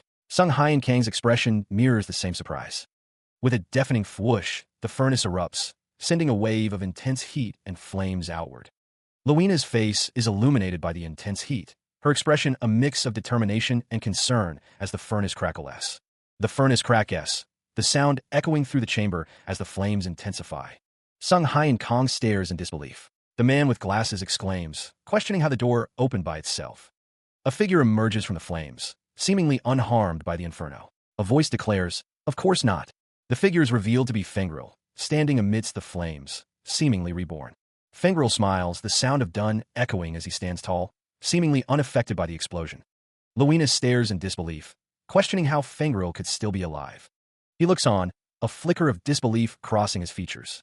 Dr. Kong pieces together the puzzle, realizing the depths of Fengril's depravity. He only left behind the absolute minimum amount of soul he needed to move his body. A surge of energy emanates from the red-haired woman, a silent whoosh accompanying the display. Dr. Kong wonders if he could abandon his own body. A voice taunts him, asking if he can't see. The woman declares that she will even sacrifice her own life. A creaking sound echoes as the woman kneels, declaring that it's for Lady Wismel. Dr. Kong watches the scene unfold, Luina standing beside him, a silent witness to the unfolding events. A hand, wreathed in fire, reaches out to grab something. The woman proclaims that Lady Wismel has returned. Dr. Kong observes the ritual, his expression unreadable as he watches the woman. The woman's face is serene, her eyes closed as the ritual progresses. Another surge of energy, another whoosh, as the ritual nears its climax. She stands tall, bathed in the eerie glow of the ritualistic flames. Fengril watches with anticipation as Dr. Kong observes. Lady Wismel collapses to her knees, the sound echoing in the chamber. The ritual is taking its toll. Her eyes glow with an unnatural light, a manic grin spreading across her face. "Ah, Lady Wismel." A voice booms, filled with ancient power. "I've long awaited you." The ritual continues, the energy swirling around Lady Wismel. It took centuries. Her face contorts in a mix of pain and ecstasy, a guttural sound escaping her lips. "Sha!" Dr. Kong flinches, recognizing the ancient power. "So that's ancient Trikati's guardian goddess. Wismel." She slowly turns, her gaze fixed on something unseen. Lady Wismel. Meanwhile, Fengril watches Dr. Kong and Luina. He asks, "Do you see those fools?" Her hair flows wildly as she speaks. "They're the sinners who interrupted the divine ritual to bring you back." Lady Wismel's eyes narrow, a chilling resolve hardening her features. "They deserve your punishment." The air crackles with energy, the ritual reaching its climax. She's coming. She stands tall, radiating power as the ritual nears its peak. Luina and Fengril stand below, dwarfed by her presence. Hojong speaks, his expression a mix of concern and determination as he holds a strange device. Dr. Kong, ever composed, prepares himself for what is to come. "Brace yourself," he warns. A sinister creaking sound echoes as a long, pale hand descends, its nails sharp and menacing. A resounding Dyuan reverberates, signaling a shift in the ritual's energy as Lady Wismel looms above. Luina and Fengril stand ready, silhouetted against the swirling red energy. The air crackles with anticipation. Hojong cries out in pain as something unseen assaults him. Luina looks on, her face a mask of concern and determination. The lady in white dress is in awe. Her eyes glow with an unnatural light as the ritual reaches its climax. A dire warning flashes. Your mentality decreases. The unseen forces take their toll. A strange force descends, accompanied by a resounding Dyuan effect. The red-haired figure braces for impact as a cloaked figure looms nearby. Dr. Kong cries out in pain, feeling the effects of the unseen attack. The word doom flashes as a ding, indicates a state of awe. Sung Hyen Kang's expression hardens, a bead of sweat trickling down his temple. A stark warning appears. Your mentality decreases. A metallic clank echoes as the red-haired figure questions what is happening. The DUDUN effect intensifies as the red-haired figure feels the strain on their body. Fingra looks on with a sense of awe, seemingly unaffected by the phenomenon. The nature of the attack is revealed, a special skill exclusive to divine beings that decreases mentality. The ability makes it difficult for lesser beings to even face gods. Sung Hai and Kong struggles to breathe, questioning how he is doing. Sung Hai and Kong believes he is going to die. Hojong retorts that he looks fine compared to them. A crimson hand gestures, casting a spell that shimmers with dangerous energy. Red hair whips as the caster focuses, the magical energy building to a crescendo. A concentrated beam of power erupts, prompting a desperate warning. She's shooting something at us. He turns sharply, sensing the imminent danger and preparing to react to the incoming attack. Desperate hands reach out, grabbing at him and the red-haired woman as the energy surges closer. The red-haired woman is engulfed in a blinding explosion, the force threatening to tear them apart. He clutches the woman tightly, bracing for impact as the blast throws them both through the air. The explosion rocks the area, the shockwave sending debris flying in all directions. The beam of energy continues to fire, a relentless assault of magical power. The sound of rushing wind fills the air as the aftermath of the explosion settles. They lie on the ground, battered and bruised, as the red-haired woman groans in pain. She's held in his arms as a shockwave of holy power radiates outwards. The doctor's eyes widen, a bead of sweat trickling down his brow. He cries out, noticing the damage. "Oh my God! Doc, your arm!" His arm is heavily damaged, the sound of impact echoing. Sung Hai and Kong uses stanch, a flash of light emanating from his hand. The doctor states it's just a flesh wound, as Lowena is observed in her weakened state. Fingrel muses that half of the Trikati villagers are her followers, under the influence of drugs and not fully conscious. She is heavily nerfed compared to what she would have been like in her prime. Sung Hai and Kong asks, then don't we have a chance too? He notes that she's still a goddess. The goddess can easily decimate a normal human being, but Fingrel thinks they are fools. Fingrel states that it's not too late to follow Lady Wismel, and she will spare their lives. Lowena asks, really? Sung Hai and Kong thinks that he needed ego golem guards to protect Trikati anyway. The dark figure accuses them of wanting to turn them into golems. The dark figure extends his hand, ready to attack. A surge of power emanates from the dark figure's hand. Sung Hai and Kong reacts, realizing the danger of the incoming attack. Sung Hai and Kong grabs Lowena, attempting to move her out of the path of the attack. The attack connects with a deafening boom, sending them flying. The force of the blast sends them crashing through the environment. Sung Hai and Kong lands hard, feeling the impact of the attack. Lowena questions if there's really no chance for them. Fingrel asks Hojong if she thinks she can fight a typhoon or a tsunami and win. Meanwhile, Sung Hai and Kong, tending to Lowena, insist that they need to get away. Sung Hai and Kong explains that it's the same when dealing with divine beings. You should avoid them if you can. The man in the dark robe wondered who would save Trikati if they ran away. Sung Hai and Kang's eyes narrowed, realizing it was about more than just Trikati. Lady Wismel moved forward, the wind whipping around her. The narrative voice declared that Fingrel would try to take over the entire Fitzda Lake region. The voice continued, stating Fingrel's ambition extended to all of Western Azul. Sung Hai and Kang's expression hardened. He hated running away. A heavy thud echoed as Lady Wismel continued her advance. Sung Hai and Kong stood with another figure, resolving that they needed to take control of the fight. A disembodied voice called out, addressing someone as child. With a burst of energy, Sung Hai and Kong knelt, preparing for action. The ground rumbled as Lady Wismel and Sung Hai and Kong stood ready. But for where was this voice coming? A mysterious hand appeared, offering help with a swirling, magical energy. The voice instructed Sung Hai and Kong to use the power in his left hand. He held out his hand, a red sigil glowing brightly against his palm. Lady Wismel floated in the air, a swirling vortex of red energy surrounding her. The red-haired woman descended, her attack gaining momentum. ******. She's doing it again.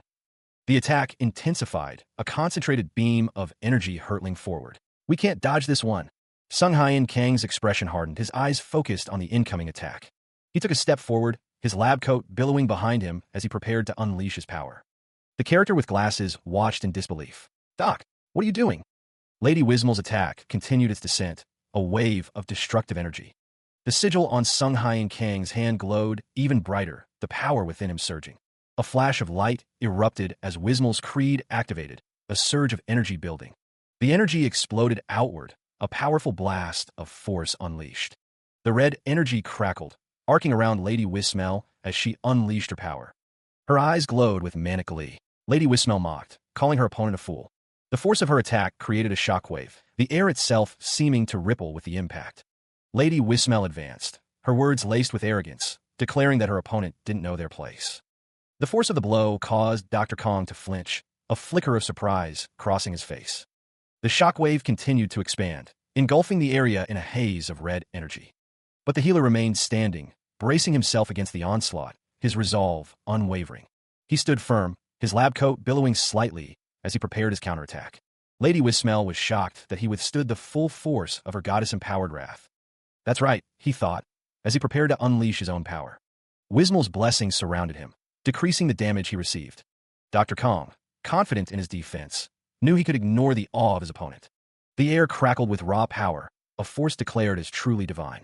With a twish, Lady Wismel's energy swirled as she questioned her sudden decision. A resounding wish echoed as the crimson energy intensified, filling the space. He stood within the torrent of power, bathed in its crimson glow. The symbol on Dr. Kang's hand glowed, as he admitted he liked the odds now. Luina is struck by a powerful blow, the force of the impact sending her reeling backwards. Below, Dr. Kong calls out, checking on her condition. He asks if she's all right. Hojong is shocked by the display of power. He exclaims that Dr. Kong should have warned him about his abilities. Lady Wismel grits her teeth, furious that a mere mortal could block her attack. The attack continues, energy swirling around Luina as she struggles against the onslaught. Luina stands firm, but the situation looks dire. She thinks to herself that it can't be possible. Dr. Kong shouts to Hojong, ordering him to get somewhere safe, prioritizing his well-being. Hojong is confused by the order, but then remembers that it is also the tank's job to keep their party members safe. The healer prepares to act, his expression hardening with resolve. Hojong wonders if Dr. Kong is telling him to get lost because he's in the way. Hojong steels himself, declaring that he understands and will leave Rebecca to him. With a burst of speed, Hojong moves to intercept the attack, shielding Luina from further harm as Dr. Kong watches. Lady Wismel's voice echoes with fury, questioning if she will allow escape. Her expression contorted with rage, Lady Wismel prepares to strike. A surge of power emanates from Lady Wismel, directed downwards. Sung Hyen Kong flicks his fingers, a red sigil glowing on his hand. The energy descends, impacting the ground with immense force. The attack explodes outward, a cataclysmic boom shaking the area. The healer scoffs, claiming the attack doesn't even tickle as the ground crumbles. Sung Hyen Kong suggests that Lady Wismel has been weakened because her faith isn't pure. Dust and debris settle around the feet of the unmoving healer. Lady Wismel, standing in the distance, demands to know what he just said. Sung Hyen Kong questions what kind of deity would want a puppet as a follower. He simply shrugs, seemingly unfazed by her anger and threats. Lady Wismel's rage intensifies, her expression hardening with murderous intent. "Shut up," she seethes. Her eyes blazing, Lady Wismel unleashes her fury. "How dare you mock my faith? I'm going to kill you." The ground erupts as she unleashes a torrent of energy. Explosions bloom around the healer, the force of the blast shaking the very air. With a burst of speed, Sung Hyen Kong dashes forward, evading the worst of the assault. Lady Wismel lunges, her power radiating outwards as she closes the distance. The healer summons forth shimmering blue blades of pure energy. Sung Hyen Kang's voice cuts through the chaos. "Enough about your faith." The energy blades clash against Lady Wismel's attack, creating a deafening boom. The impact sends shockwaves rippling outwards, distorting the very air around them. A surge of power explodes outwards. He wondered if it was some kind of barrier. Normally, even approaching it would have been tough. Lady Wismel's creed was emitting a crimson fighting spirit, ready to strike. The barrier began to shatter under the goddess's relentless assault. Lady Wismel declared that it was futile to resist her power. Her blade continued its descent, a whooshing sound filling the air. The goddess's attack pressed onward, undeterred by the barrier. The blade swished through the air, closer to its target. The clash of metal echoed as Dr. Kong struggled to maintain his defense against Lady Wismel. The sounds of clashing energy and metal filled the air.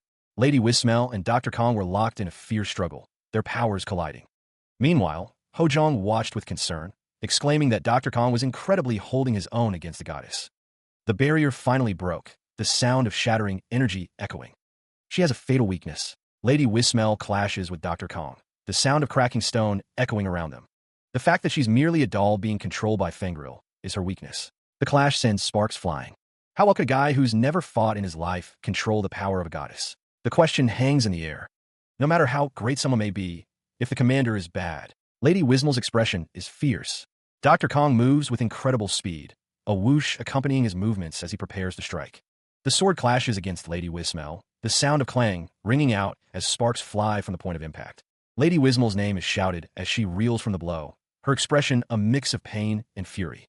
She wobbles, struggling to maintain her balance after the powerful attack. If he strikes now, he'll be able to break the doll into pieces. The thought drives him forward. But would that be okay? Dr. Kong hesitates, a flicker of doubt crossing his face. Elsewhere, a man with red hair and eyes looks on with a knowing smirk. The souls of the Trikati villagers are being held in that doll. Their fate hangs in the balance. He is caught in a whirlwind, a message echoing around him. The message urges him to sever the connection to a child from another world. Lady Wismel's influence looms, a connection between him and her. The message continues, promising awakening if he severs the connection. Dr. Kong contemplates the message, the words sever the connection, hanging heavy in the air. He is shocked by the implications of the message. A man with red hair states that Lady Wismel asked him to relay a message. The messenger's words echo, revealing that she wants nothing to do with something. Lady Wismel's presence is felt, her influence spreading. Dr. Kong uses his observational eye, realizing that Wismel's creed is revealing the crimson connection. Lady Wismel stands tall, her power radiating outwards. Lady Wismel's expression is fierce, her intentions unclear. What are you trying to do? Stop! Lady Wismel's desperate cry echoed through the space. He moved with a speed and precision that belied his calm demeanor. With a jerk like you anymore. The blade sliced through the air, leaving a trail of displaced energy in its wake. Lady Wismel was suspended in the air, her form radiating a soft, ethereal glow. A boom reverberated as the connection began to unravel. Ah, no! Her eye widened in horror as the severing took hold, the connection visibly breaking. My connection with Lady Wismel. The severing of the bond caused her immense pain. Her body trembled as she knelt, the severing taking its toll. Is being severed. Our connection. Lady Wismel cried out as the energy around her surged violently. The sound of the severing echoed, a final, decisive break in a bond. Her eyes glowed with a fierce intensity, a mixture of pain and defiance etched on her face. The severing completed, Lady Wismel was encased in a swirling vortex of energy. He grimaces, a visible struggle etched across his face as he kneels. Petals scatter as the air crackles with unseen energy, a prelude to transformation. A surge of power erupts around Dr. Kong, coalescing into a radiant, pink sphere. A soft tap echoes, a subtle shift in the unfolding spectacle. With a whish, Lady Wismel appears, her form shifting, her power ascending. Her true form is revealed, free from her binding. She is Wismel, the goddess of Trikati. A burst of pink energy erupts, scattering red petals into the air. The light coalesces, revealing a figure emerging from within its radiant core. Bare feet touch down as the transformation continues to unfold. A woman in a flowing white dress stands tall, bathed in ethereal light. The light fades, revealing Wismel, the goddess of Trikati. Wismel is surrounded by a radiant aura, her red hair flowing freely. Meanwhile, Dr. Kong looks up at the transformed goddess, a hint of awe in his eyes. Wismel's expression is serene as she offers her gratitude. Wismel says, with a gentle smile, that she was finally able to awaken from her slumber with his help. Dr. Kong grins, waving off her thanks, telling her not to mention it. Lady Wismel fully turns, her form radiating power as she prepares to act. A surge of energy erupts, a wave of power emanating from the transformed woman. The force sends Dr. Kong flinching back, Hojong reacting with surprise at the sudden burst. The doctor apologizes. I'm sorry that I couldn't help you sooner. Wismel replies, as long as you're sorry. Lady Wismel focuses her power, a sphere of energy forming in her hands, ready to heal. The energy swirls around Dr. Kong, enveloping him in a protective embrace. The healing energy intensifies as Dr. Kong gasps, feeling its restorative effects. A notification appears. Wismel's divine grace envelopes his body, washing over him. The notification confirms that all his wounds have been healed, the energy fully restoring him. Another notification. His mentality has been fully restored, completing the healing process. Hojong exclaims, what happened? Dr. Kong responds, wow, all my wounds have been healed. Lady Wismel declares, your turn, my child, as she stands before him. She stands tall, seemingly unaffected. The healer insists he is fine and asks to be left alone. The doctor's expression is contemplative. He thinks that she is unique, as divine beings usually pressure humans to worship them. Lady Wismel stands with her hands clasped, a gentle expression on her face. She's so affectionate towards humans. Someone mumbles, questioning if Lady Wismel just helped that man. The tone is accusatory. The goddess is confronted about resurrecting him. She is told, "I'm the one who resurrected you." The accuser claims that she only did it to use her as her doll. They're sure she is very pleased about that, with a smirk. The scene focuses on the goddess and the doctor, their expressions unreadable. The tension is palpable. Someone urges another to go ahead and cuss him out. They say, "Yeah, this is the guy who tried to manipulate a woman goddess like you." Lady Wismel insists that she is fine, although he made a grave mistake. She appears calm and collected. The doctor looks confused, wondering why. Someone says that he is still one of Tricati's lovely children. A close-up of the doctor's lab coat, focusing on the details of the fabric and stitching. The goddess is asked how a mother could resent her own child. The question hangs in the air, unanswered. She was asleep for centuries, someone mused, so she must still be drowsy. Dr. Kong considered the situation, finding it unexpected. Lady Wismel's thoughts turned darker. So that means... She stood tall, vindicated. That means she wasn't wrong.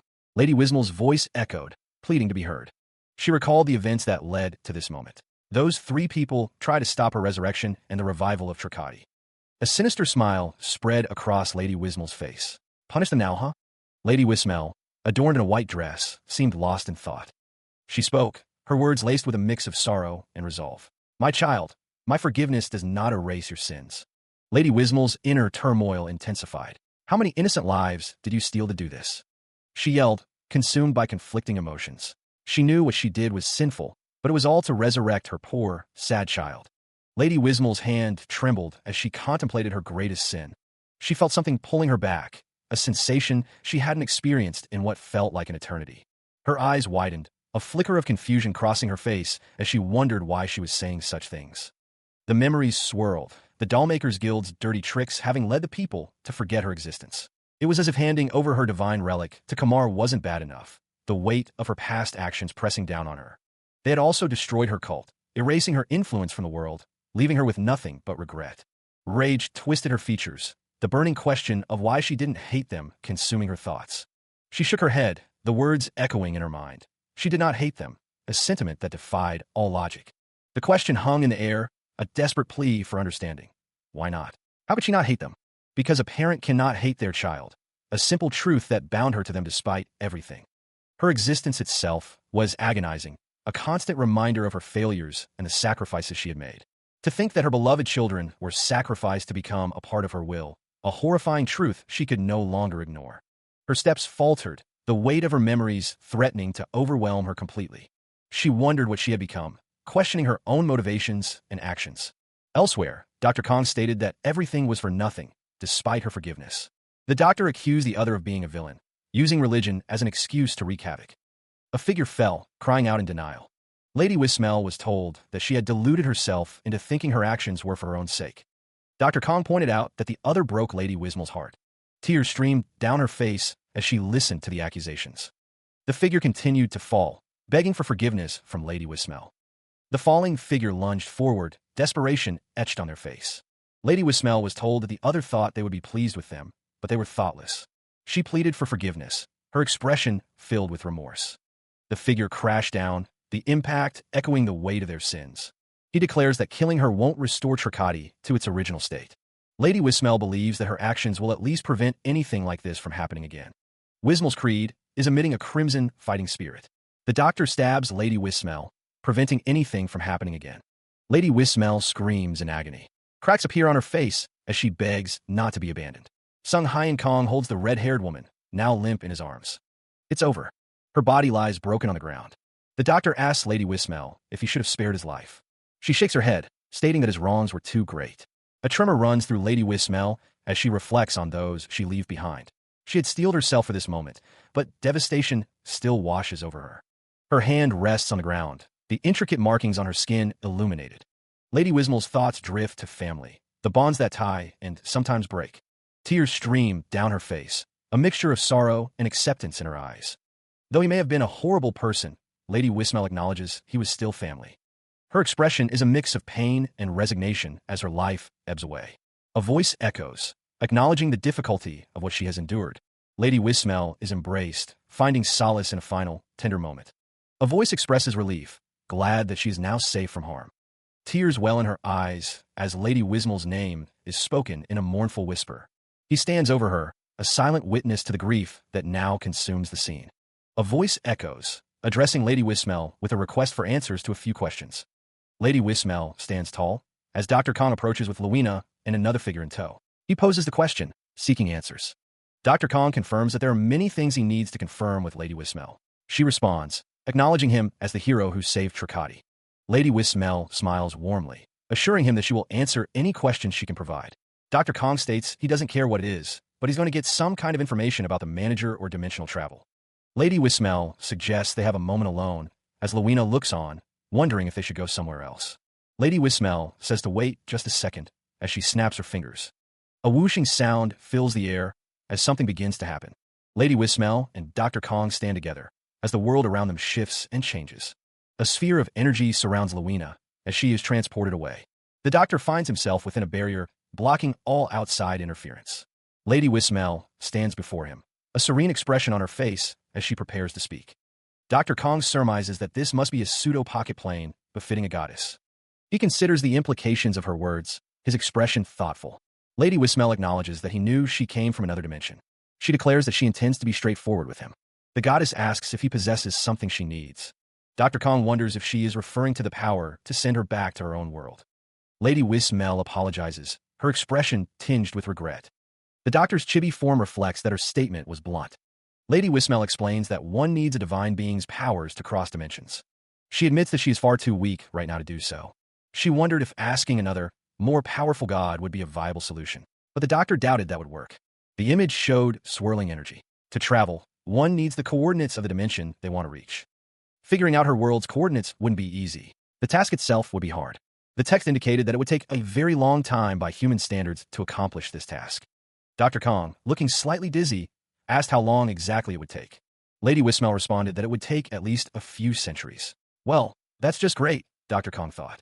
She stated that she was summoned there by another. The one who brought her would know the coordinates of her home dimension. She added that this explained why no one went back to Earth. Dr. Kong thought he had no choice but to cooperate with the manager. She asked if he had any other questions. He responded that he actually wanted to ask her something first. Lady Wismel and Dr. Kong stood before a glowing tablet displaying Wismel's creed. The tension was palpable. She demanded to know how he meddled with her status window, accusing him of using it to give her power in the form of skills. Wismel's blessing surrounded her. She had acquired Wismel's creed, a skill that left her in awe. The lady mused that she had never met anyone capable of such a feat.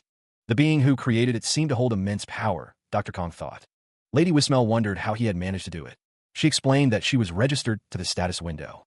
A flash of light emanated from her hands. Dr. Kong realized it was because he had registered Wismel's left hand one time. He wondered if the manager was powerful enough to incorporate a part of God into their system, and who they exactly were. The text explained that obtaining a relic is a prerequisite in registering a divine being. The lady wondered why an achievement or a roulette didn't pop up for the orb of Kirkarashtal. Lady Wismel stated that when she obtained a different relic, it didn't get registered. Dr. Kong realized that the crossbow was the only other thing that had meddled with the status window. She tilted her head, a thoughtful expression gracing her features. Do you have an idea why? The orb pulsed with a faint light, held delicately in her hand. It was more than just an object. Her left hand glowed with power, a complex pattern emblazoned upon it. It was imbued with her will. Dr. Kong observed Lady Wismel, his expression thoughtful. The will of a god, faint but present, resided within the orb. Before a divine being vanished, they left behind relics. These relics held their will, a lingering echo of their power. To be precise, Dr. Kong considered the implications. A flash of insight crossed his face as he analyzed the data. The will of a forgotten god resonated. The relic would be complete when the relic left behind by the forgotten god was obtained. The doctor's gaze intensified, his mind racing. He was beginning to piece together the puzzle of the forgotten gods. A forgotten god's relic. It would be complete when a relic left behind by a forgotten god was obtained. Dr. Kong frowned, a hint of uncertainty in his voice. I don't know why, but the image of the relic appeared, a visual representation of the forgotten god's will. It was a powerful and mysterious artifact. The manager was collecting the wills of gods imbued in these items. Thank you. You've given. He listens intently as Lady Wismel shares new information, a faint blue glow emanating from his palm. She seems glad to have been of help. Dr. Kang's expression is thoughtful, his brow furrowed as he considers the implications of what he's just heard. Lady Wismel explains that she sacrificed herself to protect something, her expression tinged with a hint of regret. Her eyes, reflecting a deep sadness, reveal that she doesn't have a clear recollection of that time herself. Lady Wismel suggests that her memory loss might be because she was resurrected in an unstable state, her tone laced with uncertainty. A surge of energy erupts. Blasts of power streak across the void. The one who fought her was a divine being. A figure crackles with celestial energy. The name echoes, Natika Ra. Dr. Kang's eyes widen slightly. He has heard of that name before. Lady Wismel realizes that Natika Ra is not a forgotten god like herself, a hint of concern in her voice. The hooded figure considered the case of Kirkarashtal, another divine being who had died, only to return to life.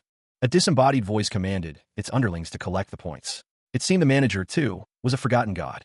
What could be the reason so many gods were forgotten and vanished from the world? A rumble echoed as the divine being clashed with an unseen foe. A figure with golden wings stood tall, radiating power. The question hung in the air. Was there a war between the gods? A wish sound cut through the air as red leaves scattered. Lady Wismel stood alongside Dr. Kong, the red foliage surrounding them. Sungin. Lady Wismel asked what they were talking about, but the answer was a secret. Another man groaned, declaring he would die from curiosity if he stuck around with them. Rest in peace. Dr. Kong wondered if he could find out why all the gods disappeared and why one divine being attacked another. Then, the figure would also be able to find out why the manager was collecting the will of gods. He vowed to discover their motives, his fist clenching with building rage. The healer's eyes glowed with chilling intent, a sinister smile playing on his lips. A digital face flickered on a screen, a promise of a meeting hanging in the air. A figure stood amidst glowing chains, a silent promise echoing. He'll be waiting. The chains tightened around the figure, the name sung Hyen Kong hanging in the digital space. A gust of wind whips through Trakati village, the buildings standing silent under a watchful sky. The air hangs heavy, still quiet outside the manor, but a shiver runs down the spine of those who remain. Lady Wismel's expression is fraught with anguish. So many of her children died because of her. The wind howls around her, a mournful sound that echoes her inner turmoil. Dr. Kong asks if they can at least save Harvey, whose soul is still inside the golem. The other man doubts it. The golem looms, a silent sentinel over a fallen figure. His body died a long time ago. Lady Wismel fears she'll never see the rest of her colleagues or Marson ever again. Her shoulders slump, the weight of her failure pressing down on her. Lady Wismel sniffs, trying to regain her composure amidst the despair. A voice echoes in her mind, telling her not to cry. Do not cry, my child. She raises a hand, her fingers gently caressing the markings on her skin. She was told that she did everything she could, but Lady Wismel seemed unconvinced. The red-haired woman wiped away a tear, declaring that they should leave it to her now. A radiant, golden figure materialized, its voice echoing with a question. Have you forgotten? The golden figure boomed, announcing, I am the guardian of Trakati. The guardian stood tall, bathed in golden light, a beacon of power and authority. Energy swirled around the guardian, forming a complex pattern that encompassed the town below. The energy pulsed outwards, washing over the buildings and streets of the town. With a series of pops, something was being resurrected in the town. The golden light intensified, accompanied by a resounding shaya. The light blazed, obscuring everything in its path, a wave of pure energy. Nearby, Dr. Kong gasped, witnessing the unfolding events with wide eyes. The man with glasses questioned if she was bringing the dead back to life. Golden figures stood amidst the town, their presence a manifestation of a major human taboo. The doctor watched a young boy beside him, as something occurred that no human had ever been able to achieve. A miracle unfolded, a feat achievable only by a divine being, bathed in a flash of golden light. Lady Wismel, her red hair shimmering, declared that everyone was returning. Dashing forward, Lady Wismel expressed her gratitude, her voice filled with emotion. Her bright blue eyes reflected the weight of the moment, the impossible now a reality. A surge of golden energy pulsed outwards, the sound of its release echoing through the scene. Lady Wismel gazed upward, her expression a mixture of hope and trepidation. A man with glasses questioned what was happening to her, his voice laced with concern. Dr. Kong explained that Lady Wismel was made from the souls of the Trakatians. Those souls were all returning to their resurrected bodies, the golden light swirling around them. The question hung in the air. Did this mean Wismel was going to vanish, having lost her will to live? She stood bathed in golden light, leaves swirling around her ethereal form. A soft flutter emanated from her presence. The red-haired woman looked on, her expression a mix of shock and disbelief. We've only just met, she exclaimed. Lady Wismel's face glowed with a serene light, her expression calm despite the chaos around her. A voice echoed through the scene, filled with gentle reassurance. Don't be sad, my child. From a distance, Dr. Kong watched, his brow furrowed in concern. I am simply returning everything to its rightful place, she declared. The red-haired woman's question hung in the air, a challenge to Wismel's motives. How can you be so altruistic? The doctor watched as Lady Wismel stood before a building, her form radiating light. He seemed lost in thought. A grin spread across her glowing face, a hint of warmth in her expression. It's only natural for a mother to love her children. Dr. Kong stood with another man, listening intently. That's true. Parents live to see their children happy, the man said. The doctor's expression hardened, his eyes narrowed in contemplation. I can't understand it, he muttered, a hint of frustration in his voice. A disembodied voice questioned her motives, a sense of awe and disbelief in its tone. She's sacrificing herself for others without hesitation. Lady Wismel's voice echoed, filled with a deep sense of connection. And you, my child from another world. Her voice echoed, a promise that the borrowed power would fade. The healer stood with arms crossed, acknowledging the inevitable loss. He knew he wouldn't be able to use any skills requiring her left hand. Her relic, Wismel's benevolence, would become just an ordinary gem, too. The doctor grimaced. That was too bad. It was a star skill, too. He realized he didn't have a skill to replace earth and bone. The healer wondered if he should stop her from resurrecting these people. The skills granted by Lady Wismel began to fade from his awareness. He resolved to change them for her, a promise echoing in his mind. A flash of determination crossed his face as he considered his options. He knew that soul interference allowed him to physically influence souls. Oh, Russ's hand could summon a hand that possessed a special power. He didn't have enough time to explain them in detail, but they would definitely come in handy. Lady Wismel's spirit was thanked. He listens as Lady Wismel tells him that he was her favorite god they've met so far. The light surrounding her begins to fade as she says that she is. With a burst of energy, Lady Wismel's power diminishes, the sound echoing in the air. Lady Wismel states that she really has to go now, as a chibi Dr. Kong looks on. Her form flickers. Lady Wismel admits that she can no longer protect Trikati. The red-haired character looks up as Lady Wismel says that they must protect the forest and the village on their own. Dr. Kong stands by as it is revealed that Wismel's power that has been protecting Trikati is being lifted, and the curse of the Red Forest is returning. Now, outsiders will no longer get lost in the forest as the protective magic fades. Monsters will be able to invade Trikati, but Lady Wismel says that she believes in them. Lady Wismel knows that they will be able to work together and overcome any crisis that comes their way. Because they are her children, Lady Wismel's power fades completely. The red-haired character vows to Lady Wismel that they will make her proud. Tears streamed down her face as Lady Wismel bid farewell, a bittersweet smile gracing her lips. A message appeared, seemingly from beyond. I love you, my child. In the distance, Luina stood with Dr. Kong, the setting sun casting long shadows across the town. A disembodied voice echoed, lost in thought, simply saying. One man groaned, lamenting that if the manager was even an eighth as good as Wismel, they'd be back on Earth already. Dr. Kong stood before a holographic screen, a faint smile playing on his lips as he tapped at the interface. A character reacted with surprise as a new message appeared. My child who will read this someday. Lady Wismel's ethereal form glowed softly, her hands clasped in a gesture of love and hope. A quest notification materialized, tasking someone with collecting 12,500 points for an unknown reward. A message revealed that someone had completed a quest on another's behalf, using their points without permission. Another message from Wismel appeared, stating that she had placed an unknown item received as a reward in someone's inventory. Dr. Kang's eyes narrowed, a sinister smile spreading across his face as his accumulated points were displayed. 8 points. The red-haired woman's voice booms, accusing someone of stealing credit. Dr. Kong stands in the foreground, a look of annoyance etched on his face as the woman's words cut through the air. Elsewhere, Lady Wismel appears in a spectral form, surrounded by a pink glow. She declares her love, her words echoing with an ethereal quality as she floats in the air. Dr. Kong raises his arm, seemingly in response to Lady Wismel's call. He shouts her name, his voice carrying a mix of urgency and longing as he reaches out towards the sky. A digital chime rings out as Dr. Kong utilizes Russ's hand. A spectral hand materializes, crackling with blue energy. He reflects on the skill he acquired in exchange for Lady Wismel's left hand. Dr. Kong observes the floating hand, confident that this will allow him to use earth and bone again. The doctor considers that this might mean he can create bone here in Azul. Dr. Kong glances to the side, his expression unreadable. A man's mouth opens, demanding to be treated already. The man, lying in bed, is stiff and unable to move, questioning why he can't move when others brought back to life are fine. Dr. Kong stands over the bed, musing that the hand is invisible to others in Harvey's room. A digital chime rings out again as Dr. Kong uses soul interference. The spectral hand crackles with energy, indicating that contact can be made with his soul. The man in the bed cries out as the spectral hand touches him. Dr. Kong uses the skill, Ho, Russ's hand, and a digital display indicates, using removal. The healer gestures, presenting a glowing orb. He explains that it is Harvey's soul. Harvey demands that he put it back. Dr. Kong explains that soul interference lets him literally handle people's souls. A figure stands in a village, remembering when Wismel vanished and her creed was lost. The doctor, in chibi form, explains that she gave him some useful skills to replace it with his points, that is. Now, the healer observes that Harvey's soul looks pretty damaged. From above, the man lies prone. Dr. Kong explains that while his body is fine, the damage to his human essence is preventing him from controlling it.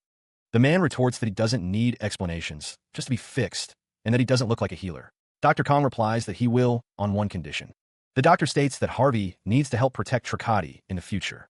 The man questions if he needs to protect Trikati. The man is told to think of what's going to happen to his village now, as it's no longer being protected by Wismel's blessing. So this is the perfect timing for monsters to attack, which is going to have an effect on the Trikatians' livelihoods as well, since the forest is going to be too dangerous for them. The villagers needed to learn how to create self-defense dolls. They also needed combat golems stationed around the village. The villagers would also need to forage for good and medicinal herbs. The task seemed monumental. Harvey recoiled at the idea of passing on the secrets of his trade. There was no way he was going to do it. Dr. Kong spun a blue curse between his fingers. He stated that Harvey was not going to do it. Harvey knew he didn't exactly have a choice. The blue curse energy swirled around him. The healer smiled, knowing Harvey would pretend to go along with it. He would heal him, then back out. Dr. Kong warned that if Harvey was thinking of running once he was all better, he would have his beloved protege to hunt him down. The healer's eyes narrowed, a sinister smile playing on his lips as Harvey looked up at him with dread. Harvey, defeated, agreed to do it. He was clearly not happy about the situation. The text described gathering up all the twisted soul fragments and putting them back together. It was like doing a 3D puzzle. The soul fragments clattered as they were being put back together. The process was underway. The soul essence trickled, binding the ethereal forms together with a soft, blue light. Dr. Kong carefully manipulated the flow, his expression focused on the intricate process. The patient stirred in the bed. The doctor announced, "All done. You should be able to move now." Sung Hyun Kong thought to himself that Wismel put the soul essence in his inventory so he could heal him immediately. He wished the manager were as thoughtful as her. A woman with red hair burst into the room, exclaiming that Marson is looking for Sung Hyun. The doctor turned slightly, his expression unreadable as he listened to the news. Sung Hyun Kong bid goodbye to Master Harvey, telling him to keep his promise. Harvey told him to get the heck out of his sight. Meanwhile, Sung Hyun Kong deposited the payment into the adventurer's account at the Trikati Adventurers Guild.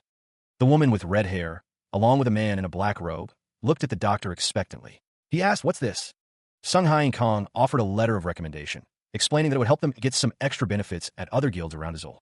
The woman with red hair thanked branch manager Quaid, who slid the letter over to her. She thanked the doctor for saving her home. He could hardly believe that the guild had decided to help rebuild the village. It hadn't taken much to persuade him, apparently. Death's influence had changed that horrible man. Lewina stated that allowing a select few people to monopolize it should never have been allowed. The Spencer family was also willing to fully cooperate with the Dollmakers Guild. Lewina declared that she would liquidate all their assets and donate them to the reconstruction efforts. The man with glasses asked Rebecca if she was sure she wanted to do that. She responded that her brother was the one who. Rebecca wanted to continue living as Rebecca, not as Lewina Spencer. The man with glasses suggested that Rebecca should learn how to make dolls too. Now anyone can learn under Master Harvey as long as they're a Trikati villager. Rebecca listened intently to the man with glasses. Rebecca thought that she might learn how to be a doll maker and help cultivate the Red Forest. Oh, right. It has a new name now, right? It's now Wismel's Forest. He lay in bed, reflecting on the day's events. The healer knew he'd need a stamina potion before facing tomorrow's challenges. A holographic screen flickered to life as he checked his remaining potions. How many did he have left, exactly? With a fwish, the inventory screen notified him of a new item, a dream ticket. The system message confirmed that the unknown item he received as a reward had been placed in his inventory. Sung Hyun Kang's eyes narrowed slightly. All right, Lady Wismel had mentioned something about this. With a TCHHH, he examined the dream ticket more closely. It was supposed to be placed under his pillow when he went to sleep. The healer slid the ticket across his palm. He didn't know what it was, but it had cost him nearly 30,000 points. With a flop, he settled back against the pillows. It better not be junk, he thought. His eyes blinked slowly. He was going to get that manager. A forceful splash echoes, the sound reverberating through an unknown space. The water ripples outward, concentric circles expanding from an unseen point of impact. A jolt of awareness. Something is not right. a subtle wrongness prickling at the edges of his senses. He falls through the water, the words splash, echoing as he descends into the depths. He sits, suspended in the strange, watery expanse. Is he dreaming? So this is the dream ticket? The doctor can't open up the status window. This must really be a dream. Then, he thinks, his brow furrowed in concentration. A message appears before him, ornate and shimmering. I see you made it here. He turns, a flicker of confusion in his eyes. What's going on? A heavy, ominous sound echoes as chains appear, binding a strange, geometric shape. He stands barefoot in the water, the ripples spreading around his feet in perfect circles. The doctor stares at the cube, a question forming on his lips. What's with the cube? A new message appears, seemingly from the cube itself. Oh, perhaps you'll recognize me if I communicate like this. He remained suspended in the ethereal space as a digital ding echoed around him. A luminous cube, bound by chains, displayed a message. It had been waiting for him. The message seemed to resonate directly within his mind, bypassing the need for audible words. Sung Hyen Kang's expression shifted, a flicker of understanding crossing his features. The cube's message continued, declaring that it was the one who summoned him to this world. The doctor remained suspended, the implications of the cube's words sinking in. The chained cube hung in the balance, a silent overseer of this strange encounter. The final message solidified the cube's identity. It was who he called the manager. A voice echoes, declaring itself as the one who summoned another to this world. The voice identifies itself. It is who they call the manager. Chills run down the spine as the cube hangs suspended by chains. A divine being, forgotten by history and lost from human memory, rings out like a bell. A heavy feeling descends as the manager's gaze intensifies. The manager's expression hardens, a hint of menace in his eyes. He strides forward, declaring that he has been waiting for this moment. The manager's face contorts with rage, promising a beating. A foot sweeps through the air with incredible speed. The chains clink as the cube shifts, reacting to the impending attack. The manager launches himself forward, foot aimed at the chained cube. The kick connects with a resounding clang. He regards the chains binding him, a flicker of annoyance crossing his face. What's this now? The manager is met with silence. He scoffs, assuming someone believes the chains are for his protection. They're not to protect me. The chains shimmer with a faint, ethereal light. The manager's expression hardens as he declares, they are my restraints. Clicking his tongue, the manager admits he'd do anything to shatter the cube. But keyword restrictions prevent him from getting close. A voice echoes, questioning what happened to him. The manager remains silent, his gaze fixed on some distant point. The camera focuses on the cube, bound tightly by the glowing chains. A text box reveals, I know it's cliché, but I got sealed. The cube hangs suspended, the chains a visible barrier. The manager's keyword restrictions prevent him from explaining in detail, but he was betrayed by those he trusted. The manager stands silhouetted against the cube, his expression unreadable. He declares that he called everyone to this world. The chains stretch taut, anchoring the cube in place. The manager's lower body is visible, the chains seemingly emanating from him. The cube glows faintly, the chains a constant reminder of its imprisonment. The manager needed someone to free him from his chains. The cube pulses with energy, the chains humming with power. He was sealed away here in the subconscious world. He was trapped within a dream, or more accurately, a dream within a dream. The manager gestured toward a shimmering distortion in the air. Do you see that portal over there? His expression was serious as he continued to explain the nature of this strange place. That portal, known as the other side of the subconscious, was the only way a human could reach this place. The odds of it appearing in a dream were extremely rare, but not entirely improbable. The manager revealed that many people had visited this place throughout the years, their forms like ghosts within his prison. He had explained his situation to all of them and asked them to free him from his confinement. A woman woke up from a great night's sleep, but she could have sworn she dreamed about something. All of them forgot the promise they made when they woke up.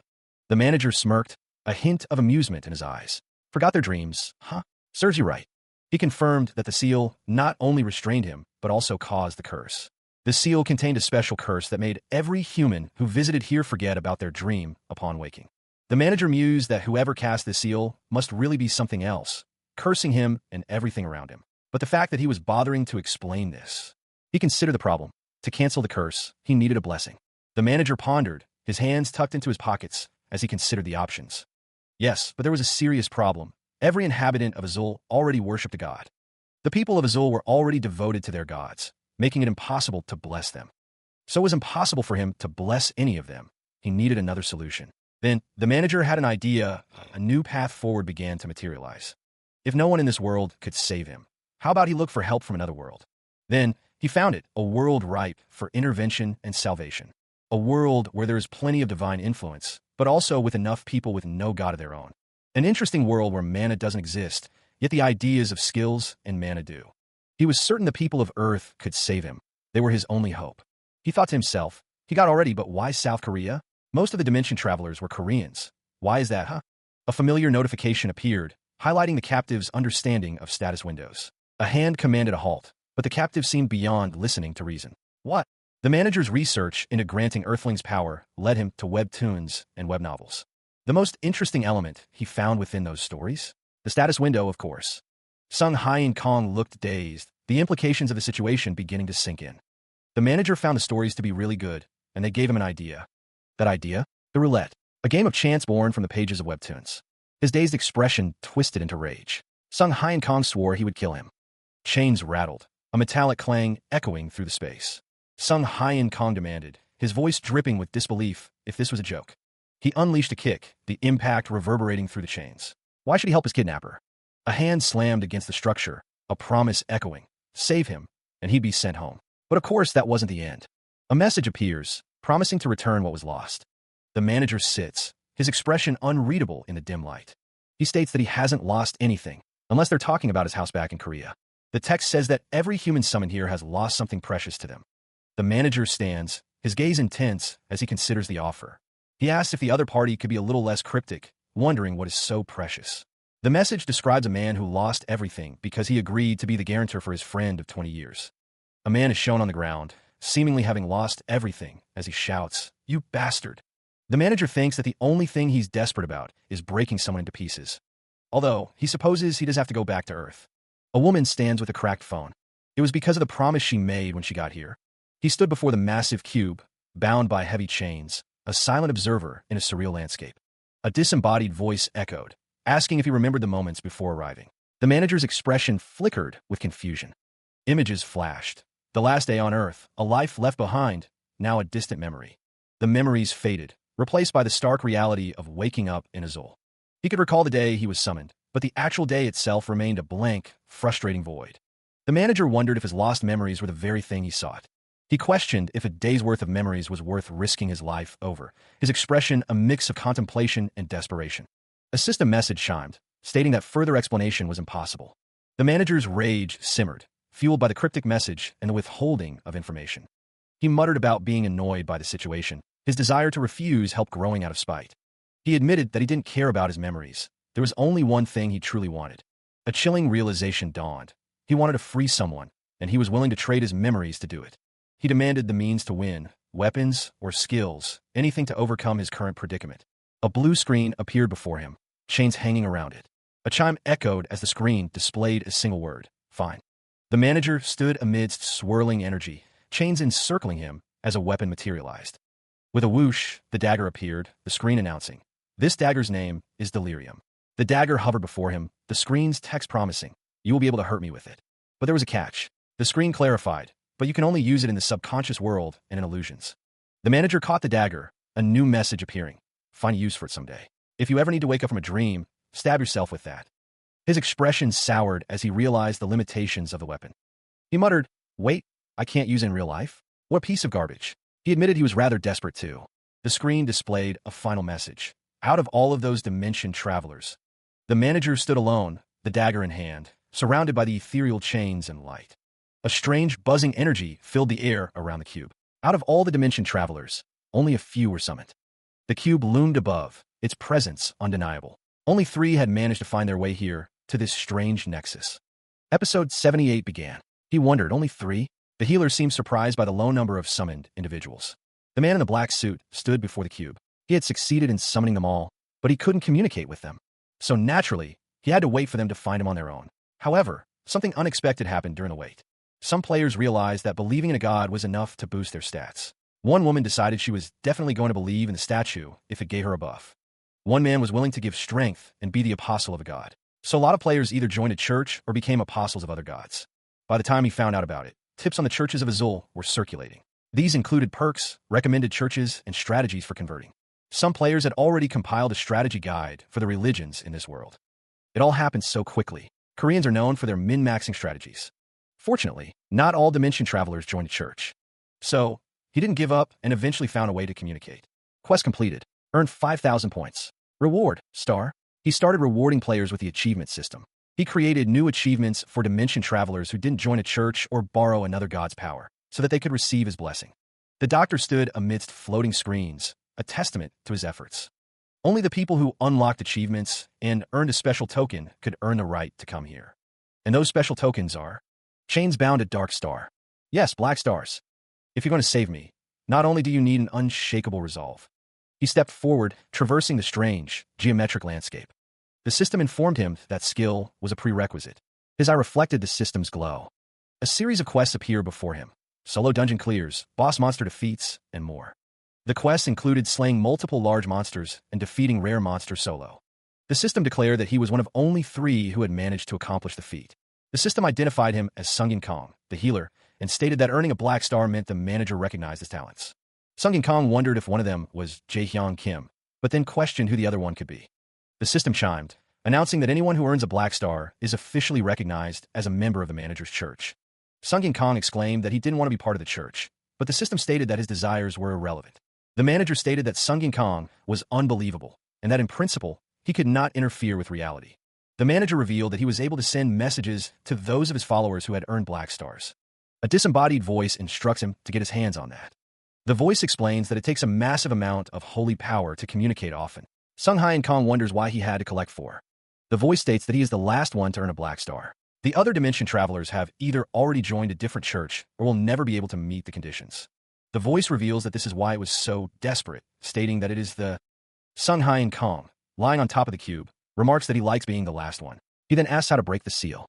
The voice explains that the chains were created by God's power. It requires a tremendous amount of holy power to fill the vessel from the points he has earned so far. The cube emits a sound as the voice explains that the other dimension travelers have either already joined a different church or need power to remove them. The voice states that this is an item called Divine Vessel. The Divine Vessel is shown, and the voice explains that if he has it in his possession, it will be filled automatically whenever he collects holy power. The voice continues, explaining that filling the vessel from the points he earns would take approximately 30 years. Sung Hyun Kong questions if the voice wants him to be its apostle for 30 years. He demands to know how he can collect it faster. The voice responds that he cannot earn extra points, but there is a way where he can collect holy power more quickly. Holy power is used to destroy items, as a statue crumbles. A clock shatters, the destruction echoing with each crack. Divine relics, holy statues, and icons are all targets for destruction. The manager holds a vase, explaining that a large amount of holy power can be collected at once this way. But it comes at a heavy cost. Destroying a divine relic means antagonizing the lord of that relic. The manager stands with his back to the viewer, the red glow of the relics illuminating his form. The manager thinks that if he does that, not only will the churches be after him, but he'll turn the gods against him too. The manager smirks, a system notification inquiring if he is refusing. He responds, of course not. The manager thinks to himself that he loves pissing people off. The manager stands on a platform, a sword at his side, ready to collect a large amount of holy power.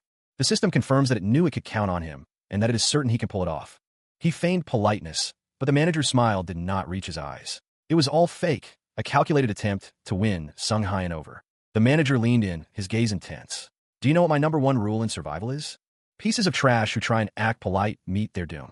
The manager stood before a massive, veiled figure, his expression unreadable. Sung Hyun trembled, frustrated by the game-like interface. This brick has pissed me off in so many ways. The manager's question hung in the air. He had been meaning to ask Sung Hyun something. Sung Hyun stared at the screen, his frustration growing. Why can't I use mana? If it was because he was from Earth, then none of the other dimension travelers would be able to use it either.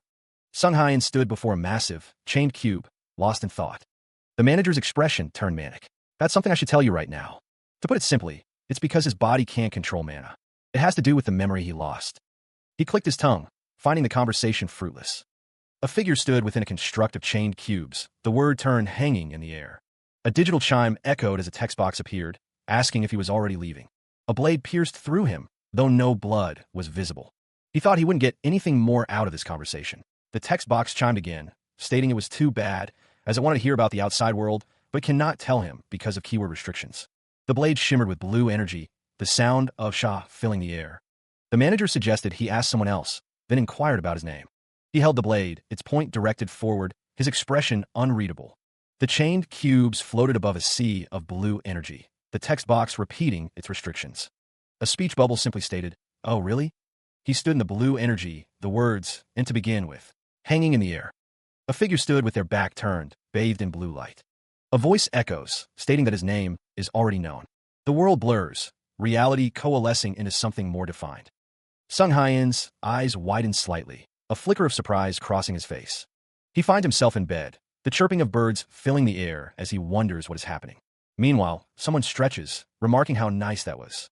The man waves, greeting Sung Hyen with a "Good morning, doc." The man leans on the table, asking what's so good about it, mentioning he met a real jerk in his dream. A chibi version of Sung Hyen is offered something, told to cheer up.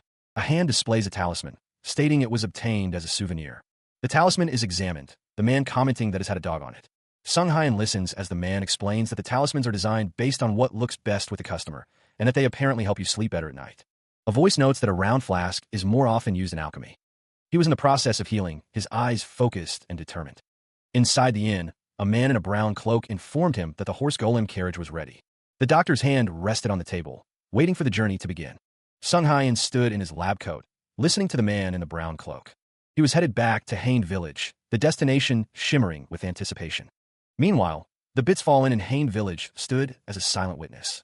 The inn's exterior, a quaint building, hinted at the secrets it held within. A blood-splattered book lay open, the word splatter emblazoned across the top. A sinister VWOM and creep emanated from the book, a new encounter flashing ominously. A hand, slick with blood, reached out as a man with white hair muttered to himself. The man with white hair smirked, a sinister glint in his eye as he spoke. The man with white hair leaned back, a wanted poster visible behind him. Heavy rain poured down, obscuring the forest in a veil of water. The wheels of a horse-drawn carriage clunked along the muddy path. Inside a small building, the person in the black hood muttered in anticipation. Meanwhile, Dr. Kong sat across from a man in robes, who asked if he had really met the manager. The doctor's feet rested on a cushioned bench, clad in socks and sandals. Dr. Kong held a vase, stating that it was in his inventory when he woke up, and that it was the divine vessel. The man in robes leaned in, excited, but asked if Dr. Kong was sure about his actions. Dr. Kong warned that making enemies out of the church and the various gods would put him in danger, though he would still help him. A smirk played on Dr. Kang's face as he stated that most people would be scared about it. Elsewhere, the person in the black hood paused, hearing the clip-clop of hooves in the rain. With a sudden yank, the person in the black hood pulled back on the reins. The horse neighed as the carriage was brought to an abrupt halt in the downpour. The sound of wood splintering echoed through the rain-soaked forest. A figure tumbled violently from the carriage, hitting the ground hard. A voice called out, concern lacing the question, "Zix, what's wrong?" A massive paw stepped forward, its claws digging into the muddy ground.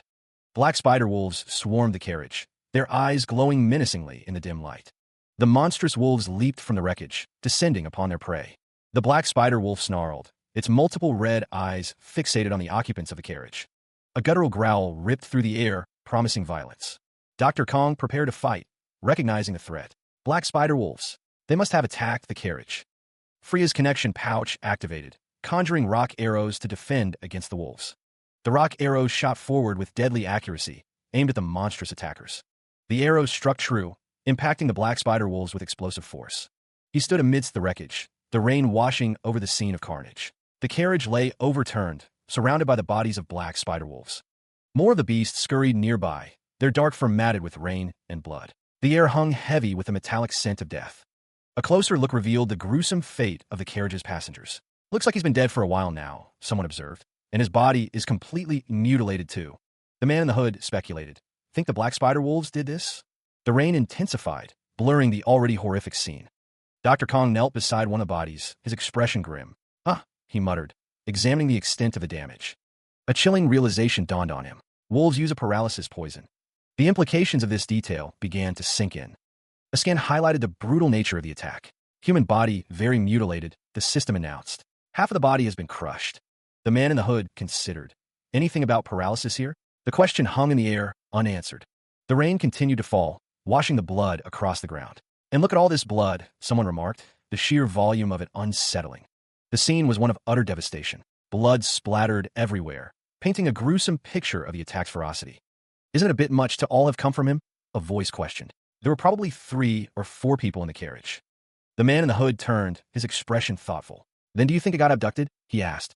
The rain poured down on the scene, washing over scattered luggage. A glint of light reflected off the crimson pooling on the ground. He stood amidst the downpour, observing the scene with a critical eye. Had they left the luggage untouched on purpose? A heavy thud echoed as something dropped nearby. The sound cut through the relentless drumming of the rain. Two men stood in a grand hall, discussing the situation. One wondered if a magic association was involved. The man considered the implications. The building they received as a reward in Kamar. What did this mean? A member of the association in charge of the construction was taken. He realized, his eyes glowing red. The manager's lips curled into a sinister smile. He found the situation amusing. He wondered who had rained on his parade. His red eyes narrowed with displeasure.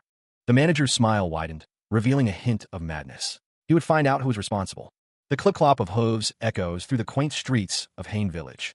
A traveler announces their arrival. The doctor notes that they've finally arrived at Hain Village. He looks up, noticing the rain has stopped. The sign for the Bits Fall Inn jingles in the breeze. Julia, staff at Bits Fall Inn, recognizes Dr. Kong. The doctor is greeted warmly at the door. Julia exclaims his name, clearly happy to see him.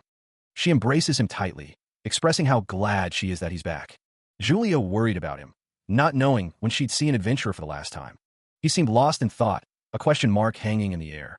Elsewhere, a man lay sprawled across a table, clearly having had too much to drink. The drunkard's face was buried in his arms, a tankard of ale sitting nearby. Dr. Kong observed the scene, noting, "We got a drunkard in broad daylight." The doctor's companion thought to himself that he must be nice to him. Julia, ever attentive, asked, "Oh, should I get you something to eat?" Dr. Kong, his gaze distant, wondered if it had been raining a lot. The narration described that about 3 days ago, it suddenly started pouring and then stopped just as quickly, just like today. Julia, leaning in, inquired, "Did anything else happen?" The narration continued. "Anything else? I heard they found a broken carriage around the village." The narration added that since the valuables were left untouched, maybe monsters did it. An accident, untouched luggage in rain. Dr. Kong, his expression thoughtful, concluded, "It's exactly the same as today." He accepted the innkeeper's thanks as Julia requested 3 in specials. The innkeeper, glasses perched on his nose, cheerfully acknowledged the order. Julia announced she needed to use the restroom, excusing herself from the table. The innkeeper offered to get a table as Dr. Kong inquired about investigating the earlier carriage incident. Then bustled with activity, patrons seated at tables enjoying their meals and conversations. The innkeeper reported that there were no traces of skills being used at the scene. The doctor doubted they would attack a mage from the Magic Association.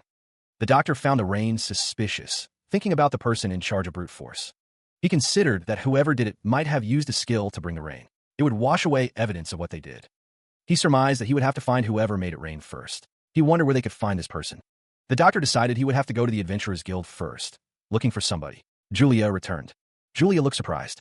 A piercing scream echoes as a blade finds its mark. The red-haired victim clutches their head in agony, blood gushing. A dark-suited figure looms, the sound of something wet and heavy filling the air. Dr. Kong holds a business card above the injured person, a single drop of blood falling onto the card. He mutters, "I will." A voice calls out, inquiring, "Help you find anything, Mr. Alec?" The white-haired man holds out a business card, its details obscured by the angle. The man's face is revealed, a confident smirk playing on his lips. The business card reads, "Detective Alec at your service." The man with white hair poses, as a voice calls out, questioning if it's Mr. Alec. The man holds out a business card, the details obscured by stylized text. Support Alec leans in, introducing himself as Detective Alec at their service. The woman's companion looks dazed, questioning if Alec is really a detective. Dr. Kong holds his head in his hand, finding the situation corny, questioning if this man is really Mr. Alec. Support Alec confidently states that finding people is his field of expertise. Dr. Kong retorts that Alec seems more like a con artist to him. Support Alec stands with his back to them, stating that one can't judge a book by its cover. Support Alec exclaims that he is more of a con artist than Dr. Kong is, pointing at him. The woman asks what Dr. Kang's rates are as he hums in thought. The woman gasps, questioning if Dr. Kong is actually thinking of hiring Support Alec. Support Alec walks away, as Dr. Kong states that it depends on the scope of the investigation. He slammed his fist on the table, a subtle clunk echoing in the room. Alec muttered that he hadn't paid yet. A strange energy crackled around him. He focused, thinking, "Let's see." A glowing red scroll and pen materialized in his hand, bathed in an ethereal light. The red glow intensified, emanating from his gloved hand. Dr. Kong watched the display with a raised eyebrow. He wondered if Alec, the detective, was using a transmutation skill. The manager activated his observational eye, but the skill didn't reveal what he sought. "Oh, that's not it," he thought. A flash of light momentarily blinded the room as Alec focused his power. A holographic interface appeared. He took an item from his inventory. It was an inventory effect, a skill that allowed the user to summon items. Alec's expression hardened, his eyes narrowing as he prepared for what was to come. He pressed the pin, activating its hidden function. With a swift motion, Alec now held a rifle, ready for action. The manager mused that doing this wouldn't help him find things any quicker. The manager was a little upset, though he wore a grin. Alec was definitely using an inventory. He wondered why the manager didn't even say hello, considering they came from the same place. But this guy, their manner of speech and how they think. The manager hit it so perfectly, he couldn't tell. It's normal for a dimension traveler to hide their identity in Azul, but the fact that he's hiding it from another dimension traveler must mean he's trying to hide something else, too. You're something else, brother. No one's ever noticed I was from Earth before. A hand expertly twirls a pen, the motion fluid and practiced. The manager sits across from a man with white hair. He states that he was sure he would be recognized. The man with white hair is met with a cold stare. The manager asks if he needs a reason to be given his reasons. The man with red hair enters, shaking his head. He asks what is going on between the two. The man with red hair looks concerned, his brow furrowed with worry as he observes the scene. The man with red hair glances back at the table, questioning what has just transpired between the two men. The man with white hair looks up, a confused expression on his face as he wonders what is happening. With a sudden burst of energy, he springs to his feet, the chair scraping against the floor. Hojong raises a crossbow, aiming it directly at the manager, demanding confirmation of his identity.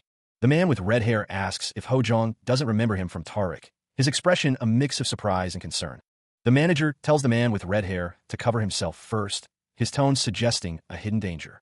Recognition dawns on the man with red hair's face, a sudden realization washing over him as he remembers. With a flourish, a man with white hair makes a grand entrance. Two others watch him, seemingly unimpressed by the display. A simple meal sits on the table, untouched. The food is arranged neatly, almost deliberately. The man with black hair notes the coincidence. It seems that the white-haired man was an old friend of Hojong. Keelhyan Ma confirms his real name. He clarifies that he goes by Alec for short. Alec, the Dimension Traveler, sketches on a map. His gloved hand moves with practiced ease. Sung Hyan Kong observes Alec. He doesn't seem like a bad guy, but the doctor wonders how he is connected to Keelhyan. The doctor thinks to himself that Alec is a friend of Mr. Gullible. He is the icon of trust. Alec sits at the table, listening intently. He assures the doctor that he won't press him any further. A disembodied voice asks who someone is looking for. The speaker claims to be happy. Alec continues to sketch on the map, the scratching of his pen filling the air. He is willing to help out any friend of Hojong's. Sung Hyan Kong reveals that he is looking for someone who knows how to bring the rain. It doesn't matter if it's to find someone with a skill or an item. One must simply locate someone who has that ability. That should be, Alec thinks, as he prepares to perform a blood magic ritual. He presses a red marker onto the surface, initiating the spell.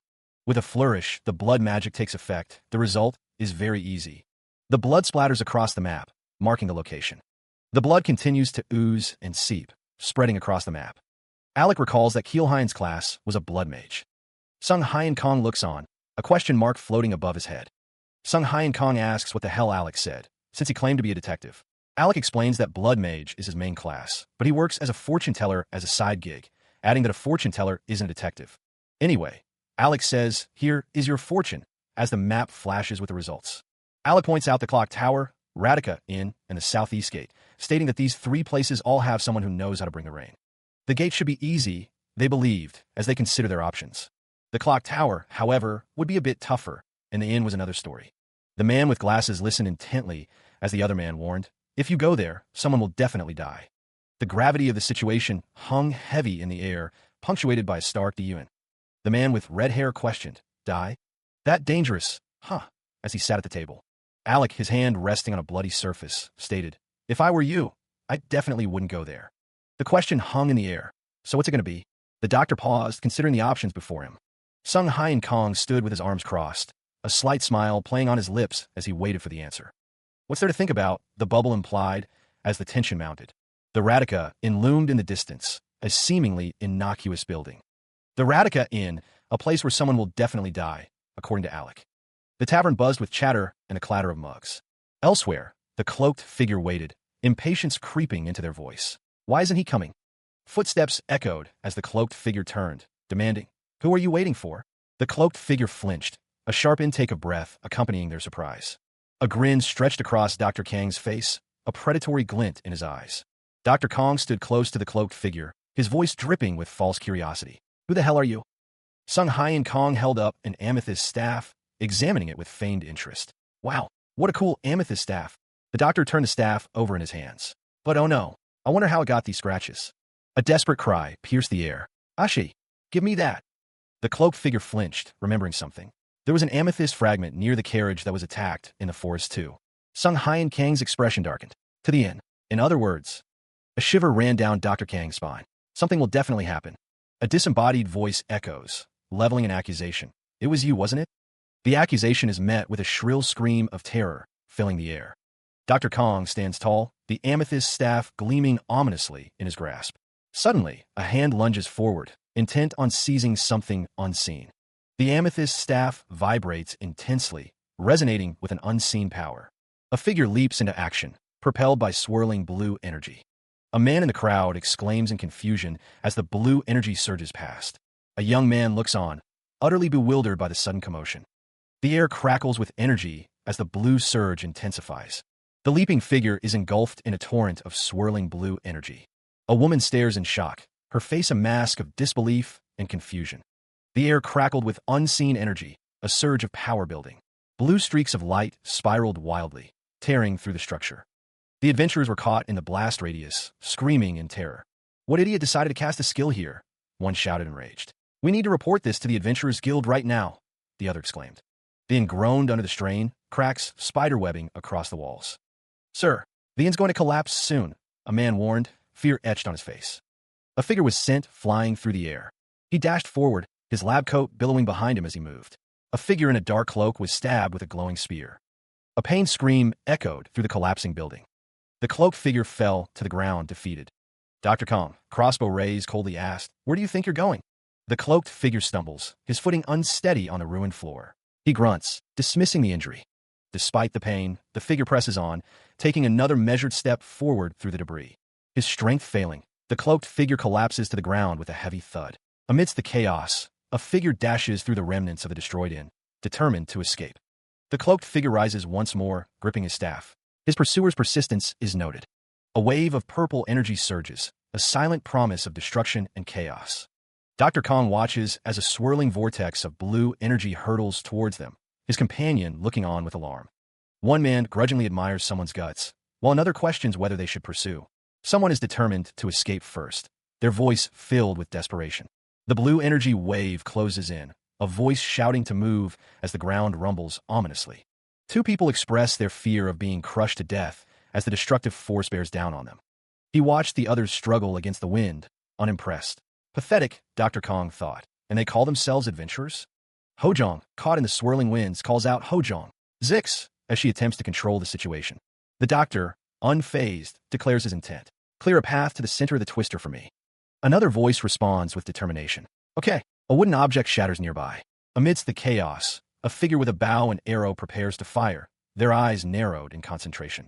The force of the wind sends debris flying as Hojong struggles to maintain her footing.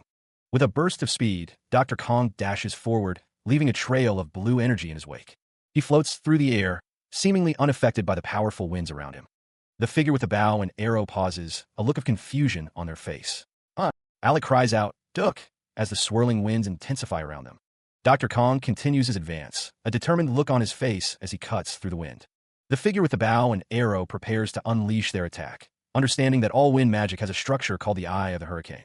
His observational eye activates, pupils narrowing as he focuses intently. Using his observational eye, he pinpoints the structure of the wind. He moves with incredible speed, aiming for the center of the storm. The Eye of the Hurricane, the structure of the wind magic, is his target. He thinks if he aims for that spot, a projectile launches, streaking towards its target with blinding speed. The projectile strikes, and the structure of the wind cracks. He is sent flying as the structure destabilizes. The air rushes violently as the wind magic unravels. The destabilization causes a burst of displaced air. A figure is sent sprawling by the sudden shift in the wind's flow. Elsewhere, a figure with a staff watches the chaos unfold. The woman with long brown hair and the man with short brown hair watch as something happens. The twister is neutralized with a burst of energy, leaving shattered debris in its wake. He sprints away from the scene, a crossbow clutched in his hand. The man with red hair says they managed to stop the building from collapsing, but barely. Dr. Kong wonders what they should do now that the killer got away. It's too late to chase him now, right? The doctor smiles, a sinister glint in his eyes. Meanwhile, rain begins to fall, a low rumble echoing through the city. The rain lashes against the side of a tall building. The downpour intensifies, blurring the already indistinct cityscape.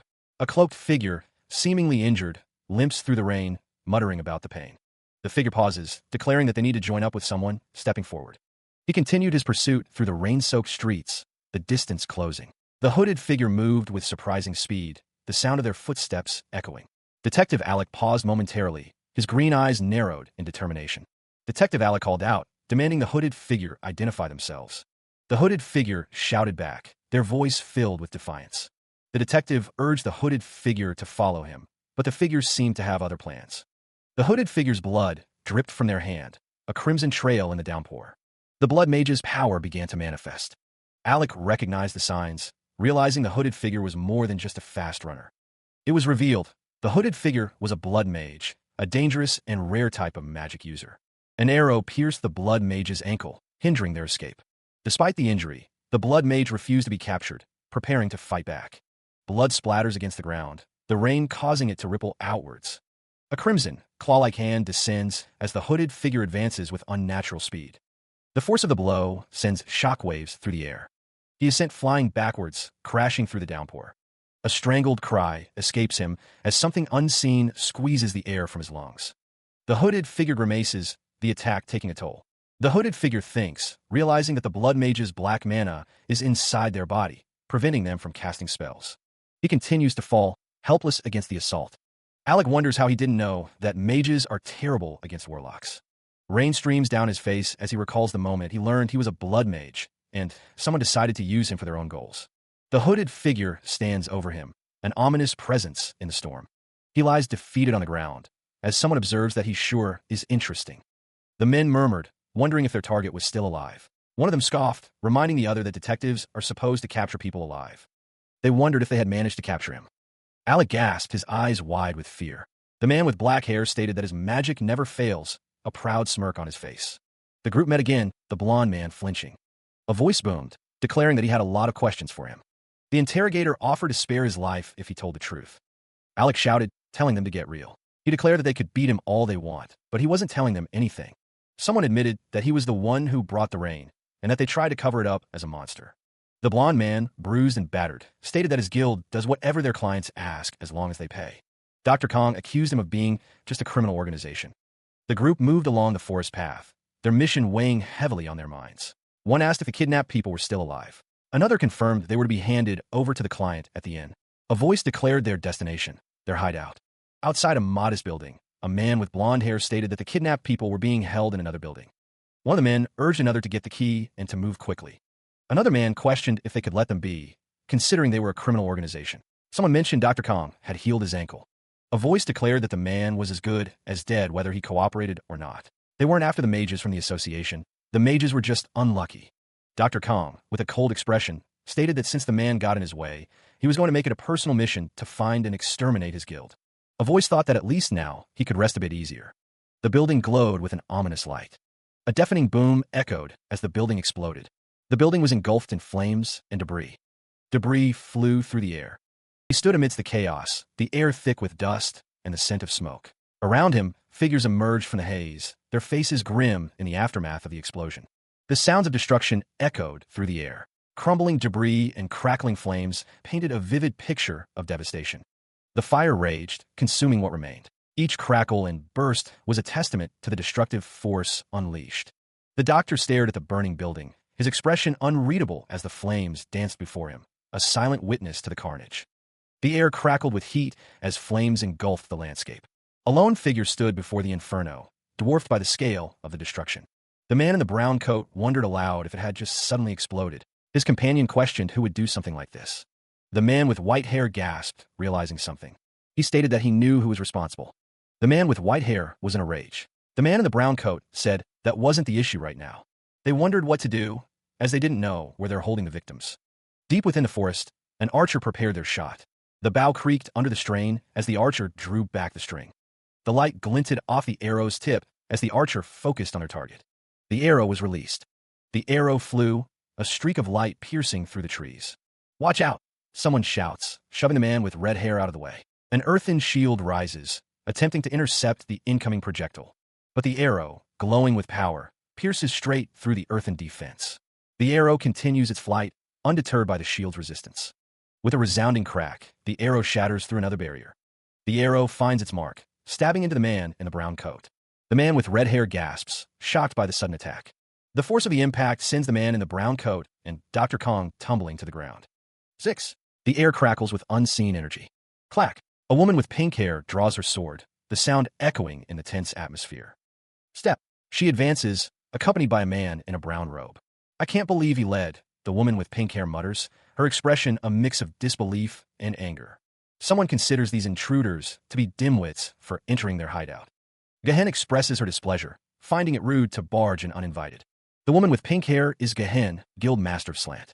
Gehen accuses them, stating that they are human traffickers and terrible people. The healer, Dr. Kong, stands with an arrow protruding from his chest as Gehen approaches. She says she has been watching him since the inn. Gehen compliments the doctor's boldness and skill, then offers him a spot in her guild. Gehen fans herself with a black fan, the sound echoing in the air. Dr. Kong glances up, his expression unreadable. He breathes heavily, the arrow wound clearly causing him pain. The sound of metal rings out. A hand delicately holds a fan, the scene awash in warm, fiery hues. Blood drips, a crimson tear tracing a path down a face framed by pink hair. He narrows his eyes, his voice laced with steel. Before you attack my friend. The doctor's lab coat billows as he moves with sudden, startling speed. Gehen's expression twists in fury, her voice a venomous hiss. How dare you leave a mark on? Her rage explodes, a command ripped from her throat. Kill them all. Figures leap from the forest canopy, blades glinting in the dappled sunlight. A hooded figure lunges forward, their eyes burning with murderous intent. The doctor deflects the blow, his glasses glinting as he shouts, Doc, you gotta heal Zix. A warrior's roar echoes through the trees, a primal scream of battle. Dr. Kong whirls, his movements a blur as he parries another attack. The clash of steel rings out as the battle intensifies, a whirlwind of motion and fury. The foot crashes down with immense force, the impact echoing loudly.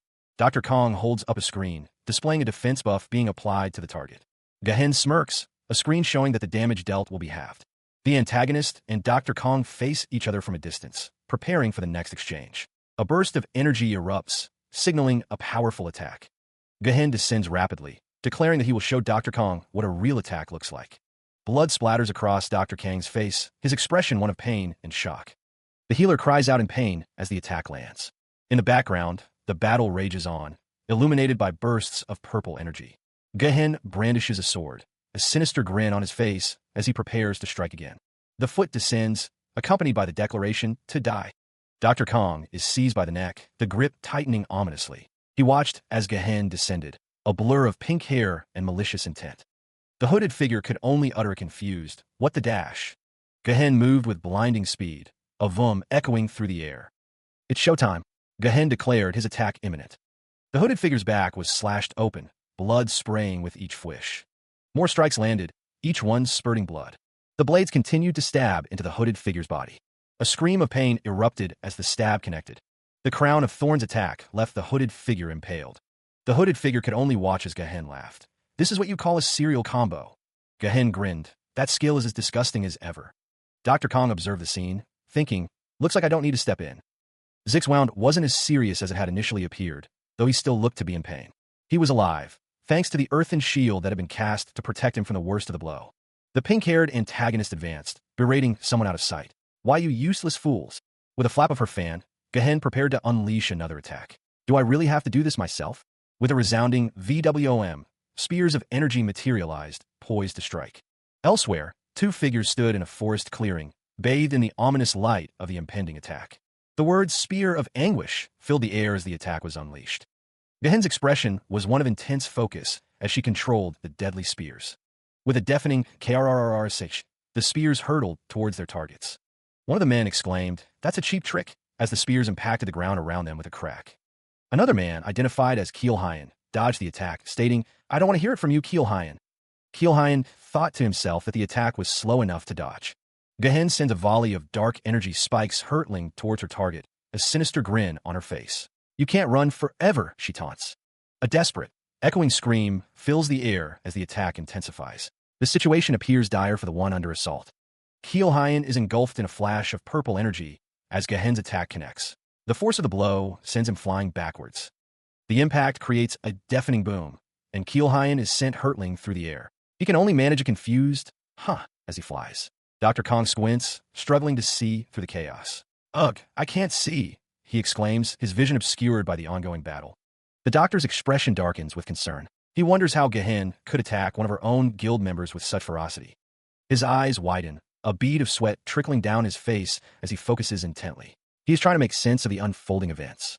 Keelhayen plummets downwards, a trail of blue energy following him as he crashes towards the ground below.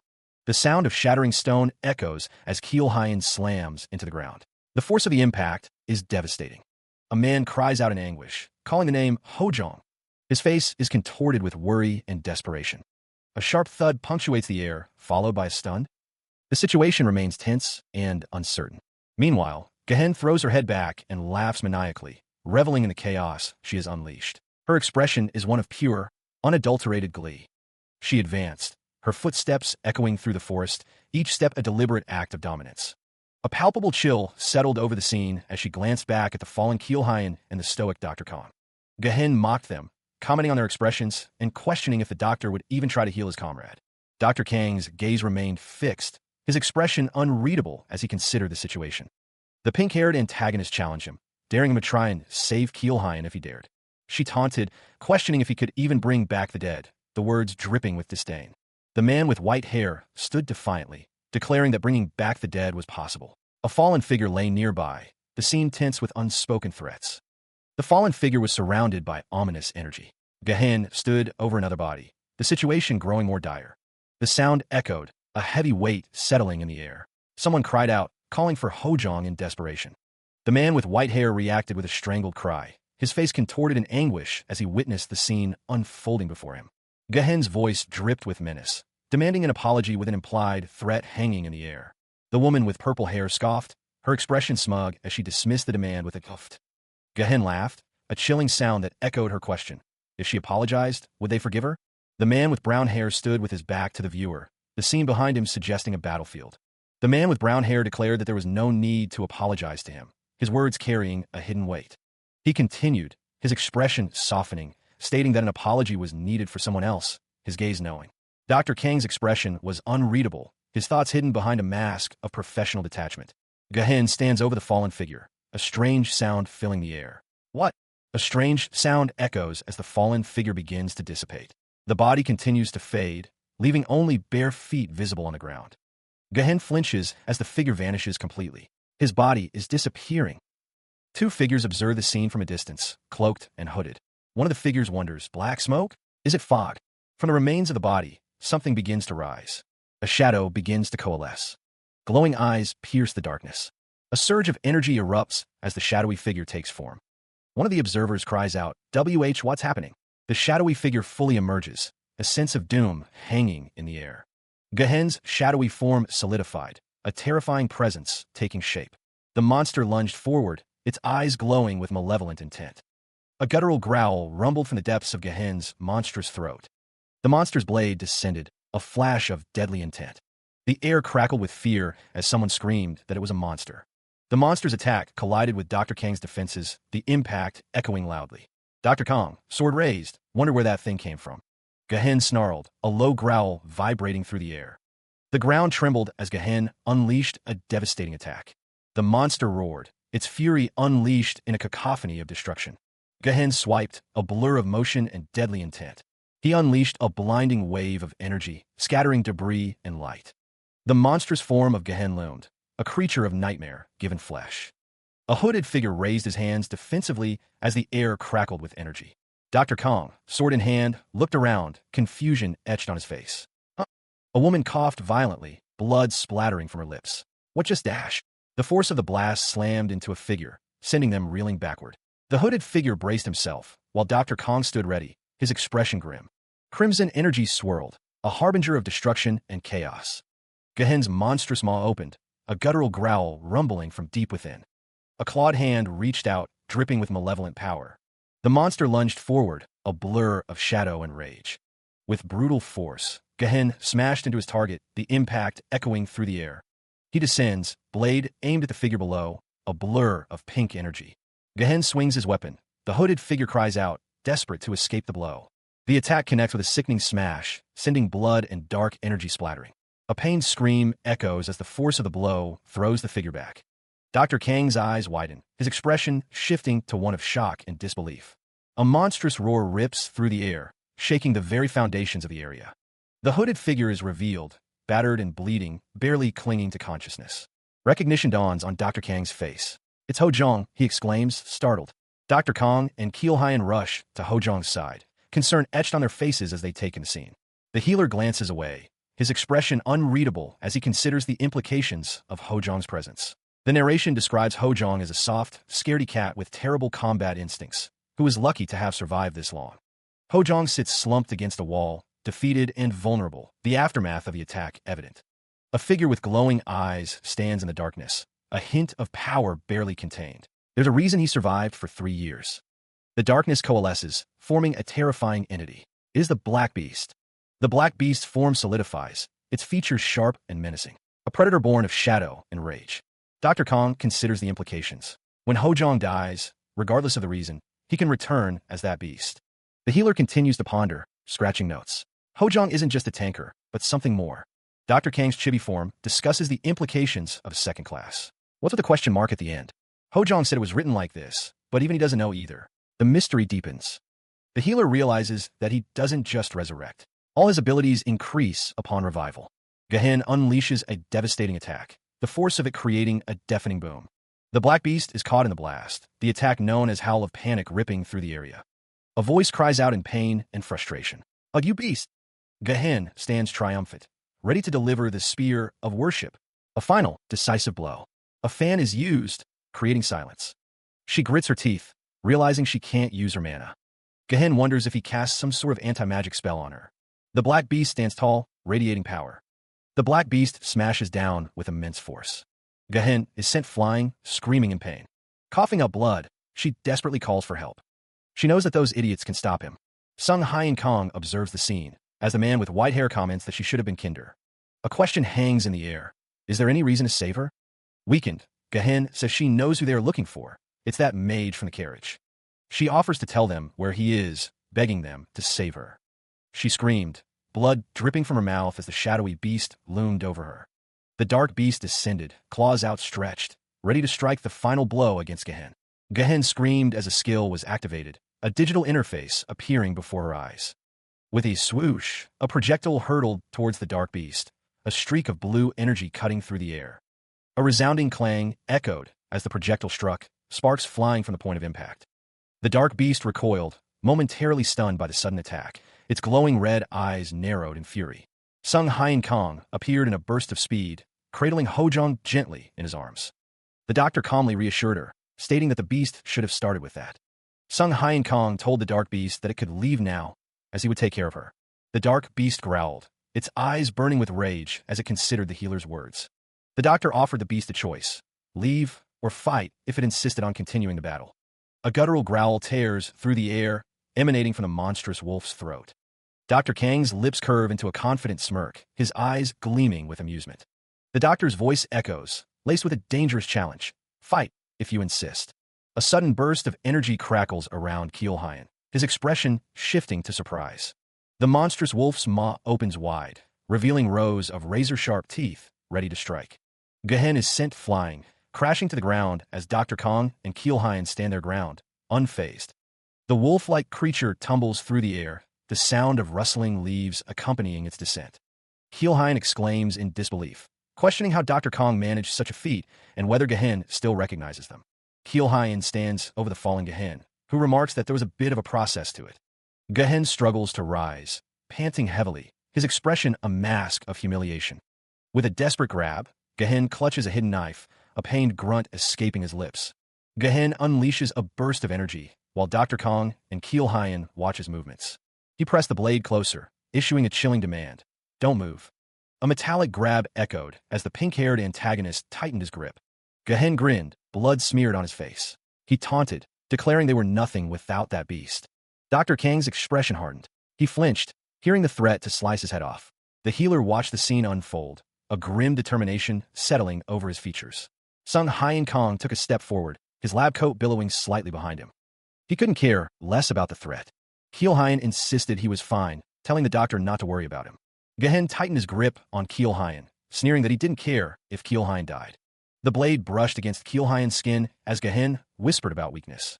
Gehen mused aloud, wondering if it would be interesting to slash him with a knife, because the messenger of Vamicus.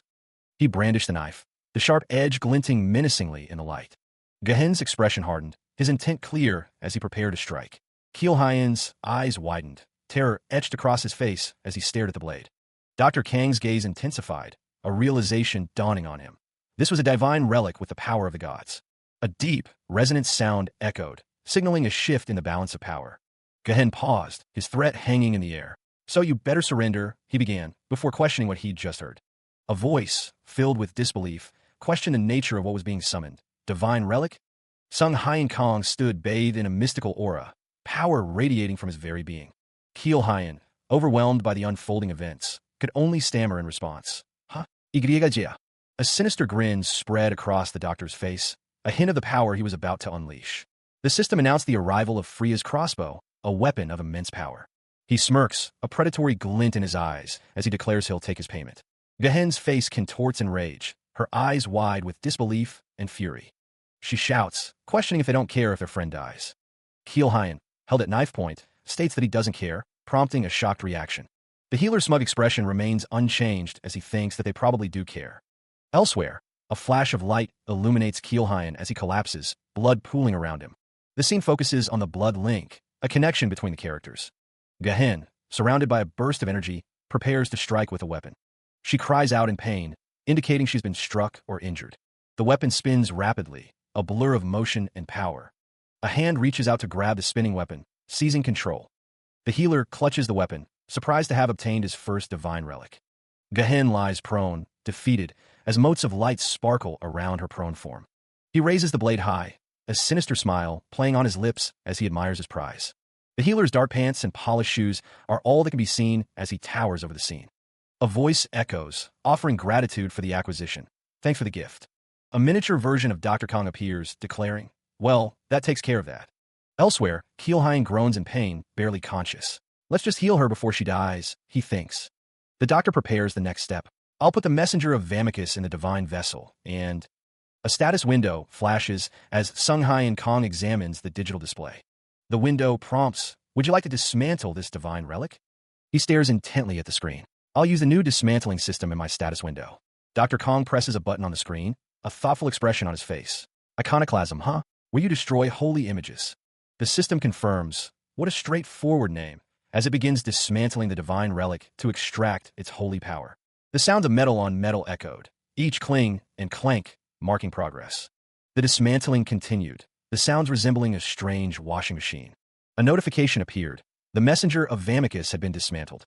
Dr. Kong observed that divine relics were so sturdy, they were hard to destroy. Another notification chimed. 1,000 points spent on dismantling. He mused if he should accumulate more points. A furious voice erupted. "You **** hole." Gehen stood silhouetted against a bright light, as Kielhayan wondered why he was waking up to the healer screaming. Someone commented that it was not uncommon in this field. Another voice pleaded for just 5, no, 10 more patients before leaving tomorrow. Sung Hyen Kong grimaced, a low gur escaping his lips as he continued his work. An achievement unlocked, iconoclast, achieved after dismantling a divine relic. The prerequisite, innate hatred towards God. He was confused. The screen displayed, dismantling a divine relic. Prerequisite, innate hatred towards God. Had they taken away something? He considers the points he's accumulated, wondering if they're enough to unlock the achievement. The system displays the benefits of the new blasphemy stat, showing its effects on divine beings. He mutters to himself, realizing that dismantling divine relics will increase the blasphemy stat. The healer's expression hardens, a dark glee washing over his face as he declares his power over the gods. Meanwhile, Kielhayan observes Sung Hyen Kong, remarking on his apparent happiness despite the recent screaming. Sung Hyen Kong explains that his reaction is simply what happens when playing a bad game. The healer smirks, noting that Kielhayan didn't even flinch when Gehen threatened to kill him. He leveled a knowing gaze, a smirk playing on his lips. How did the other man know he possessed a teleporting skill? Kielhayan simply stated that he didn't, he just took the shot. He saw through Sung Hyen Kong so easily, it seemed. Meanwhile, deep within the forest, the rustling of leaves hinted at unseen movement. 2 figures stood in the distance, observing a seated form. A voice echoed through the trees, a simple greeting cutting through the silence of the woods. "Hey." The rustling grew louder, closer. Something was moving through the undergrowth, unseen but definitely present. A concerned voice broke the tension, asking if anything had happened to the others. Unease hung heavy in the air. A shadowy, quadrupedal figure emerged, its form indistinct, yet its presence palpable. It let out a whimper. Gehen recoiled in horror. "A monster!" she exclaimed, her eyes wide with fear as she stared at the shadowy figure. Elsewhere, the atmosphere shifted, a sense of doom settling in. Keelhayan, observing Sung Hyan Kong, questioned if he was back to himself now. Gehen's shock intensified as she recognized the creature. "Hey Zix, that's Ho Jong," she cried out, utterly bewildered. The shadowy figure's face contorted, a jolt of energy coursing through it. "Oh," it exclaimed, its expression shifting. A surge of power emanated from the figure, as it questioned if it was the one. The transformation seemed complete. She lay amidst the carnage, blood staining her clothes and the ground. Who could have committed such a brutal act? A monstrous roar tore through the air, a sound of pure agony and rage emanating from beast. Sung Hyan Kong winced, covering his ears against the deafening shriek. "This is why I hate dying," he muttered, clearly annoyed. The monstrous Hojong, struggling with the transformation, questioned the potential consequences. "So what if I become stronger?" The beast's face contorted in frustration, the weight of its new form pressing down. "Everything becomes a mess when I wake up, and I turn into a beast." With a desperate leap, the monster Hojong plunged into the depths of a massive crater. The impact reverberated as the creature landed heavily, the weight of its transformation evident. "It's terrible." Gehen watched the descent, a knowing smirk playing on her lips. "This is more like Hojong," she mused, observing the display of raw power. A voice echoed, seemingly from nowhere, offering a tempting proposition. "That power, if you don't want it." Sung Hyan Kang's expression turned thoughtful, his eyes narrowed as he considered the implications of the disembodied offer. Power began to manifest, the monster's hand glowing with an intense, otherworldly light. The glimmer intensified, the raw energy pulsating as the monster Hojong seemed to embrace the offered power. The bodies. A flash of light illuminates the scene. Dr. Kong walks through the aftermath, the fallen figures covered in blood. A digital display indicates the system is using removal. With a swoosh, skeletal hands extract glowing orbs from a prone figure. The orbs pop free from the man, now lying limp in a white hoodie. The skeletal hand releases the orbs, a voice musing that they all had these inside their bodies. The healer, standing with two others, wonders if they're kidney stones. One of the figures lying on the ground retorts, "Don't be ridiculous. They're literally glowing." A close-up shows the orbs contained within a glowing, circular field. The system indicates that holy power is seeping out. Another figure reacts, stating that they have holy power in them. Text explains that mana and holy power are typically a formless energy that flows throughout the human body. The ghostly figure observes that they don't usually crystallize like this. A voice states uncertainty about what these are, but confirms they definitely didn't occur naturally. A figure groans on the ground, someone noting that it was already weird that a mage had a divine relic in her possession. This situation reeked of something big, and the holy power emanating from it was undeniable. The healer considered the implications. Could he fill the vessel with these crystallized orbs of holy power? Dr. Kong stared down at the fallen figures. He bent down, picking up something from the ground. The doctor glanced back at a small, black creature perched silently on a nearby rock. With a pop, the healer held the shadowy figure aloft, its form writhing in his grasp. Yikes! The creature's shadowy claws dripped with an unnatural darkness. The doctor held the creature close. It seemed to be mourning, looking like a freshly picked radish. One of the onlookers observed, wondering if it could not talk in that form. The shadowy figure swung its arm wildly. "What do you mean?" It seemed to say, "He's talking just fine." The creature's face contorted in distress, its thoughts echoing, "Let go of me." The doctor stood with the white-haired man and Gehen, the pink-haired antagonist, the air thick with unspoken questions about communication. Ding! A system message appeared, disabling communication of God. He stares, a question forming on his lips, unsure of the situation. The stitching on the back of Gehen's jacket is visible as he stands with his hands clasped. Gehen snickers, explaining that this means he can't talk to Zix. Dr. Kong is confused, not understanding what Gehen is saying or how he feels. The shadow beast tilts its head, seemingly understanding Keelhayan, who now understands something. Gehen asked Dr. Kong if he couldn't understand him until now. The shadow beast looms behind Keelhayan. It is revealed that Hojong's reincarnation mode has one fatal flaw. Keelhayan observes that the shadow beast is turning into the beast. Another penalty is that he's unable to resist falling asleep as soon as it's dark out, the shadow beast looming over Dr. Kong. Gehen remarks that good abilities come with a price. The shadow beast emits unintelligible sounds. Gehen wonders if they have both gone off the deep end. The sign declared their location, Slant Guild Prison.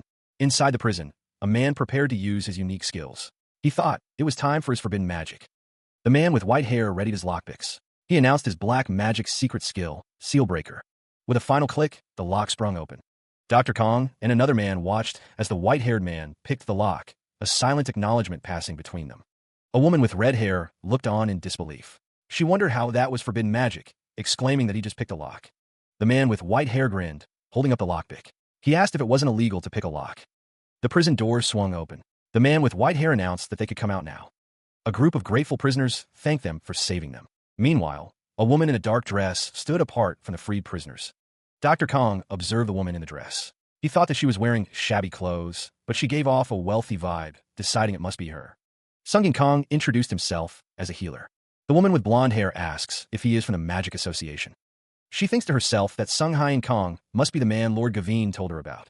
It's an honor to meet him, Mariana Buiche, an investigator for the Magic Association, says as she clasps his hand. They have received a proposition from Kamar to establish a Magic Association branch to honor his achievements. He notes that she was attacked on her way here to see him. Dr. Kong says that if anything had happened to her, he would have never forgiven himself, causing Mariana to blush. The air sparkles as Dr. Kong offers to heal Mariana's wounds himself. Mariana thanks him, as he says he will heal her wounds himself.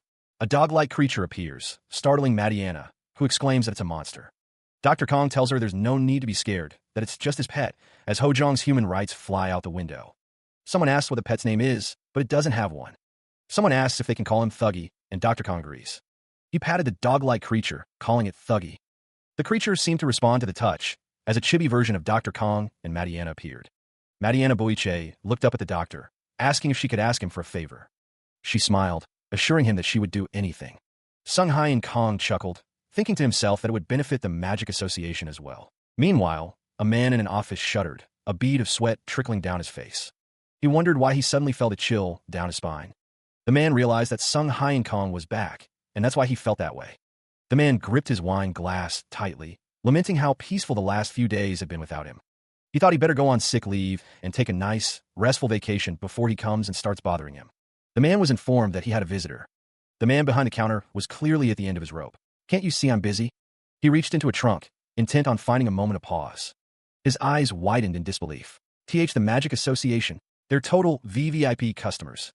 Another man, hearing the commotion, sprang into action. "Don't just stand there. Bring them in at once." The man behind the counter recoiled as something crashed nearby. "Ugh, I can't stand that." With a resounding bang, a figure plummeted through the ceiling. The man behind the counter could only manage a strangled "Ack." Another woman's voice boomed out, filled with fury. "What have you even been doing here at the Adventurers Guild?" The man behind the counter could only manage a small He whimpered, his eyes wide with terror. "Eek." The woman who had fallen through the ceiling stood over him. "Why, you're from the Magic Association?" "I'm Matiana Buish." The other woman snapped, her anger palpable. "You want to calm down? I got kidnapped by a criminal guild and almost got killed." She stands amidst the chaos, as the man with dark hair questions the truth of the report. The man with purple hair is shocked to learn the guild has been running a human trafficking ring. He wonders what kind of fools would attack someone from the Magic Association. That guild is now in the crosshairs. Mariana Boiche confirms they receive a report that the criminal guild has their headquarters in Hain Village.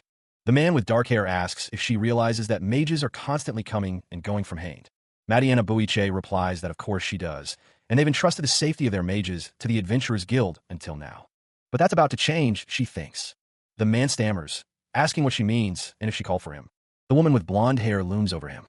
Meanwhile, a man in red says, "Nice to meet you." Sung Kong introduces himself as the mage.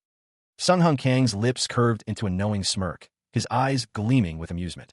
He stood tall, his hands resting on his chest, a gesture of quiet confidence. Sung Hung Kong announced, "I'm Sung Hung Kong, the mage." The branch manager's eyes widened, his jaw dropping in utter disbelief. Sung Hung Kong chuckled, finding the branch manager's reaction highly amusing. This is the branch manager's office, of course.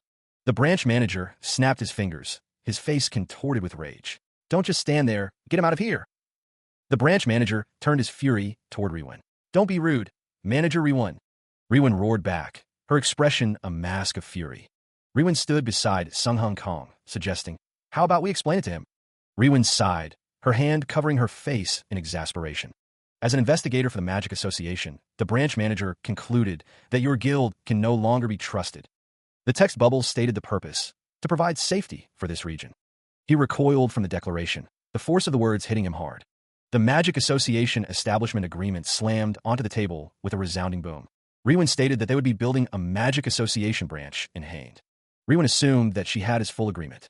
The branch manager's face contorted in disbelief at the mention of a Magic Association branch. He realized that if the Magic Association expanded, they would take all the revenue from their mages. The branch manager lamented the loss of his money and the funding they'd been getting to protect their mages. He couldn't let this happen, but Riwen seemed to enjoy his reaction. Hojong whispered that Riwen might be against this idea. Riwen taunted him, suggesting he take the incident up with headquarters. With a flourish, Riwen grabbed his hand, forcing him to sign the agreement. He relented, agreeing to sign it. The branch manager lamented that he was only doing it because of those fools in Slant. The man signed the document, but his thoughts were far from celebratory. Why was that good-for-nothing Sungin even here? A bead of sweat trickled down his temple, a clear sign of the anxiety churning within him.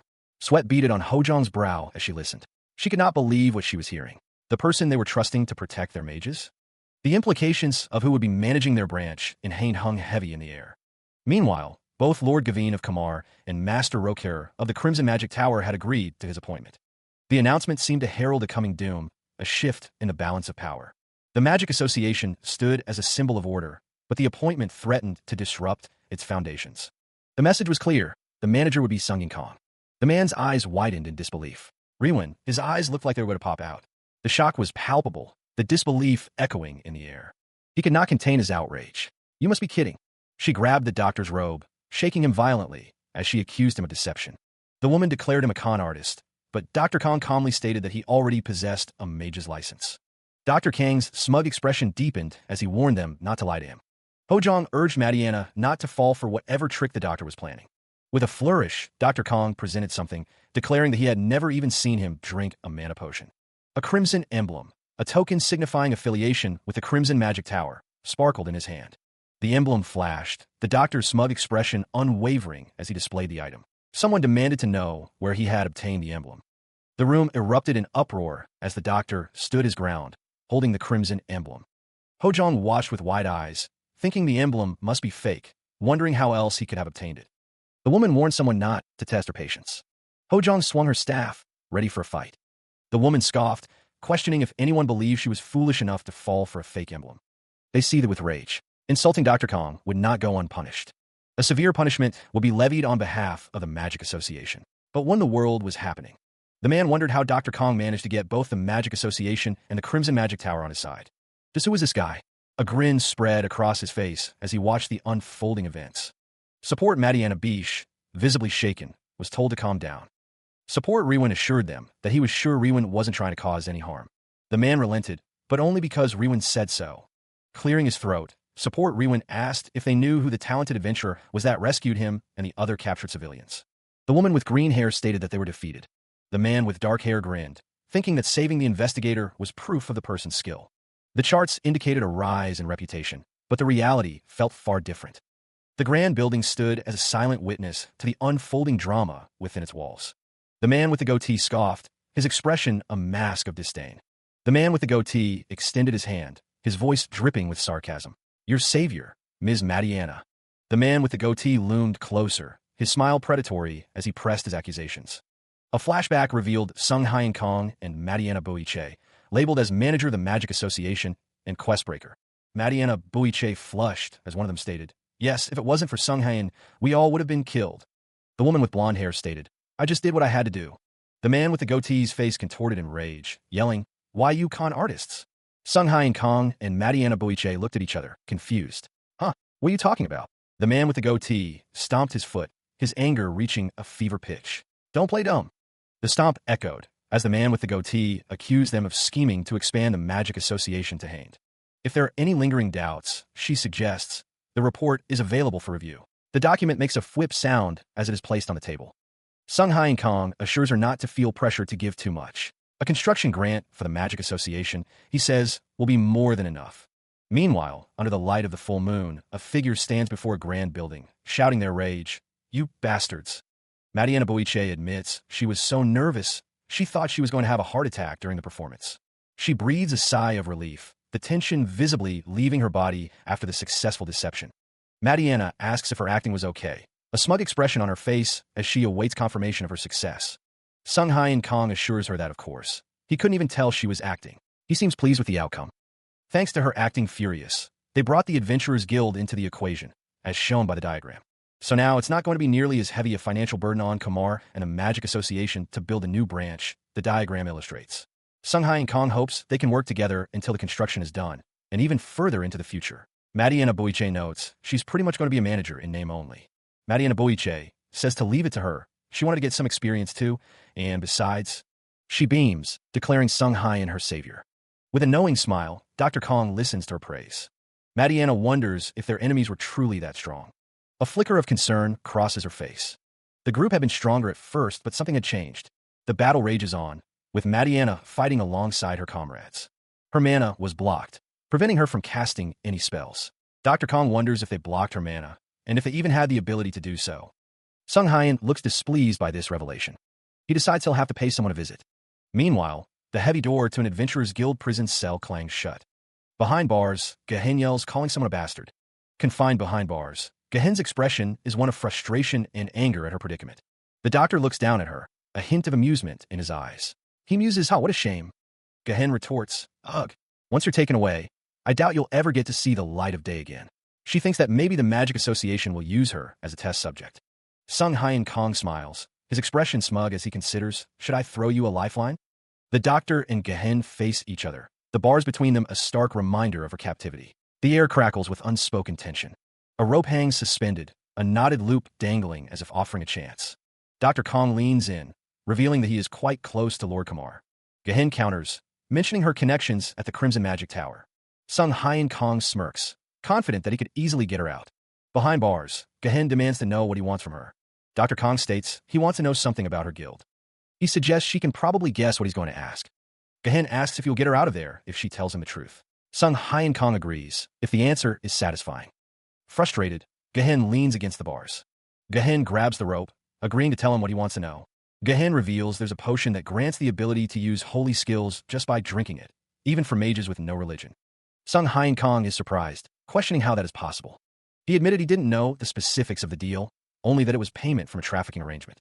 The vial shimmered with an otherworldly light, the liquid inside swirling gently. They called it miracle water. Gehen scoffed at the name, finding it ridiculous. She insisted that wasn't the important part. Dr. Kong considered the implications. A mage wielding holy skills was, in his opinion, completely unfair.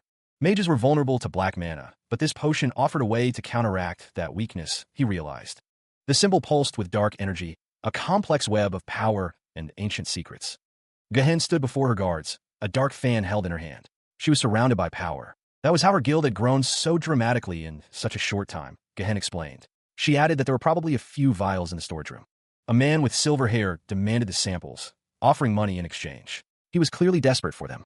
Dr. Kong considered the information. He would have to leave that to Leifei, he thought. Gehen insisted she had told him everything she knew, demanding to be released as promised. Dr. Kang's expression shifted, a sly smile playing on his lips. Why should he let her go? Gehen's expression is wild, her eyes wide with a mix of desperation and fury. She demands, her voice laced with disbelief, "Didn't I tell you?" Dr. Kang's face is partially obscured, but his words are clear. He would only free her if she gave him a satisfying answer. The bars slam shut, the sound echoing as Dr. Kong states he wasn't particularly satisfied. The rope frays, the fibers tearing apart with a sickening rip. Gehen's lifeline was a worn-out one. She plummets downwards, suspended only by the last few strands of the failing rope. Snap! The rope gives way completely. Meanwhile, Dr. Kong strides away, his lab coat billowing behind him as he declares, "Know your place." Gehen, trapped behind bars, screams in desperation, "W8! Stop right there!" The doctor's back is turned, his expression unreadable as Gehen curses him. "You rotten bastard!" He continues his departure, the final words echoing his cold indifference. Trash belongs in the... Elsewhere, a simple tent stood nestled amongst the trees, a sign identifying it as Alex's office. The man with black hair questioned why they spilled everything and left her in the cell. The healer, protagonist Sung Hyun Kong, sat quietly, a knowing look on his face. The man with red hair listened intently. The man with white hair chuckled, seemingly pleased with himself. He declared that the man with black hair was the best. The man with white hair decided he wanted to join their party. The man with black hair asked who said he could. A voice declared, "You're invited? Don't get ahead of yourself." The man with black hair mused that since Alec needed blood to use his magic, he'd need to be healed a lot. The man with black hair considered that it might stand a lot to gain in terms of points. Alec noted that the wound on the man with white hair's neck was almost fully healed. The man with white hair responded that blood mages always have great recovery. The man with black hair declared that it was a flop, stating they didn't have room for him. The man with white hair looked dejected. The man with red hair was confused. He realized that if they had 4 people, they could register as an official party. The pink-haired man held his mug, his expression unreadable. An annoyed voice cut through the silence, demanding to know if he was being ignored. Gahen raised his hands, politely declining. He stated that he wasn't in Sung Hyen's party, and that he wasn't even an adventurer. The man with white hair suggested that Gahen take the chance to change career paths, insisting that he had what it takes. Gahen politely declined the food offered to him, his expression suggesting he was ready to leave. Gahen explained that he had all the items his master asked for, so he would be heading back in the morning. Sung Hyen Kong thanked everyone for everything, a small smile gracing his lips as he looked around the room. Sung Hyen Kong told the man with white hair that he was a big help. He then announced that it was late and that he was going to head to bed. The chibi version of Sung Hyen Kong wished everyone good night. The chibi version of the man with white hair found it boring. Now that Zix is gone, a sense of quiet settled over the room, the remnants of their gathering still visible. The man with white hair stated that it was time for the dimension travelers to exchange information, as Sung Hyen Kong listened intently. He waited, a smug expression on his face, for the other party to speak. The pink-haired antagonist proposed a simple exchange, one thing at a time. The doctor presented some information on variants, laying the documents on the table. He also had information on Lamecia's Black Lotus, which he noted was in high demand. Apparently, there was also a cup that could change water into different liquids. The documents also contained information on the mana leakage incident in Kamar, out west. The doctor gestured to the papers on Kamar, seemingly unconcerned.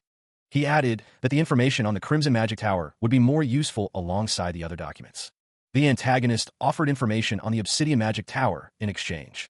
A flash of light emanated from the pink-haired woman's hands. She figured he belonged to the Obsidian Magic Tower. The dark emblem signified affiliation with the Obsidian Magic Tower, and the church would bother him if he didn't join. The situation in the Eastern Contaminated Zone didn't look too good, according to the doctor. A figure of Liehard Ajurlev appears, as the white-haired man states the image was somewhat distorted. The doctor tapped the document, which contained strange symbols and writing. There was Teheth in the west, where the ground was rotting and poison spurted out everywhere. The south had it the worst, where the heat had baked the land so badly that no vegetation could grow. The east had Rake Gurlhi, where the contamination had driven its inhabitants into a frenzied war that had lasted centuries. The man with white hair stated there was a reason people called it the land abandoned by gods. The doctor tapped the document again, as he assumed it was because there was the reason they didn't want humans poking around there was because he thought that was enough info for now.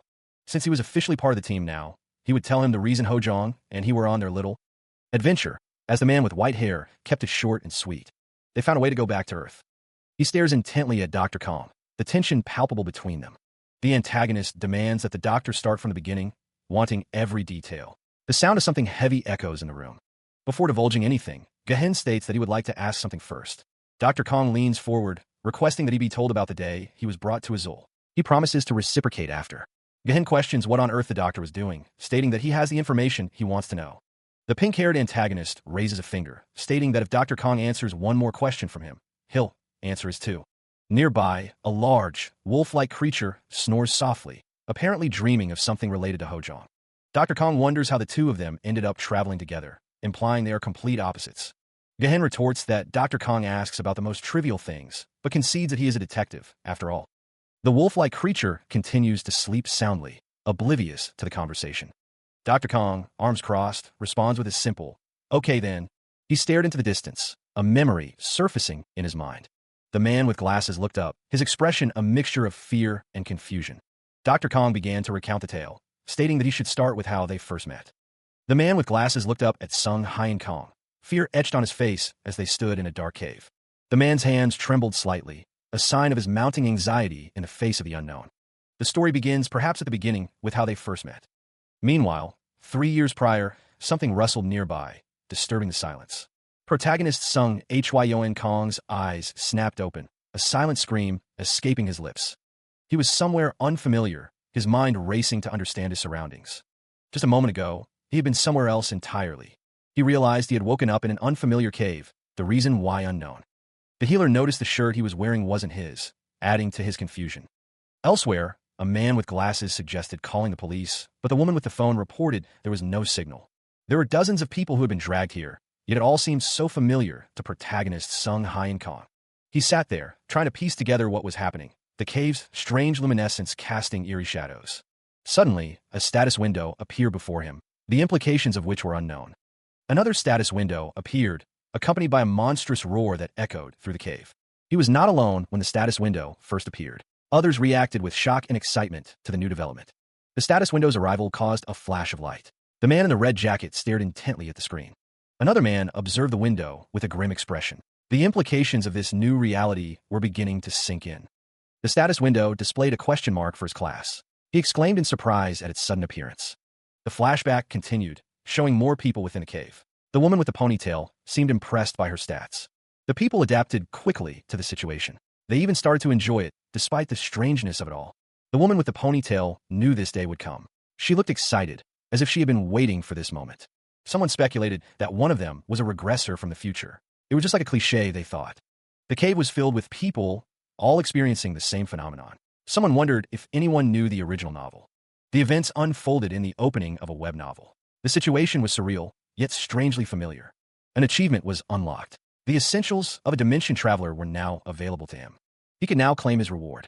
A hand hovered over the button, ready to press it and receive whatever awaited him. He is granted a reward, a starter pack for beginners, appearing in a flash of light. The healer, now out of the flashback, holds a wooden staff. Sung Hyun Kong considers the staff, thinking he could use it as a weapon. A man with a green cap excitedly tells everyone to check their status windows. The group gathers, chattering about their interpretation skills and unique starting skills. One of them brags about their stone thrower skill, while another boasts of an observational eye. The healer examines his own status window, the chatter of others fading into the background. Two figures observe the group, noting that some don't even seem scared, as a rumble echoes. One of the observers wonders what the noise was. A man with purple hair shouts for everyone to look out, as bats fill the air. A high-pitched shriek pierces the air, signaling the arrival of something sinister. Monstrous bats descend, their eyes glowing with malevolent intent, their forms casting long shadows. A scream echoes as the bats begin their assault, sowing chaos and fear. Flapping wings fill the air as a person is thrown back by the force of the attack. Monsters! There's monsters! The person cries out, fear etched on their face as they are overwhelmed.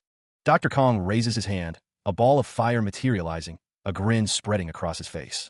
The bats swarm, their razor-sharp claws extended, ready to tear through anything in their path.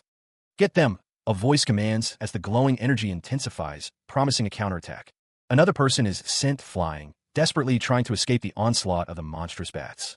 One of the bats lunges, its fangs bared, ready to sink into its prey. Dr. Kang's expression shifts to dismay. "Ah, crap, I don't have any attack skills," he realizes, his earlier confidence evaporating. The monstrous bat pierces through its victim, blood splattering as the attack connects with brutal force. The monster emitted a final, desperate shriek as it succumbed to its wounds. A notification appeared. First achievement unlocked. Blood splattered across the doctor's face as he stood over the corpse. Another notification appeared, boasting of the accomplishment, defeating a monster without using any attack skills. Nearby, a character with glasses looked on, seemingly awestruck by the doctor's actions. "He saved my life." He walked away, leaving the character behind. "Hey, thank you," the character stammered. The doctor examined the makeshift weapon. "This stick is actually quite useful now that I sharpened it. And I got my first achievement, hell yeah." The character reached out a hand, as if wanting to say something more. A new notification appeared, promising 2,000 points and a guaranteed equipment coupon. Oh, so there's extra rewards when you're the first to unlock an achievement. Another notification popped up, asking if he would like to send a message to celebrate. "Ooh," he muttered. The doctor smirked. "Of course I would." A hand reached out to press the notification. Multiple notifications appeared around the doctor and another character.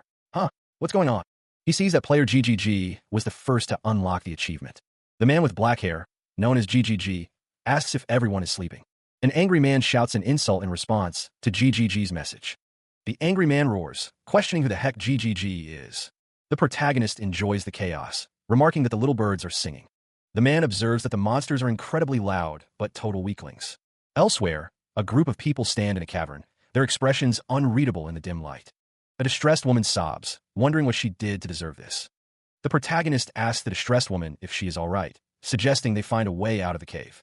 The man smirks, thinking it's a waste of time. Someone believes they won't learn their lesson until they all end up dead, helping those cowards. The protagonist sees that he is able to receive new stats, items, and skills, and focuses on the points. The system message appeared, confirming the roulette's availability. He had 2,000 points, enough for a substantial run. He wouldn't even consider hesitating. The doctor knew he would get advanced skills before anyone else. With a determined expression, he declared his intention. Let's go for 100 spins of the roulette. A surge of energy enveloped him as the roulette system activated with a whoosh. He was ready to commit. I'll use him all up. The roulette will spun wildly, a blur of colors and lights. He urged it on, hoping for something good. His eyes narrowed, focused intently on the spinning wheel. He wanted to see what he would get for 2,000 points. With a resounding clunk, the roulette landed on a prize, a miscellaneous twig.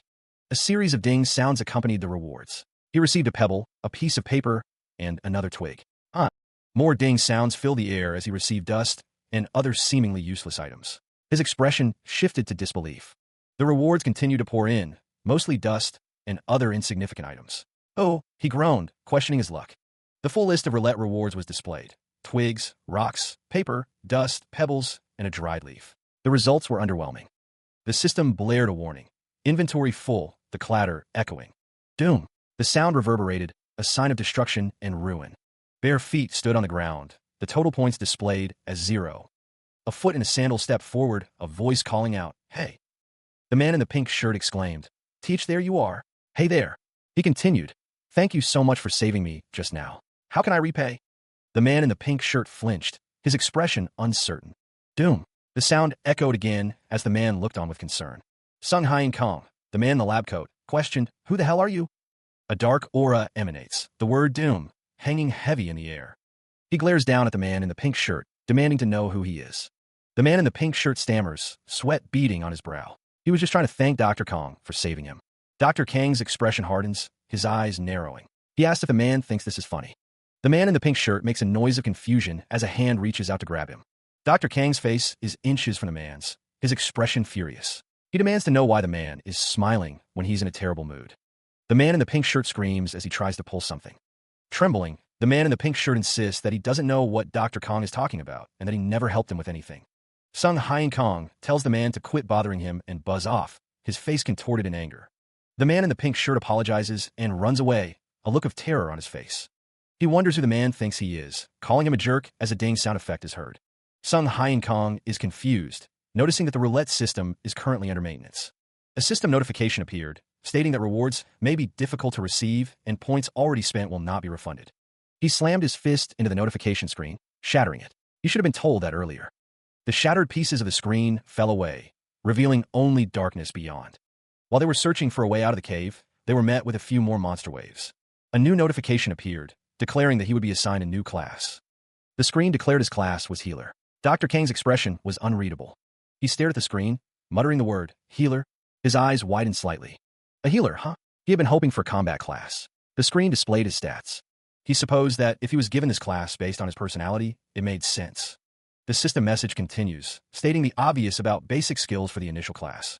A skill called Incision appears, described as cutting something with a sharp object, followed by a flash. Dr. Kang's expression shifts to one of utter disbelief. What? He wonders, staring blankly ahead. He swipes through the options, seeing Communication of God and Incision. He wonders if this person has ever played a game. The system message continues, stating, seriously? I'm a healer. The text emphasizes the problem, with no healing skills. Sweat drips from his brow as Dr. Kong tries to make sense of it. He recalls the roulette explanation. He pauses, considering the implications of this bizarre skill set. The system explains that points can be gained from hunting monsters and crafting items, but due to balance issues, certain classes may only gain points through specific actions. The system clarifies that healer-type classes can only earn points by healing others. A twitch sound effect accompanies a scene of someone in a red tracksuit looking back at him. Dr. Kong throws his head back, a manic laugh escaping him. He finds the situation absurd. The man's sinister smile promised only doom. A murmur rippled through the forest as maniacal laughter echoed. Someone tiptoed away, as another sighed, wondering why this was happening to him. Dr. Kong stood, lamenting his poor stat point allocation and lack of healing skills. The system notified him that he was using observational eye. The man with the sinister smile seemed confident, asking himself what he couldn't do. The system indicated that someone seemed frightened and was experiencing panic. The system also noted that someone seemed to have sprained their ankle and another was trembling from the cold. A man sat on the ground, looking concerned. The system reiterated that he seemed to have sprained his ankle, declaring that he was perfect. Someone asked if he was okay. Two men sat together, one concerned, the other looking down at the ground. Someone observed that he looked to have sprained his ankle, to which he replied that he had tripped and had the worst luck. He beams, offering to heal the man's wound. An aura of light seems to emanate from the doctor. The man with the sprained ankle slides down, asking if he could borrow his jacket. He seems to be in pain. The man with the sprained ankle seems hesitant, but agrees. The sound of ripping fabric fills the air. The man exclaims, realizing Dr. Kong is tearing his jacket. He shouts, upset about his jacket being torn. The doctor explains that for a mild sprain, securing it with a cloth will be enough. He begins to wrap the man's ankle. The wrapping is complete, the ankle now secured with a makeshift bandage. The word "neat" is emblazoned across the panel. Dr. Kong finishes wrapping the ankle, stating that it will make him feel better. He seems pleased with his handiwork. The screen displays +4 points and achievement unlocked. Kong grins, pleased with the reward. A notification appears, stating it's the first milestone of being a healer, and a beginner's potion box was received. The man with the sprained ankle expresses his relief. Dr. Kong realizes healing doesn't necessarily require a healing skill. Kong thinks to himself that he'll use naive people like this guy to earn points. He believes with the right tools, he can even save someone on the brink of death. The man thanks Dr. Kong profusely. Kong waves it off, saying it's nothing, but he is clearly pleased with himself. A man with a sharp jawline addresses the unseen crowd, seeking their attention with a wide, toothy grin. He assures them that their sudden arrival in this alternate world is frightening, but they must work together. The man gestures expansively, emphasizing the need for cooperation in these trying times. He approaches a hooded figure, extending an invitation to join his group, noting their apparent strength. The hooded figure, wearing a white cap, declines the offer, stating they are not interested and wishing them well. The hooded figure turns away, uninterested in joining the group, their expression unreadable beneath the shadows. The man in the red jacket observes the forming teams, a slight tisich escaping his lips. Two people sit nearby, one explaining that forming factions within a larger group is simply human nature.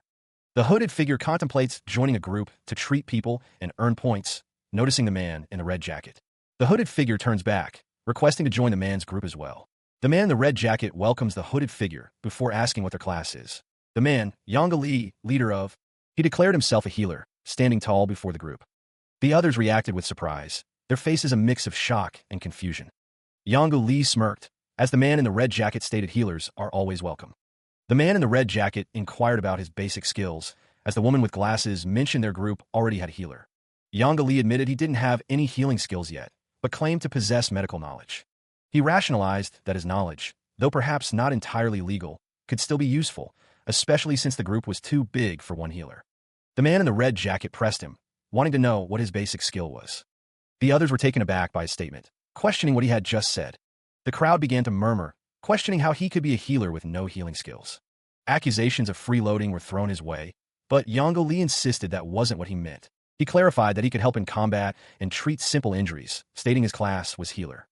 The woman with glasses expressed her disbelief, questioning how he could call himself a healer without any healing skills. He makes a strange gesture with his hands, a visible pout effect emanating from him. The man in the red jacket challenges, asking if he intends to force potions down their throats and operate on them. A woman with pink hair snickers, finding the situation humorous. She thinks he's like a dealer with no attack skills. Sung Hyen Kang's expression hardens, a visible gore effect surrounding him. He thinks the game is trash and that they've already got a con artist. The internal monologue continues, stating that a healer can't heal, a dealer can't deal, and a tanker can't tank. A man with glasses shouts, telling him to wait.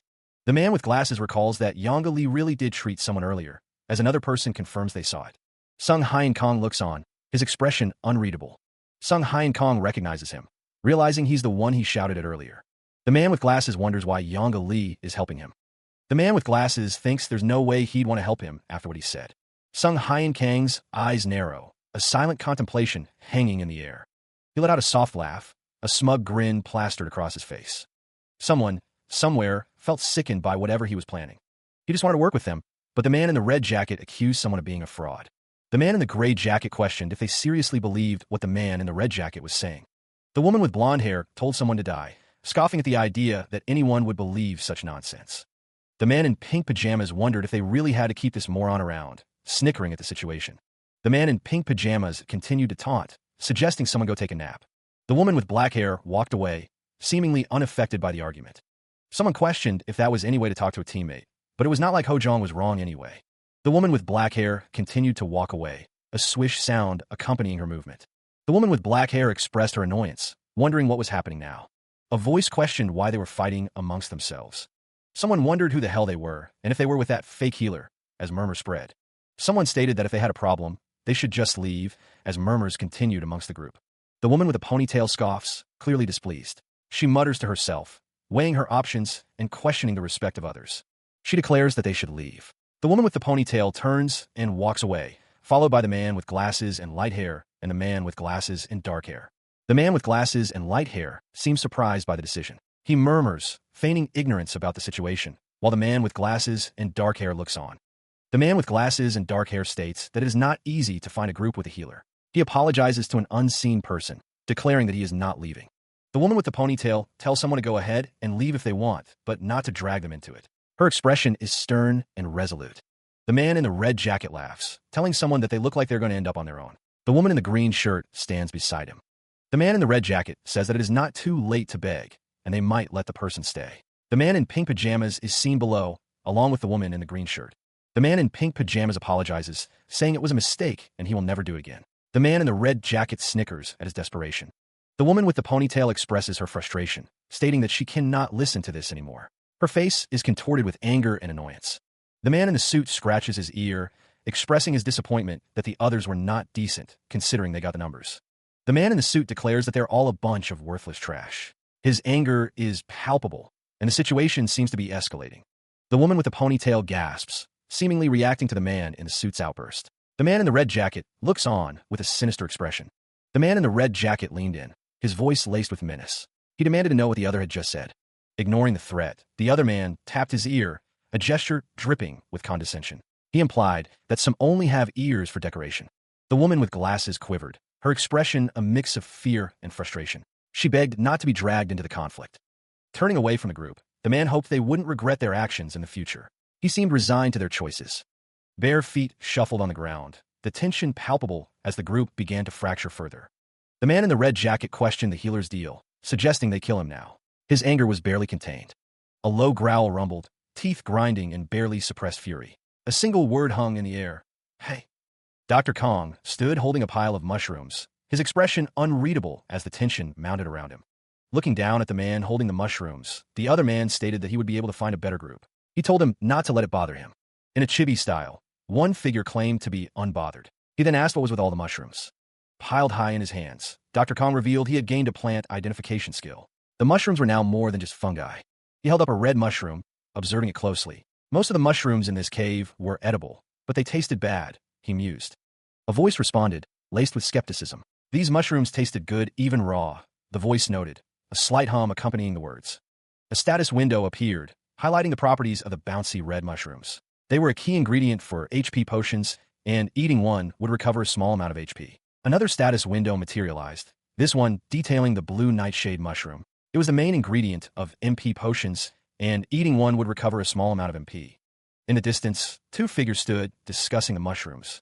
One stated that these mushrooms were all recovery items, to which the other responded with a questioning, "Oh, really?"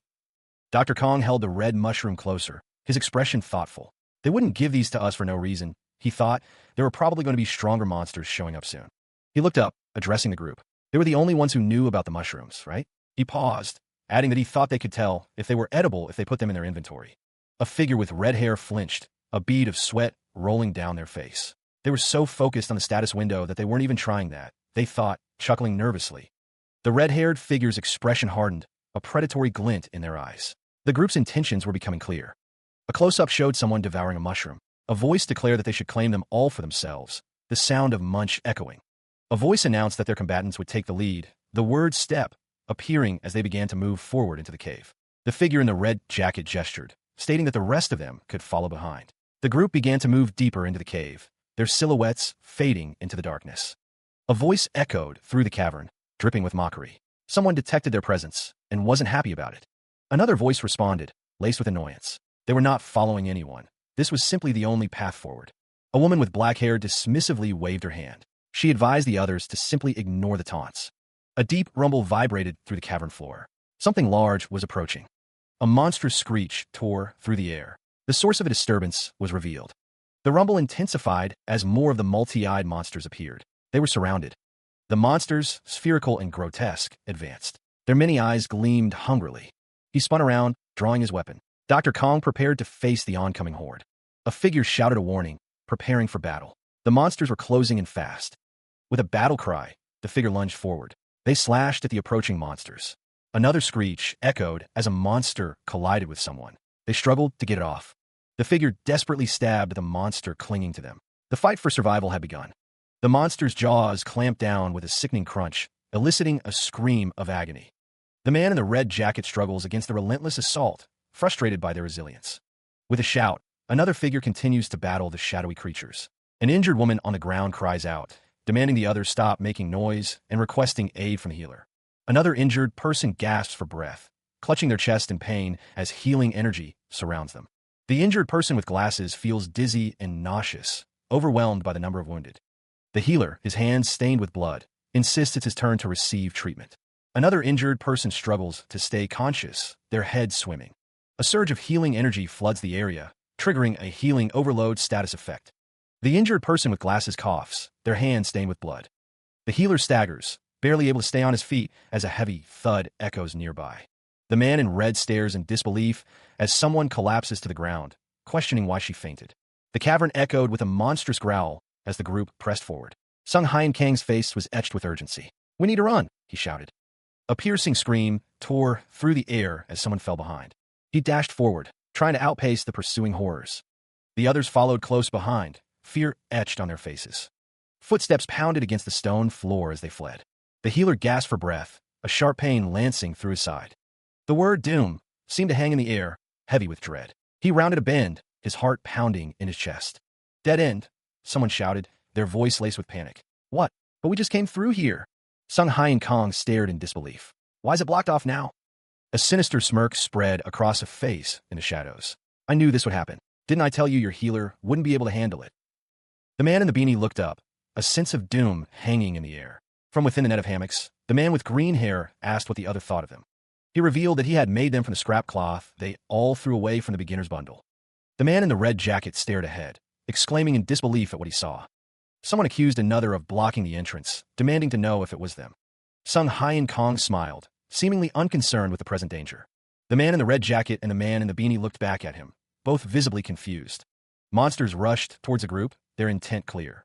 The monsters continued their advance, closing in on the trapped group. Someone exclaimed in anger, directing the insult at an unseen target. The healer wore a sinister smile, as if enjoying the chaos unfolding around him. The text explained that healers are inflicted with the status effect healing overload if they overuse their skills. A monster bit down with a sickening crunch. Sung Hyeon-kang threw his head back and laughed, the sound echoing through the battlefield. Healers can't use their skills at all when that happens, or so he's heard. A disembodied voice spoke from within the shadows of the net. "This is what you get for ignoring me earlier."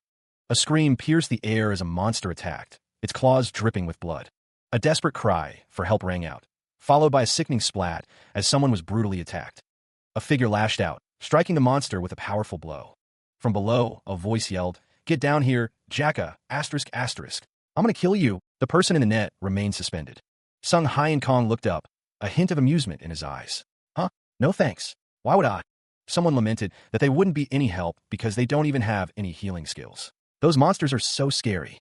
Two people watched the scene unfold, one exclaiming, "He's the devil, Satan incarnate." A piercing scream echoes through the forest, signaling the start of another chaotic encounter. Yongu Li is caught in the grasp of a monstrous creature, the sound of crushing bones filling the air. Panic sets in as the man with brown hair desperately asks if there are any potions left to aid them in their plight. A desperate voice cries out, revealing that all the potions have already been given to the healer.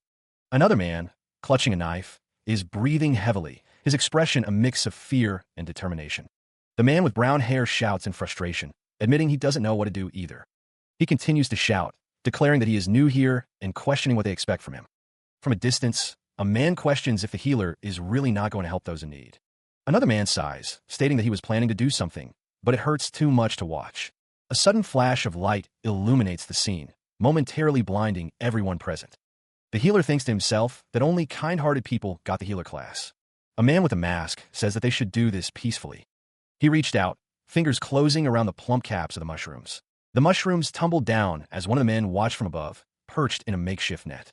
One of the red mushrooms fell with a soft, wet plop. Bare feet approached the fallen mushrooms. A murmur escaped, wondering what they were. The man's expression was obscured by shadow, but a sense of determination radiated from him. A voice explained that these mushrooms were healing items, the red ones specifically for HP. Another man added that the blue ones were for MP, his gaze intense. The two men stared intently, a silent agreement passing between them. Sung Hai and Kong beamed, declaring finders keepers. A figure dashed forward, intent on claiming the mushrooms. Hands reached out, a flurry of motion as they all tried to grab the mushrooms at once. A voice declared victory, claiming to have gotten it first. A desperate grab for the healing items turns violent, the vials threatened with destruction. The doctor is restrained, his face contorted in a yell. He shouts that the situation was supposed to be peaceful. A voice declares that they are at peace with the situation, as a comparison to Eris throwing the golden apple is made. A flashback shows a goddess holding a golden apple, declaring it for the most beautiful goddess. The text identifies her as Eris, goddess of discord. The goddess extends her hand, offering the apple with a taunt. Take it if you can. Dr. Kong observes that someone is throwing golden apple chunks down there, implying the current conflict is similar to the myth. A character expresses confusion, prompting a recollection of Eris throwing the golden apple. The flashback continues, showing goddesses fighting over the apple. One declares herself the goddess of beauty. Back in the present, a character with a crazed expression holds the healing items, stating they are acting out of selfishness and greed. The man restraining Dr. Kong grins, claiming he never told them to fight over the items. The dialogue reiterates that Eris threw the golden apple, but someone pushed them to fight. The thought bubble questions if these are healing items. Panting, Dr. Kong urges someone to quickly open the bag, implying the healing items are needed urgently. He and the woman fumbled with the bag, its contents shifting within. The bag squirted some of its contents out. A voice called out from the darkness. The doctor and the woman turned toward the sound. A man stood before them, his expression questioning. He asked why they had helped him. The doctor, with a small, cartoonish version of himself floating nearby, explained that it was simply the right thing to do. The woman added that they couldn't stand by and watch such rude behavior, even when he had been mean to her. The doctor reassured him, saying he couldn't stand watching them treat him like that. The man, still frowning slightly, thanked them for their help. He tossed a bag toward them, stating it was a thank you gift to use when they needed HP. The doctor and the woman looked at the bag with surprise. The bag rustled, revealing its contents, a collection of red and blue mushrooms. The woman watched the man walk away, wondering what he might be. The doctor's smile widened, a sinister edge to his seemingly generous offer. He tossed the mushrooms forward, a cruel command echoing in the air.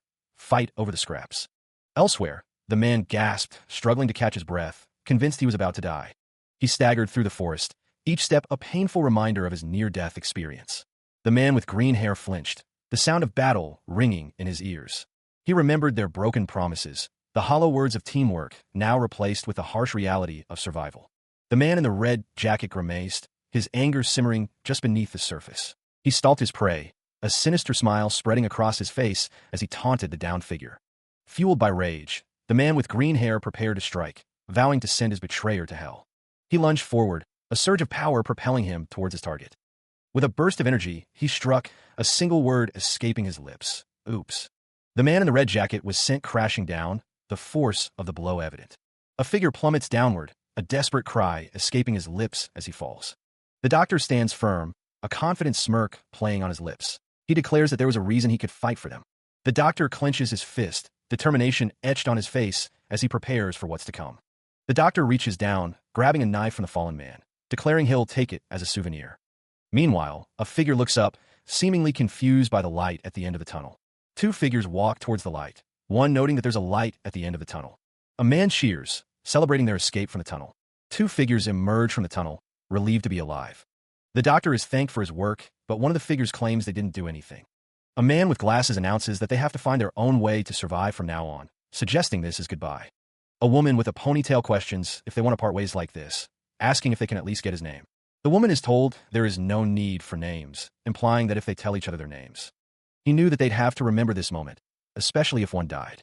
The doctor hoped they would meet again if they survived this ordeal. The memory of his former companions flashed before his eyes. Sung Hai and Kong smirked, doubting any of those softies would last long. He mused that they could introduce themselves properly then, if they lived. The doctor's expression was unreadable as he looked off into the distance. Meanwhile, the next time he saw Ho-jong, things were very different. The healer's face was stoic, his eyes narrowed in concentration. Something large rustled in the undergrowth, its movements causing the foliage to wiggle. A loud SHWA sound echoed through the forest as the creature moved. Sung Hai and Kong stood ready, a knife glinting in his hand as he prepared to strike. The dimension travelers had adapted to life in this new world and were beginning to settle down. The roulette system was also stabilized, granting new skills to those who dared to try their luck. This meant some adventurers were able to get their hands on special items or skills, changing the balance of power. Most of the time, whenever Dr. Kong comes across a dimension traveler, he picks a fight with them, enjoying the thrill of combat. A dark-haired man grins, revealing himself. Ihan Choi states that he is a dimension traveler. The table is slammed with a resounding crash, the force of the blow shaking the very foundations of the room. A fist connects with a sickening crunch, sending the victim reeling back in agony. Certain travelers started to make a name for themselves around the continent, becoming figures of renown and infamy. A fist smashes into a face, the force of the impact echoing through the air.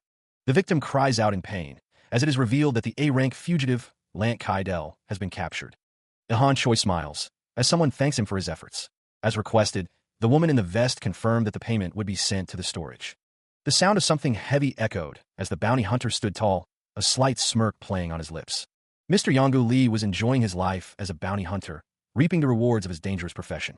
1 A rank, 1 B rank, and 2 C rank fugitives all in one day were wanted, their posters plastered on the wall.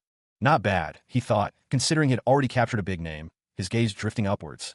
The chair creaked as he leaned back, thinking he probably wouldn't come across another high-value target anytime soon. Bored, he wondered what to do now, the weight of his success settling into a dull routine. God, this Azul place needs some DLC or something. He mused, there's nothing to do. Looking for some monsters to hunt? Yonggu Li asked, approaching the bored bounty hunter. I'm just looking, Ihan Choi replied. Yonggu Li revealed that he just picked up a pretty good job, a wanted poster clutched in his gloved hand. With a swish, Yonggu Li asked if he would like to join him, proposing a raid request. A monstrous roar echoes, the source a shadowy figure of immense size. Whispers spread of an extremely strong monster appearing in Blonde Valley. Raids pay well, but at what cost? The healer, Dr. Kong, examines a report, his expression unreadable as he absorbs the details. The image of the monster looms, casting a pall over the unfolding events. That looks creepy. Blonde Valley, a temporary camp established at Mount Scanna, a staging ground for the coming conflict. The camp bustles with activity. It shows up around the valley pretty often. Let's set some traps in the area. Dr. Kong flips through the report. They'll take care of it just fine. I just need as many people to get hurt as possible. The report details the Skanakia village incident. 0 survivors, 287 casualties. The bodies were all found horribly mutilated all around the village. The healer's expression hardens. Horrible, isn't it? The shadow wolf that ravaged Skanakia is the topic of discussion among the camp's inhabitants. The entire village was wiped out, a testament to the monster's terrifying power. A sickening crunch echoes. Apparently, they were all ripped to pieces. He observes the unfolding situation, a contemplative expression settling on his face as he processes the information. The woman with blue hair recounts her tragic arrival. She had intended to visit a friend, only to find the village already destroyed. Her hand tightens around the hilt of her weapon. The monster had already killed them by the time she arrived. Her eyes narrow with resolve. She vows to personally kill the monster responsible for the village's destruction.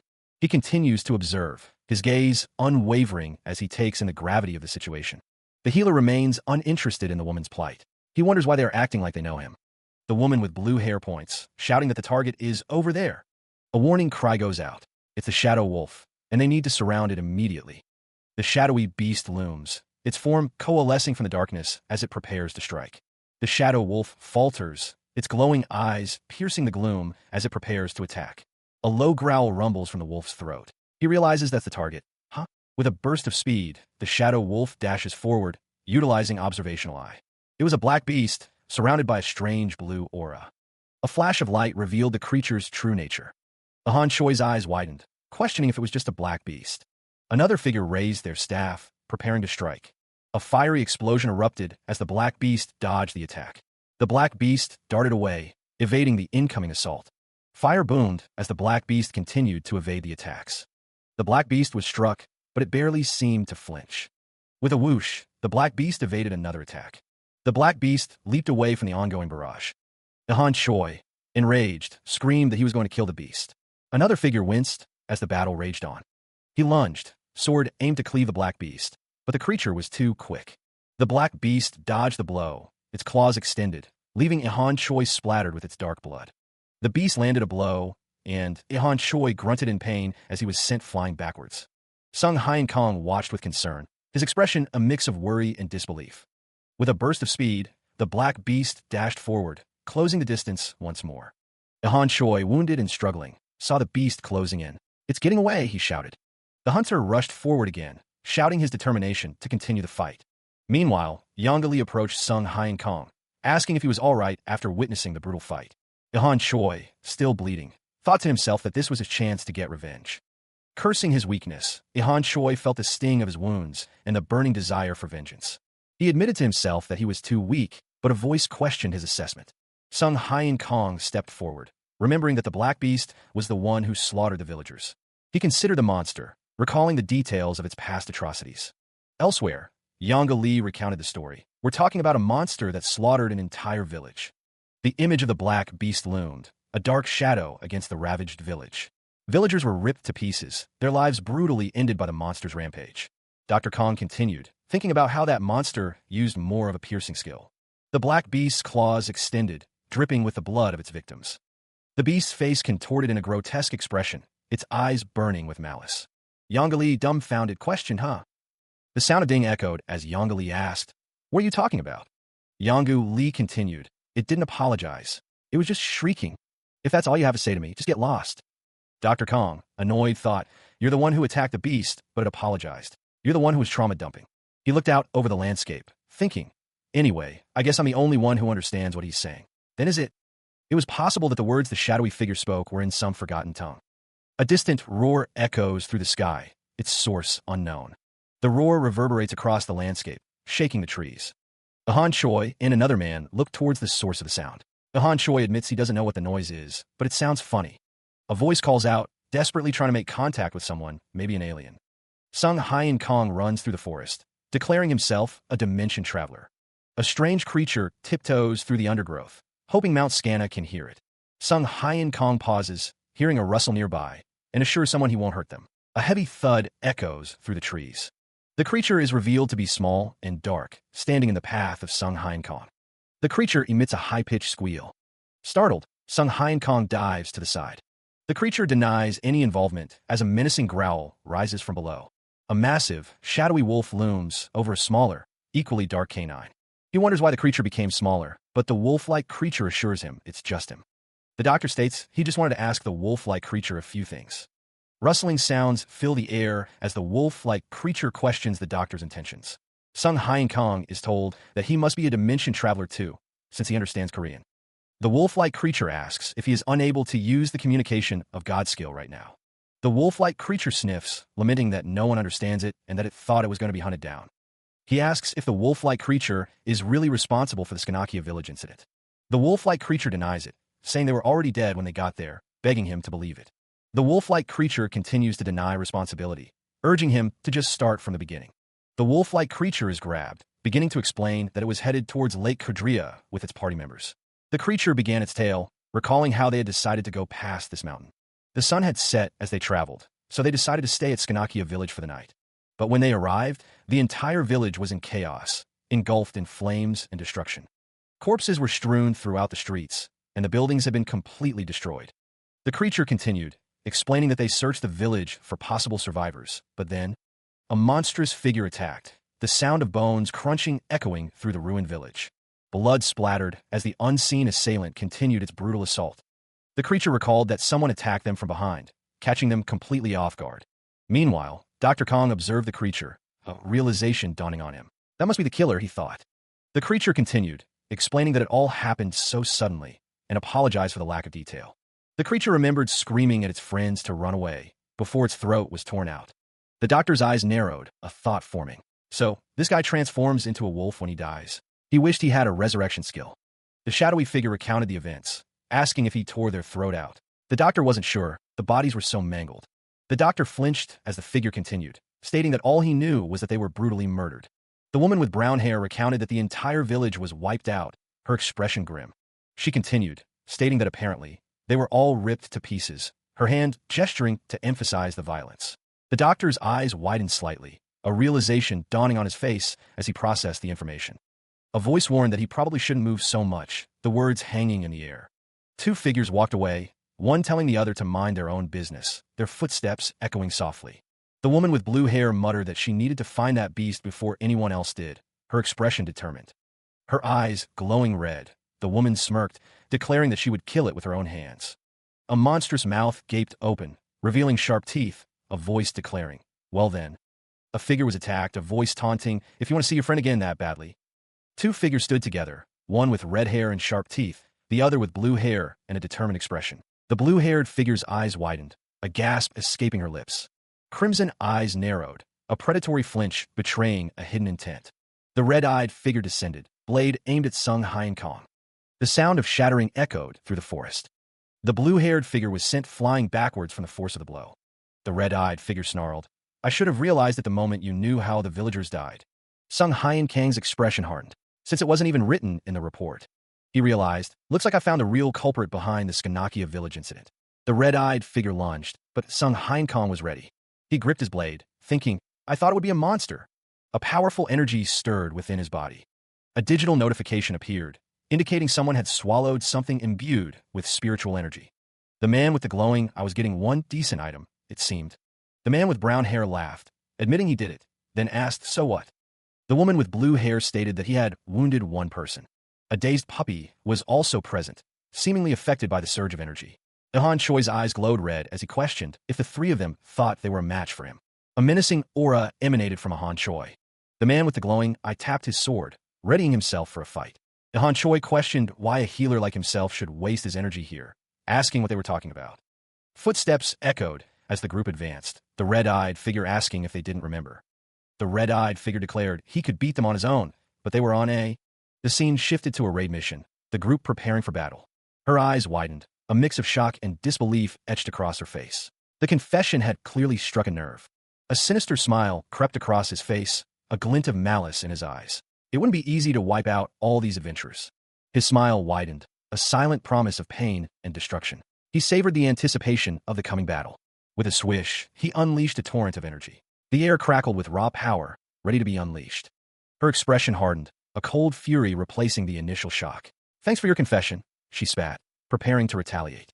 With a terrifying roar, the figure in midair descended upon them. The cloaked figures below prepared to engage. Her face contorted in rage, teeth bared in a feral snarl. "God D****** it!" She screamed, unleashing her own power. A booming sound echoed through the area as the attack landed. "That was awesome. How did you know it was him?"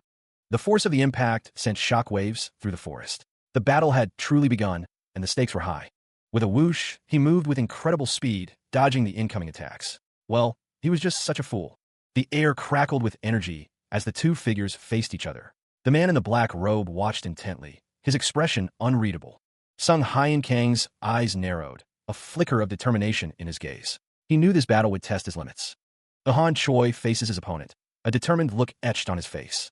The clash of steel echoes as the blue-haired woman's attack lands with explosive force. She lunges forward, her blade aimed with deadly precision. The blade cuts through the air, a flash of silver against the dark background. The sound of tearing flesh fills the air as the blade finds its mark. Darkness descends as Han Choi reels from the blow. He coughs, the impact sending him stumbling backward as he hits the ground. Han Choi lies defeated, blood staining his clothes. Yongu Lee clenches her fist, tears welling her eyes. She lets out a victorious, yet anguished cry. The blue-haired woman stands over her fallen foe, exhausted but triumphant. Tears stream down Yongu Lee's face as she says, "We did it. Let's go home and grab a drink." He walked away, the sound of rushing wind filling the air around him. A voice echoed in the darkness, questioning where he had gone so suddenly. A figure cried out, tumbling through the air in a chaotic descent. Someone loomed, asking if it wasn't polite to say hi when meeting an acquaintance. Sung Hyeon-kang's expression hardened. He was honestly a little pissed that he was being pretended not to be recognized. A voice, laced with a strange, echoing quality, called out, "Don't you remember me, Ho Jong?" The prone figure quivered, fear evident in their posture. A disembodied voice questioned how the other person knew their name, a hint of panic in their tone. The unseen speaker dismissed the concern, stating that it wasn't like Ho Jong was wrong anyway. Sung Hyeon-kang's eyes narrowed, remembering that a woman had once called him by his name. The man with glasses tilted his head, a confused expression on his face as he heard the word woman. Rage simmered within someone, a burning question of recognition fueling their ire. What kind of idiot forgets someone who was so nice to them? Sung Hyeon-kang sighed, dismissing the thought as he continued on his way. The man in the black robe trailed behind him. The man in the black robe continued to follow, his sandals slapping against the ground with each step. Sung Hyun Kong paused, a flicker of annoyance crossing his face. He stopped and turned to the man in the black robe. "Why are you following me?" he asked, his tone sharp. The man in the black robe stammered. About that. Even participate in the raid, so you won't get a reward." The man in the black robe pleaded. "Can I stick with you until I find my friends?" Sung Hyun Kang's expression hardened.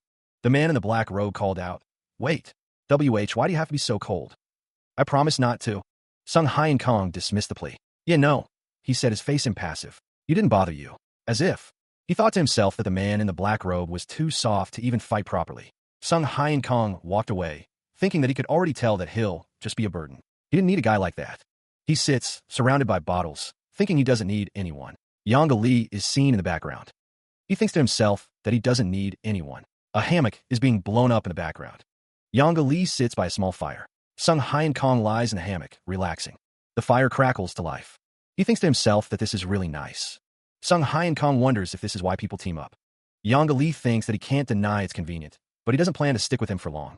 Yanga Lee beams, announcing that he got the fire started. Sung Hyun Kong is walking towards Yanga Lee. Sung Hyun Kong states that his name is Sung Hyun Kong. Sung Hyun Kong is seen from above. Yanga Lee is dazed. Sung Hyun Kong beams, his expression open and friendly as he looks directly ahead. A firm handshake seals an agreement. The words, "Okay, Dr. Kong," floating above. A crackling fire burns as a voice declares that their name means beautiful heart, but another retorts, "I don't care." Meanwhile, 1 month later in Radaya, in the south, a scream pierces the air, signaling some unknown terror. The town of Radaya sprawls beneath a clear sky, its buildings huddled together against some unseen threat. Someone flees, their footfalls echoing as they desperately try to escape the unseen pursuer. "Get away, you handsome jerk," they shout. A figure walks confidently, a smirk playing on their lips as they respond. "Haha, why thank you." A bald man brandishes glowing blades, warning, "Stay back. Don't come near me." The blades slice through the air, a desperate defense against an unseen attack. Crap, it's a dead end. Sung Hyun Kong watches, a slight smile on his face. "Okay, I won't go near you," he says. The bald man cries out as he is struck, the glowing blades flying from his grasp. The bald man falls to the ground as Sung Hyun Kong stands over him, his fingers extended into claw-like blades. "I said I wouldn't go near you," he repeats. He orders Ho-jong to bring the ropes, a smirk playing on his lips. Ho-jong complies, securing the ropes around their captive. "By the way," he says, "you really take this bounty hunter stuff seriously." The protagonist replies that it's fun to teach these idiots a lesson, but most of all it pays well. He holds up a gold coin, a chibi character looking on. "Is there something you need all that money for?" A flash of light illuminates a letter, seemingly delivered by magical means. He holds the letter, the words Zamer Church visible. He thinks to himself that there's something he needs to buy. Elsewhere, footsteps echo on a stone path, leading towards an unknown destination. A figure approaches in a dimly lit alley. "Oh, brother, we have been waiting for you." The priest, Louis Beryl, smiles warmly, his eyes crinkling at the corners. Sung Hyun Kong smirks, thinking he was waiting longer. Louis Beryl stands before him. "I've waited 6 months for this day." Coins rain down, the sound of clattering filling the air. "Haha, I know how you feel. You must have been really eager." With a heavy thud, the promised 170 million gold is delivered. He beams, sparkles practically radiating from him. Louis Beryl demands the goods. The neutral party smirks, replying, "Of course." With a swish, the blessing of Zumaid will be with him. The scroll is passed over. Sung Hyun Kong thinks, "I finally have it." They say that just tearing this item will give you a skill, the healing skill scroll. Doom approaches as the scroll is torn. Now it's goodbye physical treatment, as the title of the series is displayed, Life of a True Healer. Skill scrolls, imbued with potent magic, promise instant mastery. These single-use items grant skills upon reading or tearing, a shortcut to power. They can be artificially made, but the process is difficult. Their difficulty to create makes them very expensive. The healing scroll requires immense time, manpower, and resources to create. Sung Hyun Kong seems to have acquired one. He thinks to himself that he got it. Louis Beryl believes even the church is bound to have embezzlers. Louis Beryl laughs, thinking of the situation as a black market. Sung Hyun Kong thinks today is a special day for him, as he grabs the scroll. After 9 months of living in Azul, Sung Hyun Kong tears the scroll. He is finally getting a healing skill. A surge of power washes over him. He was surrounded by a torrent of digital energy, a wave washing over him. The healer's eyes widened, a flicker of surprise crossing his face. The digital cascade subsided, leaving Sung Hyun Kong standing in silence. Louis Beryl, ever observant, inquired if the skill transfer had been successful. Sung Hyen Kong blinked, a dawning realization spreading across his features. The healer's brow furrowed as he considered the implications of the missing notification. His eyes widened in disbelief, the truth hitting him with full force. Louis Barrel questioned why he wasn't angry, but Sung Hyen Kong was lost in thought. A grin slowly spread across the healer's face, a plan forming in his mind. Elsewhere, the Zamer Church temple stood bathed in the ethereal glow of a night sky. Two armored figures burst into the scene, demanding that someone stop immediately. He faces a sudden demand to reveal his identity, followed by a pained cry. The protagonist retaliates with a swift, powerful strike against his unseen assailant. Elsewhere, a figure shouts a demand to halt, their hand outstretched in a desperate attempt to stop the unseen intruder. The figure warns against stepping foot in the holy temple, their voice filled with desperation.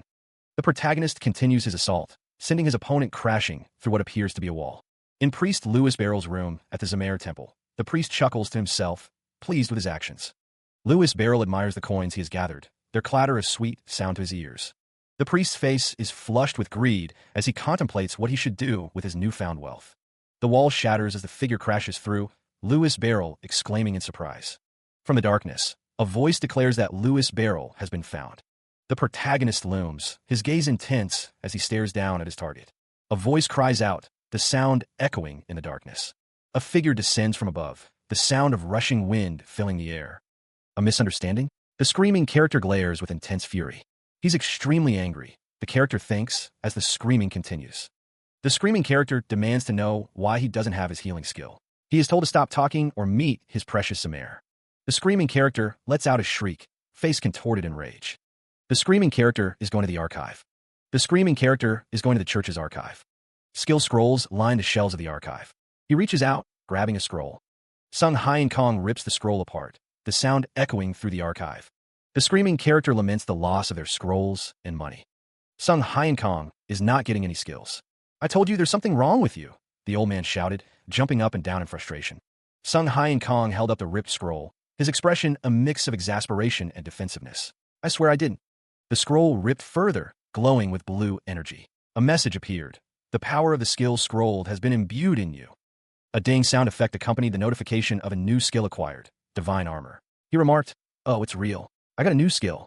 The frustrated old man looked even more agitated, his face contorted in disbelief. He exclaimed, I told you they're real. The old man rummaged through the ripped scrolls, muttering about mana. Anyone with mana should be able to use them. Sung Hyen Kong, overhearing the old man, questioned, wait, mana, not holy power. He looked down at the rummaging man. A glowing symbol appeared, with text explaining, the holy power that we use is actually the mana from our bodies. The symbol continued, elaborating that the mana is mixed with faith and powers given by the gods. Sung Hyen Kong wondered, does that mean people with no mana can't even learn holy skills? The old man, with a smug look, replied, of course. Sung Hyen Kong looked increasingly annoyed. A fume sound effect accompanied Sung Hyen Kang's internal frustration. This F*** NG status window. A foot comes crashing down, the force of the blow immense. The old man cries out in pain. Debris rains down as the structure begins to buckle under the assault. The destruction continues, the sound of splintering wood and cracking stone echoing through the air. The building groans, a final, agonizing protest before collapsing entirely. The old man, pinned, urges the attacker to continue the destruction. But then, Dr. Kong notices something unusual in the wall. The doctor's gaze is fixed on the wall, his expression thoughtful as he considers what he's found. In the dim light, a figure walks deeper into the ruins, their purpose unknown. A question hangs in the air. What secrets are hidden beneath all these cloths? He sighs, a mix of curiosity and apprehension in his eyes as he prepares to investigate. With a sweeping gesture, Dr. Kong pulls back the curtain, revealing what lies behind. A desiccated, grotesque face stares back, the flapping sound of disturbed dust filling the air. The discovery is met with shock and disbelief. It's a zombie right in front of him. He observed the scene, noting it was a mummy, not a zombie. The fabric shimmered, possessing stealth capabilities. The material was more than just a visual trick. It concealed mana, hiding the user's presence from magical detection. The text explained that warlocks typically used it to conceal their black mana. It definitely shouldn't be in a church. Someone gasped, utterly disgusted by what they were witnessing, their face contorted in revulsion. The man with black hair wondered why there were necromantic mummies here. Necromantic mummies are created by black magic, right? The man with glasses confirmed the statement with a simple yes. The scene showed the interior of what appeared to be a desecrated church, the floor littered with debris. Silence filled the air, broken only by the faintest of sounds. The man with glasses gulped, his eyes wide with fear. He heard voices coming from inside, and they stepped forward, their forms cloaked in shadow as they entered the building. The man with black hair and the man with glasses stared ahead, their expressions unreadable. Someone was bound, their fate uncertain in the darkness. A desperate plea echoes from the depths. Please help us. The bound individual looks up, hoping for salvation. The word doom looms large, a stark warning hanging over the bound figure. Tears stream down their face, a testament to their terror. The blade slices through the last of the restraints with a final snap. Free, the child sniffles, tears streaming down their face as they offer a shaky, "Thank you so much." He gently shakes the child. "Wake up, we can go home now," he says, his voice soft with reassurance. A ding announces the activation of Observational Eye, the power focusing on the child. The skill whirs to life, revealing faint traces of holy power around the wound. The scan continues, now detecting faint traces of black mana around the wound as well. The man with glasses looks on, asking, "How are they, Doc?" A dark thought bubbles to the surface. These cultists have gone too far. The other man's expression shifts to one of shock and dawning horror. The truth dawns on him. They've been using holy power and black mana at the same time to torture these kids. The man with glasses sinks back, his face a mask of disbelief. What? Why would they do that? His fist clenches, knuckles white with rage. They're just innocent little kids. He grits his teeth, a deep-seated anger etched across his face. Lewis Barrel is asked if he knows anything about the situation. Lewis Barrel admits that he only got his position because of connections and doesn't know anything. Lewis Barrel is told that he is useless. A hand clenches tightly, a voice calling out brother. Lewis Barrel is accused of being the one who did something. It doesn't matter, but if he tells anyone about the situation, two injured children huddle together, one promising to help launder the other's identity after they escape.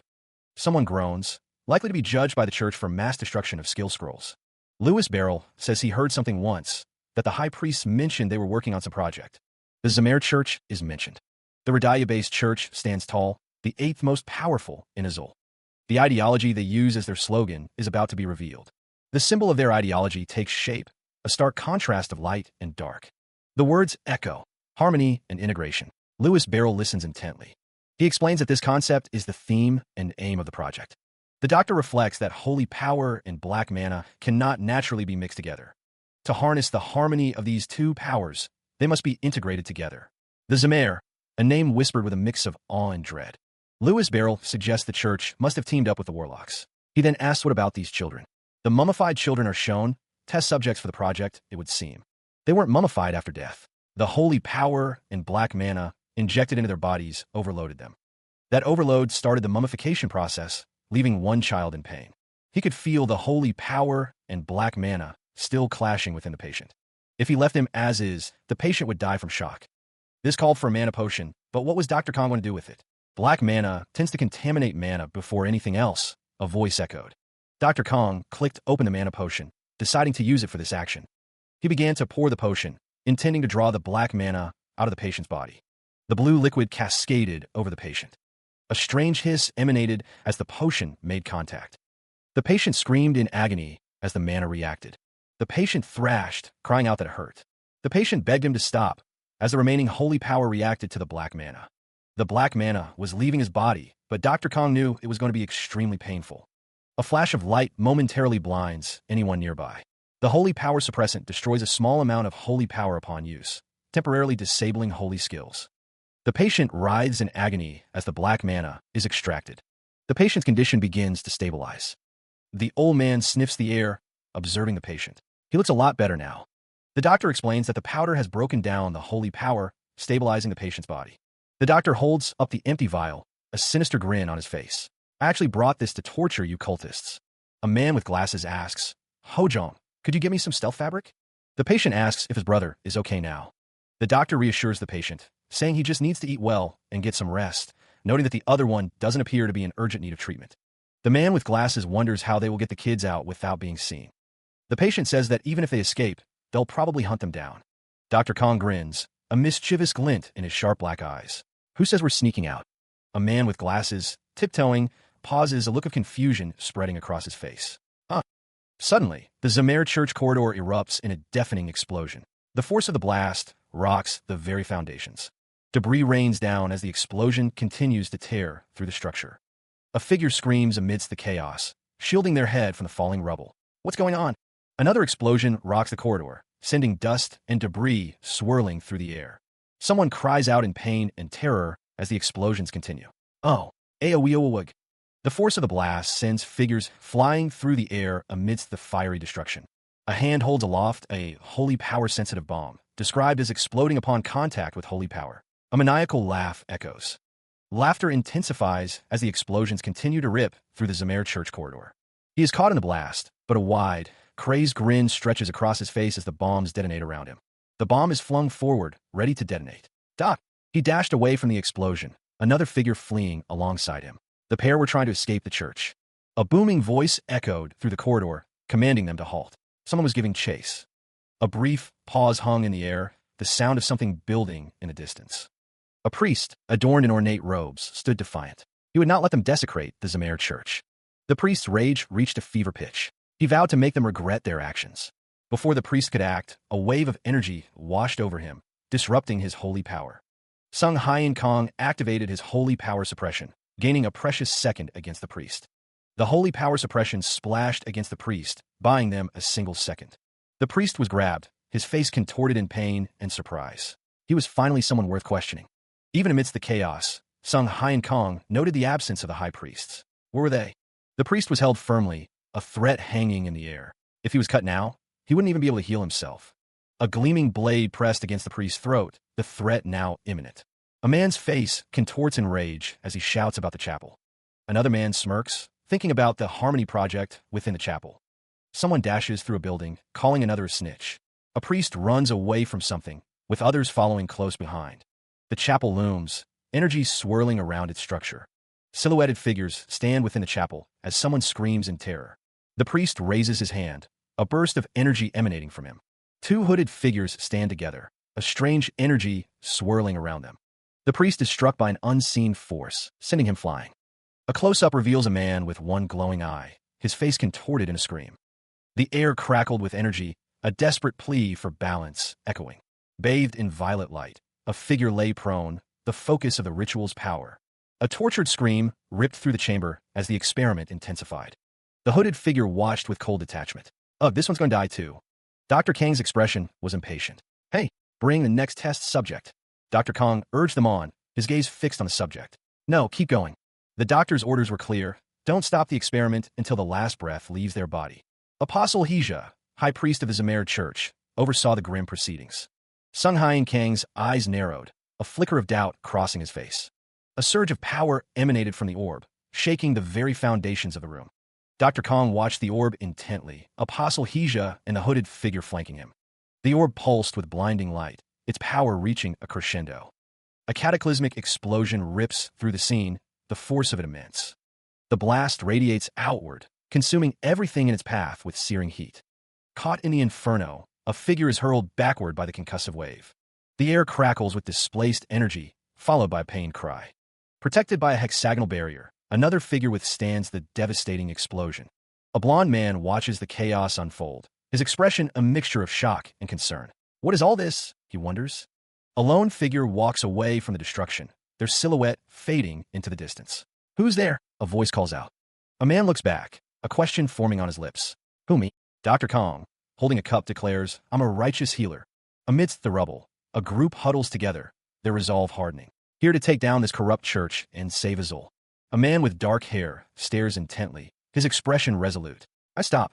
The man with blonde hair snarled, his face contorted in rage. He spat out a venomous command, demanding an end to the current charade.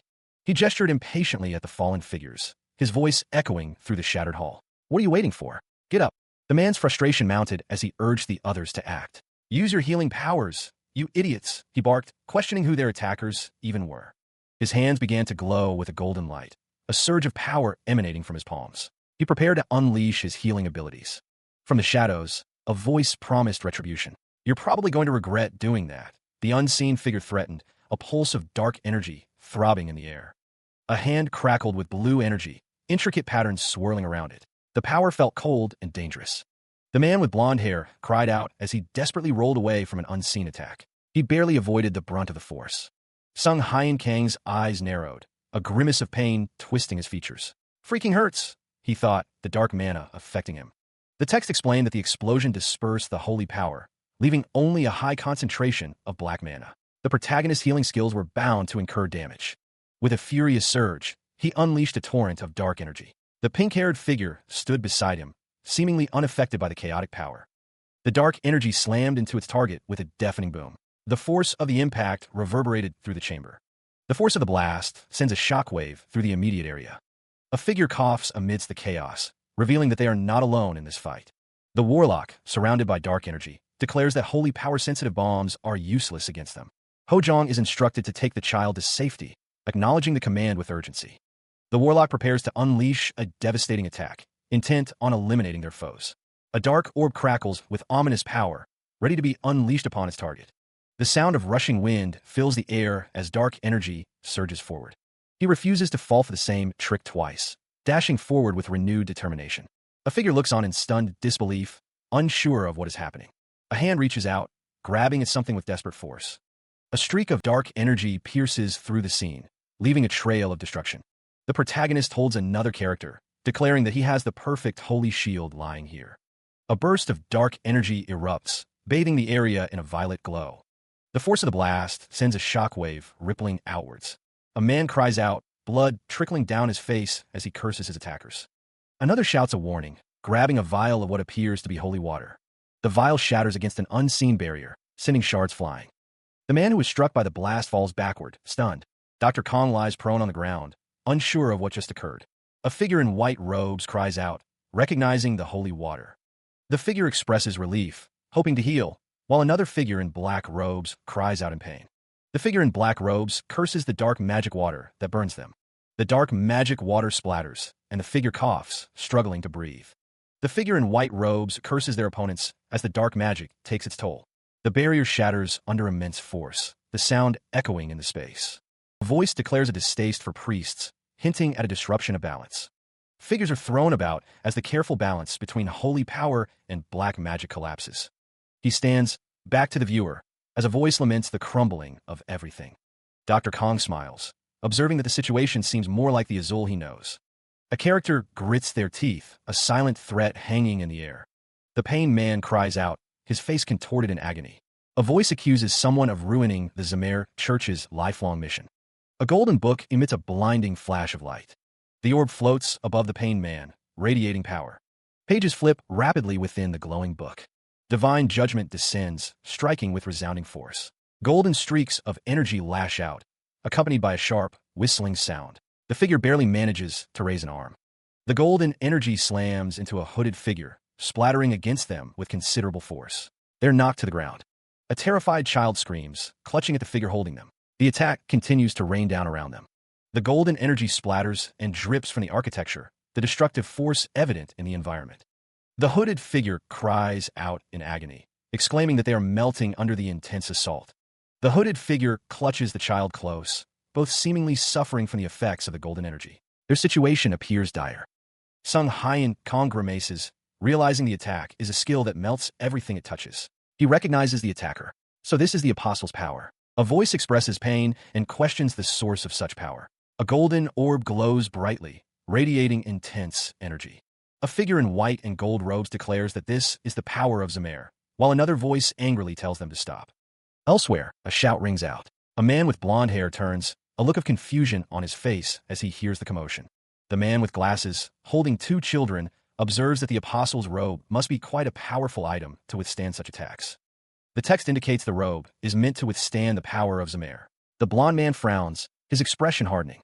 An unseen figure accuses someone of disrupting their grand experiment. A blonde man raises his hand, unleashing a surge of golden energy. Kaboom!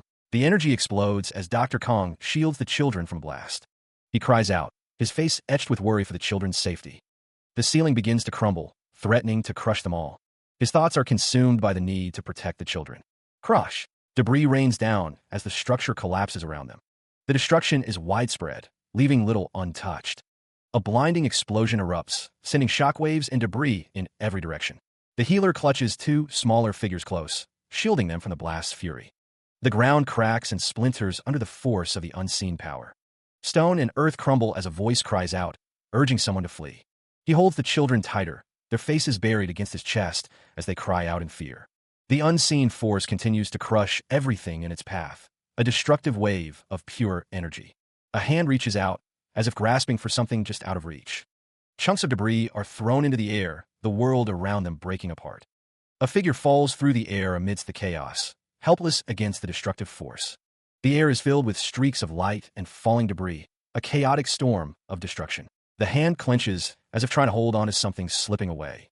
The ground continues to rumble and break apart, the destruction seemingly endless. Healer, amidst the rubble, hears a faint call for help. A shocked character is seen, while another smirks at the destruction, finding it a shame. Hija looks on, declaring the events a touching sacrifice. Hija, standing before a kneeling figure, asks what they think now. A voice questions if the trouble and the loss of a friend was worth it.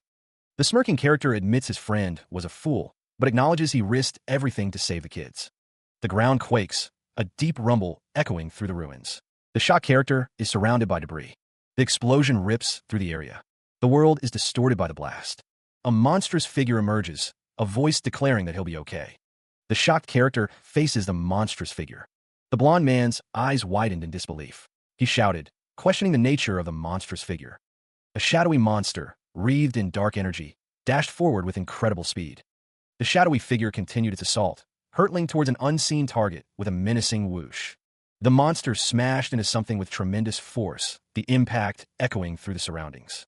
The shadowy monster continued its relentless advance, striking its target with brutal force. Coughing, Zamer struggled to speak, his face contorted in pain as he uttered a single word. Hands clasped around a glowing book, a desperate plea for strength echoing in the silence before the declaration of divine judgment. A blinding flash of light erupted, momentarily obscuring everything in its path. The shadowy monster began to drip and melt, its form destabilizing under the divine power. Despite the assault, the shadowy monster remained standing, its dark presence still looming.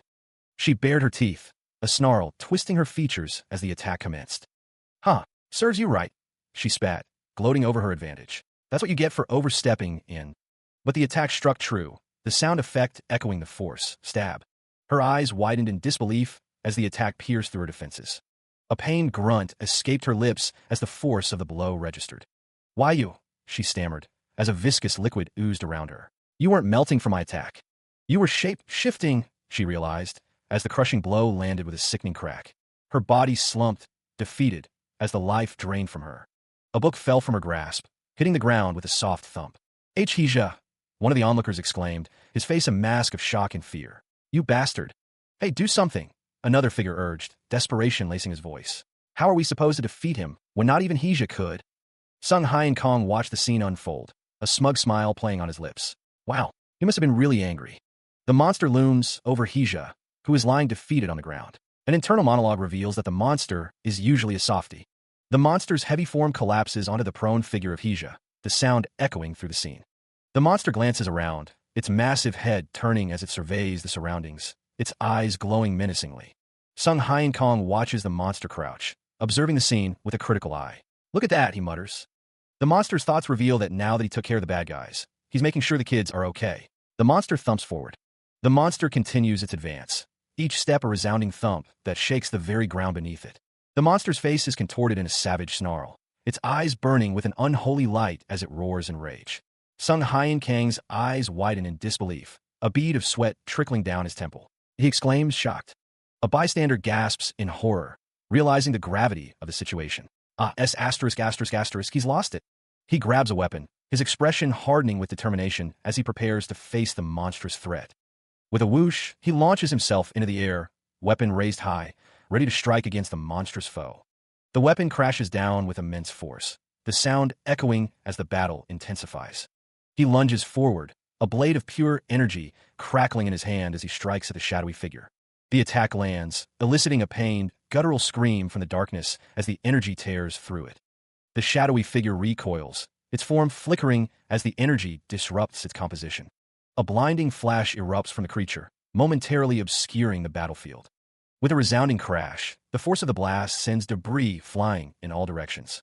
The doctor is sent flying backwards, grunting in pain as he collides with an unseen barrier. Coughing up blood, Sung Hyen Kong realizes, I guess that high priest was the fake boss. Hija's voice echoes, dripping with malice, and you're the real big bad. Let's not hold this against each other, okay? Another flash of light illuminates the scene as the doctor prepares for another attack. He leaps into the air, swinging his energy blade in a wide arc towards the monster. The monster retaliates, tendrils of dark energy lashing out to meet the incoming attack. The energy tendrils smash into the doctor, sending him crashing back down to Earth. He unleashed a torrent of dark energy, aiming to overwhelm the seemingly invincible Hija. The force of the blow shattered the ground beneath, a testament to the healer's power. The attack struck true, and Hija cried out, a sound of pain and disbelief escaping her lips. Her eyes widened in shock as she was sent flying, the force of the blow evident in her expression. The dark energy smashed against her, a visible wave of force rippling through the air. But a notification chimed, revealing her strong resistance to holy power. Further pings indicated her defenses, strong resistance to black magic, fire, and even the cold. Now that he was fighting her, new information flooded in.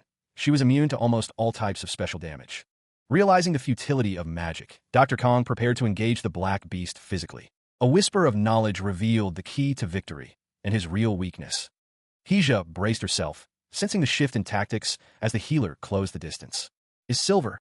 He gripped the weapon tightly, preparing to strike. A violet slash cut through the air. The dark figure recoiled, a pained cry escaping its shadowy form. Sung Hien Kong pressed his attack, the silver weapon whistling through the air. A high-pitched whine filled the air as the silver made contact. The silver weapon glowed brightly as it struck the dark figure, pushing it back.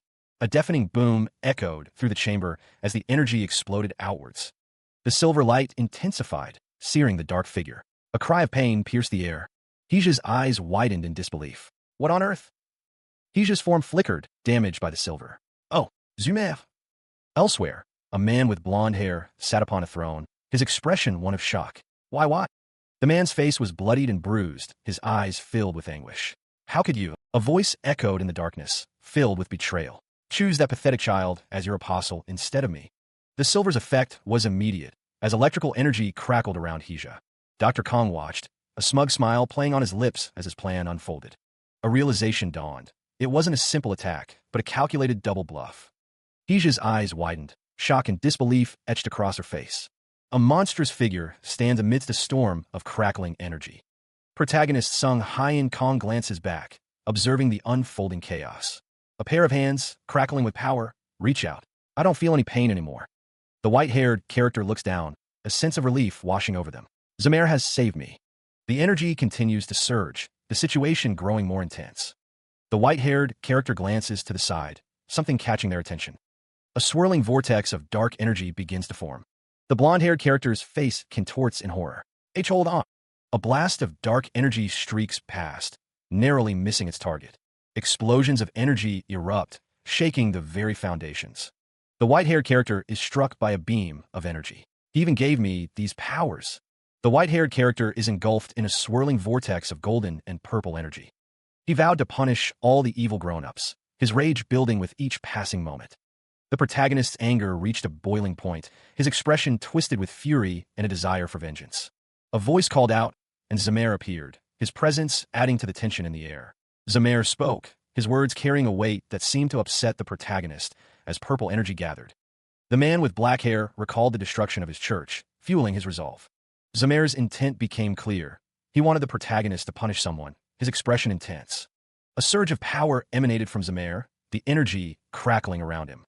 The protagonist felt the shift in power, a sense of unease washing over him as the energy intensified. A monstrous presence loomed, its eyes glowing with malevolent intent.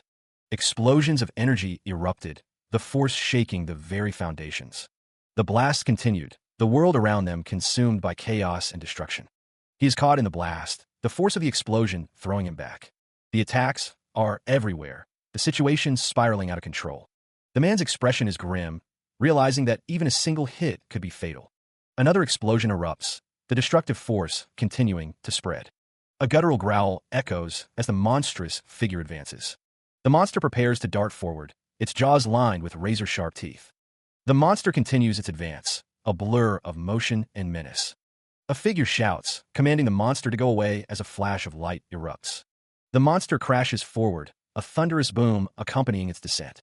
The monster smashes into the ground, sending shockwaves through the area. A desperate cry rings out as the air whirs with energy. The white-haired character, battered and bruised, prepares to unleash another attack, determined to destroy the beast. The healer narrows his eyes, his expression hardening as he prepares for the next attack. With a burst of speed, he launches a powerful kick towards a shadowy figure. The kick connects with a resounding thwack, sending shockwaves through the air. The shadowy figure reels from the impact, a visible crack, echoing as it cries out in pain. A surge of golden energy erupts from the point of impact, illuminating the monster's silhouette. Zamir watches the scene unfold, exclaiming that the attack hurts, but downplaying the damage. The shadowy figure, now identified as Hija, expresses its hatred amidst the explosions. Explosions continue to erupt around Hija, the force of the blast shaking the surroundings. The environment is further devastated by the ongoing explosions, with debris flying everywhere. Sung Hai and Kong stand his ground, facing the shadowy figure, Hija, as explosions continue around them. Hija declares that they need to stop the brat first, suggesting a shift in strategy, and that this isn't the time to fight amongst themselves. Hija growls, seemingly agreeing to the change in tactics, and prepares to act accordingly. Twin blades flash as the doctor prepares to meet the incoming assault. She mutters a plan, and a burst of energy erupts from her hand.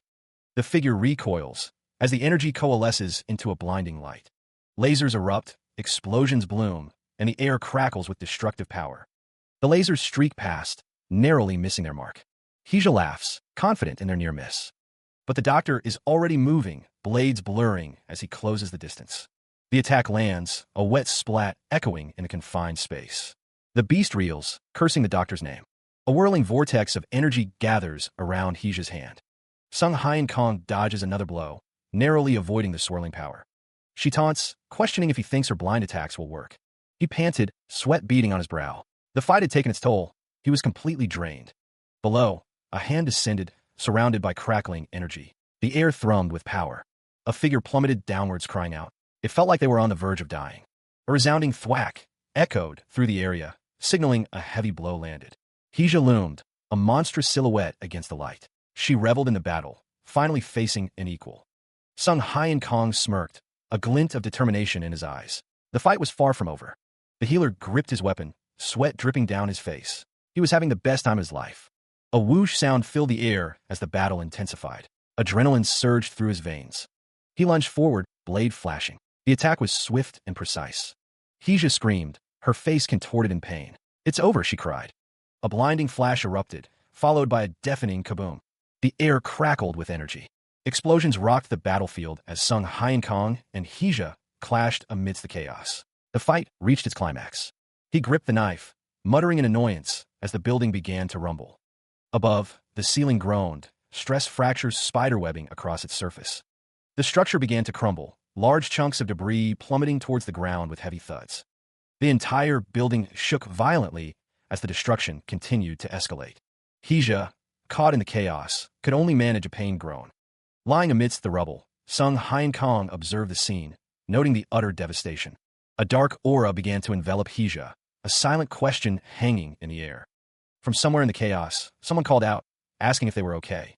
A chilling laugh echoed, followed by a question, "Hojong?" Sung Hai and Kong looked up, his expression unreadable, as if he had just returned to himself. The dark energy intensified around Hija, now accompanied by a monstrous, wolf-like form, hissing menacingly.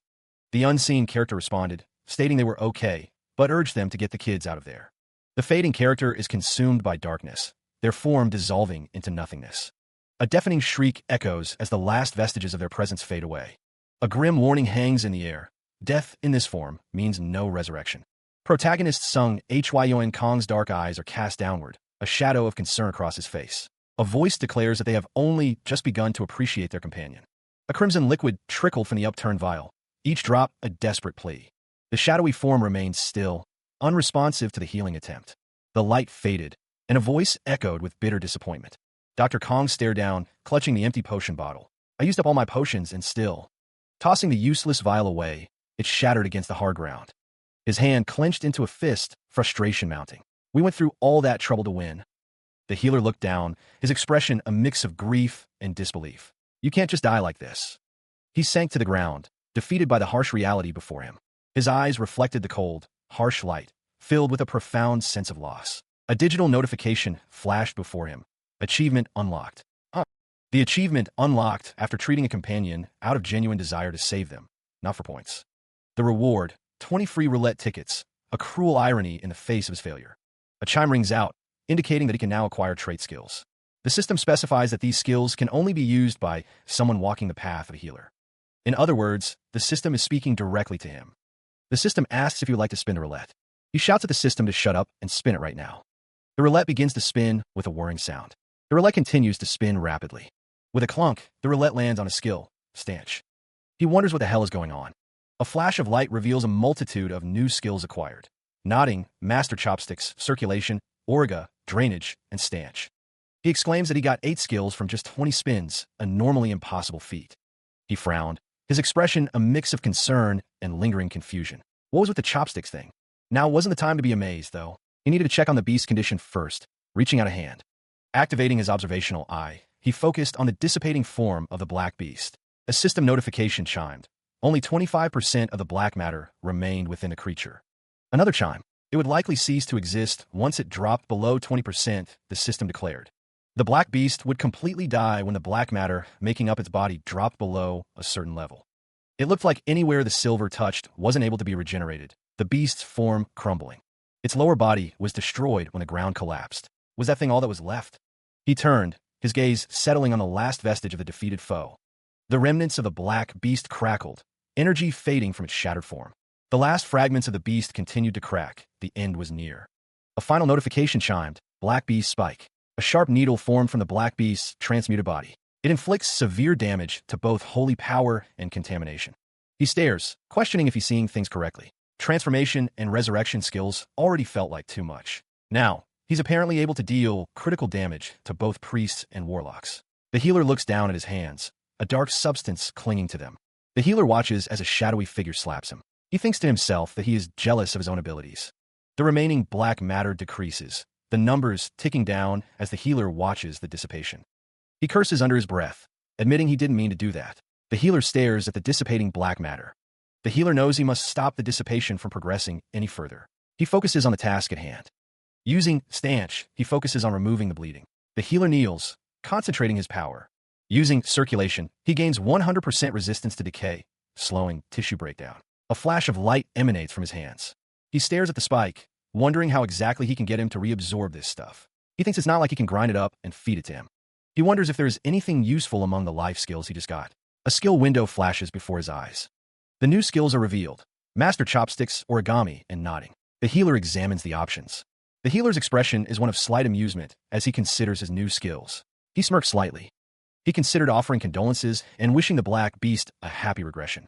Slime hardening was initiated, instantly stiffening the amorphous substance.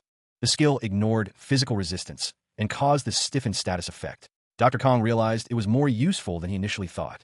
Not only could it harden slimes, but could soften them as well, he mused. The doctor realized the black beast wasn't exactly a typical creature. It was closer to an amorphous monster like a slime, so this might work. Using slime hardening, he focused his energy. The hardened slime began to drain away. A beam of light shone as Dr. Kong realized. It's working. Now, he needed to gather it all up using drainage. The liquid substances were pulled in at close range. Disabling drainage, the black beast's slime swirled around him. The last vestiges of the black matter began to dissipate, glooping away. The system chimed, tracking the steady decline of the remaining black matter. With a final drip, the black matter's dissipation ceased, his body returning to a stable state. He breathed a sigh of relief, the tension leaving his shoulders. Another sigh escaped him as he surveyed the scene. That should take care of the urgent problem at hand. He thought to himself that he needed to treat himself, but he was so exhausted. He mused that he'd never had an issue with saving people, but having useful skills made it easier. Yeah, this now feels more like being a healer, which does make his life easier. Though he still couldn't use any healing skills, he supposed, he could now call himself a quack healer. He opened his eyes, a strange orange glow filling his vision. The doctor found himself in a chapel, confusion clouding his features. Why was he back here? He wondered if this was a dream, unable to access his status window. A heavy thud echoed through the chapel. A monstrous roar filled the air, signaling an imminent threat. The figure of Zamer, god of harmony and integration, loomed before him. Zamer's voice boomed, filled with rage. How dare you? Zamer unleashed a torrent of energy, furious at the desecration of his temple. The doctor stood, sweat dripping from his brow, bracing himself for the onslaught. Zamer's voice echoed, filled with contempt. You insolent mortal. Energy blasts streaked toward him, promising destruction. Zamer prepared to strike again, his form radiating power. A figure, seen from behind, declares an unyielding vow. He will never forgive. The sound of a sharp slap echoes. A brutal strike lands with terrible force. The towering structure looms overhead. Heavy breaths fill the air, a sign of exertion. A trembling hand hovers, the air thick with tension. Each exhale is a visible cloud. Panting, the figure struggles to regain composure. The recent blow clearly took its toll. Blood stains the pristine white fabric. A silent question hangs in the air, unanswered. He struck, the force of the blow sending shockwaves through the air. The entity reeled, its form momentarily distorted by the impact. The white figure stood tall, blood dripping from its eyes. Another slap echoed, the sound sharp and brutal. Again, the man struck the entity, the force of the blow visible. Hija screamed, demanding the slaps cease. The man stood over Hija, the entity's rage palpable. Sung Hyen Kong snickered, offering a disingenuous apology for losing control. Hija trembled, unable to comprehend how a mere human could withstand her awe. Sung Hyen Kong remarked that he was quite experienced in this field. He recalled raiding churches before, the memory accompanied by the flare of burning buildings. Sung Hyen Kong explained that he's had his fair share of gods visiting his dreams, which is how he found out even these all-powerful gods. A hand reaches up, a viscous substance dripping from its open palm. The hand clenches into a fist, but it seems to have no effect in this dreamscape. Hija explains that mental attacks are the only thing that works here, adding that she has a strong mind. A low growl emanates from the draped figure. Hija states that she knew from the moment he trespassed her sanctuary that he was no ordinary human. Hooves clip and clop against the stone floor. The draped figure says that Sung Hyen Kong brought something with him. Hija promises great power if he does as she asks. The healer considers the offer, his expression unreadable. Hija commands him to kill that disgusting beast, and he wonders if she is talking about the black beast. A monstrous, shadowy figure looms, its form barely discernible in the darkness. He scowls, questioning why she is being so difficult about the task at hand. Hija looms over him, demanding to know what he means by disgusting. Hija states that she cannot say, and if that is the case, she cannot accept his offer either. The edges of Hija's dress ripple as she prepares to make a move. Hija warns him to kill it now, or face the consequences of his refusal, a chill emanating from her. The healer remains defiant, as Hija vows to unleash her followers to hunt him down. Sung Hyen Kong tells her to go ahead, unfazed by her threats. The doctor prepares to use Azul for good, a crackling sound emanating from his hand. Hija declares that with her church already in ruins, losing any more followers would mean the end. The sound of TSSS fills the air as Hija calls him an insolent little. Hija screams in frustration, lamenting that it would be the perfect chance to wipe his cult from Azul if only she had her full power. Energy crackles around the doctor as he prepares to fight. She huffs, the strange, antler-like protrusions from her head shifting slightly. Hija suggests that if he has a problem, he should ask the black beast to kill her. Oomph. The spectral figure turns, her form still obscured by the white cloth and strange, skeletal antlers. Thesis. Dr. Kong stands amidst swirling shadows, his expression unreadable as the dreamscape shifts around him. The dreamscape coalesces into a nightmarish vision. Hija observes that humans perceive her world as black. Fade. The scene blurs, the edges of the dreamscape dissolving into nothingness around Sung Hyen Kong. The doctor's face is partially obscured by shadow, his expression thoughtful as he considers something. Blink. Sung Hyen Kang's eyes widen slightly. He realizes he is finally awake. Meanwhile, a blurry image shows a ceiling. A man wonders what someone meant by something. Whoosh. The man is awake. He exclaims that someone else is awake. Slap. The man is struck across the face. He says, "Geez, you scared me." The man, reeling from the slap, asks what that was for. Shout. The man cries out, lamenting the trouble he went through to see someone. A voice booms, demanding someone clean up the mess. A figure lies sprawled on the bed, seemingly unconcerned. News has spread throughout Radaya. The Grand Temple has collapsed. Murmurs ripple through the crowd gathered before the ruins. The area teems with onlookers and priests from other churches. Whispers carry on the wind, speaking of a harmony and integration project that could spiral out of control if discovered. A voice explains that they have been moved to a private residence for now. Lewis is likely the only one who can be held accountable for everything. Sung Hyen Kong reflects on wiping out the other high-ranking priests. He believes he was whisked away to keep him from speaking out. Another man agrees that it was a good call, as getting arrested by the church would have been a hassle. He turns away. The man asks if Sung Hyen Kong knows what happened to the black monster that was with him. By monster, the man must mean the underground storage of Lewis's mansion. From within a cage, a voice calls out for Doc. Sung Hyen Kong is asked if he is okay and what about the kids. He whimpers, stating this is about what he expected. Thanks to Brother Lewis sneaking them out, the kids are safe. As for him, he'll get himself treated soon. The one who turned into an apostle lost his power too. He offered a quiet apology, the words hanging in the air. From within the cage, the shadowy wolf-like creature tilted its head, its glowing eyes narrowed. Huh? For what? The creature admitted it didn't get a chance to tell him before, but right after it comes back from the dead, it goes berserk. The creature continued, saying its mind just goes blank, and one time, it even stabbed its own companion. The shadowy wolf-like creature recalled that he was a good friend, but when it came to, it found him impaled by one of its own spikes. The creature's expression was unreadable, its features obscured by shadow. The creature wondered how it ended up with a power like this, musing that maybe someone like it is just meant to be alone forever. Sung Hyen Kong listened intently, his arms crossed, his expression thoughtful. The creature stated it didn't know about that, adding that from what it saw while fighting alongside him, aside from being a little pissed off, he just seemed like another ordinary dimension traveler. The shadowy wolf-like creature's eyes glowed with an unsettling intensity. The creature questioned if it fought alongside him, insisting it didn't attack him, to which he simply replied, "Yep." The creature scoffed, saying he'd chase down anyone who attacked him to the ends of the earth and tear them apart. He recalled a time when his temper ensnared the unlucky. The wolf-like creature acknowledged that he could fight alongside others, too. He knew how to work with others when someone helped him. The creature admitted that things would have been worse if he had been on his own. The wolf-like creature seemed to question this reality.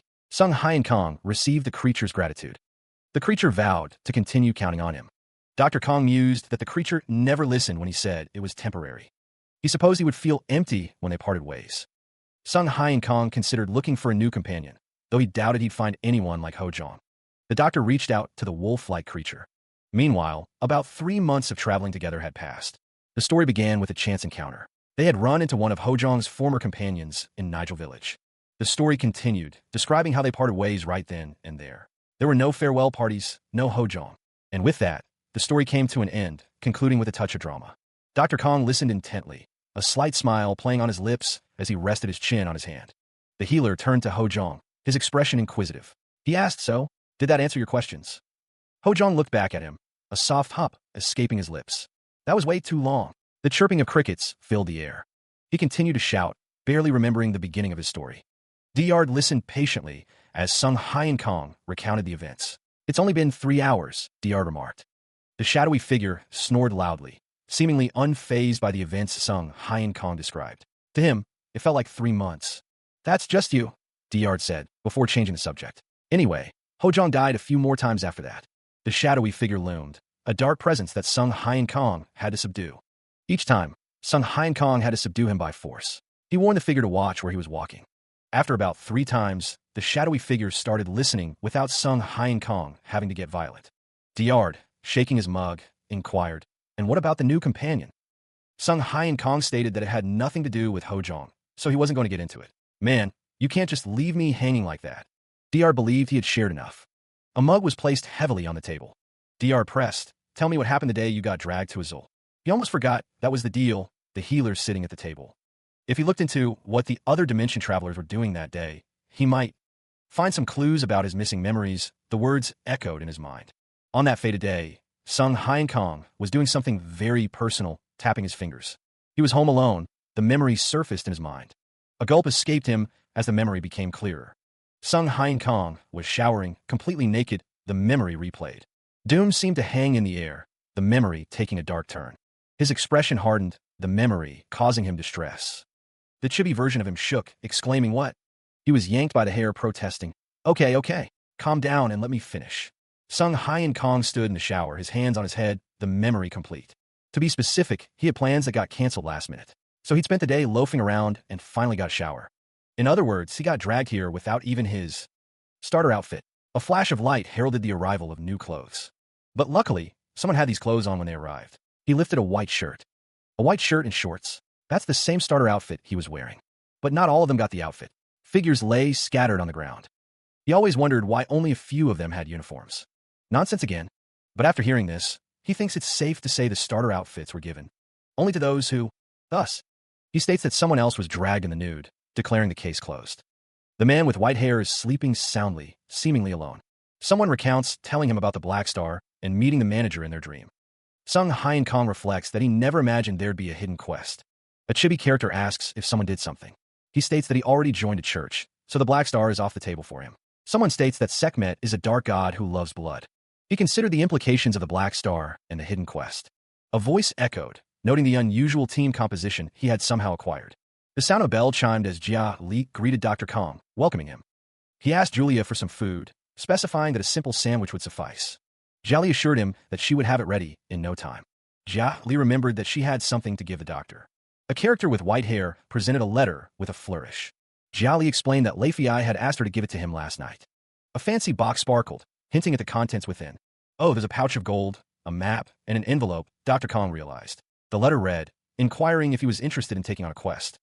Seeing how fancy the box was, he mused that it must be a quest from an aristocrat. He read the document, noting the location was Sharon, a city near Hain Village. He paused, taking a moment to eat something before continuing. The doctor set down the snack, declaring it was time to get to work. The city of Sharon awaited, its buildings bathed in the warm glow of the setting sun. A carriage rattled along the cobblestone streets, heading towards its destination. What kind of quest was this exactly? The granddaughter of the head of the Golden Osmanthus estate was ill, bedridden for a year, but no one knew the cause. The name of the disease remained a mystery, and other healers had been unable to help, so Lei Fei had recommended him. It was a healer request, then. In his 2 years as a quack healer, this was the first. The doctor's expression shifted, a hint of intrigue flickering across his face. What exactly was in the envelope that Lei Fei had provided? The carriage continued its journey, the Golden Osmanthus estate looming in the distance. Lei Fei's letter of recommendation, an entry passed to the estate, and a letter from the client were all contained within. The sound of rushing wind filled the air as they approached their destination. Before them stood the Golden Osmanthus estate, a grand building surrounded by lush gardens. A woman with purple hair greeted them at the gate. Welcome, I'm Daphne, the Pajorel family's gardener. Daphne extended a hand in greeting, her expression welcoming. Meanwhile, Daphne requested that Mr. Healer follow her to the drawing room, her tone polite and professional. The air grew thick with the scent of flowers. Daphne remarked on the amazing smell, noting she hadn't even smelled a thing outside. A vast field of golden osmanthus flowers stretched before them, their fragrance filling the air. Daphne explained that golden osmanthuses often try to break into the estate, their allure strong. The gardener noted how lovely they were to look at and how amazing they smelled. She then admitted that normally one could smell them from far away. The fragrance escaped outside, so the Pajorel family hired mages to cast a scent barrier around the estate. Daphne mused that the fragrance of golden osmanthus was so alluring that people would. She finished her thought, stating that fragrant flowers are bound to attract pests. The healer's expression is unreadable, his gaze steady as he takes in his surroundings. She gestures for Dr. Kong to make himself comfortable. A figure on the ground offers a quiet thank you. Sung Hyan Kong pauses, sensing another presence. Someone is already here, he realizes. A man takes a sip from his cup, the sound echoing slightly in the large room. The man's expression shifts into a wide smile, a glint in his eye. Father Harith exclaims, surprised to see them. He says it's fancy running into them here. The cup drips slightly as Father Harith clenches his fist, his expression unreadable. Sung Hyan Kong introduces himself as a healer, standing beside a man in a red robe. The healer's presence seems to stir something in the air, a subtle shift in the atmosphere. A man in a brown robe points accusingly. He recognizes Sung Hyan Kong from somewhere.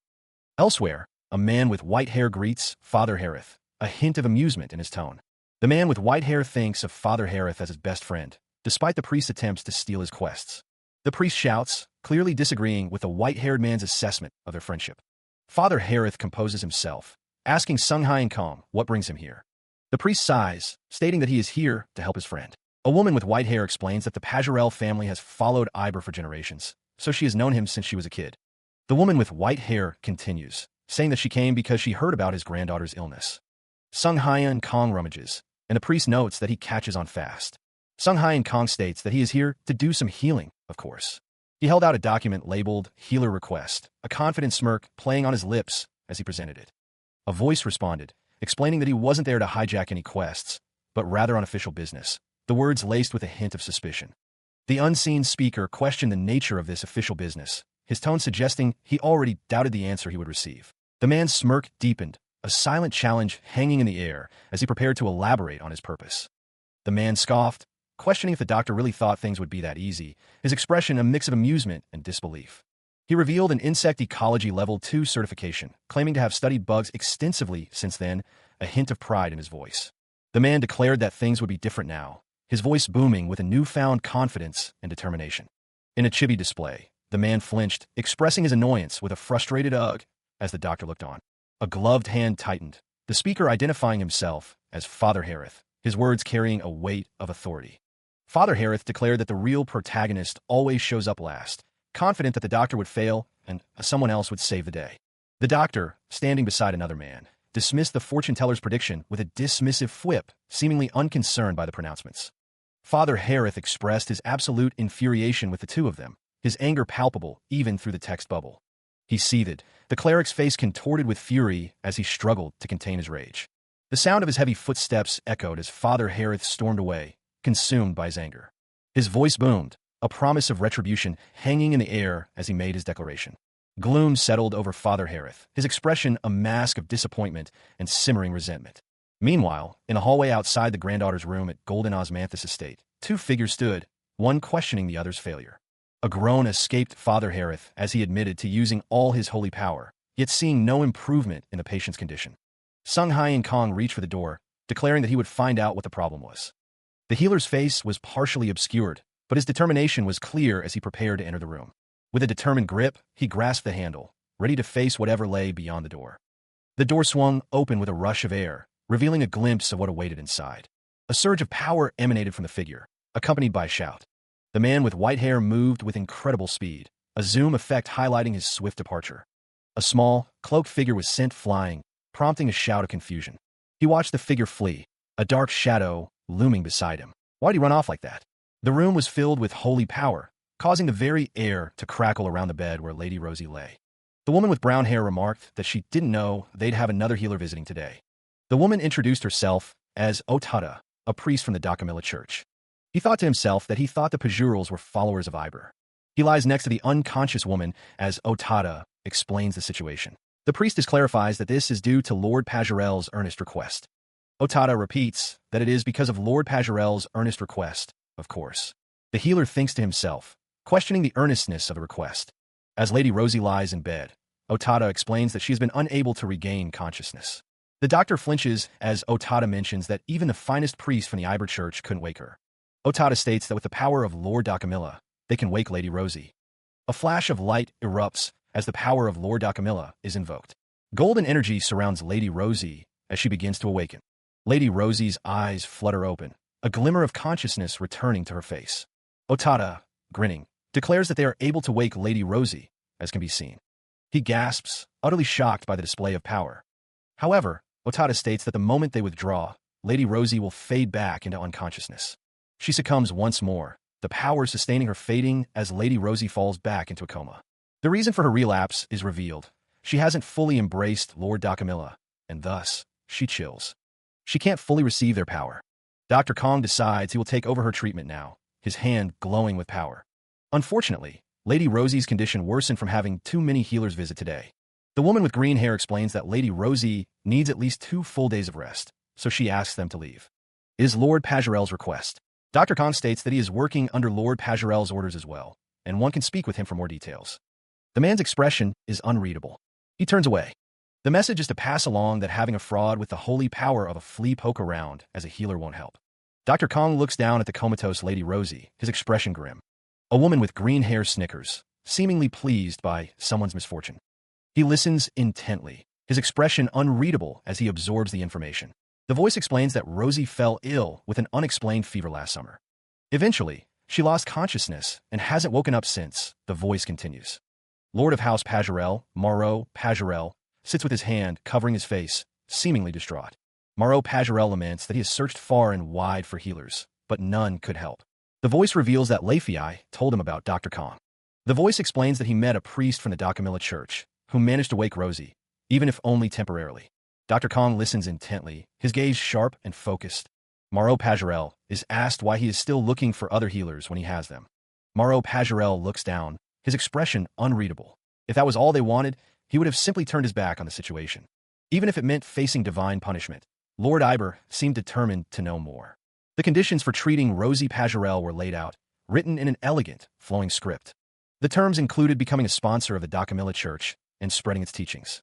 A fist slammed down, emphasizing the gravity of the situation. Rosie was only 5 years old. Marot Pajurel looked distraught. She should be getting spoiled by her family, not facing this. The term stipulated that she would not be dragged off to a monastery for harsh training.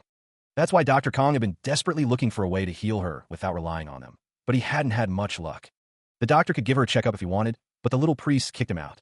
They told him to come back in 2 days. Moreau Pajorel apologized, asking him to play along for now.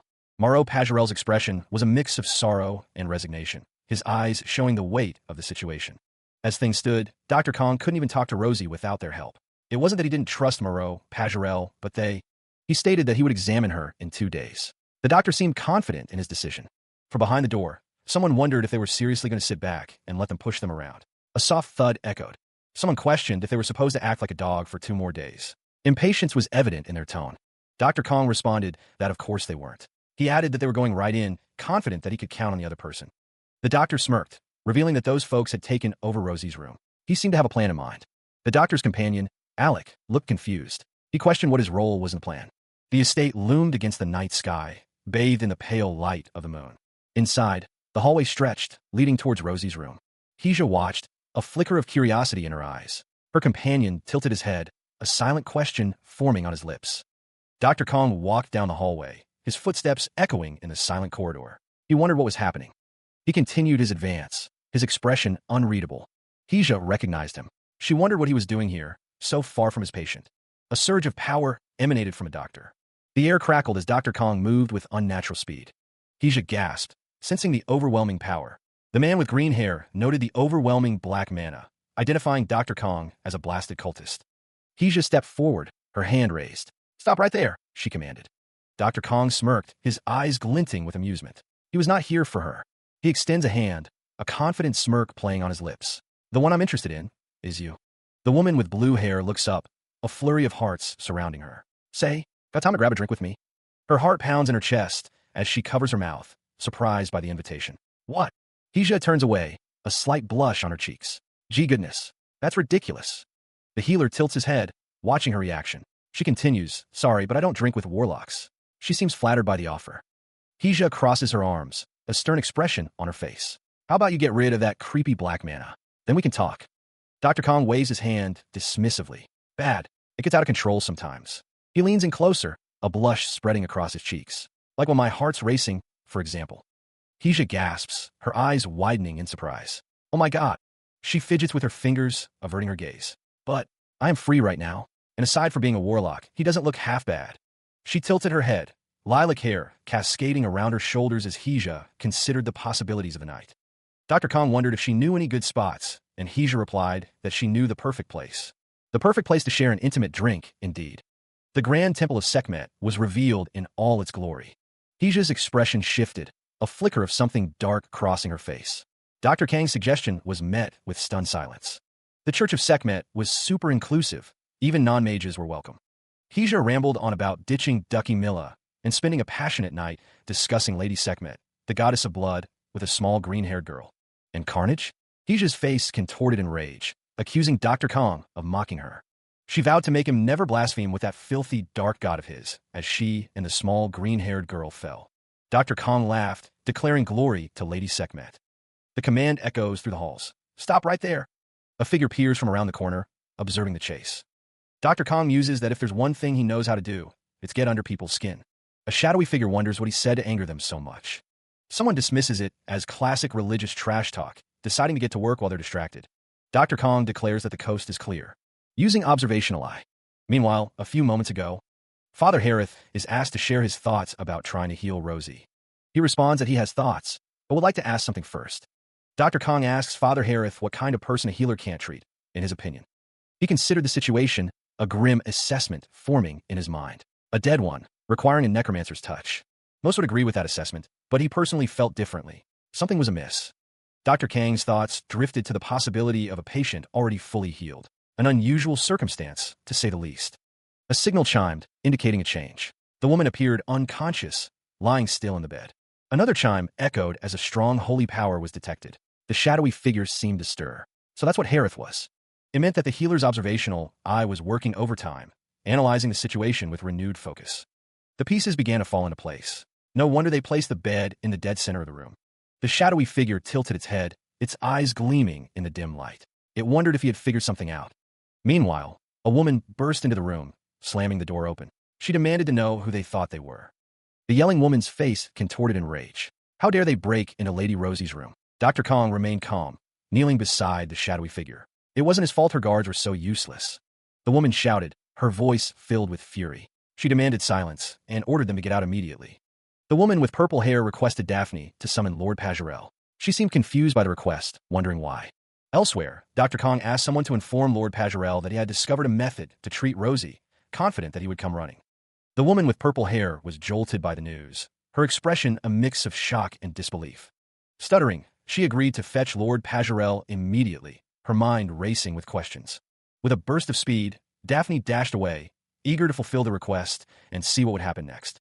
The man with brown hair questioned the validity of the claim, wondering if a fraud with no holy power could truly find a cure. He doubted that anyone would believe such an absurd lie, his expression skeptical and disbelieving. Dr. Kong, with a confident smirk, stated that they would soon discover whether it was a lie or not. The man with pink hair, seemingly surprised, asked if a cure had indeed been found, his eyes wide with anticipation. The doctor confirmed that he had identified the cause of her coma, his tone serious and determined. The two men stood close, their conversation hushed and intense, the weight of the situation heavy in the air. The man with pink hair had a question for Father Harith, inquiring if he believed there was nothing wrong with Rosie. He states that he found no injuries, no signs of drugs, or any curses. Lying in bed, the girl seems peaceful, but someone nearby doesn't see anything strange. Dr. Kong asks Hojong to give him one of her spikes, and she agrees. A weapon is waved, creating a swooshing sound. The weapon is raised, ready to strike. The real culprit is about to be revealed. Dr. Kong points the weapon, preparing to unleash its power. Holy power floods the room. Father Harith flinches, questioning the holy power. Dr. Kong lifts the weapon higher, ready to strike. The weapon swings down with immense force. Dr. Kong brings the weapon down. A whoosh echoes through the room, a prelude to the unfolding events.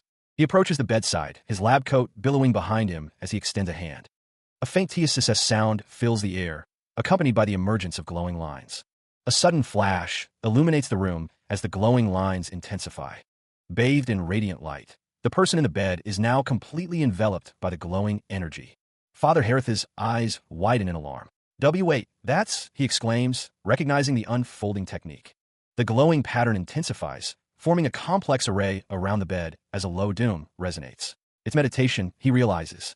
Father Harith's expression shifts to confusion. Meditation? What's that supposed to mean? He mutters, struggling to understand. The text explains that it's an ascetic skill using holy power to force a person's soul into unconsciousness, as the doctor stands nearby. The panel emphasizes that only priests can learn it, highlighting the unusual nature of Dr. Kang's actions. Ascetic skills, a form of meditation, are being discussed. These skills inflict pain using holy power, a unique and potentially dangerous combination. Simply put, they're the holy power version of a curse, a dangerous tool. Father Harith wonders who would hide meditation with holy power. Dr. Kong explains that they would never expect this sort of trap. Unlike curses, ascetic skills are used for self-discipline, making them unexpected. It just goes to show how dangerous stereotypes can be, the text implies. Father Harith asks how they can wake Rosie up, his brow furrowed with worry. Normally, black mana would be used to break ascetic skills, but that's too dangerous for a child like Rosie, Father Harith explains. Father Harith suggests asking the church to send a specialist in ascetic skills, but Dr. Kong says there's no need for that. Dr. Kong wields a dark energy, a black tendril crackling with power. But black mana is... Father Harith studies the threads surrounding Rosie, observing that this is not black mana. His brow furrows, his expression shifting to one of intense concentration as he examines the threads. Father Harith confirms his initial assessment, stating that he doesn't sense any traces of black mana at all. The priest gulps, admitting he assumed it was black mana due to its effectiveness against holy power. A chibi version of Dr. Kong reaches out, questioning what the material is and how it could even exist. Another chibi version of Dr. Kong blocks the priest, warning him not to even think about stealing credit for his job. Sung Hyen Kong stands over Rosie, who is lying in bed, connected to the mysterious threads. At first glance, it looks like these threads are wrapped around her body, glowing with an inner light. But that's just a decoy. What's really bound is her soul, protected by the threads. Dr. Kong prepares to use a technique, channeling energy through his hands, identified as Ho, Russ's hand. The energy manifests as a skeletal hand, and he prepares to use soul interference on Rosie. The skeletal hand makes contact with her soul, the threads glowing brighter as the technique is initiated. He continues the process, using the observational eye to examine the soul. A woman watches with wide eyes, exclaiming that he pulled her soul out. Father Harith looks on, muttering, "Good heavens," at the sight of the soul interference. Dr. Kong focuses intently, knowing that carelessness could damage her soul. Using the observational eye, he peers into the depths of the soul. He continues the treatment, admitting that mental therapy is not his forte. Since there's no way to see or touch it, the process is delicate. There's no way to tell if the treatments are actually working, he thinks. But now he is able to physically treat the mind. He supposes he'll have to start looking after people's mental health too. Father Harith exclaims that meditation's broken and her soul is glowing again. The woman watches with a concerned expression as the soul glows. The woman with brown hair grits her teeth, finding the situation impossible. Dr. Kong continues the soul interference as someone wonders who he is. The soul of a child is pure and clear, but extremely fragile, currently connected to the physical body, according to the display.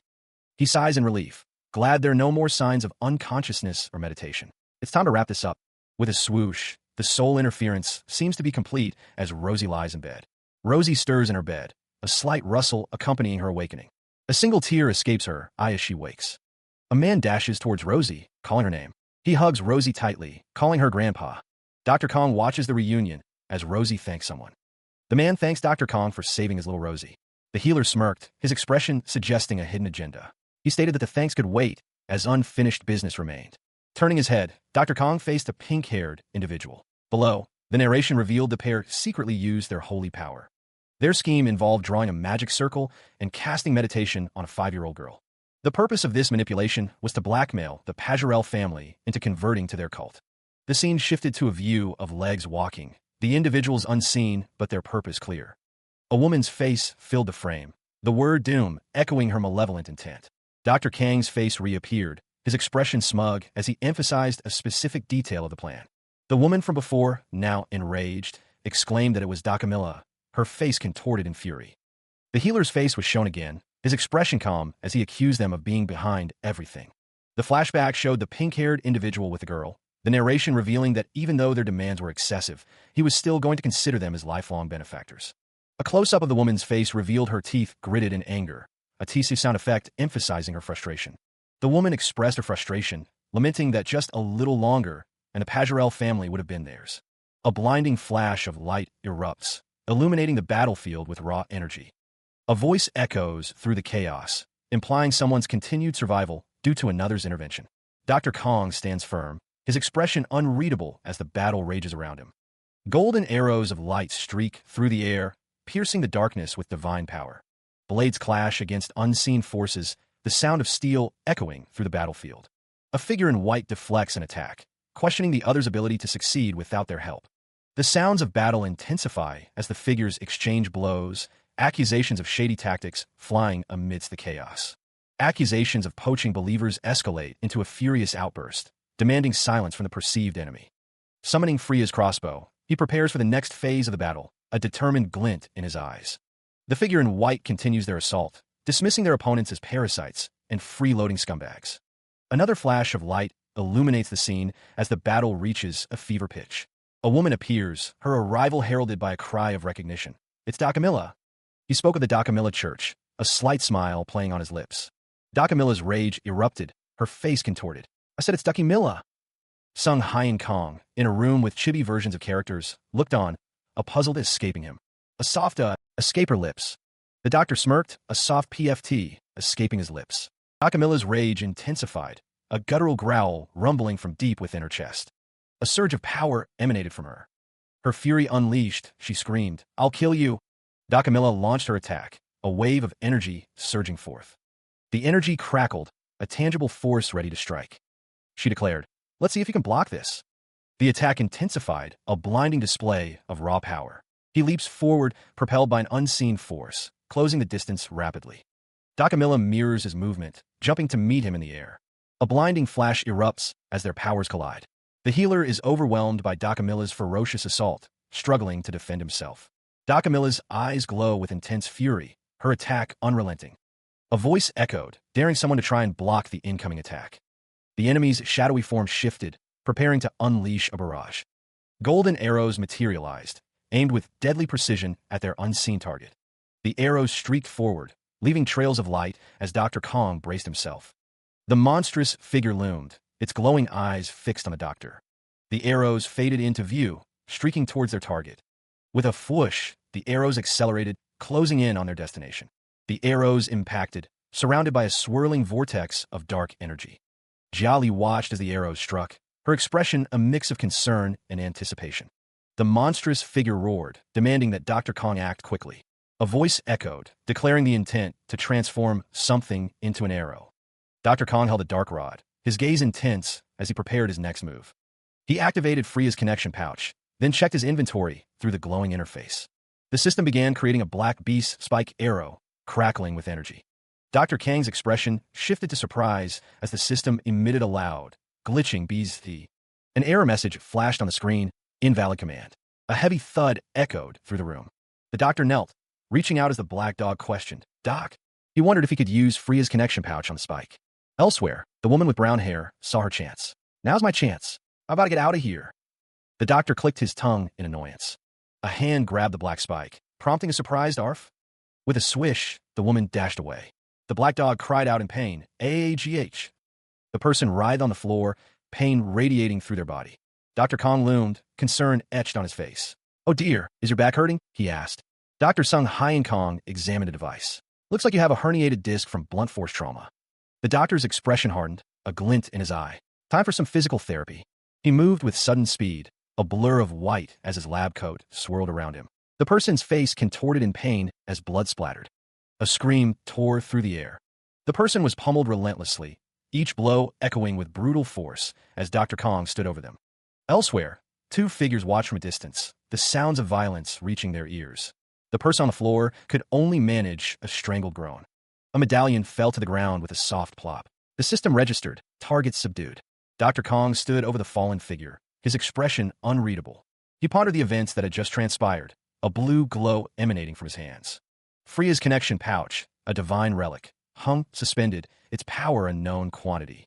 The black beast possessed a high resistance to both holy power and black mana. If that was the case, a divine relic skill wouldn't work on it. Dr. Kong considered if it should also be incompatible with the inventory created by the manager. Meanwhile, two figures knelt, begging for mercy, claiming they were just following orders. Elsewhere, a bound individual sat, their fate uncertain. A white-haired person interacted playfully with a black beast, seemingly unconcerned with the situation. The white-haired person mused that for people with that much holy power, their combat skills were pretty mediocre. Dr. Kong groaned, judging by their holy power alone, they're on par with most mid to upper level. He considered the implications, his mind racing. Churches, but the fact that he'd never heard of them raised questions. The Dakamila Church possessed holy power that far exceeded their reputation, a force to be reckoned with. The Slant Guild also wielded strong holy power, despite being a group of mages, adding another layer to the mystery. A pattern began to emerge, a connection between these wielders of holy power, hinting at a larger organization. He leaned in, his gaze intense. Dr. Kong asked, "Father Otada, have you ever heard of something called miracle water?" The woman looked up, confusion etched on her face. "Huh, what's that?" she asked, her voice strained. The woman flinched, her eyes widening. "A potion that grants you the ability to use holy skills just by drinking it." A shimmering potion bottle came into view. The woman asked, "Is that the source of your power?" Dr. Kang's expression hardened, his eyes narrowing as he considered the implications of the potion. The woman, bound and helpless, revealed, "Well, the higher-ups did give us a potion that gave us holy power." She continued, her voice barely a whisper, "But I don't know what exactly it was either." He considered the information, a new determination in his eyes. Dr. Kong thought, "Guess I've got to find the boss." He grinned, a sinister glint in his eyes, declaring that he'd made his decision. Elsewhere, a man lay injured, his face contorted in pain and confusion. A hand plunged downward, a blade flashing as it delivered a fatal stab. A spectral hand reached into the body, extracting a glowing orb of energy. The orb pulsed with light, a soul ripped from its mortal coil. The injured man, now lifeless, was addressed as Father Otada. A woman with long blue hair stared in disbelief, demanding to know what had just happened. The woman was given a month to complete her task. The soul floated, ready to be delivered to its intended recipient.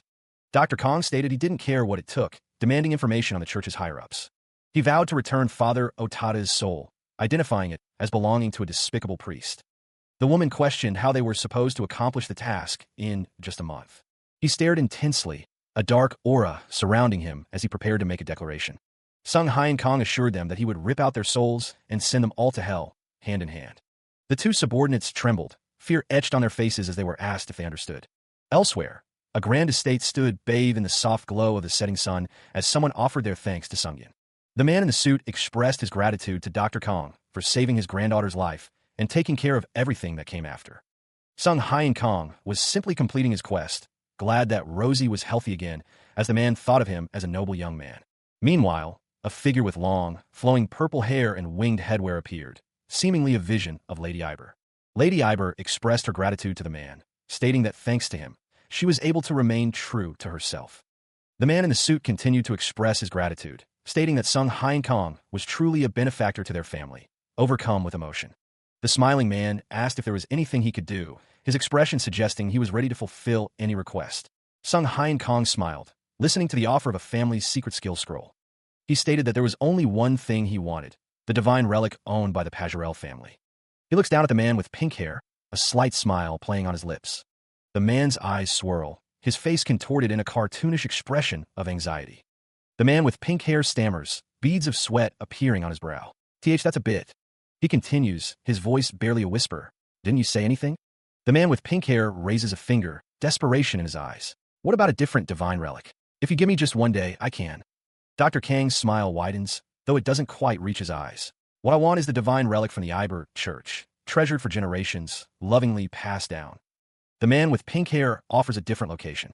Then how about a different divine relic by the golden Osmanthus estate? Nothing else will do. The man with pink hair is sweating profusely, his eyes wide with fear as the word doom looms above. A divine relic, Iber's deep sigh, radiates with a soft, ethereal light. The man gazes upon the relic, a subtle smile playing on his lips. The relic pulses with holy power, its energy almost palpable. Dr. Kong holds the relic, his expression thoughtful as he speaks to another man. The crying man laments that the relic is different from what he was told. A sinister smile spreads across the man's face, his eyes gleaming with amusement. He muses that it doesn't matter which divine relic it is, as stealing something someone loves is always more fun. Father Harith is asked if he plans to stay a little longer. Father Harith explains that he was originally planning to leave yesterday, but has to take care of the Otada situation. The man with black hair remarks that Father Harith is the one who dumped him. Harith Finn states that he'd like to thank the other properly, not as a priest, but as Moreau's friend. He extends his hand, offering something and asking the other to accept it. He examined the object, a chain with several circular pendants. Father Harith watched him expectantly as Dr. Kong inquired about the item. The priest presented the chain, explaining its origin. He claimed it was a divine relic he created himself, calling it the heart of the devout. Father Harith grinned, adding that the relic wasn't completely useless. His expression suggested a deeper meaning behind his words. The priest hoped it would serve him well. The words hung in the air, a subtle challenge. Father Harith watched as the chain rattled in Dr. Kang's hand. The sound echoed the tension between them.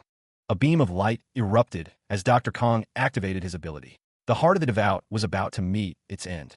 Dr. Kong thanked Father Harith, stating he would treasure it. His words were laced with irony as he prepared to dismantle the relic.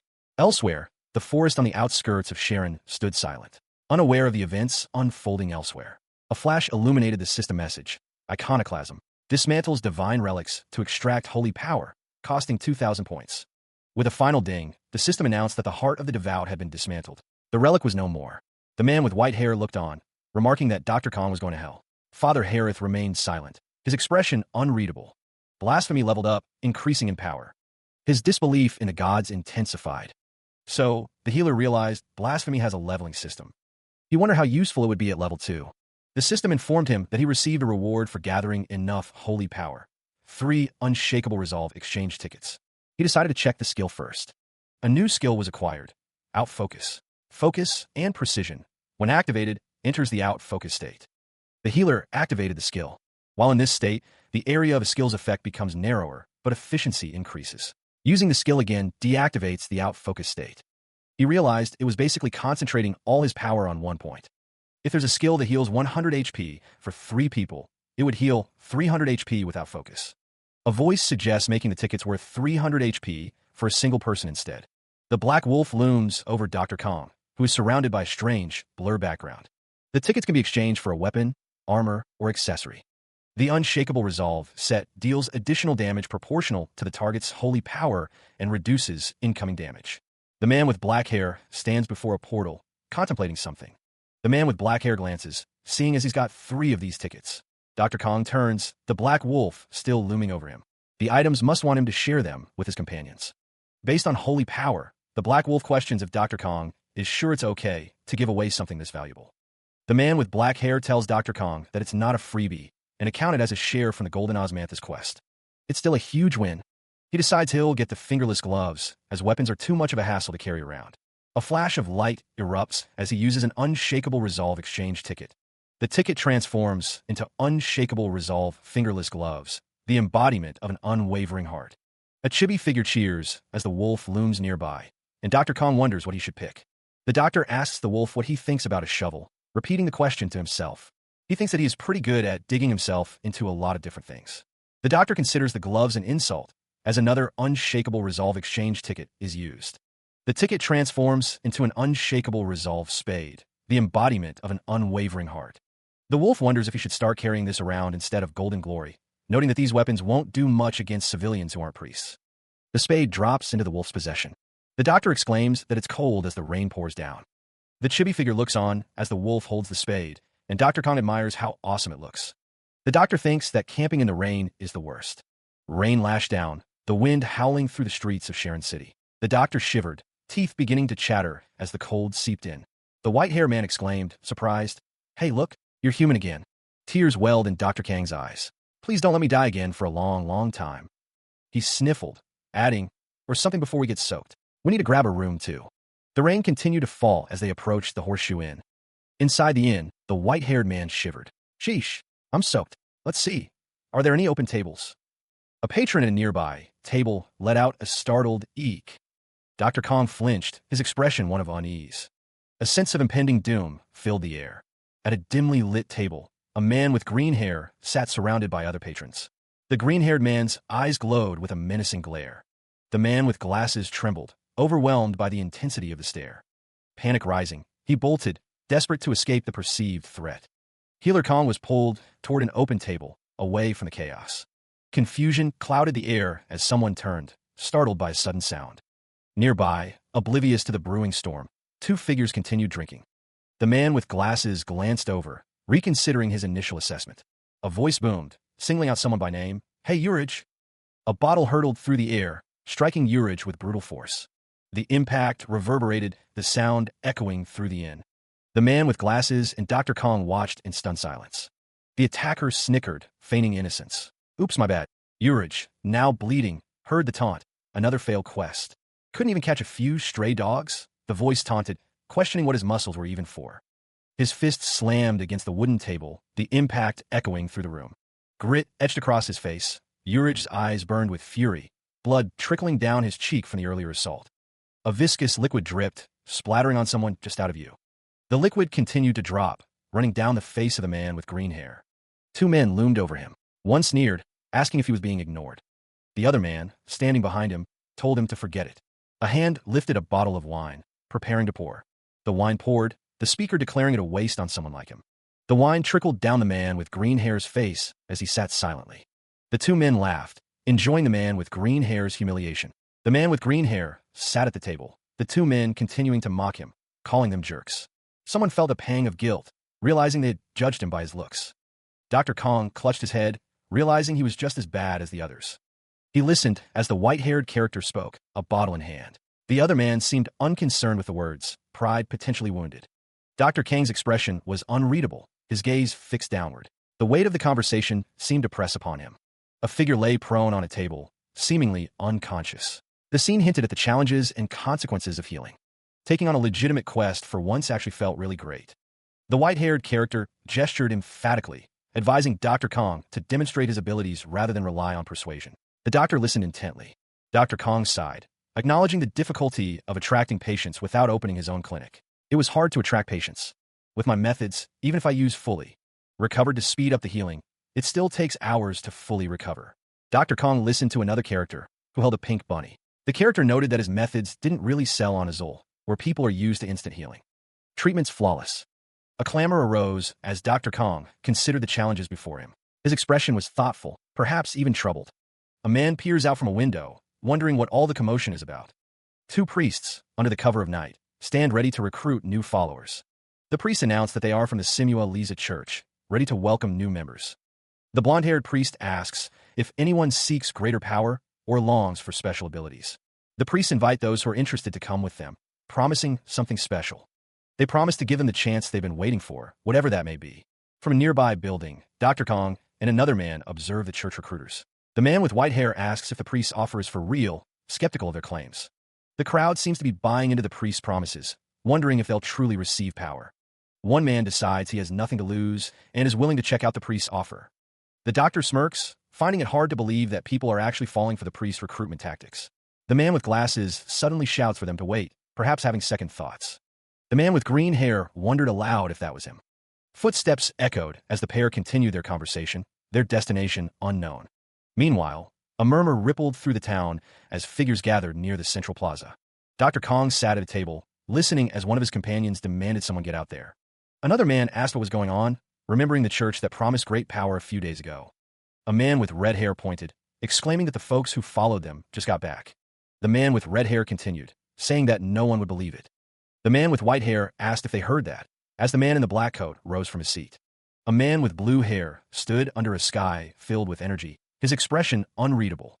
The returning followers lay defeated on the ground, their bodies scattered amidst the town's buildings.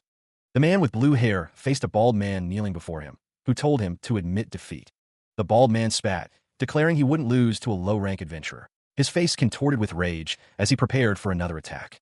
The man with blue hair remained silent, his expression unreadable. He seemed unfazed by the bald man's outburst, his resolve unwavering.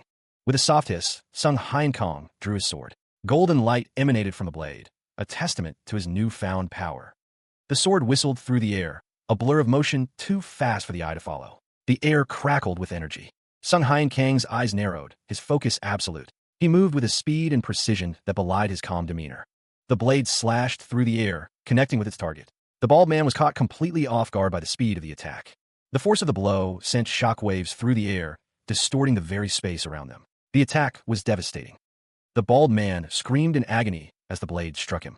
Blood splattered as he was sent flying backward. The bald man landed heavily on the ground, defeated. His body lay limp amidst a pool of his own blood. The woman with pink hair murmured in disbelief, noting that he wiped them all out by himself. The man with brown hair looked on in shock. One of the onlookers exclaimed in disbelief, questioning what in the world had happened to him. Another asked if the church had really given him that power.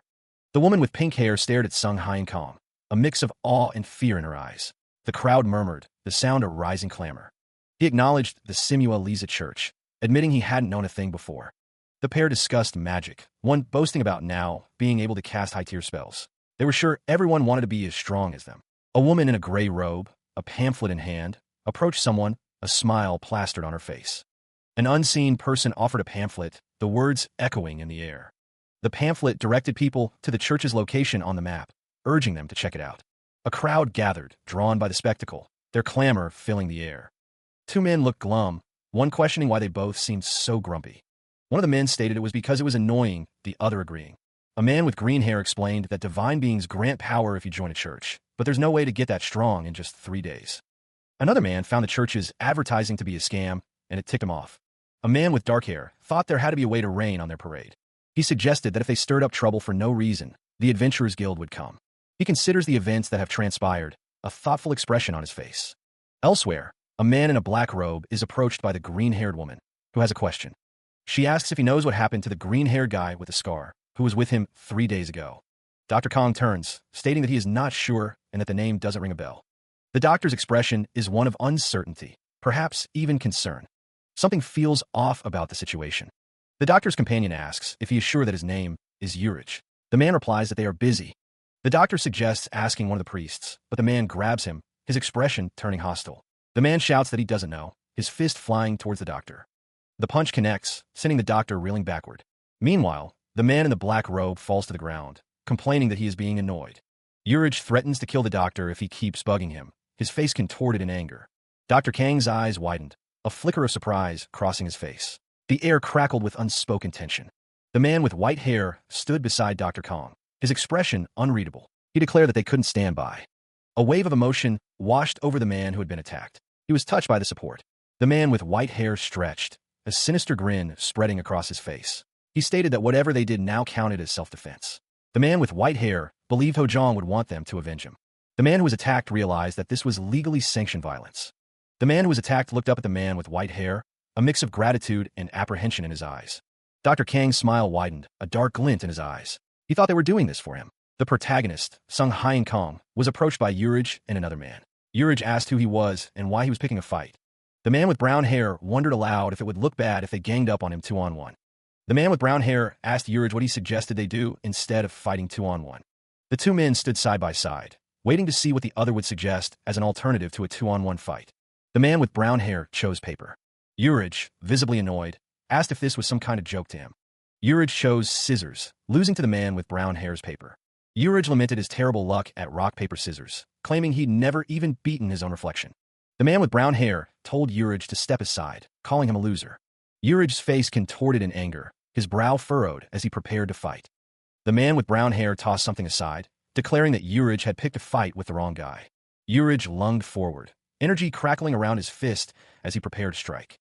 He unleashed a devastating blow, the force of it crackling with raw power. The ground shattered under the immense pressure, fissures spreading like spiderwebs. The force of the attack sends onlookers flying back, struggling to maintain their balance. A cry of shock pierces the air, a testament to the sheer force unleashed. Witnessing the display of power, the man with white hair questions the source of it. Dr. Kong observes the scene, a thoughtful expression on his face as he contemplates the new power. He reaches down, his fingers closing around a broken piece of wood on the ground. A voice comments on the situation, noting that they seem to be on the same page. Sung Hyen Kong stands tall, the makeshift weapon held firmly in his grasp, ready to face his opponent. The doctor's eyes narrow, a steely glint in them as he prepares to use his power. A system message indicates that out-focus is being activated. He glanced up, spotting the twig hurtling towards him. A murmur rippled through the crowd. They questioned if he was serious about fighting with that. Urij scoffed. You think you can block my fist with that flimsy thing? The doctor's expression hardened, though he thought it would be more than enough. Urij sneered, calling him a little punk. Urij lunged forward, ready to strike. Sung Hyen Kong focused intently, his dark hair shifting slightly. The healer activated out-focus, a confident smirk playing on his lips. Out-focus was active, concentrating stamina into the twig. The sound of impact echoed as Urij's attack connected. Sung Hyen Kong stood ready, the twig held high. He advanced, the twig empowered with out-focus crackling with unseen energy. Urij's eyes widened in disbelief, struggling to comprehend the impossible. He couldn't believe it. The impossible was happening right before his eyes. The twig connected, a resounding POW echoing as it struck Urij. Urij cried out in pain as the force of the blow reverberated through him. A sickening crack accompanied the impact, suggesting broken bones. Urij, reeling from the unexpected attack, questioned the healer's identity. The twig landed another blow, the sound of thwack punctuating the air. The healer smirked, confident in his advantage over Urij. Another strike landed, the wham echoing the force behind it. He continued his assault, the twig a blur of motion against Urij. Urij, clearly in pain, compared the sensation to being hit with a mace. He declared his intent to end the fight, a slash cutting through the air. Using the incision skill, the twig attack landed with surprising force. The force of the blow registers on his face, blood splattering. He cried out in pain as he collapsed to the ground with a heavy thud. Spectators murmured in disbelief. Whoa, he actually won with just a twig. A woman looked on, equally stunned. How did he do that? She wondered. Sung Hyen Kong adjusted his tie, a slight smile playing on his lips. That was pretty good for a basic attack. He gave a thumbs up, thinking to himself that he'd have to save this for finishers only. The crowd began to chatter, their attention now focused on the victor. Who was that guy? The crowd agreed that he completely stole the spotlight. A man with glasses arrived with a student. Oops, looks like we crashed their little party. Sung Hyen Kong observed the newcomers, a thoughtful expression on his face. Sung Hyen Kong wondered if Urij was all right after their recent encounter. The sky was a deep blue, the moon hidden behind the clouds above the building. A digital chime echoed as an achievement unlocked. Sabotage, earned by interfering with the church. A man in a red shirt looked up, surprised. His companion, clad in a black robe, mirrored his reaction. He frowned, noting that this was the first church he'd wrecked, so why was this achievement only now appearing? Another chime. The man in the black robe scoffed, convinced that that jerk was making these rewards up. The achievement reward was an hourglass of retrieval, which fills with sand each time you interfere with the church. The man in the red shirt asked what the others had received as a reward, as the chibi character agreed that it must be the hourglass of retrieval. He flinched as he saw the achievement prerequisite. The party must include at least one member who possesses a divine vessel. Another notification chimed. The reward was karma dust, which cannot be used unless blasphemy is unlocked. A final notification chimed. The reward was materialized will, which slightly increases mana and class specialized stats when used. The man in the black robe stood in a room, contemplating if he could use this to fill up the divine vessel. The white-haired figure stares intensely, a dark aura surrounding him. It seems to boost mana and class specialized stats. He stands, his expression unreadable as he looks down at the kneeling figure before him. The next day, 2 priests call out, promising greater power to those who join them. They claim to be from the Manhwa Lisa church. The priests smile serenely, holding out pamphlets to potential recruits. Their eyes gleam with an unsettling light. A man with green hair looks up at the priests, hope flickering in his eyes. He wonders if he can really become stronger. He asks if he could get a pamphlet, but another voice interrupts. The man is accused of being a scammer. Another man shouts, warning everyone not to listen to the priests. He points accusingly, his expression fierce. The green-haired man's eyes widen with concern. He reveals that his friend went missing after following the priests. The priests and the green-haired man react with shock to the accusation. The air crackles with tension. The green-haired man insists it's true. He claims that when he tried to ask about his friend, the priest suddenly attacked him. A figure sobs, cradled in the arms of Dr. Kong. He cries out in anguish, calling out for Urich. He looked up, a question forming on his lips. The 2 soldiers behind him seemed equally unsure.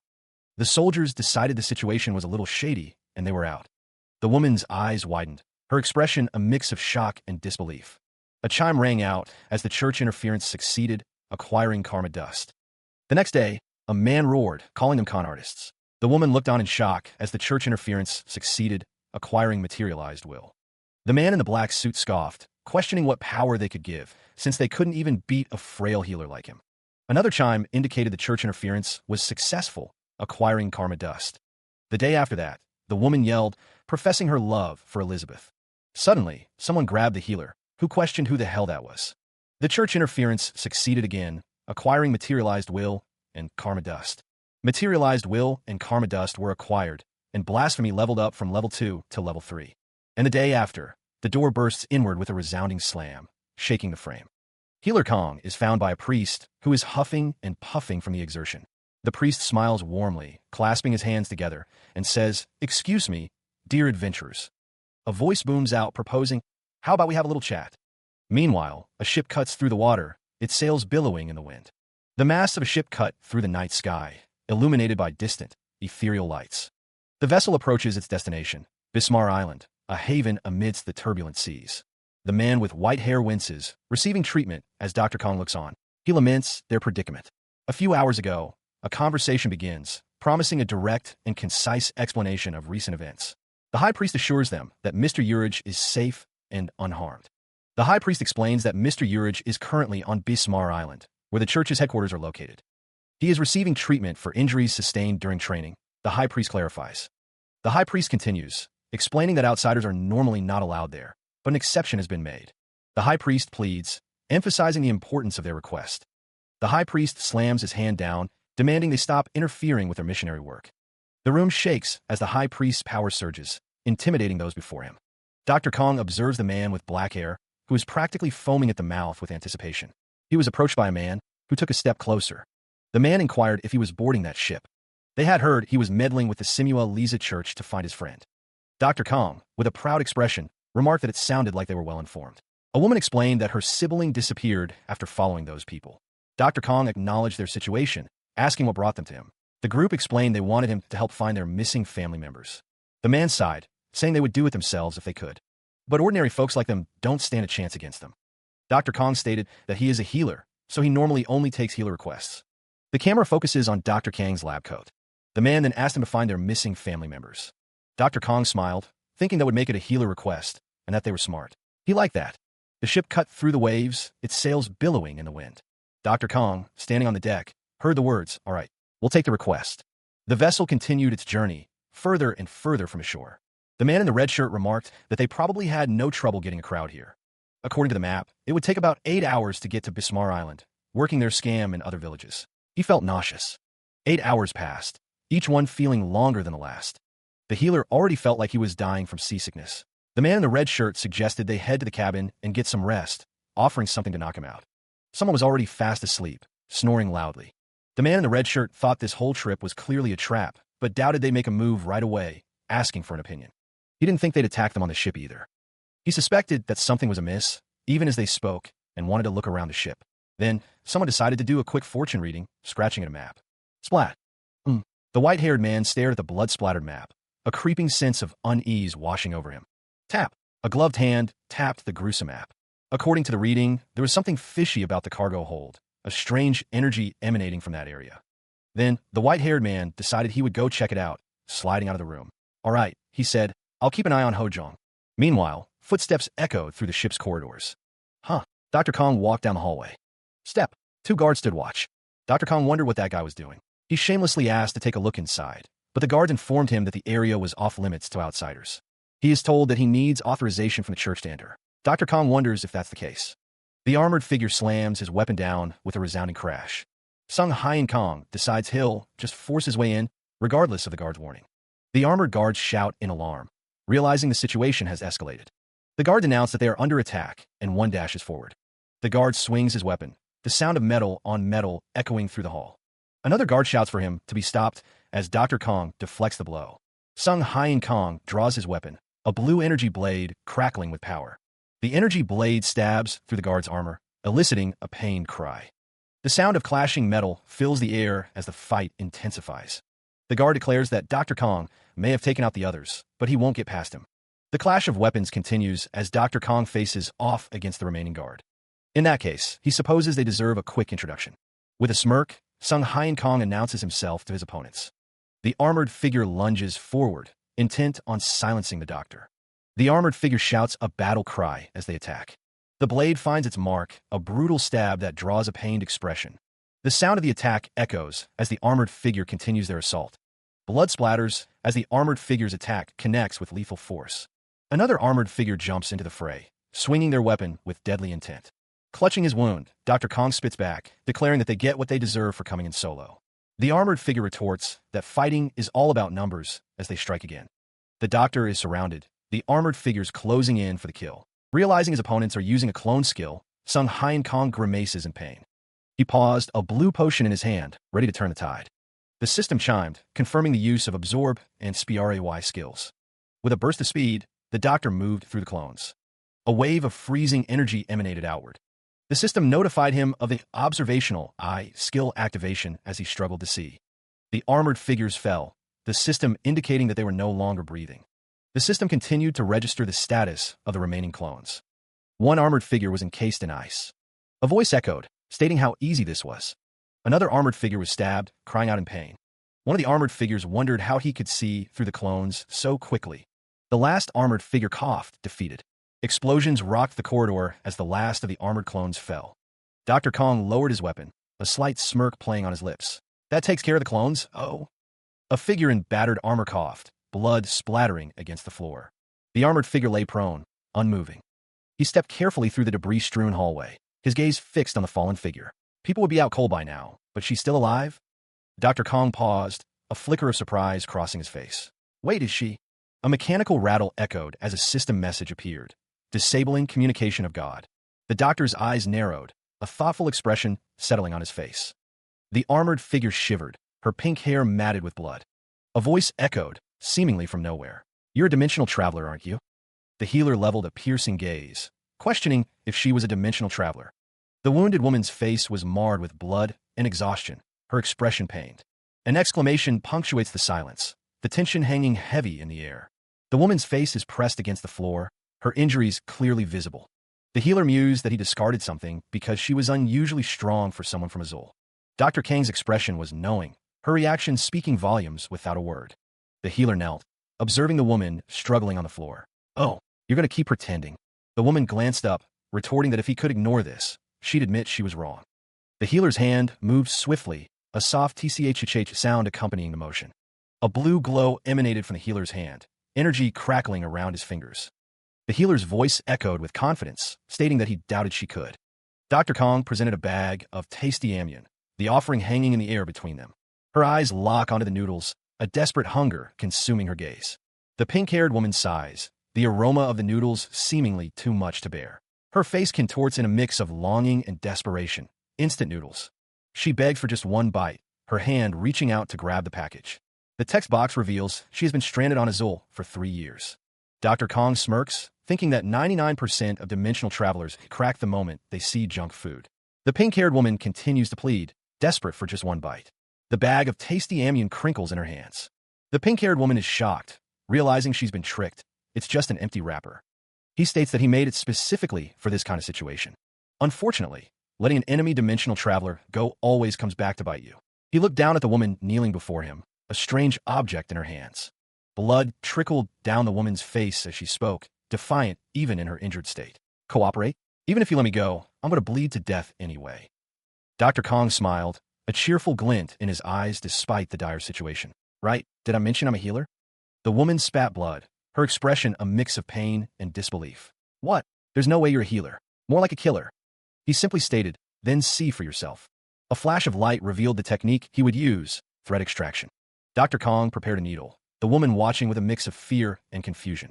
A needle? What is this, Earth? He plunged the needle into her arm, causing a fresh gush of blood. The woman screamed in agony, her face contorted in pain. Dr. Kong continued to insert more needles, each one eliciting a fresh wave of screams from the woman. The procedure complete, the woman was left crying, needles protruding from her arm. That hurt. She thought the healing was ridiculously crude, but the doctor did stitch things up perfectly. As weird as he is, she considered that he might really be a healer. He asked if she would bleed to death or cooperate and live a little longer. Jia Li chose the living a little longer option, deciding to cooperate with the doctor. The pink-haired woman declared that her real name's Jia Li, and that she is a rogue. She finally revealed her true identity. Jia Li stood with her hand on her hip, revealing her full outfit. She seemed confident in her declaration. Dr. Kong listened as Jia Li spoke. He waited for her to finish her explanation. He seemed curious about her past. Jia Li explained that her name was based on her real name, and that she was craving Madeleine's. She added that she's on the same level as Alec. The doctor stated that, like he said earlier, he's Sung Hein Kong. He reminded her that they're here to investigate the Simua Lisa Church for a quest. Jia Li revealed that a bunch of people went missing after going off with them. She seemed concerned about this information. Jia Li stated that since he's with the church, he must know something. She looked at him expectantly. Meanwhile, a figure in dark clothing sat in a dark room. The text revealed that they were simply hired by a noble named Dre Wig who sponsors them, and that Bismar Island belongs to him too. He asked if she knew nothing, calling her useless. He seemed frustrated with her lack of knowledge. Jia Li yelled, stating that for the record, she did notice something weird. She seemed defensive about being called useless. Every so often, a young noble boards this ship, along with dozens of commoners of the same age. But when the ship returns from the island, none of those kids are ever seen again. One noble and dozens of commoners. Quite suspicious indeed, Dr. Kong thinks, reading the report. Although as soon as it landed, it got wrecked by a defense barrier, and that's everything she's got. The doctor scratches at the note. Bismar Island is protected by defense magic. Jia Li is even more sloppy than expected. All right, that was quite useful, Sung Hein Kong thinks, as Jia Li beams at him. Really? She asks, before he whacks her. Wait, what dash? The doctor says, you stabbing me in the back while I'm investigating. Don't take it personally. A plop sound is heard. Meanwhile, so many crates, Sung Hein Kong thinks. Are these supplies from the nobles? The doctor opens one of the crates with a click. Huh, these are stimulant B potions. The stimulant potions greatly enhance physical abilities, but also increase aggression, causing uncontrollable frenzies. And underneath it all is Zao fruit powder, one of the ingredients in the sleeping medicine he gave Ho Zhong. The doctor's expression hardens. It's obvious what kind of crap they're pulling with these. His jaw tightens, a grim line forming as he considers the implications of the tainted medicine. Meanwhile, in the ship's dining hall, a strange smoke fills the air, unnoticed by most of the occupants. One man, however, feels nauseous. He wonders what's with the smoke, a growing unease settling in. Coughing, another man wonders what's going on before succumbing to the effects and collapsing to the floor with a soft ugh. One by one, the patrons of the dining hall fall unconscious, each impact marked by a muffled thud. Standing over the scene, Diard remarks that they're all asleep now, addressing someone as father. A man with a neatly trimmed beard, wearing an elaborate turban, declares that it's excellent and time to begin. A close-up reveals Diard, high priest of the Simua Lisa Church, adorned in ornate robes and jewelry. Suddenly, a blinding flash of light erupts, centered on a single, all-seeing eye. The light intensifies, bathing the room in a blinding glow. Sung Hein Kong lies on the floor, seemingly unconscious. The room is filled with a strange energy. A woman with red hair is also sprawled on the floor, unmoving. Flashes of light continue to erupt around the room. The woman with red hair remains motionless, the glow reflecting off her face. The light intensifies, obscuring everything in a wash of brilliant white. Meanwhile, elsewhere, a man in a white robe declares that the stronger the light, the greater the potential. He orders the classification to begin. Diard states that they've also brought in Sung Hein Kang's group, the ones who've been interfering with their missionary work. He seems pleased. A man tied up with rope thinks that at last they can finally pass judgment on those vile heretics. He snores loudly. The tied-up man continues to snore, oblivious to his predicament. Diard, his expression cold, declares that he will take a look at those arrogant faces. He grabs a man's face roughly. Diard's face is close to the man's, his eyes filled with a predatory gleam. Diard punches the man in the face. The sound of the blow echoes in the room. Diard remarks that they've caused them a lot of trouble. It seems some of the followers have taken out their anger on him. A viscous liquid drips, landing squarely on the captive's head. The order rang out. Lock them away and watch them closely until they reach the island. A hooded figure stood silently, draped in ornate robes. The hooded figure, peering through glasses, responded with quiet obedience. "Yes, father."